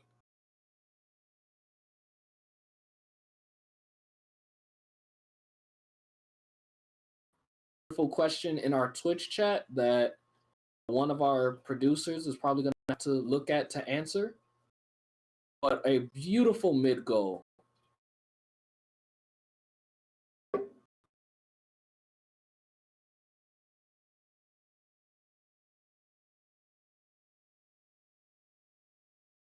Yeah, so taking a look at this, Aces is going to continue their loft shots, trying to get those mid goals. They've got both of their wobble goals in position to put them over the field. We'll have to see how that goes. We're approaching the last 30 seconds.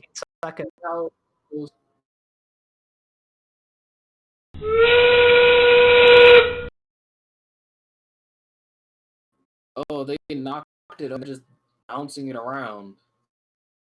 If they can get ahead of it, they can maybe push it down and get it on the line. They got one. Oh, you got it. So let's see if they can get it out. There's enough time, but they're hung up on a ring there. Yep. This might destroy their record by points. Does that count? Nope. Referee signaling no on this. Not going to call that. Too bad.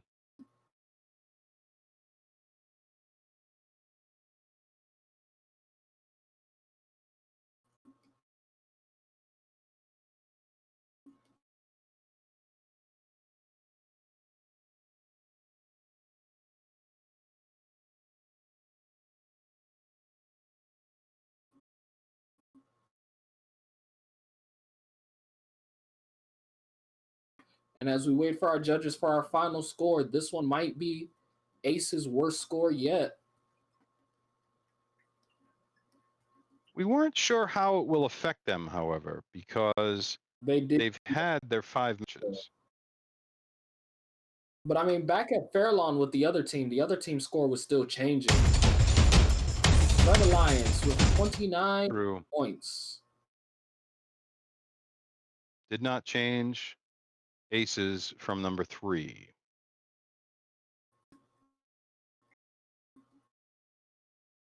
Yeah, I mean, as soon as Electron Volts died, you could see that old momentum in the match was lost.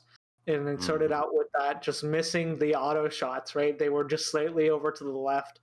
And then, so overall, not the best execution of a match for them. But we know this alliance can do a lot better. And they should be able to score a lot higher. What was that alliance set that had the 190? People are asking about that. So that alliance set was Fairy Tale and the other one. We do not have the rank. Gear Freak. I think that was. Fairy Tale and Gear Freak. They were like 5 and 6, or now they should be like 5 and 6 because they went up to like 3 and 4, and then Aces and the other team had just bumped up. Yeah. So they it was Fairy Tale and Gear Freak. The ranking is not available. The standings are not going to be available until after the competition is over. But you should be able to see what the rankings of the teams currently playing are throughout the competition. All rankings have to wait to be posted just because they still have to review each and every video. Some of these shots, the disc almost shoots faster than the frame rate. So yeah, they are not allowed to do video replays though. So they can't go in a booth like the NFL and the video recording, even though we know we have one. Before they post it? Yeah, even if they post it, the rules explicitly say that video replays are not allowed. So the refs are scoring as is, and they're trying their best to do the best job they can. But there is no video review. Because weren't they just talking about the earlier, saying that they couldn't see parts of it? Yep. So that it doesn't matter if the refs miss it, then it gets missed. If the refs extra count, it gets extra counted. That's how it is. It's always been that way. So it's not, anything crazy. FRC doesn't have video review either. So referee's decision is final at the moment. If you have automatic scoring, that's to your benefit. But, like we saw in the Frisbee game, automatic scoring was a catastrophe. We ended up counting by hand because the weight sensor that they used wasn't sensitive enough. And you ended up with pretty significant errors in counting. So there you go. Score one for people. We don't know how many teams are going to move today, right? Because we still have to wait till Tuesday. I think we'll move to hear another video from Woody Flowers. Let's go take a look at that. Hey, Woody time. We should all celebrate that STEM education is a popular topic, but we must be very careful thinking that STEM or even STEAM is enough.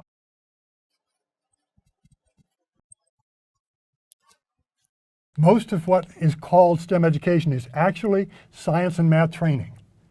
Being on the first team is real education that includes STEM topics, but it also includes appropriate emphasis on creativity, teamwork, community service, leadership, entrepreneurship, and a whole host of things that you need to know. You are learning to be valuable to society. You are learning to respect your own ability to make a contribution and feel wanted and needed. Good stuff.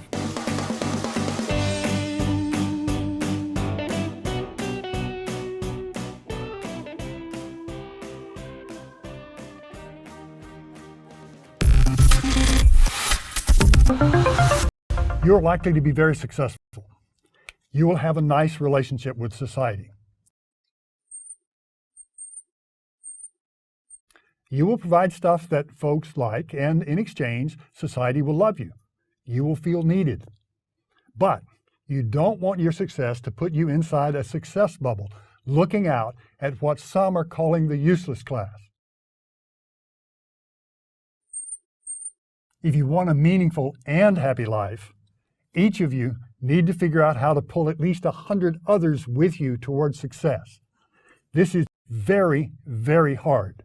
You will need all of the gracious professionalism you can muster to help others get to the good stuff.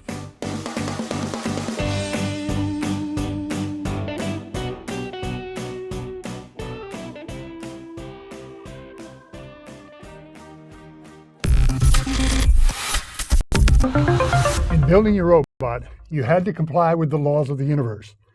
The physics, chemistry, material science, all that stuff behaved perfectly. Whenever you understood it, you could rely on it.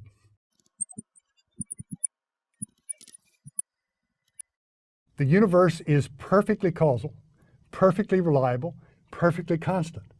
In building your robot, you had to face the idiosyncrasies of people. They behaved in ways not always perfect, not always reliable, not always rational. That first throws you into the deep end of complexity, surrounded by a bunch of perfect behaviors and a bunch of emotional, creative, lovable, maddening, and otherwise completely human behaviors. Is just a wonderful thing to do for you. That combination is fantastic. It is good stuff.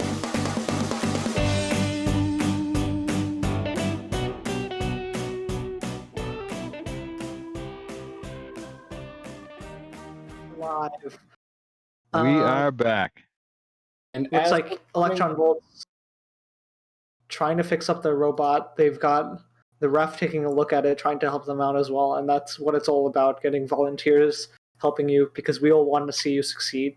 So hopefully they can get it all working. We're in our last 4 matches of the day. So after set of teams, we are going to be all done. And then there will be an award ceremony.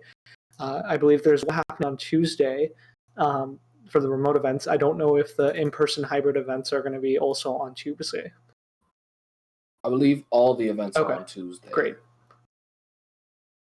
I wonder if they're getting counted out And if they are counted out, does that just mean that we're done for today since they were the last team that needs to run?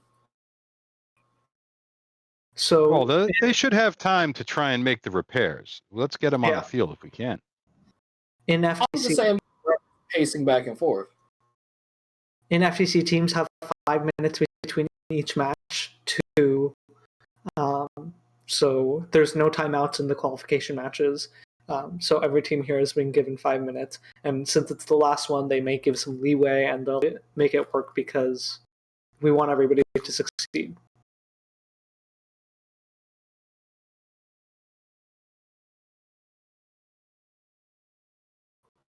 I remember bots shutting down and that being the heartbreak for people's seasons.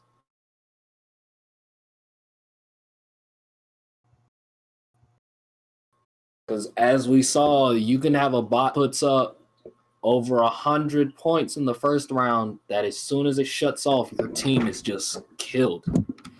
All right, we're going to do a sponsor video while we're waiting for these teams. So let's go ahead and roll into that. Solid. See you guys soon. Somewhere Past the edge of convention. beyond the boundaries of tomorrow lies a special kind of impossible. A kind of impossible. Where pioneers forge ahead.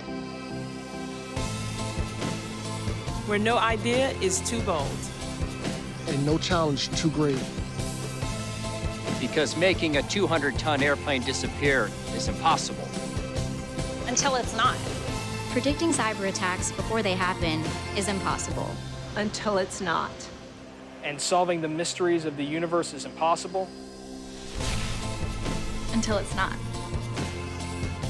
It's our job to break free from what is to what could be. Ready to leave the boundaries of what's known? To define possible. To define possible. To define possible. To define possible. To define possible. To define possible.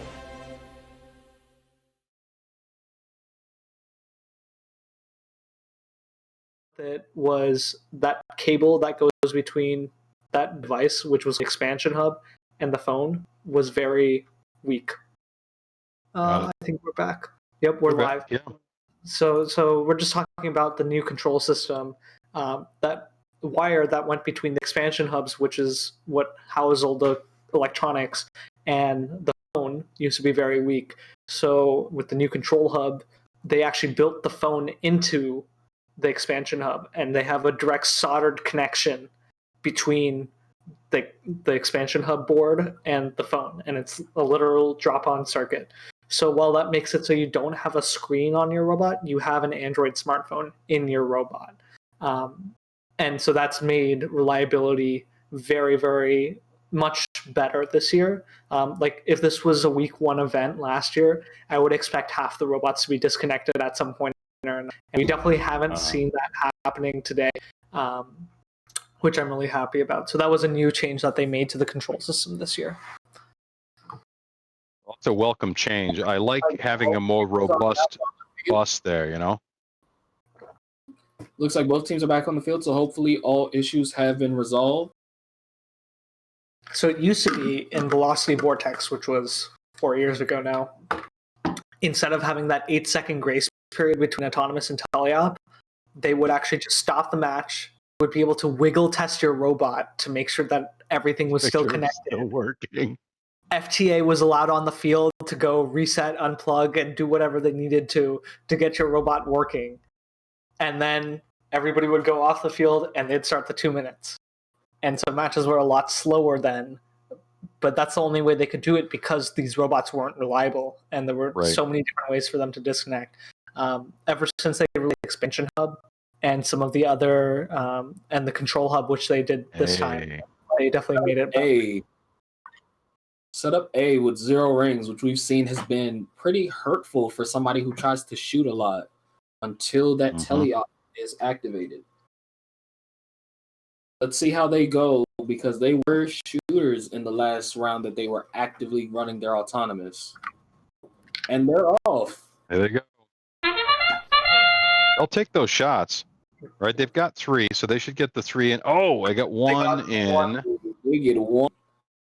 They got the and they get the A. Yep, that's good. And they got the park. Second bot picking up. They had a nice delay on that. Yes, that was well done. All right, they missed all those, but they got the goal. Like they got the wobble goal. Nice. Two parks. Two parks leading out Drivers, for a pick up your controllers. 3, 2, 1. Well done. So keeping up their averages. Let's see what happens.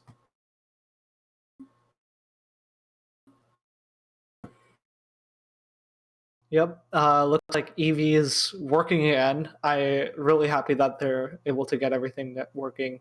They're shooting 3 in a row. Bing, bing, bing. They got all those. Mid goal shot. Aces gets 1, misses 1. They've got one more in the hopper. No. I don't think so. I think they only picked up 2 there. They were having some ticking issues, and they just wanted to get those 2 off. They keep losing one, so they bring one in, they eject it. So I think there might be retention issue there. Yeah. It might be the friction with the ground is too high. Mm-hmm. 2 out of 3 for electron volts right there. Yeah, they're doing great.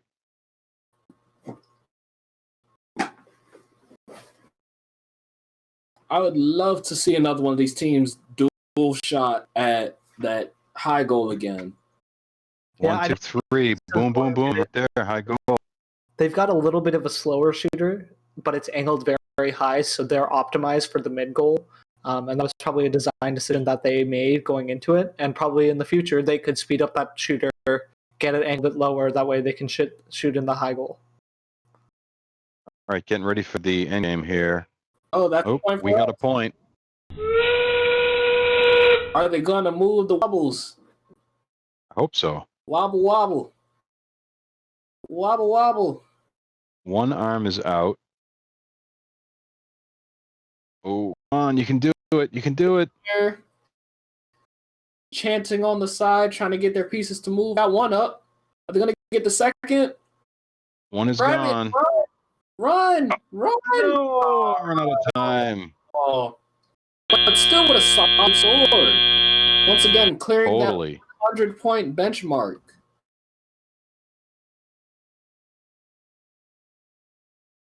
You can see there's a lot of points in this alliance. And it's just getting it done and getting everything to line up in the end. Auto looked great this time around. Points in this game in general. This game has so many points up for grabs.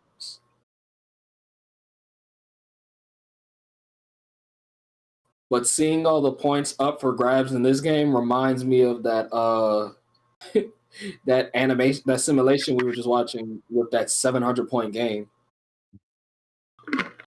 And Here we go. Is in, and it's there. It is 139. They're moving. Gonna boost up electron volts up to 11th. That's great. Aces stays in 3rd, so we got 2 more matches for them. I think electron can boost up a couple more ranks. They can they hit 100 plus this time around, no problem, and then do that again, and they'll get another couple of points in the rankings. That'll be very nice for them. Anything to make up from that 29 that just occurred. That's why we take an average. Yep. I know they used to do it. So it was based on wins and losses, and that's how it was all the way up till this year. But because of virtual events and hybrid events, they wanted to switch it over to average score. And I think this scoring system has worked a lot better in representing how good a team can perform, since it represents how well they do, rather than in the past, it was based on wins and losses. And then the tiebreaker was how well your opponent did. So you got rewarded, or how well the losing team did. So if you lost, you got your score added. If you won, you got your opponent's score added. So if you absolutely destroyed somebody because they were not that great, you still didn't get that points, even if you scored high. So I know in previous years there's been strategies where you go score for your opponent because you knew you were going to win. May as well boost up those points. That way you can win the tiebreaker. Right. we have now an alumni video to show. I'm an alum. Excellent. Miles an alum. Let's go ahead and take a look at this alumni video. And I'm too old.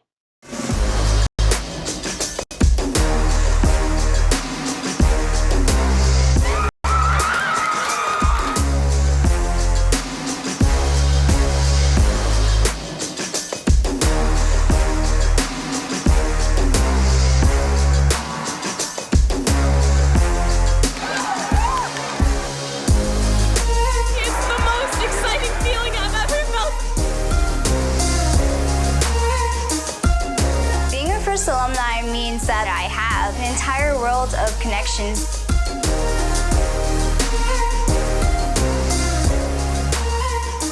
It allows me to volunteer and give back to the community.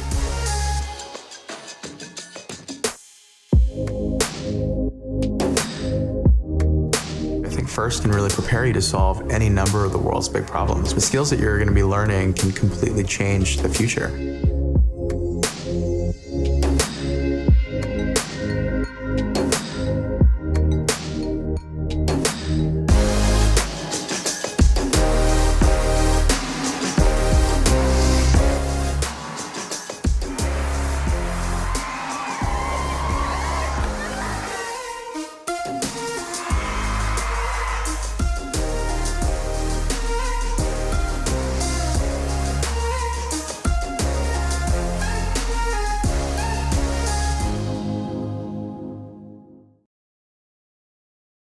That and if folks on the line, if you have seen the video that we just watched with First Global Media, there's a quick snapshot of teams with the pink beards.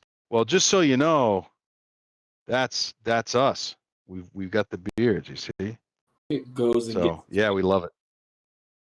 Yep, I just put in the chat. If you're interested. That was my team was most noticeable for having a load of children unload and just mob the stadiums. We would have everybody. We're gonna go for C this time around. Going for C. That is 4 rings in the back corner. A lot of points available. Time to see our shooters. Right. Shot. What we got? 2 out of 3. Oh, 1 money. No, that was only got 1. A goal. Out of 3, 1. you're right. 1 mid and goal. We got a mid. And they miss. So 1 mid goal, 1 high goal, 2 parks, and a wobble goal. That's still not a bad auto by any means. It should be over 40 points. Drivers, pick up your controllers. 3, 2, We're off. 1. 43 points. That's solid outing there. The starting point. Love to see how they can. Love to see how they boost up from this. That wobble is just sitting out in the middle of the field. I don't know whether they want to push it over or not. Yeah, I think they were having trouble. I think they're going to want to move it. 2, 3. 1, 2, 3. Boom, boom, boom. But you could see in that one, it was starting to ring around like it was going to bounce back out. Yeah, we haven't seen that many bounce out. I don't think that it's that much of a worry, but Electron Volts is shooting fast. They've got a pretty sharp shooter. Yep. 1, 2, 3. Beautiful every single time. Load it up, knock it down. Look at that clean line that they had behind them. Just feed it.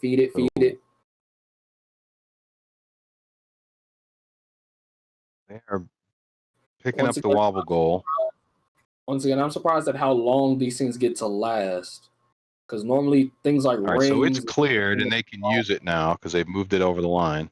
Yeah, I'm surprised they didn't hold on to it, right? 15 seconds until endgame may have been just worth the hold on to it until endgame. That can speed up your delivery. I'm going to move back again and shoot, so I wouldn't have held on to it either. But it's time. All right, here we go. They had another discharge issue. Oh, I think they're going for the pins. shoot it. One, two. They got One 2 in shot. 1. Oh, Oh, they got them three all. pins. All right, let's see. Can they Nice. get these rolls? They have time. Can they make it back? Can they? Oh no, they're out of time. You're running slow. You're running low.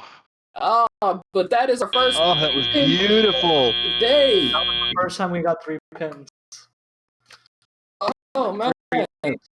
Man. Out to the sharpshooter, like dang, just shooting gallery over there. Pin. Oh yeah, that oh, brilliant. That was brilliant. So one of the strategies is in autonomous, maybe you go for 2 high goals and then you go for 1 power shot and hope it knocks over 2. Because That's a good, yeah, right. Definitely just saw it with the ability to take out 2. And all they do is shoot from an angle. Judge's decision is in, and we have it scored as 142. Yeah, so all 3 of those power shots counted because they're each worth 15 points. They have a 45-point end game, so definitely legal to score 2 with 1 ring.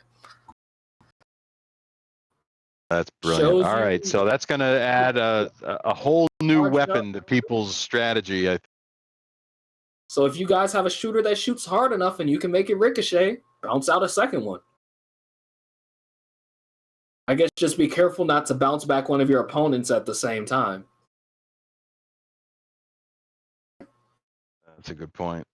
But I don't think you're going to hit it that hard. And I don't know. If you go number 3 in the center, you could potentially hit your bounce on the other one. Yeah. Oh, wait, so what happens if somebody's pin gets knocked back? Like I hit it so hard it went back to reset. So the way I've read the rules, again, unofficially, is it is scored at the time of rest, which means as soon as all elements on the field are at rest, so if it springs back, then it is at rest when it springs back forward. That's when it's scored. So it would not count. Oh, see, that's no fun.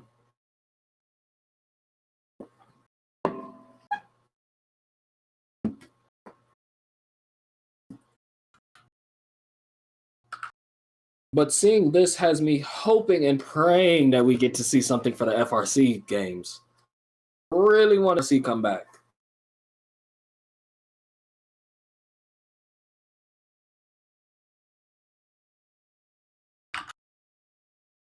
Competition is something that is highly missed.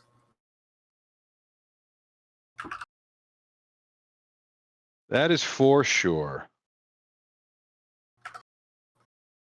There's nothing like being in that arena, getting to show off what your team has done, all the hard work that you put in. And not many sports get to say that they get to pack out a stadium arena as a general champion. Oh yeah, in New England, we jam them up. We move around, so sometimes they're in Boston, sometimes they're in Worcester, sometimes they're in Connecticut. We don't have an FRC regional in Gillette. In Gillette, that would be cool outdoors. It's hard though to do it in April. You know, Right. a little bit on the cold side outside. This year, or I should say this year, in 2020, our plan was to go out to Springfield to the Big E, which is a big agricultural facility where they do like the big state fair that goes on for a couple weeks. So we were all prepared. We were finally going to have 2 fields at our district championship. We hadn't had that before, so we were very excited to have additional teams come, and didn't happen. So I know traditionally Chesapeake has done their championship at Xfinity Center in UMD, which has always been a blast. And it's a wonderful place to around, but really love. Like I said, packing out UMD is just wonderful. FTC States has been moving around. They did it once at Georgetown Prep, and that was pretty awesome. They got that must have been very tightly packed in there. So what they did was they put the pits in the indoor track, and so it was a little bit chilly. But indoor tracks are huge, right? Oh, So yes. you could do all the pits there, and then they have a dual court gymnasium that you can put 4 fields on. And they had an underground tunnel that went from the indoor track to the gymnasium. It was awesome. We always like going to WPI for events because they have the Harrington Gymnasium, which has stadium both sides, and then the field in the middle. Right. And when they had built the expansion a few years ago, pits specifically. So there's permanent signs that say robot pits. We're about to run setup A with no I think rings. Kettering did the same thing in Michigan. Yeah. They've got like an entire FRC arena that's They have just the whole for FRC Innovation Center. It's great. So we're about to get underway for our 45th and final match of the day. This has been great, fellas. Yeah. Nice Play long has day. been fantastic. The teams are absolutely dialed into this game. 2, 3, nice. 3 for 3 on Like that. shooting. They got the A. Their time. See, is Aces going to move out? They got their delay. They I are. saw them clamp. They lost it. Oh, I don't think they loaded their wobble goal. I think they were trying specifically not to use it. That way it wouldn't tip over.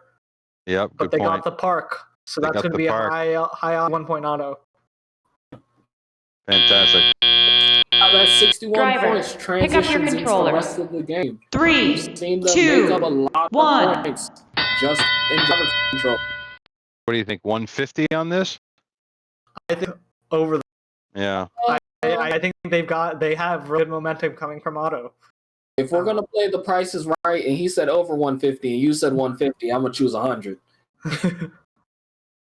Oh no! We're gonna get to 100. I have no doubt about that. 2, 3. Yeah, boom, boom, boom. I feel like it's gonna be around 125. I don't think it's gonna be high, getting close to 150. We got a score. Yeah, we got a low goal score. Oh, good. There's another one. 2 in the middle. 2 mid. Uh-oh, something's going on with this. Uh-oh, this is kind of bad. Oh, they're back. I think they got it free. So one of the strategies that they use is they have their intake on the opposite side of the shooter. And that lets them pick up against the back wall real easily because you see that big grouping of rings in the back wall, and then they don't have to spin around to then shoot. And so Got one stuck, it looks like. yeah. Looks like they got that figured out. They've always had them like right in on the edge, and then they have to like shove it a little bit to get it in. But